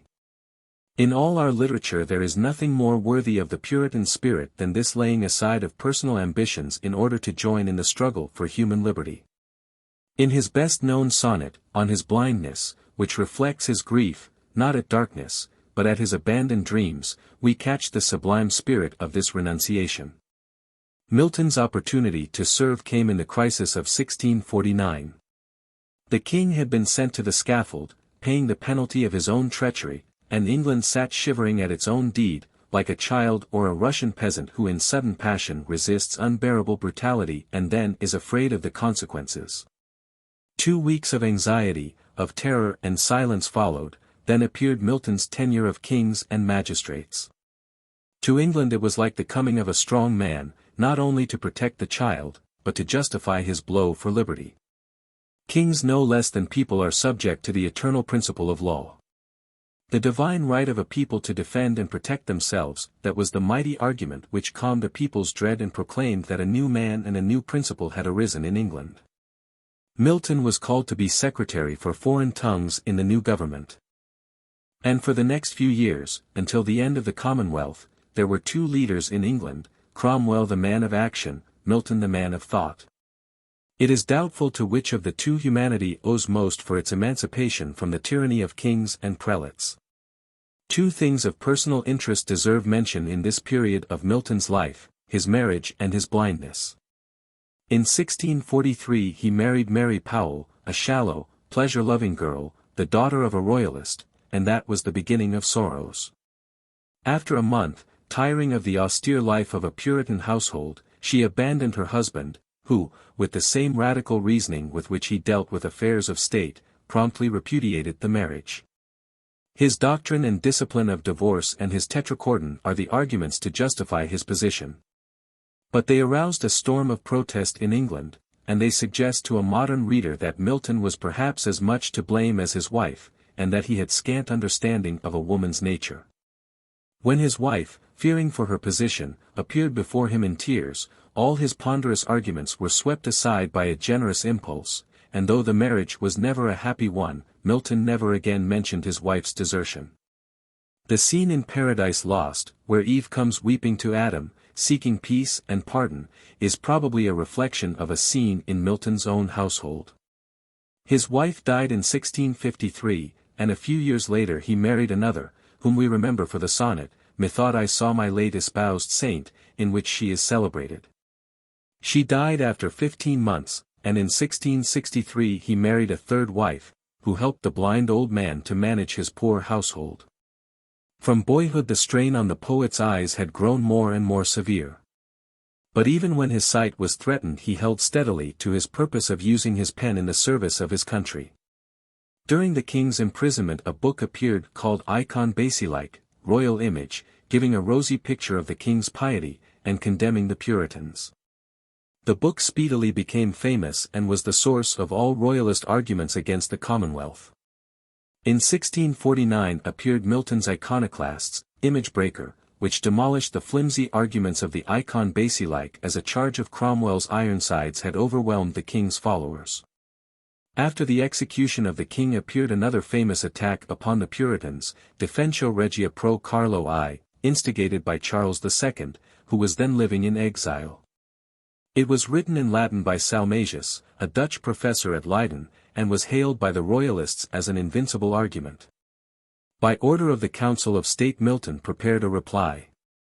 His eyesight had sadly failed, and he was warned that any further strain would be disastrous. His reply was characteristic of the man and the Puritan.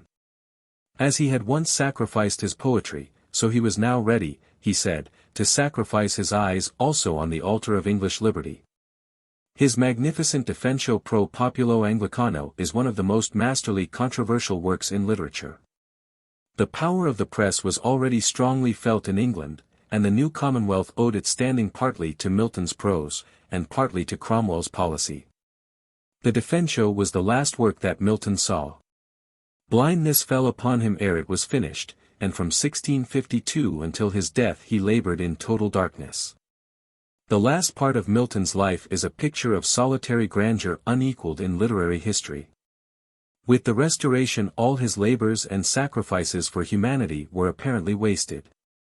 From his retirement he could hear the bells and the shouts that welcomed back a vicious monarch, whose first act was to set his foot upon his people's neck. Milton was immediately marked for persecution, he remained for months in hiding, he was reduced to poverty, and his books were burned by the public hangman. His daughters, upon whom he depended in his blindness, rebelled at the task of reading to him and recording his thoughts. In the midst of all these sorrows we understand, in Samson, the cry of the blind champion of Israel. Now blind, disheartened, shamed, dishonored, quelled. To what can I be useful? Wherein serve my nation, and the work from heaven imposed? But to sit idle on the household hearth, a burdenous drone, to visitants a gaze, or pitted object. Milton's answer is worthy of his own great life. Without envy or bitterness he goes back to the early dream of an immortal poem and begins with superb consciousness of power to dictate his great epic. Paradise Lost was finished in 1665, after 7 years' labor in darkness. With great difficulty he found a publisher, and for the great work, now the most honored poem in our literature, he received less than certain verse makers of our day receive for a little song in one of our popular magazines. Its success was immediate, though, like all his work, it met with venomous criticism. Dryden summed up the impression made on thoughtful minds of his time when he said, "This man cuts us all out, and the ancients too." Thereafter a bit of sunshine came into his darkened home, for the work stamped him as one of the world's great writers, and from England and the continent pilgrims came in increasing numbers to speak their gratitude. The next year Milton began his Paradise Regained. In 1671 appeared his last important work, Samson Agonists, the most powerful dramatic poem on the Greek model which our language possesses. The picture of Israel's mighty champion, blind, alone, afflicted by thoughtless enemies but preserving a noble ideal to the end, is a fitting close to the life work of the poet himself. For years he was silent, dreaming who shall say what dreams in his darkness, and saying cheerfully to his friends, still guides the heavenly vision. He died peacefully in 1674, the most sublime and the most lonely figure in our literature. Milton's early poetry. In his early work Milton appears as the inheritor of all that was best in Elizabethan literature, and his first work, the Ode, on the morning of Christ's Nativity, approaches the high-water mark of lyric poetry in England.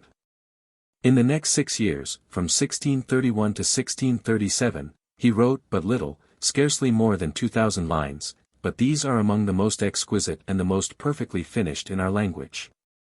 L'Allegro, L'Allegro, and Tu Penseroso, are twin poems, containing many lines and short descriptive passages which linger in the mind like strains of music, and which are known and loved wherever English is spoken. L'Allegro, the joyous or happy man, is like an excursion into the English fields at sunrise. The air is sweet, birds are singing, a multitude of sights, sounds, fragrances, fill all the senses. And to this appeal of nature the soul of man responds by being happy, seeing in every flower and hearing in every harmony some exquisite symbol of human life. Il Penseroso takes us over the same ground at twilight and at moonrise. The air is still fresh and fragrant, the symbolism is, if possible, more tenderly beautiful than before, but the gay mood is gone, though its memory lingers in the afterglow of the sunset. A quiet thoughtfulness takes the place of the pure, joyous sensation of the morning, a thoughtfulness which is not sad, though like all quiet moods it is akin to sadness, and which sounds the deeps of human emotion in the presence of nature. To quote scattered lines of either poem is to do injustice to both. They should be read in their entirety the same day, one at morning, the other at eventide, if one is to appreciate their beauty and suggestiveness. Comus, the Masque of Comus, is in many respects the most perfect of Milton's poems. It was written in 1634 to be performed at Ludlow Castle before the Earl of Bridgewater and his friends. There is a tradition that the Earl's 3 children had been lost in the woods, and, whether true or not, Milton takes the simple theme of a person lost, calls in an attendant spirit to protect the wanderer, and out of this, with its natural action and melodious songs, makes the most exquisite pastoral drama that we possess. In form it is a masque, like those gorgeous products of the Elizabethan age of which Ben Jonson was the master. England had borrowed the idea of the masque from Italy and had used it as the chief entertainment at all festivals, until it had become to the nobles of England what the miracle play had been to the common people of a previous generation. Milton, with his strong Puritan spirit, could not be content with the mere entertainment of an idle hour. Comus has the gorgeous scenic effects, the music and dancing of other masques. But its moral purpose and its ideal teachings are unmistakable. The Triumph of Virtue would be a better name for this perfect little masque, for its theme is that virtue and innocence can walk through any peril of this world without permanent harm. This eternal triumph of good over evil is proclaimed by the attendant spirit who has protected the innocent in this life and who now disappears from mortal sight to resume its life of joy. Mortals, that would follow me. Love virtue. She alone is free. She can teach ye how to climb higher than the sphery chime. Or if virtue feeble were, heaven itself would stoop to her. While there are undoubted traces of Johnson and John Fletcher in Milton's Comus, the poem far surpasses its predecessors in the airy beauty and melody of its verses. Lycidas in the next poem, Lycidas, a pastoral elegy written in 1637, and the last of his Horton poems, Milton is no longer the inheritor of the old age, but the prophet of a new. A college friend, Edward King, had been drowned in the Irish Sea, and Milton follows the poetic custom of his age by representing both his friend and himself in the guise of shepherds leading the pastoral life. Milton also uses all the symbolism of his predecessors, introducing fauns, satyrs, and sea nymphs. But again the Puritan is not content with heathen symbolism, and so introduces a new symbol of the Christian shepherd responsible for the souls of men, whom he likens to hungry sheep that look up and are not fed. The Puritans and Royalists at this time were drifting rapidly apart, and Milton uses his new symbolism to denounce the abuses that had crept into the church. In any other poet this moral teaching would hinder the free use of the imagination. But Milton seems equal to the task of combining high moral purpose with the noblest poetry. In its exquisite finish and exhaustless imagery, Lycidas surpasses most of the poetry of what is often called the pagan Renaissance. Sonnets. Besides these well-known poems, Milton wrote in this early period a fragmentary masque called Arcades, several Latin poems which, like his English, are exquisitely finished. And his famous Sonnets, which brought this Italian form of verse nearly to the point of perfection. In them he seldom wrote of love, the usual subject with his predecessors, but of patriotism, duty, music, and subjects of political interest suggested by the struggle into which England was drifting. Among these sonnets each reader must find his own favorites. Those best known and most frequently quoted are, On His Deceased Wife, To the Nightingale, On Reaching the Age of 23, The Massacre in Piedmont, and the two, On His Blindness. Milton's Prose. Of Milton's prose works there are many divergent opinions, ranging from Macaulay's unbounded praise to the condemnation of some of our modern critics. From a literary viewpoint Milton's prose would be stronger if less violent, and a modern writer would hardly be excused for using his language or his methods, but we must remember the times and the methods of his opponents. In his fiery zeal against injustice the poet is suddenly dominated by the soldier's spirit. He first musters his facts in battalions, and charges upon the enemy to crush and overpower without mercy. For Milton hates injustice and, because it is an enemy of his people, he cannot and will not spare it. When the victory is won, he exults in a paean of victory as soul-stirring as the Song of Deborah. He is the poet again, spite of himself, and his mind fills with magnificent images. Even with a subject so dull, so barren of the bare possibilities of poetry, as his Animadversions upon the Remonstrance Defense, he breaks out into an invocation, O, thou that sittest in light and glory unapproachable, parent of angels and men. Which is like a chapter from the Apocalypse. In such passages Milton's prose is, as Taine suggests, an outpouring of splendors, which suggests the noblest poetry. Areopagitica. On account of their controversial character these prose works are seldom read, and it is probable that Milton never thought of them as worthy of a place in literature. Of them all Areopagitica has perhaps the most permanent interest and is best worth reading. In Milton's time there was a law forbidding the publication of books until they were endorsed by the official censor. Needless to say, the censor, holding his office and salary by favor, was naturally more concerned with the divine right of kings and bishops than with the delights of literature. And many books were suppressed for no better reason than that they were displeasing to the authorities. Milton protested against this, as against every other form of tyranny, and his Areopagitica so called from the Areopagus or Forum of Athens, the place of public appeal, and the Mars Hill of St. Paul's address is the most famous plea in English for the freedom of the press. Milton's later poetry. Undoubtedly the noblest of Milton's works, written when he was blind and suffering, are Paradise Lost, Paradise Regained, and Samson Agonists. The first is the greatest, indeed the only generally acknowledged epic in our literature since Beowulf, the last is the most perfect specimen of a drama after the Greek method in our language. Paradise Lost. Of the history of the great epic we have some interesting glimpses. In Cambridge there is preserved a notebook of Milton's containing a list of nearly 100 subjects for a great poem, selected while he was a boy at the university. King Arthur attracted him at first, but his choice finally settled upon the fall of man, and we have 4 separate outlines showing Milton's proposed treatment of the subject. These outlines indicate that he contemplated a mighty drama or miracle play. But whether because of Puritan antipathy to plays and players, or because of the wretched dramatic treatment of religious subjects which Milton had witnessed in Italy, he abandoned the idea of a play and settled on the form of an epic poem. Most fortunately, it must be conceded, for Milton had not the knowledge of men necessary for a drama. As a study of character Paradise Lost would be a grievous failure. Adam, the central character, is something of a prig. While Satan looms up a magnificent figure, entirely different from the devil of the miracle plays and completely overshadowing the hero both in interest and in manliness. The other characters, the Almighty, the Son, Raphael, Michael, the angels and fallen spirits, are merely mouthpieces for Milton's declamations, without any personal or human interest.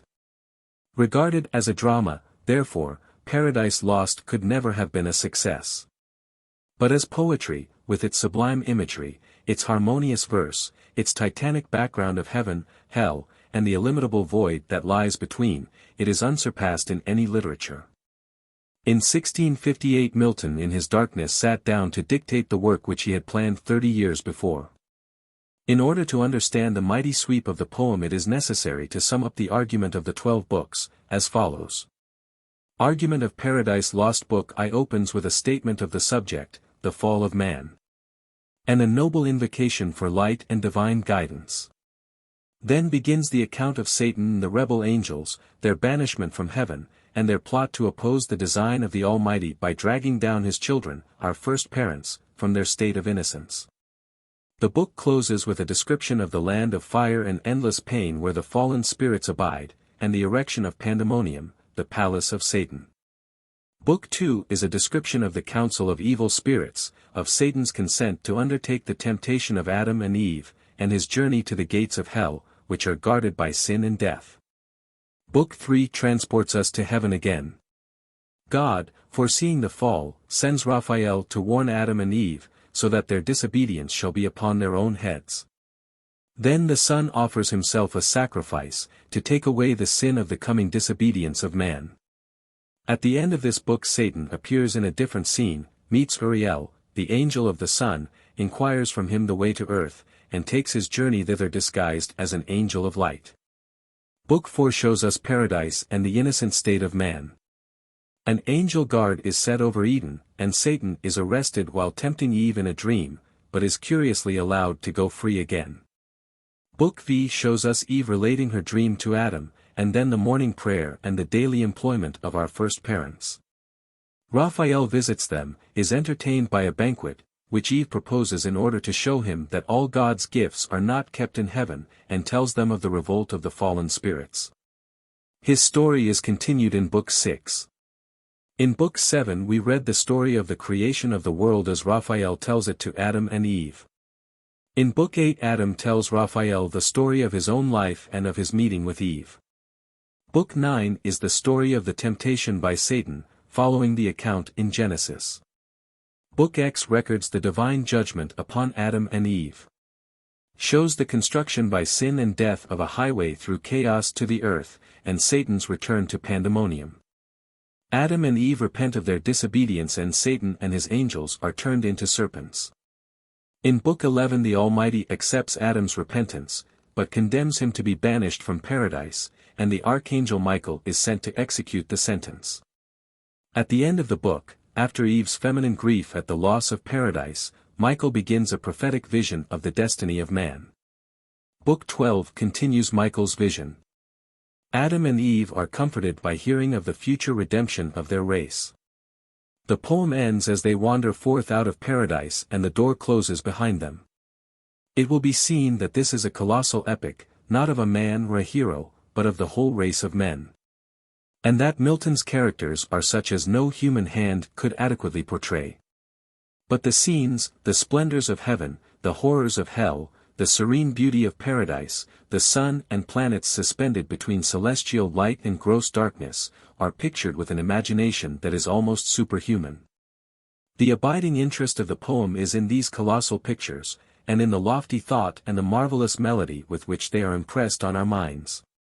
The poem is in blank verse, and not until Milton used it did we learn the infinite variety and harmony of which it is capable. He played with it, changing its melody and movement on every page, as an organist out of a single theme develops an unending variety of harmony. Lamartine has described Paradise Lost as the dream of a Puritan fallen asleep over his Bible, and this suggestive description leads us to the curious fact that it is the dream, not the theology or the descriptions of Bible scenes, that chiefly interests us. Thus Milton describes the separation of earth and water, and there is little or nothing added to the simplicity and strength of Genesis. But the sunset which follows is Milton's own dream, and instantly we are transported to a land of beauty and poetry. Now came still evening on, and twilight grey had in her sober livery all things clad. Silence accompanied. For beast and bird, they to their grassy couch, these to their nests, were slunk, all but the wakeful nightingale. She all night long her amorous descant sung. Silence was pleased. Now glowed the firmament with living sapphires. Hesperus, that led the starry host, rode brightest, till the moon, rising in clouded majesty, at length, apparent queen, unveiled her peerless light, and o'er the dark her silver mantle threw. So also Milton's Almighty, considered purely as a literary character, is unfortunately tinged with the narrow and literal theology of the time. He is a being enormously egotistic, the despot rather than the servant of the universe, seated upon a throne with a chorus of angels about him eternally singing his praises and ministering to a kind of divine vanity. It is not necessary to search heaven for such a character, the type is too common upon earth. But in Satan Milton breaks away from crude medieval conceptions. He follows the dream again, and gives us a character to admire and understand. Is this the region, this the soil, the clime? Said then the lost archangel, this the seat that we must change for heaven? This mournful gloom for that celestial light? Be it so, since he who now is sovereign can dispose and bid. What shall be right, farthest from him is best. Whom reason hath equalled, force hath made supreme above his equals. Farewell, happy fields, where joy forever dwells. Hail, horrors! Hail, infernal world! And thou, profoundest hell, receive thy new possessor, one who brings a mind not to be changed by place or time. The mind is its own place, and in itself can make a heaven of hell, a hell of heaven. What matter where, if I be still the same? And what I should be, all but less than he whom thunder hath made greater. Here at least we shall be free. The Almighty hath not built here, for his envy will not drive us hence. Here we may reign secure, and, in my choice, to reign is worth ambition, though in hell. Better to reign in hell than serve in heaven. In this magnificent heroism Milton has unconsciously immortalized the Puritan spirit, the same unconquerable spirit that set men to writing poems and allegories when in prison for the faith, and that sent them over the stormy sea in a cockleshell to found a free commonwealth in the wilds of America. For a modern reader, the understanding of Paradise Lost presupposes two things: a knowledge of the first chapters of the Scriptures, and of the general principles of Calvinistic theology. But it is a pity to use the poem, as has so often been done, to teach a literal acceptance of one or the other. Of the theology of Paradise Lost the least said the better. But to the splendor of the Puritan dream and the glorious melody of its expression no words can do justice.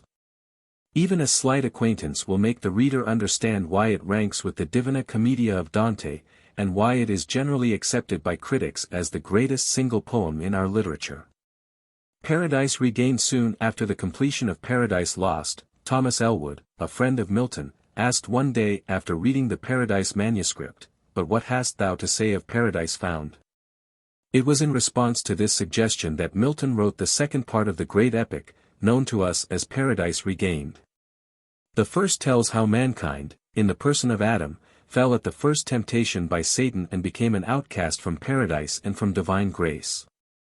The second shows how mankind, in the person of Christ, withstands the tempter and is established once more in the divine favor. Christ's temptation in the wilderness is the theme, and Milton follows the account in the 4th chapter of Matthew's Gospel. Though Paradise Regained was Milton's favorite, and though it has many passages of noble thought and splendid imagery equal to the best of Paradise Lost, the poem as a whole falls below the level of the first, and is less interesting to read. Samson in Samson Agonists Milton turns to a more vital and personal theme, and his genius transfigures the story of Samson, the mighty champion of Israel, now blind and scorned, working as a slave among the Philistines. The poet's aim was to present in English a pure tragedy, with all the passion and restraint which marked the old Greek dramas. That he succeeded where others failed is due to two causes. First, Milton himself suggests the hero of one of the Greek tragedies. His sorrow and affliction give to his noble nature that touch of melancholy and calm dignity which is in perfect keeping with his subject. Second, Milton is telling his own story. Like Samson, he had struggled mightily against the enemies of his race. He had taken a wife from the Philistines and had paid the penalty. He was blind, alone, scorned by his vain and thoughtless masters. To the essential action of the tragedy Milton could add, therefore, that touch of intense yet restrained personal feeling which carries more conviction than any argument. Samson is in many respects the most convincing of his works. Entirely apart from the interest of its subject and treatment, one may obtain from it a better idea of what great tragedy was among the Greeks than from any other work in our language. Nothing is here for tears, nothing to wail. Or knock the breast, no weakness, no contempt. Dispraise or blame, nothing but well and fair. And what may quiet us in a death so noble? 3. Prose writers of the Puritan period. John Bunyan, 1628–1688. As there is but one poet great enough to express the Puritan spirit, so there is but one commanding prose writer, John Bunyan. Milton was the child of the Renaissance, inheritor of all its culture, and the most profoundly educated man of his age. Bunyan was a poor, uneducated tinker. From the Renaissance he inherited nothing. But from the Reformation he received an excess of that spiritual independence which had caused the Puritan struggle for liberty. These two men, representing the extremes of English life in the 17th century, wrote the two works that stand today for the mighty Puritan spirit. One gave us the only epic since Beowulf. The other gave us our only great allegory, which has been read more than any other book in our language save the Bible. John Bunyan. Life of Bunyan. Bunyan is an extraordinary figure. We must study him, as well as his books. Fortunately we have his life story in his own words, written with the same lovable modesty and sincerity that marked all his work. Reading that story now, in Grace Abounding, we see two great influences at work in his life. One, from within, was his own vivid imagination, which saw visions, allegories, parables, revelations, in every common event. The other, from without, was the spiritual ferment of the age, the multiplication of strange sects, Quakers, Free-Willers, Ranters, Anabaptists, Millenarians, and the untempered zeal of all classes, like an engine without a balance wheel. When men were breaking away from authority and setting up their own religious standards. Bunyan's life is an epitome of that astonishing religious individualism which marked the close of the English Reformation. He was born in the little village of Elstow, near Bedford, in 1628, the son of a poor tinker. For a little while the boy was sent to school, where he learned to read and write after a fashion. But he was soon busy in his father's shop, where, amid the glowing pots and the fire and smoke of his little forge, he saw vivid pictures of hell and the devils which haunted him all his life. When he was 16 years old his father married the second time, whereupon Bunyan ran away and became a soldier in the parliamentary army. The religious ferment of the age made a tremendous impression on Bunyan's sensitive imagination. He went to church occasionally, only to find himself wrapped in terrors and torments by some fiery itinerant preacher, and he would rush violently away from church to forget his fears by joining in Sunday sports on the village green. As night came on the sports were forgotten, but the terrors returned, multiplied like the evil spirits of the parable. Visions of hell and the demons swarmed in his brain. He would groan aloud in his remorse, and even years afterwards he bemoans the sins of his early life. When we look for them fearfully, expecting some shocking crimes and misdemeanors, we find that they consisted of playing ball on Sunday and swearing. The latter sin, sad to say, was begun by listening to his father cursing some obstinate kettle which refused to be tinkered, and it was perfected in the parliamentary army. One day his terrible swearing scared a woman, a very loose and ungodly wretch, as he tells us, who reprimanded him for his profanity. The reproach of the poor woman went straight home, like the voice of a prophet. All his profanity left him. He hung down his head with shame. "I wished with all my heart," he says, "that I might be a little child again, that my father might learn me to speak without this wicked way of swearing." With characteristic vehemence Bunyan hurls himself upon a promise of Scripture, and instantly the Reformation begins to work in his soul. He casts out the habit, root and branch, and finds to his astonishment that he can speak more freely and vigorously than before.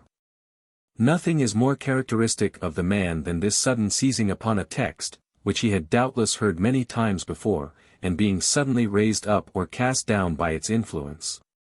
With Bunyan's marriage to a good woman the real reformation in his life began. While still in his teens he married a girl as poor as himself. "We came together," he says, "as poor as might be, having not so much household stuff as a dish or spoon between us both." The only dowry which the girl brought to her new home was 2 old, threadbare books, The Plain Man's Pathway to Heaven, and The Practice of Piety. Bunyan read these books, which instantly gave fire to his imagination. He saw new visions and dreamed terrible new dreams of lost souls. His attendance at church grew exemplary.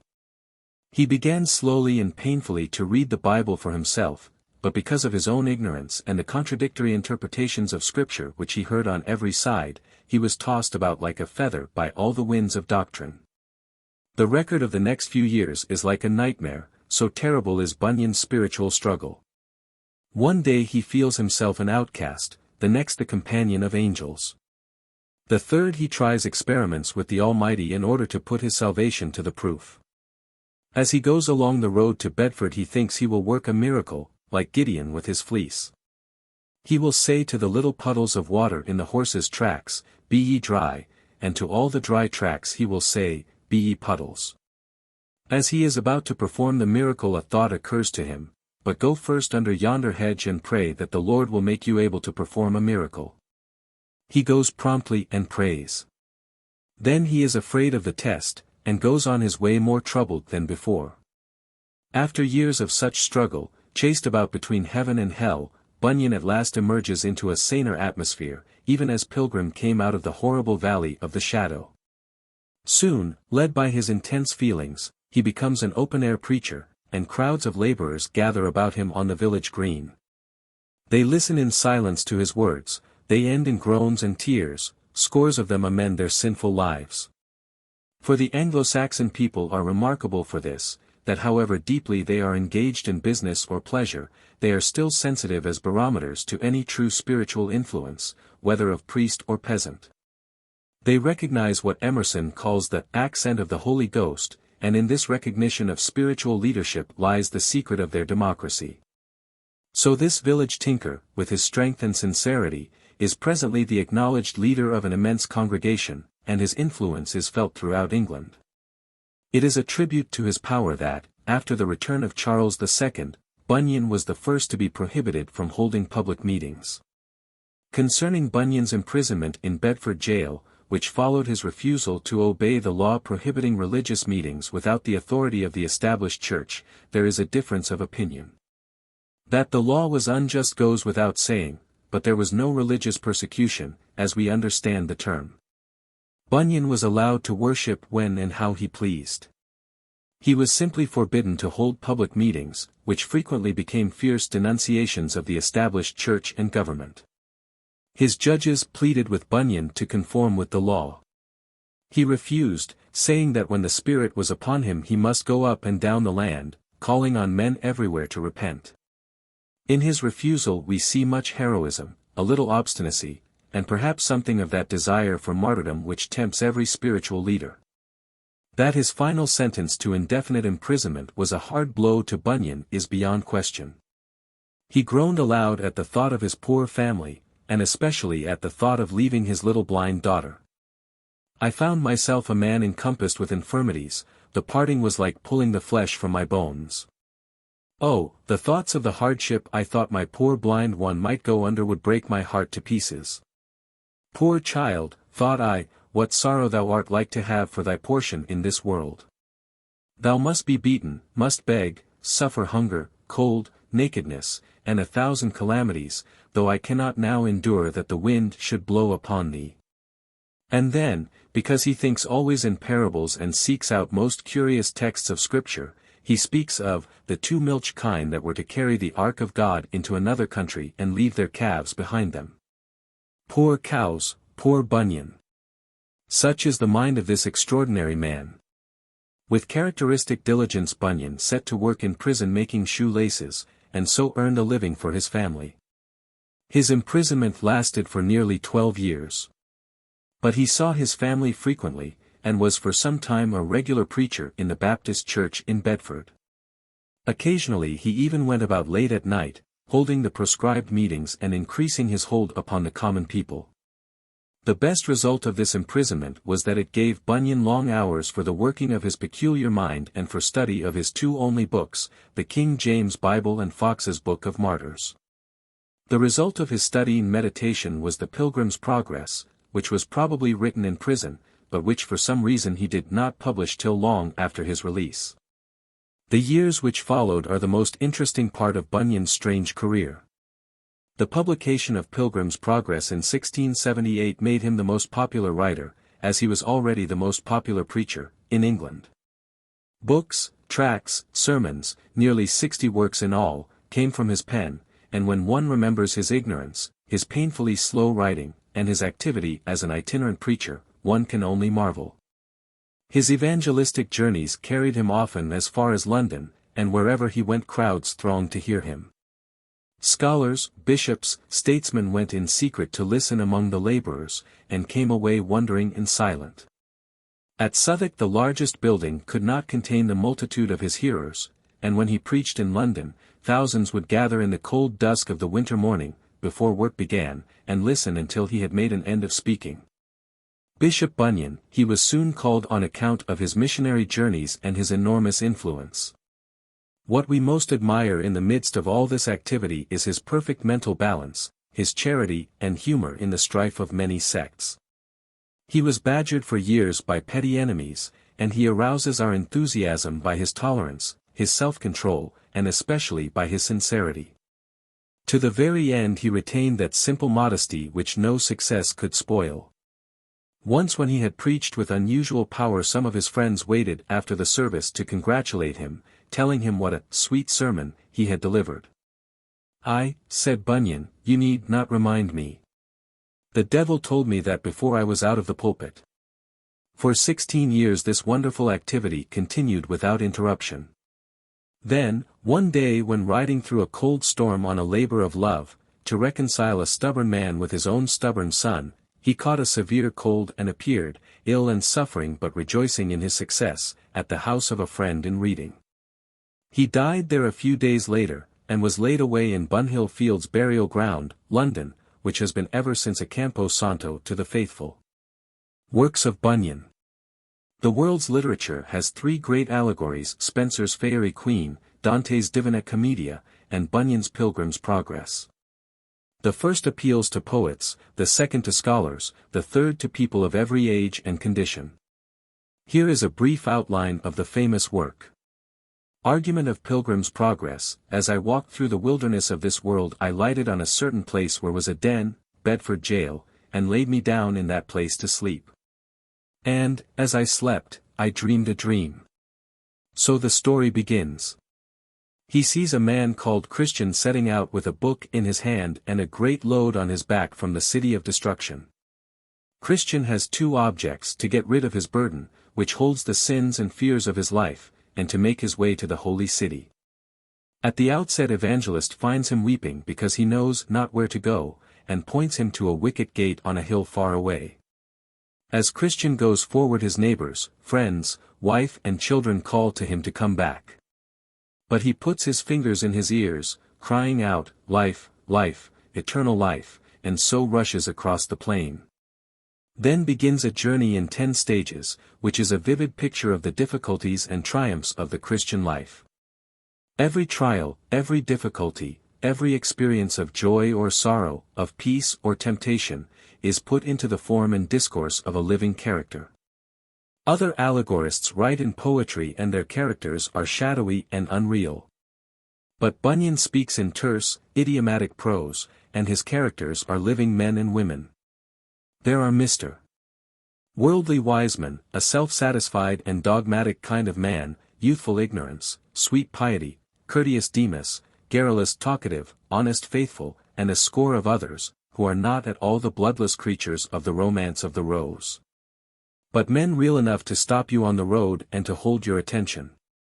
Scene after scene follows, in which are pictured many of our own spiritual experiences. There is the Slough of Despond, into which we all have fallen, out of which Pliable scrambles on the hither side and goes back grumbling. But through which Christian struggles mightily till Helpful stretches him a hand and drags him out on solid ground and bids him go on his way. Then come Interpreter's house, the palace beautiful, the lions in the way, the valley of humiliation, the hard fight with the demon Apollyon, the more terrible valley of the shadow, Vanity Fair, and the trial of Faithful. The latter is condemned to death by a jury made up of Mr. Blindman, Mr. Nogood, Mr. Heady, Mr. Live Loose, Mr. Hatelight, and others of their kind to whom questions of justice are committed by the jury system.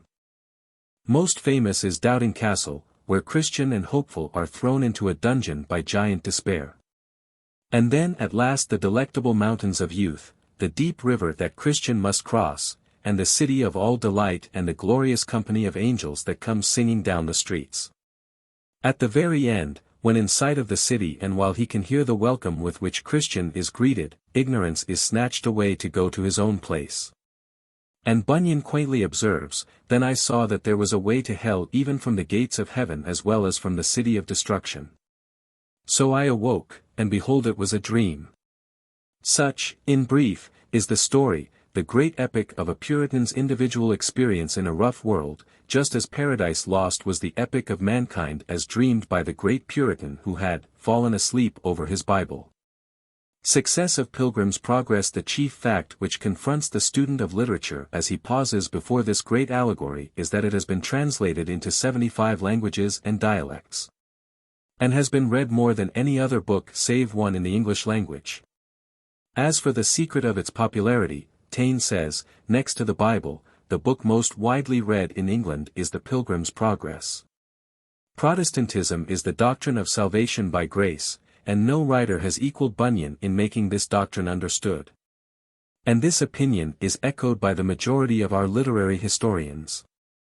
It is perhaps sufficient answer to quote the simple fact that Pilgrim's Progress is not exclusively a Protestant study. It appeals to Christians of every name, and to Mohammedans and Buddhists in precisely the same way that it appeals to Christians. When it was translated into the languages of Catholic countries, like France and Portugal, only 1 or 2 incidents were omitted, and the story was almost as popular there as with English readers. The secret of its success is probably simple. It is, first of all, not a procession of shadows repeating the author's declamations, but a real story, the first extended story in our language. Our Puritan fathers may have read the story for religious instruction. But all classes of men have read it because they found in it a true personal experience told with strength, interest, humor, in a word, with all the qualities that such a story should possess. Young people have read it, first, for its intrinsic worth, because the dramatic interest of the story lured them on to the very end, and second, because it was their introduction to true allegory. The child with his imaginative mind, the man also, who has preserved his simplicity, naturally personifies objects, and takes pleasure in giving them powers of thinking and speaking like himself. Bunyan was the first writer to appeal to this pleasant and natural inclination in a way that all could understand. Add to this the fact that Pilgrim's Progress was the only book having any story interest in the great majority of English and American homes for a full century, and we have found the real reason for its wide reading. Other works of Bunyan. The Holy War, published in 1665, is the first important work of Bunyan. It is a prose Paradise Lost, and would undoubtedly be known as a remarkable allegory were it not overshadowed by its great rival.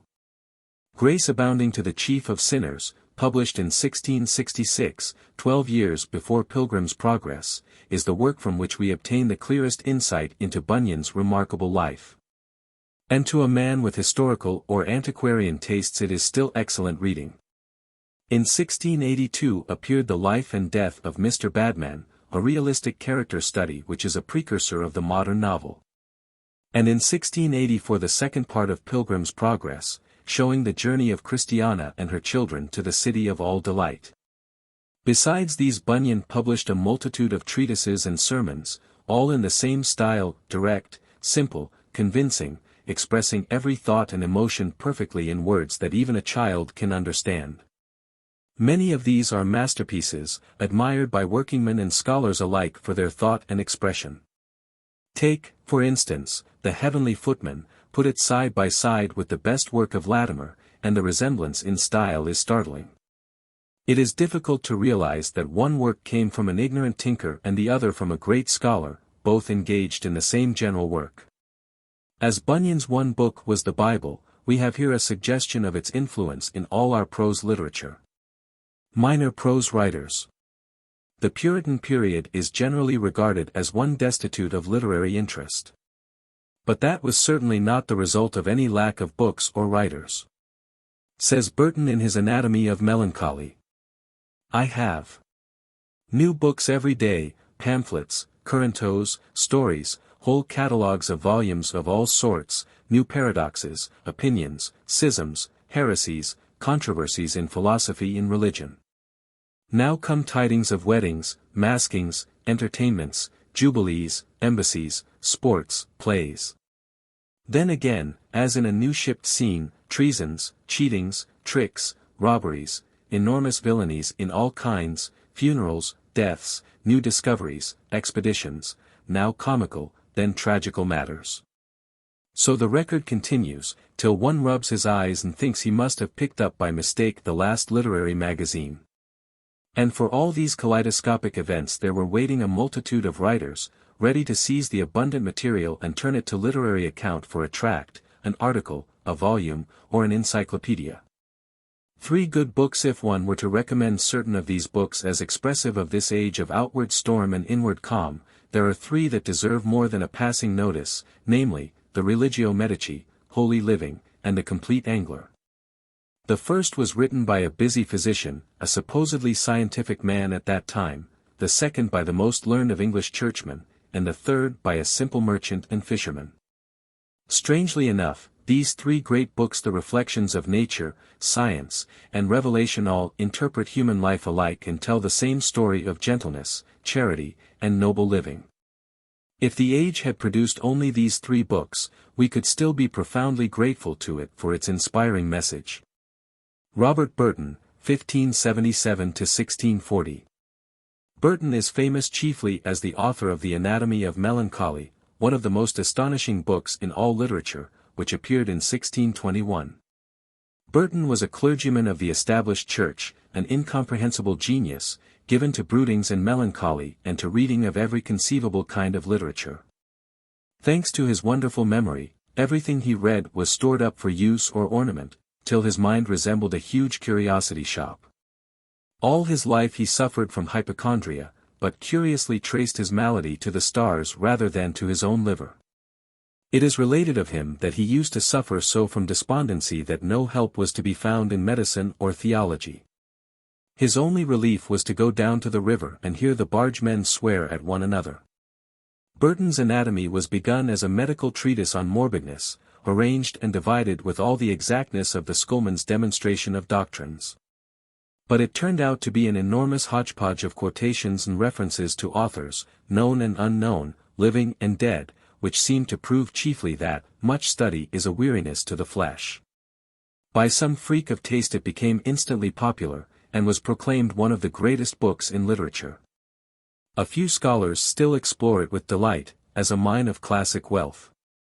But the style is hopelessly involved, and to the ordinary reader most of his numerous references are now as unmeaning as a hyperjacobian surface. Sir Thomas Browne, 1605 to 1682. Browne was a physician who, after much study and travel, settled down to his profession in Norwich. But even then he gave far more time to the investigation of natural phenomena than to the barbarous practices which largely constituted the art of medicine in his day. He was known far and wide as a learned doctor and an honest man, whose scientific studies had placed him in advance of his age, and whose religious views were liberal to the point of heresy. With this in mind, it is interesting to note, as a sign of the times, that this most scientific doctor was once called to give expert testimony in the case of two old women who were being tried for the capital crime of witchcraft. He testified under oath that the fits were natural, but heightened by the devils cooperating with the witches, at whose instance he, the alleged devil, did the villainies. Religio Medici. Browne's great work is the Religio Medici, i.e. The Religion of a Physician, 1642, which met with most unusual success. Hardly ever was a book published in Britain, says Oldies, a chronicler who wrote nearly a century later, that made more noise than the Religio Medici. Its success may be due largely to the fact that, among thousands of religious works, it was one of the few which saw in nature a profound revelation, and which treated purely religious subjects in a reverent, kindly, tolerant way, without ecclesiastical bias. It is still, therefore, excellent reading, but it is not so much the matter as the manner, the charm, the gentleness, the remarkable prose style which has established the book as one of the classics of our literature. Two other works of Browne are Vulgar Errors, 1646, a curious combination of scientific and credulous research in the matter of popular superstition, and Urn Burial, a treatise suggested by the discovery of Roman burial urns at Walsingham. It began as an inquiry into the various methods of burial, but ended in a dissertation on the vanity of earthly hope and ambitions. From a literary point of view it is Browne's best work, but is less read than the Religio Medici. Thomas Fuller, 1608 to 1661. Fuller was a clergyman and royalist whose lively style and witty observations would naturally place him with the gay Caroline poets. His best-known works are The Holy War, The Holy State and the Profane State, Church History of Britain, and the History of the Worthies of England. The Holy and Profane State is chiefly a biographical record, the first part consisting of numerous historical examples to be imitated, the second of examples to be avoided. The Church History is not a scholarly work, notwithstanding its author's undoubted learning, but is a lively and gossipy account which has at least one virtue, that it entertains the reader. The Worthies, the most widely read of his works, is a racy account of the important men of England. Fuller traveled constantly for years, collecting information from out-of-the-way sources and gaining a minute knowledge of his own country. This, with his overflowing humor and numerous anecdotes and illustrations, makes lively and interesting reading. Indeed, we hardly find a dull page in any of his numerous books. Jeremy Taylor, 1613 to 1667. Taylor was the greatest of the clergymen who made this period famous, a man who, like Milton, upheld a noble ideal in storm and calm, and himself lived it nobly. He has been called the Shakespeare of divines, and the kind of Spencer in a cassock, and both descriptions apply to him very well. His writings, with their exuberant fancy and their noble diction, belong rather to the Elizabethan than to the Puritan age. From the large number of his works two stand out as representative of the man himself, The Liberty of Prophesying, 1646, which Hallam calls the first plea for tolerance in religion, on a comprehensive basis and on deep-seated foundations. And The Rules and Exercises of Holy Living, 1650. To the latter might be added its companion volume, Holy Dying, published in the following year. The Holy Living and Dying, as a single volume, was for many years read in almost every English cottage.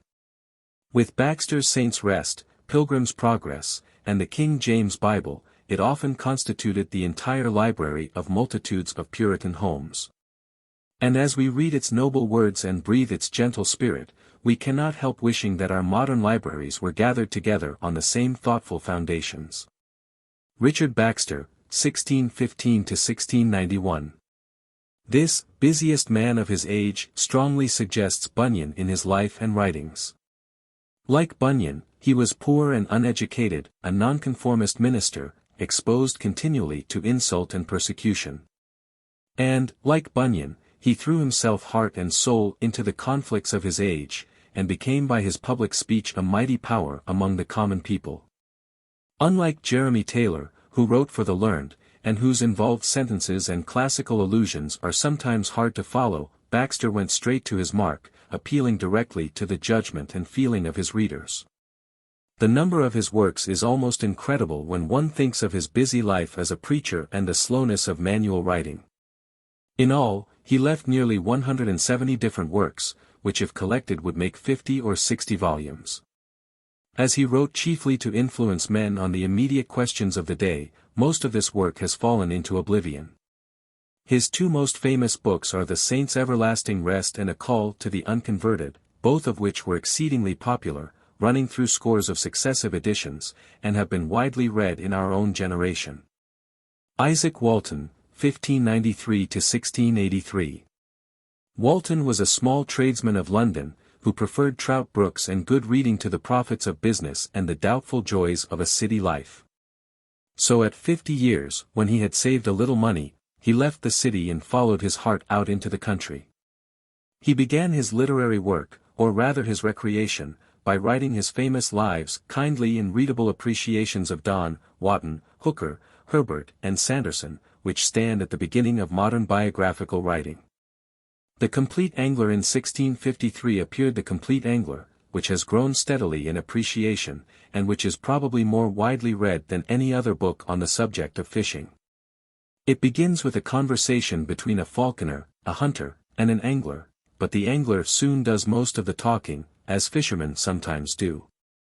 The hunter becomes a disciple, and learns by the easy method of hearing the fisherman discourse about his art. The conversations, it must be confessed, are often diffuse and pedantic. But they only make us feel most comfortably sleepy, as one invariably feels after a good day's fishing. So kindly is the spirit of the angler, so exquisite his appreciation of the beauty of the earth and sky, that one returns to the book, as to a favorite trout stream, with the undying expectation of catching something. Among 1,000 books on angling it stands almost alone in possessing a charming style, and so it will probably be read as long as men go fishing. Best of all, it leads to a better appreciation of nature, and it drops little moral lessons into the reader's mind as gently as one casts a fly to a wary trout, so that one never suspects his better nature is being angled for. Though we have sometimes seen anglers catch more than they need, or sneak ahead of brother fishermen to the best pools, we are glad, for Walton's sake, to overlook such unaccountable exceptions, and agree with the milkmaid that we love all anglers. They be such honest, civil, quiet men. Summary of the Puritan period. The half-century between 1625 and 1675 is called the Puritan period for two reasons: first, because Puritan standards prevailed for a time in England. And second, because the greatest literary figure during all these years was the Puritan, John Milton. Historically, the age was one of tremendous conflict. The Puritan struggled for righteousness and liberty, and because he prevailed, the age is one of moral and political revolution.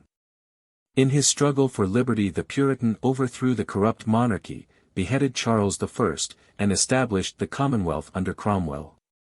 The Commonwealth lasted but a few years, and the restoration of Charles II in 1660 is often put as the end of the Puritan period. The age has no distinct limits, but overlaps the Elizabethan period on one side, and the Restoration period on the other. The age produced many writers, a few immortal books, and one of the world's great literary leaders. The literature of the age is extremely diverse in character, and the diversity is due to the breaking up of the ideals of political and religious unity. This literature differs from that of the preceding age in three marked ways. 1. It has no unity of spirit, as in the days of Elizabeth, resulting from the patriotic enthusiasm of all classes. 2. In contrast with the hopefulness and vigor of Elizabethan writings, much of the literature of this period is somber in character, it saddens rather than inspires us. 3. It has lost the romantic impulse of youth, and become critical and intellectual, it makes us think, rather than feel deeply. In our study we have noted, 1. The transition poets, of whom Daniel is chief, 2. The songwriters, Campion and Breton. 3. The Spenserian poets, Wither and Giles Fletcher, 4. The metaphysical poets, Donne and Herbert, 5. The cavalier poets, Herrick, Carew, Lovelace, and Suckling.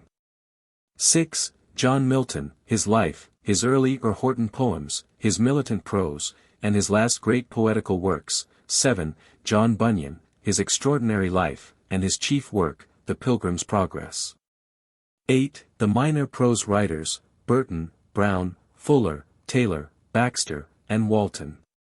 3 books selected from this group are Brown's Religio Medici, Taylor's Holy Living and Dying, and Walton's Complete Angler. Selections for reading. Milton. Paradise Lost, Books 1-2, L'Allegro, Il Penseroso, Comus, Lycidas, and Selected Sonnets, all in Standard English Classics, same poems, more or less complete, in various other series. Areopagitica and Treatise on Education, selections, in Manley's English Prose, or Areopagitica in Arbor's English reprints, Clarendon Press Series, Morley's Universal Library, etc. Minor Poets. Selections from Herrick, edited by Hale, in Athenaeum Press Series, selections from Herrick, Lovelace, Donne, Herbert, etc., in Manley's English Poetry, Golden Treasury, Oxford Book of English Verse, etc. Vaughan's Silex Scintillans, in Temple Classics, also in the Aldine series, Herbert's The Temple, in Everyman's Library, Temple Classics, etc. Bunyan. The Pilgrim's Progress, in Standard English Classics, Pocket Classics, etc. Grace Abounding, in Castle's National Library. Minor Prose Writers. Wentworth's selections from Jeremy Taylor, Brown's Religio Medici, Walton's Complete Angler, both in Everyman's Library, Temple Classics, etc. Selections from Taylor, Brown, and Walton in Manley's English Prose, also in Garnett's English Prose. Bibliography. History. Textbook, Montgomery, pages 238-257, Cheney, pages 431-464, Green, ch. 8, Trail, Gardner. Special Works. Wakeling's King and Parliament, Oxford Manuals, Gardner's The First Two Stuarts and the Puritan Revolution, Tulloch's English Puritanism and its Leaders, Lives of Cromwell by Harrison, by Church, and by Morley. Carlyle's Oliver Cromwell's Letters and Speeches. Literature. Saintsbury's Elizabethan Literature, extends to 1660, Masterman's The Age of Milton, Dowden's Puritan and Anglican. Milton. Texts, Poetical Works, Globe Edition, edited by Masson. Cambridge Poets Edition, edited by Moody, English Prose Writings, edited by Morley, in Carisbrooke Library, also in Bond Standard Library. Masson's Life of John Milton, 8 volumes, Life, by Garnett, by Pattison, English Men of Letters. Raleigh's Milton, Trent's John Milton, Corson's Introduction to Milton, Brooks' Milton, in Student's Library, Macaulay's Milton, Lowell's Essays, in Among My Books, and in Latest Literary Essays, M. Arnold's Essay, in Essays in Criticism. Dowden's Essay, in Puritan and Anglican. Cavalier Poets. Schelling's 17th-century Lyrics, in Athenaeum Press Series, Cavalier and Courtier Lyrists, in Canterbury Poet Series, Gosse's Jacobean Poets, Lovelace, etc., in Library of Old Authors. Donne. Poems, in Muse's Library, Life, in Walton's Lives, in Temple Classics, and in Morley's Universal Library, Life, by Gosse, Jessop's John Donne, Dowden's Essay, in New Studies, Stevens' Studies of a Biographer, Volume 3. Herbert. Palmer's George Herbert, Poems and Prose Selections, edited by Rees, in Canterbury Poets, Dowden's Essay, in Puritan and Anglican. Bunyan. Brown's John Bunyan, His Life, Times, and Works, Life, by Venables, and by Froude, English Men of Letters. Essays by Macaulay, by Dowden, Supra, and by Woodbury, in Makers of Literature. Jeremy Taylor. Holy Living, Holy Dying, in Temple Classics, and in Bond's Standard Library, Selections, edited by Wentworth. Life, by Heber, and by Goss, English Men of Letters, Dowden's Essay, Supra. Thomas Brown. Works, edited by Wilkin, the same, in Temple Classics, and in Bond's Library, Religio Medici, in Everyman's Library, Essay by Pater, in Appreciations. By Dowden, Supra, and by L. Stephen, in Hours in a Library, Life, by Goss, English Men of Letters. Isaac Walton. Works, in Temple Classics, Cassell's Library, and Morley's Library, Introduction, in A. Lang's Walton's Complete Angler. Lowell's Essay, in Latest Literary Essays. Suggestive questions. 1. What is meant by the Puritan period? What were the objects and the results of the Puritan movement in English history? 2. What are the main characteristics of the literature of this period? Compare it with Elizabethan literature. How did religion and politics affect Puritan literature? Can you quote any passages or name any works which justify your opinion? 3. What is meant by the terms Cavalier poets, Spenserian poets, metaphysical poets? Name the chief writers of each group. To whom are we indebted for our first English hymn book? Would you call this a work of literature? Why? 4. What are the qualities of Herrick's poetry? What marked contrasts are found in Herrick and in nearly all the poets of this period? 5. Who was George Herbert? For what purpose did he write? What qualities are found in his poetry? 6. Tell briefly the story of Milton's life. What are the 3 periods of his literary work? What is meant by the Horton poems? Compare L'Allegro and Il Penseroso. Are there any Puritan ideals in Comus? Why is Lycidas often put at the summit of English lyrical poetry? Give the main idea or argument of Paradise Lost. What are the chief qualities of the poem? Describe in outline Paradise Regained and Samson agonists. What personal element entered into the latter? What quality strikes you most forcibly in Milton's poetry? What occasioned Milton's prose works? Do they properly belong to literature? Why? Compare Milton and Shakespeare with regard to 1. Knowledge of men, 2. Ideals of life, 3. Purpose in writing. 7. Tell the story of Bunyan's life. What unusual elements are found in his life and writings? Give the main argument of the Pilgrim's Progress. If you read the story before studying literature, tell why you liked or disliked it. Why is it a work for all ages and for all races? What are the chief qualities of Bunyan's style? 8. Who are the minor prose writers of this age? Name the chief works of Jeremy Taylor, Thomas Brown, and Isaac Walton. Can you describe from your own reading any of these works? How does the prose of this age compare in interest with the poetry? Milton is, of course, accepted in this comparison. Chronology. 17th century. History. Literature. 1621. Burton's Anatomy of Melancholy. 1623. Wither's Hymn Book. 1625. Charles I. Parliament dissolved. 1628. Petition of Right. 1629. Milton's Ode on the Nativity. 1630–1640. King rules without. Parliament. Puritan migration. To New England. 1630–1633. Herbert's Poems. 1632–1637. Milton's Horton Poems. 1640. Long Parliament. 1642. Civil War begins. 1642. Brown's Religio Medici. 1643. Scotch Covenant. 1643. Press censorship. 1644.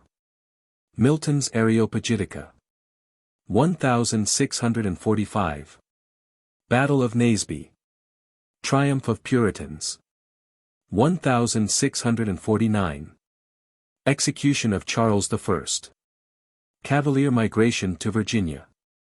1649 to 1660. Commonwealth. 1649. Milton's Tenure of Kings. 1650. Baxter's Saints' Rest. Jeremy Taylor's Holy Living. 1651. Hobbes's Leviathan. 1653 to 1658. Cromwell, Protector. 1653. Walton's Complete Angler. 1658 to 1660. Richard Cromwell. 1660. Restoration of Charles II. 1663 to 1694. Dryden's Dramas. Next chapter. 1666. Bunyan's Grace Abounding. 1667. Paradise Lost. 1674.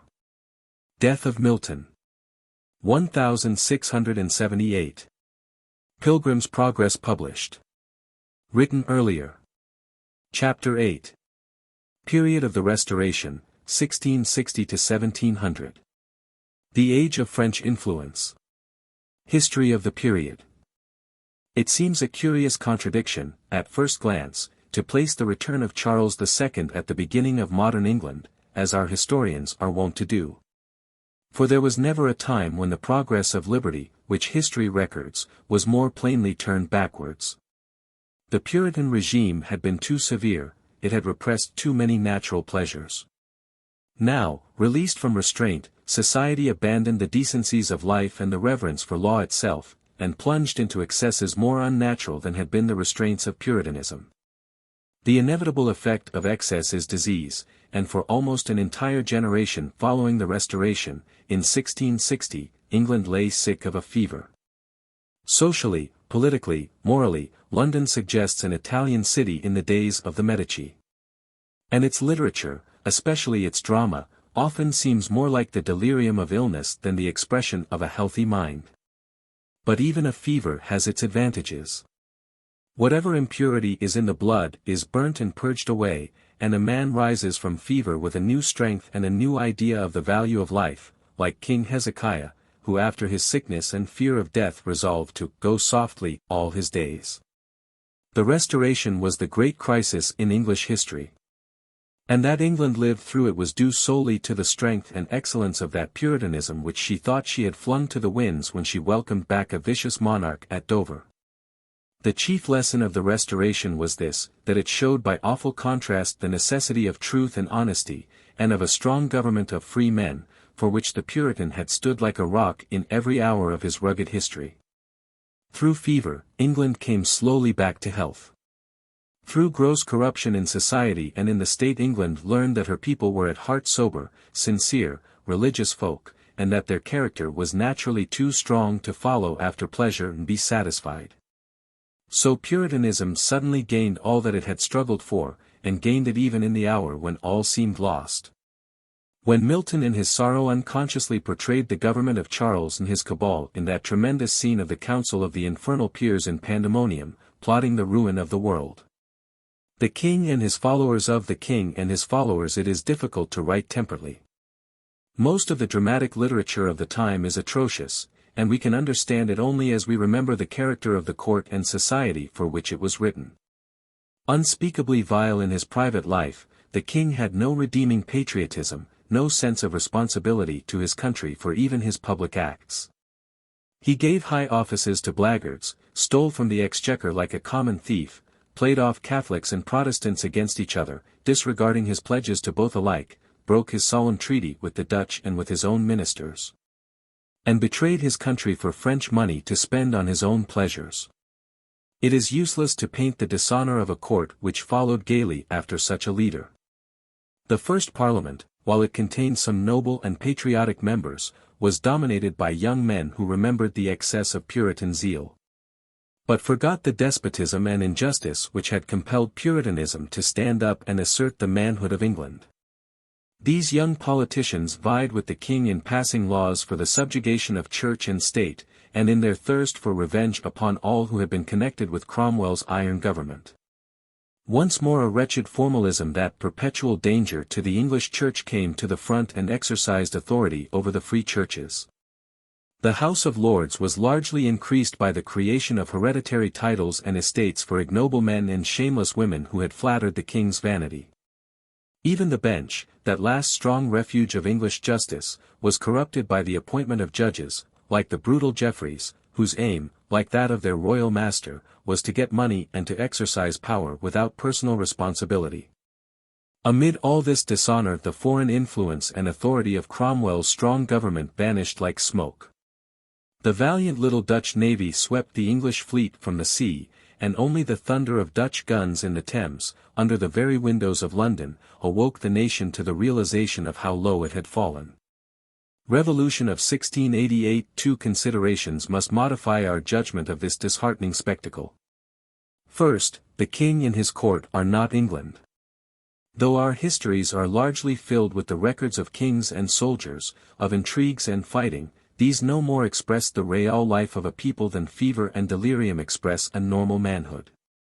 Though king and court and high society arouse our disgust or pity, records are not wanting to show that private life in England remained honest and pure even in the worst days of the Restoration. While London society might be entertained by the degenerate poetry of Rochester and the dramas of Dryden and Wycherley, English scholars hailed Milton with delight. And the common people followed Bunyan and Baxter with their tremendous appeal to righteousness and liberty. Second, the king, with all his pretensions to divine right, remained only a figurehead. And the Anglo-Saxon people, when they tire of one figurehead, have always the will and the power to throw it overboard and choose a better one. The country was divided into two political parties, the Whigs, who sought to limit the royal power in the interests of Parliament and the people, and the Tories, who strove to check the growing power of the people in the interests of their hereditary rulers. Both parties, however, were largely devoted to the Anglican Church. And when James II, after 4 years of misrule, attempted to establish a national Catholicism by intrigues which aroused the protest of the Pope as well as of Parliament, then Whigs and Tories, Catholics and Protestants, united in England's last great revolution. The complete and bloodless revolution of 1688, which called William of Orange to the throne, was simply the indication of England's restored health and sanity. It proclaimed that she had not long forgotten, and could never again forget, the lesson taught her by Puritanism in its 100 years of struggle and sacrifice.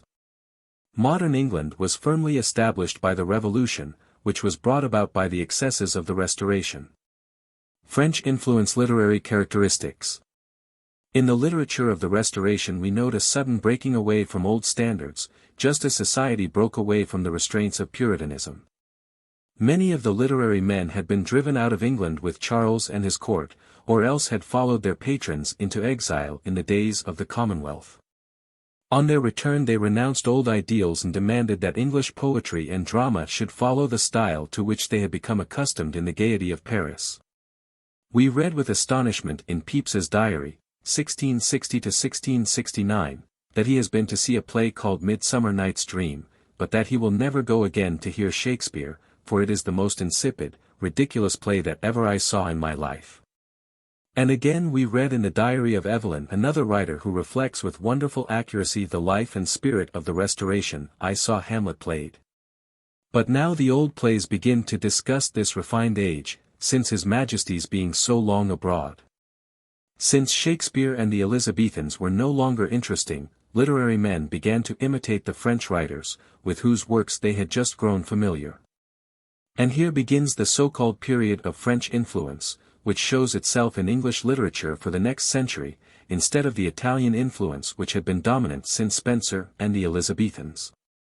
One has only to consider for a moment the French writers of this period, Pascal, Bossuet, Fenelon, Malherbe, Corneille, Racine, Molière, all that brilliant company which makes the reign of Louis XIV the Elizabethan age of French literature. To see how far astray the early writers of the Restoration went in their wretched imitation.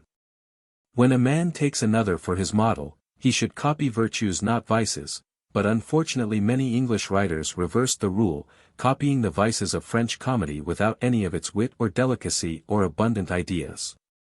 The poems of Rochester, the plays of Dryden, Wycherley, Congreve, Vanbrugh, and Farquhar, all popular in their day, are mostly unreadable.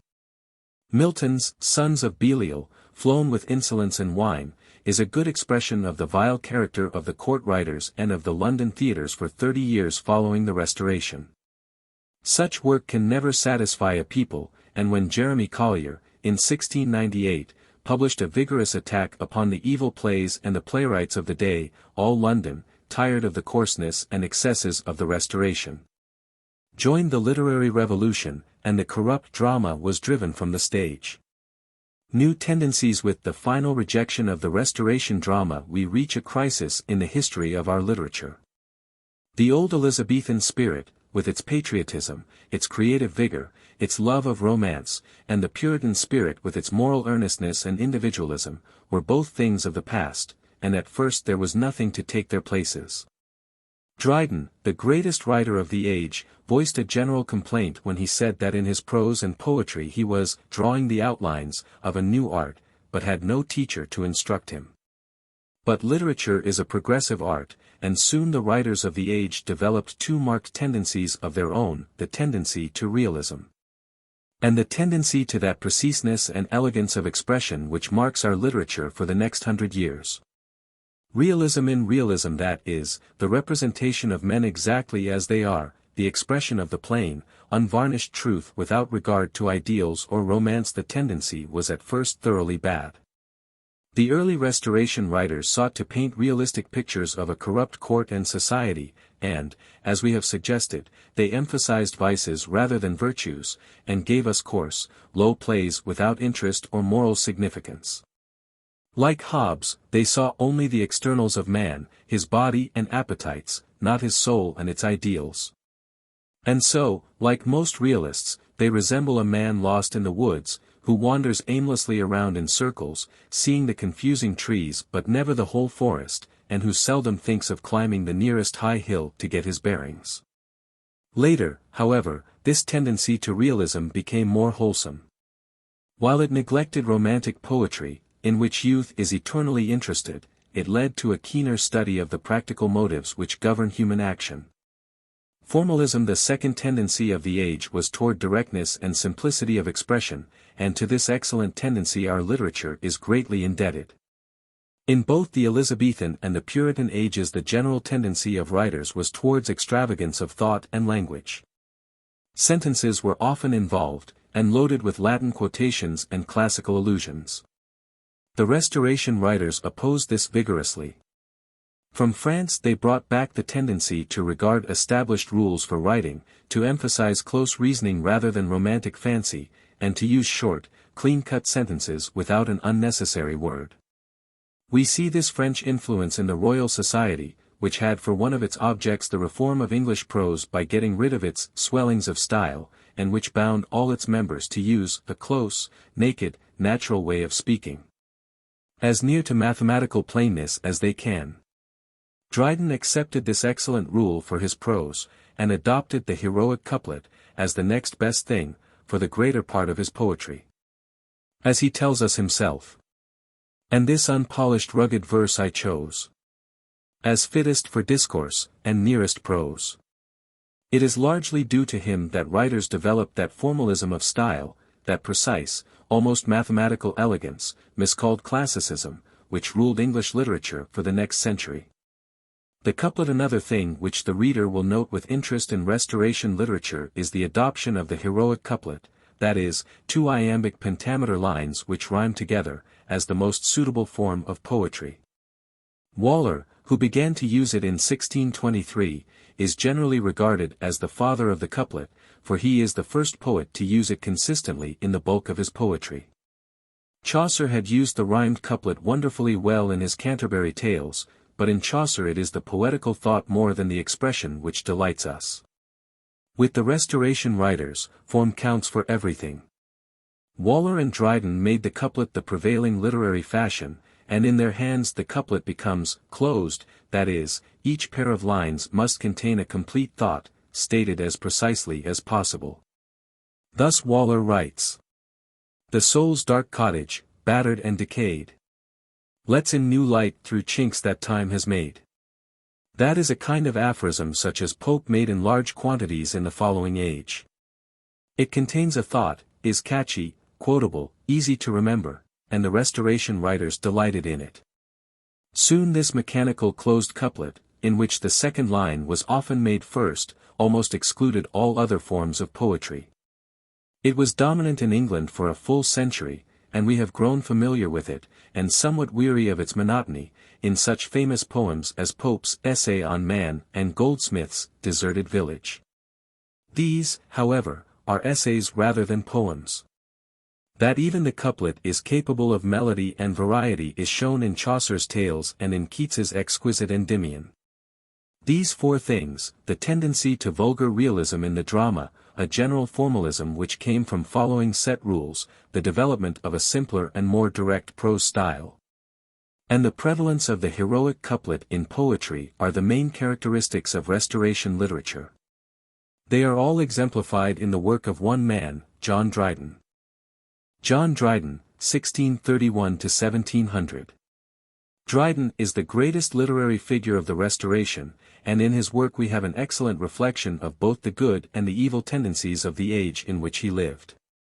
If we can think for a moment of literature as a canal of water, we may appreciate the figure that Dryden is the lock by which the waters of English poetry were let down from the mountains of Shakespeare and Milton to the plain of Pope.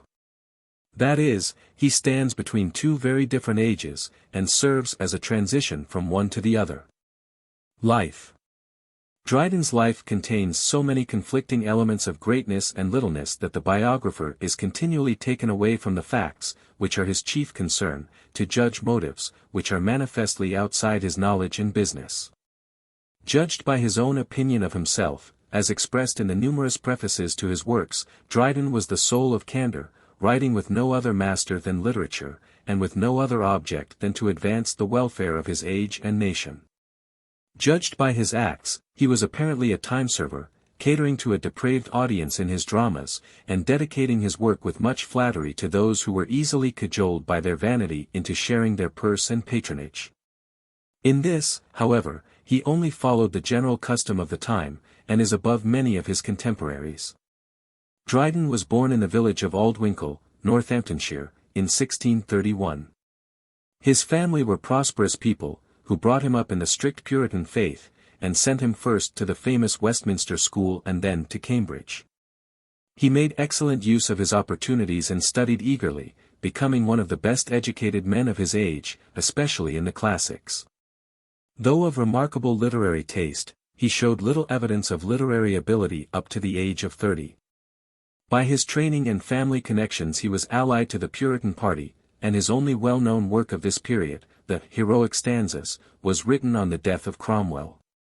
His grandeur he derived from heaven alone. For he was great ere fortune made him so. And wars, like mists that rise against the sun, made him but greater seem, not greater grow.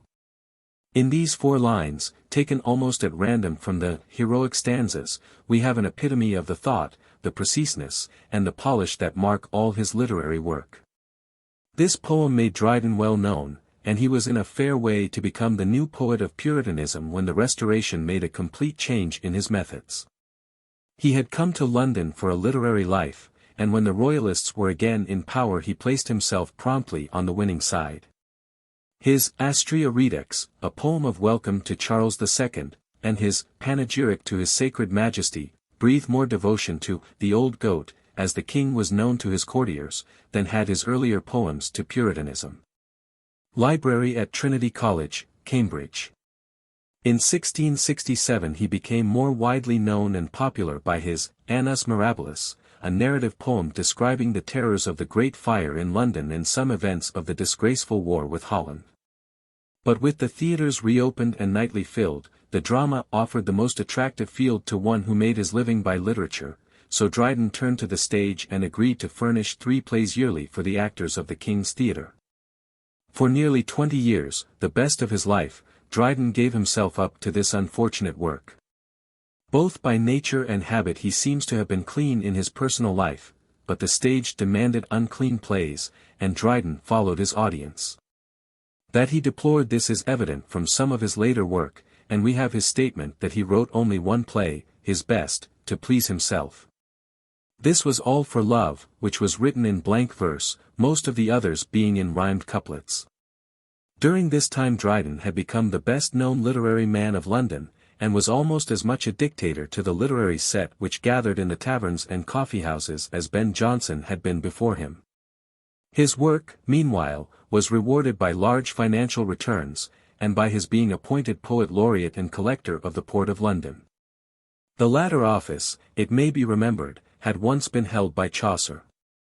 At 50 years of age, and before Jeremy Collier had driven his dramas from the stage, Dryden turned from dramatic work to throw himself into the strife of religion and politics, writing at this period his numerous prose and poetical treatises.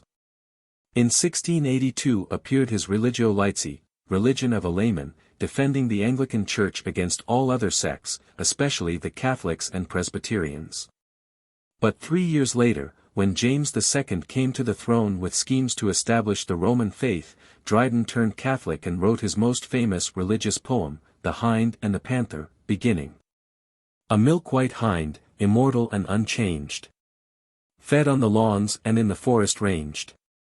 Without unspotted, innocent within.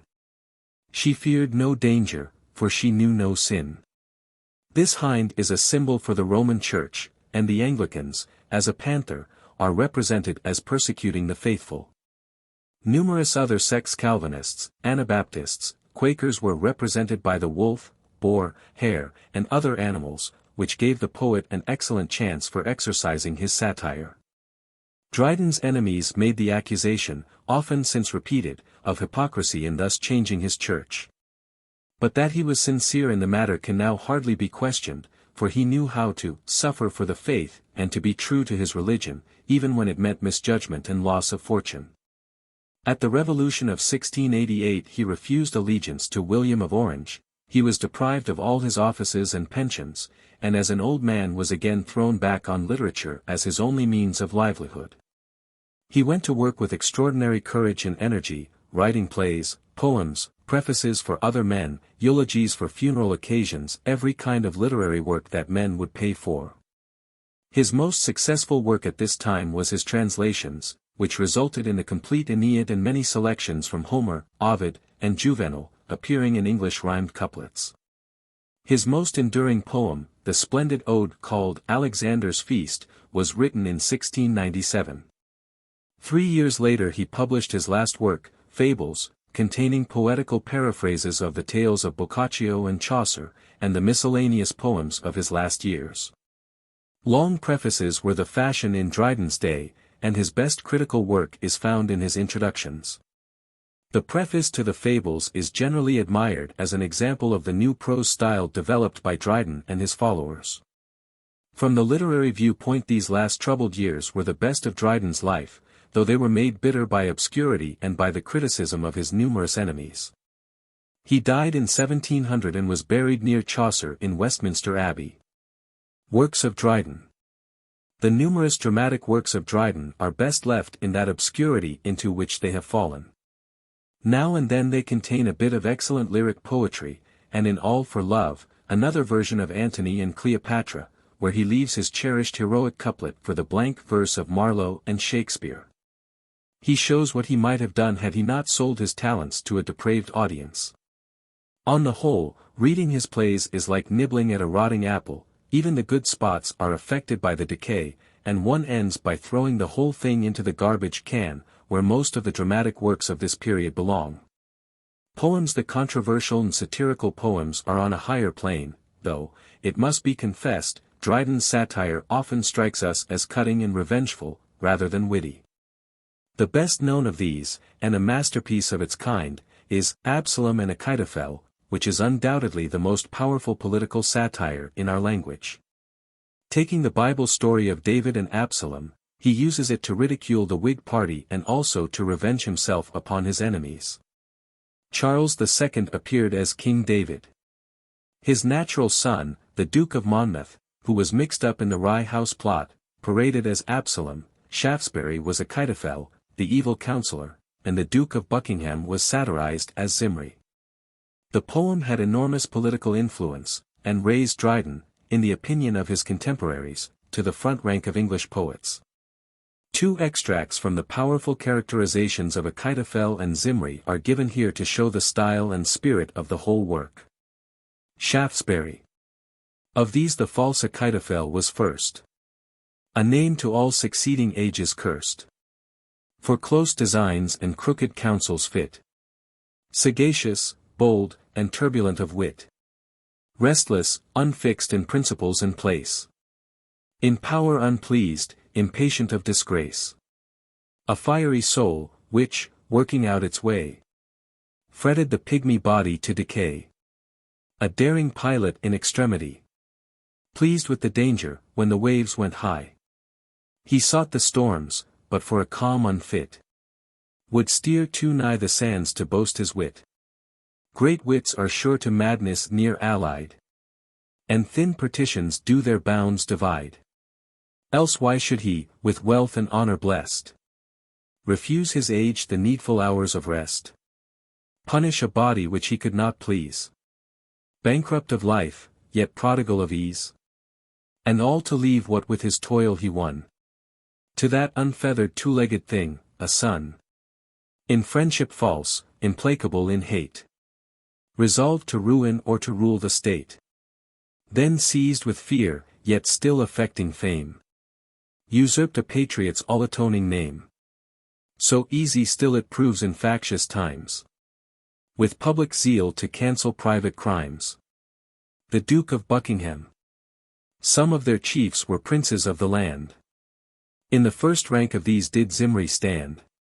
A man so various, that he seemed to be not one, but all mankind's epitome. Stiff in opinions, always in the wrong. Was everything by starts and nothing long. But, in the course of one revolving moon, was chymist, fiddler, statesman, and buffoon.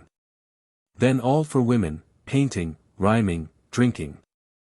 Besides 10,000 freaks that died in thinking. Blessed madman, who could every hour employ with something new to wish or to enjoy. Railing and praising were his usual themes. And both, to show his judgment, in extremes. So over-violent, or over-civil, that every man with him was God or devil. Of the many miscellaneous poems of Dryden, the curious reader will get an idea of his sustained narrative power from the Annus Mirabilis. The best expression of Dryden's literary genius, however, is found in Alexander's Feast, which is his most enduring ode, and one of the best in our language. Prose and criticism. As a prose writer, Dryden had a very marked influence on our literature in shortening his sentences, and especially in writing naturally, without depending on literary ornamentation to give effect to what he is saying. If we compare his prose with that of Milton, or Browne, or Jeremy Taylor, we note that Dryden cares less for style than any of the others, but takes more pains to state his thought clearly and concisely, as men speak when they wish to be understood. The classical school, which followed the Restoration, looked to Dryden as a leader, and to him we owe largely that tendency to exactness of expression which marks our subsequent prose writing. With his prose, Dryden rapidly developed his critical ability, and became the foremost critic of his age. His criticisms, instead of being published as independent works, were generally used as prefaces or introductions to his poetry. The best known of these criticisms are the preface to the Fables, of heroic plays, Discourse on Satire, and especially the Essay of Dramatic Poesy, 1668, which attempts to lay a foundation for all literary criticism. Westminster. Dryden's influence on literature. Dryden's place among authors is due partly to his great influence on the succeeding age of classicism. Briefly, this influence may be summed up by noting the three new elements which he brought into our literature. These are, 1. The establishment of the heroic couplet as the fashion for satiric, didactic, and descriptive poetry. 2. His development of a direct, serviceable prose style such as we still cultivate, and, 3. His development of the art of literary criticism in his essays and in the numerous prefaces to his poems. This is certainly a large work for one man to accomplish, and Dryden is worthy of honor, though comparatively little of what he wrote is now found on our bookshelves. Samuel Butler, 1612–1680. In marked contrast with Dryden, who devoted his life to literature and won his success by hard work, is Samuel Butler, who jumped into fame by a single, careless work, which represents not any serious intent or effort, but the pastime of an idle hour. We are to remember that, though the Royalists had triumphed in the Restoration, the Puritan spirit was not dead, nor even sleeping, and that the Puritan held steadfastly to his own principles. Against these principles of justice, truth, and liberty there was no argument, since they expressed the manhood of England. But many of the Puritan practices were open to ridicule, and the Royalists, in revenge for their defeat, began to use ridicule without mercy. During the early years of the Restoration, doggerel verses ridiculing Puritanism, and burlesque, that is, a ridiculous representation of serious subjects, or a serious representation of ridiculous subjects, were the most popular form of literature with London society. Of all this burlesque and doggerel the most famous is Butler's Hudibras, a work to which we can trace many of the prejudices that still prevail against Puritanism. Of Butler himself we know little. He is one of the most obscure figures in our literature. During the days of Cromwell's protectorate he was in the employ of Sir Samuel Luke, a crabbed and extreme type of Puritan nobleman, and here he collected his material and probably wrote the first part of his burlesque, which, of course, he did not dare to publish until after the Restoration. Hudibras is plainly modeled upon the Don Quixote of Cervantes. It describes the adventures of a fanatical justice of the peace, Sir Hudibras, and of his squire, Ralpho, in their endeavor to put down all innocent pleasures. In Hudibras and Ralpho the two extreme types of the Puritan party, Presbyterians and Independents, are mercilessly ridiculed. When the poem first appeared in public, in 1663, after circulating secretly for years in manuscript, it became at once enormously popular.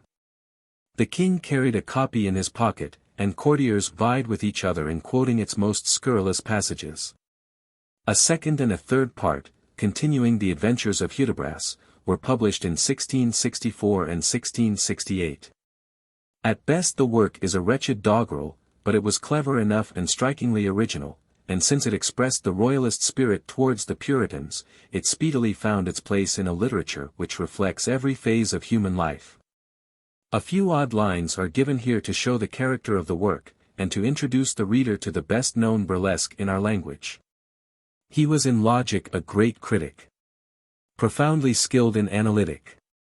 He could distinguish, and divide, a hair twixt south and southwest side, on either which he would dispute, confute, change hands, and still confute. He'd undertake to prove, by force of argument, a man's no horse. He'd run in debt by disputation, and pay with ratiocination. For he was of that stubborn crew of errant saints, whom all men grant to be the true church militant, such as do build their faith upon the holy text of pike and gun, decide all controversies by infallible artillery, and prove their doctrine orthodox by apostolic blows and knocks, compound for sins they are inclined to, by damning those they have no mind to. Hobbes and Locke. Thomas Hobbes, 1588–1679, is one of the writers that puzzle the historian with a doubt as to whether or not he should be included in the story of literature. The one book for which he is famous is called Leviathan, or The Matter, Form, and Power of a Commonwealth, 1651.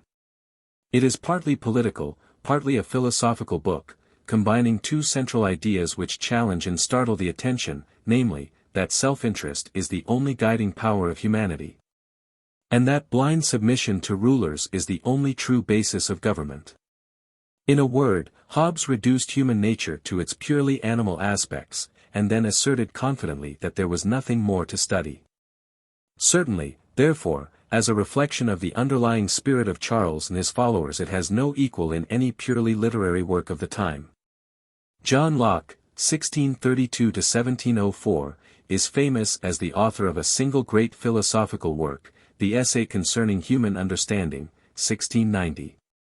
This is a study of the nature of the human mind and of the origin of ideas, which, far more than the work of Bacon and Hobbes, is the basis upon which English philosophy has since been built. Aside from their subjects, both works are models of the new prose, direct, simple, convincing, for which Dryden and the Royal Society labored. They are known to every student of philosophy, but are seldom included in a work of literature. Evelyn and Pepys. These two men, John Evelyn, 1620–1706, and Samuel Pepys, 1633–1703, are famous as the writers of diaries, in which they jotted down the daily occurrences of their own lives, without any thought that the world would ever see or be interested in what they had written. Evelyn was the author of Silva, the first book on trees and forestry in English, and Terra, which is the first attempt at a scientific study of agriculture. But the world has lost sight of these two good books, while it cherishes his diary, which extends over the greater part of his life and gives us vivid pictures of society in his time, and especially of the frightful corruption of the royal court.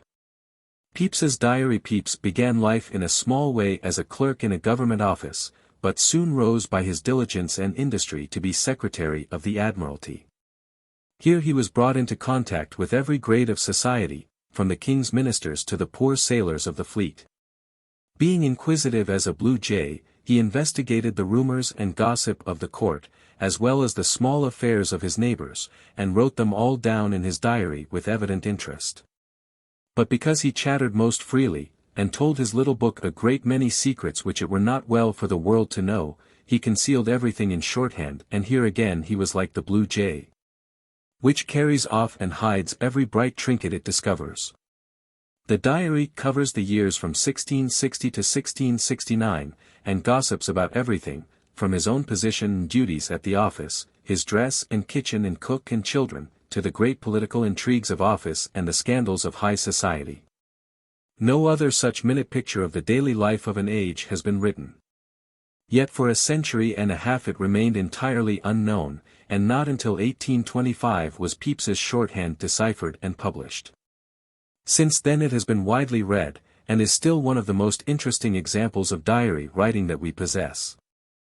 Following are a few extracts, covering only a few days in April, 1663, from which one may infer the minute and interesting character of the work that this clerk, politician, president of the Royal Society, and general busybody wrote to please himself. April 1st. I went to the Temple to my cousin Roger Pepys, to see and talk with him a little, who tells me that, with much ado, the Parliament do agree to throw down Popery. But he says it is with so much spite and passion, and an endeavour of bringing all nonconformists into the same condition, that he is afeard matters will not go so well as he could wish. To my office all the afternoon, Lord. How Sir J. Minns, like a mad coxcomb, did swear and stamp, swearing that Commissioner Pett hath still the old heart against the king that ever he had, and all the damnable reproaches in the world, at which I was ashamed, but said little. But, upon the whole, I find him still a fool, led by the nose with stories told by Sir W. Batten, whether with or without reason. So, vexed in my mind to see things ordered so unlike gentlemen, or men of reason, I went home and to bed.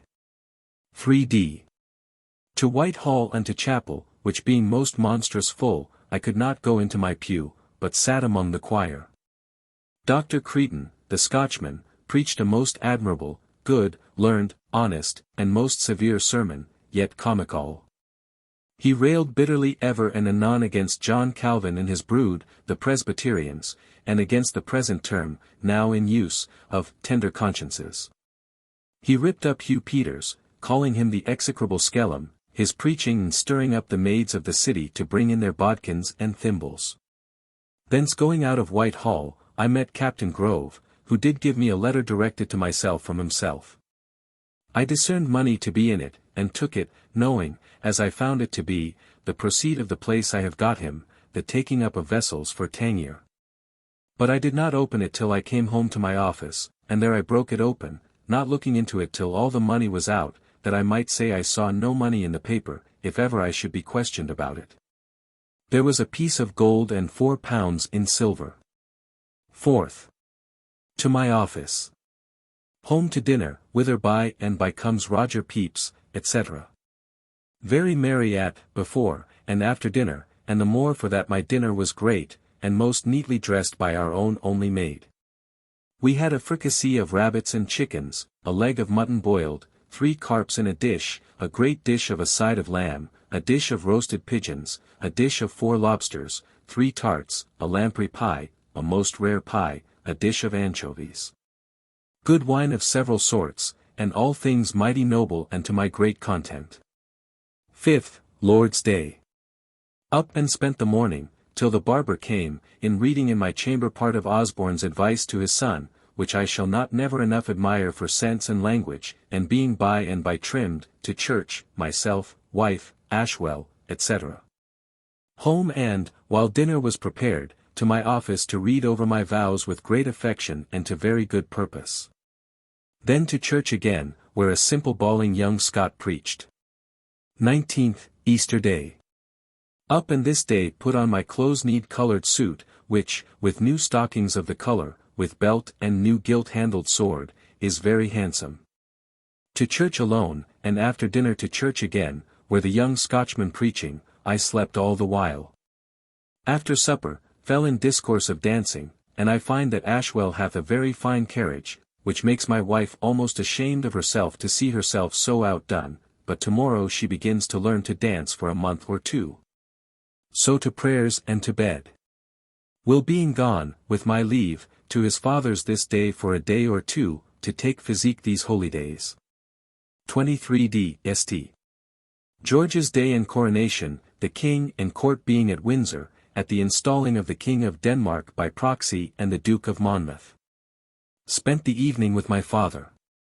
At cards till late, and being at supper, my boy being sent for some mustard to a neat's tongue, the rogue stayed half an hour in the streets, it seems at a bonfire, at which I was very angry, and resolved to beat him tomorrow. 24th.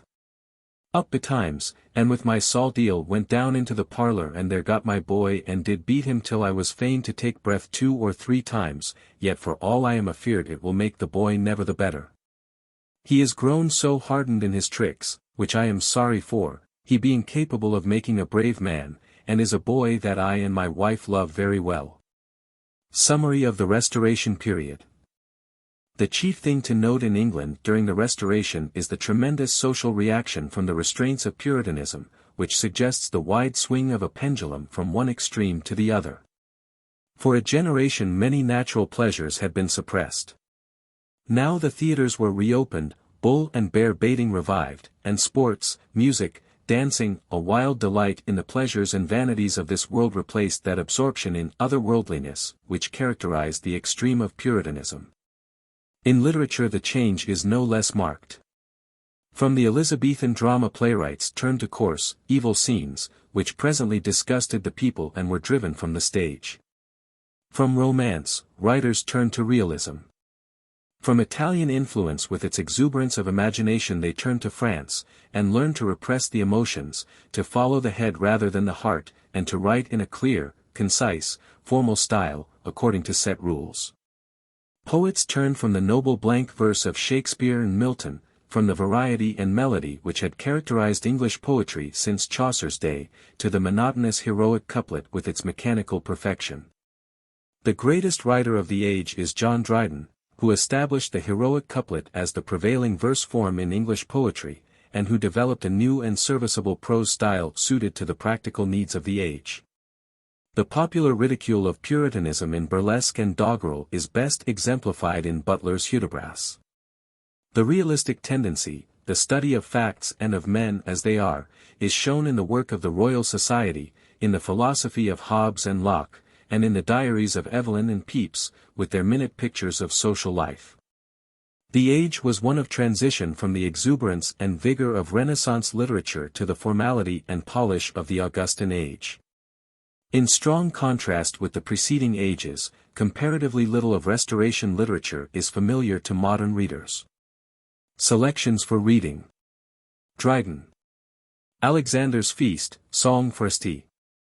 Cecilia's Day, selections from Absalom and Achitophel, Religio Laici, Hind and Panther, Annus Mirabilis in Manley's English Poetry, or Ward's English Poets, or Castle's National Library. Palamon and Arcite, Dryden's version of Chaucer's tale, in Standard English Classics, Riverside Literature, etc., Dryden's An Essay of Dramatic Poesy, in Manley's, or Garnett's, English Prose. Butler. Selections from Hudibras, in Manley's English Poetry, Ward's English Poets, or Morley's Universal Library. Pepys. Selections in Manley's English Prose, The Diary in Everyman's Library. Bibliography. History. Textbook, Montgomery, pages 257 to 280. Cheney, pages 466 to 514, Green, ch. 9, Trail, Gardner, Macaulay. Special works. Sidney's Social Life in England from the Restoration to the Revolution, Airy's The English Restoration and Louis XIV, Hale's The Fall of the Stuarts. Literature. Garnett's The Age of Dryden, Dowden's Puritan and Anglican. Dryden. Poetical Works, with Life, edited by Christie, the same, edited by Noyes, in Cambridge Poet Series, Life and Works, 18 volumes, by Walter Scott, revised, 1893, by Saintsbury. Essays, edited by Kerr, Life, by Saintsbury, English Men of Letters, Macaulay's Essay, Lowell's Essay, in Among My Books, or in Literary Essays, Volume 3, Dowden's Essay, Supra. Butler. Hudibras, in Morley's Universal Library. Poetical Works, edited by Johnson, Dowden's Essay, Supra. Pepys. Diary in Everyman's Library, the same, edited by Wheatley, 8 volumes, Wheatley's Samuel Pepys and the World He Lived in, Stevenson's Essay, in Familiar Studies of Men and Books. The Restoration Drama. Plays in the Mermaid Series, Hazlitt's Lectures on the English Comic Writers, Meredith's Essay on Comedy in the Comic Spirit, Lamb's Essay on the Artificial Comedy, Thackeray's Essay on Congreve, in English Humorists. Suggestive questions. 1. What marked change in social conditions followed the Restoration? How are these changes reflected in literature? 2. What are the chief characteristics of Restoration literature? Why is this period called the Age of French Influence? What new tendencies were introduced? What effect did the Royal Society and the study of science have upon English prose? What is meant by realism? By formalism? 3. What is meant by the heroic couplet? Explain why it became the prevailing form of English poetry. What are its good qualities and its defects? Name some well-known poems which are written in couplets. How do Dryden's couplets compare with Chaucer's? Can you explain the difference? 4. Give a brief account of Dryden's life. What are his chief poetical works? For what new object did he use poetry? Is satire a poetical subject? Why is a poetical satire more effective than a satire in prose? What was Dryden's contribution to English prose? What influence did he exert on our literature? 5. What is Butler's Hudibras? Explain its popularity. Read a passage and comment upon it, first, as satire, second, as a description of the Puritans. Is Hudibras poetry? Why? 6. Name the philosophers and political economists of this period. Can you explain why Hobbes should call his work Leviathan? What important American documents show the influence of Locke? 7. Tell briefly the story of Pepys and his diary. What light does the latter throw on the life of the age? Is the diary a work of literature? Why? Chronology. Last half of the 17th century. History. Literature. 1649. Execution of Charles I. 1649 to 1660. Commonwealth. 1651. Hobbes's Leviathan. 1660. Restoration of Charles II. 1660 to 1669. Pepys's Diary. 1662. Royal Society founded. 1663. Butler's Hudibras. 1665 to 1666. Plague and Fire of London. War with Holland. 1667. Dutch fleet in the Thames. 1667. Milton's Paradise Lost. Dryden's Annus Mirabilis. 1663 to 1694. Dryden's Dramas. 1671. Paradise Regained. 1678. Pilgrim's Progress. Published. 1680. Rise of Whigs and Tories.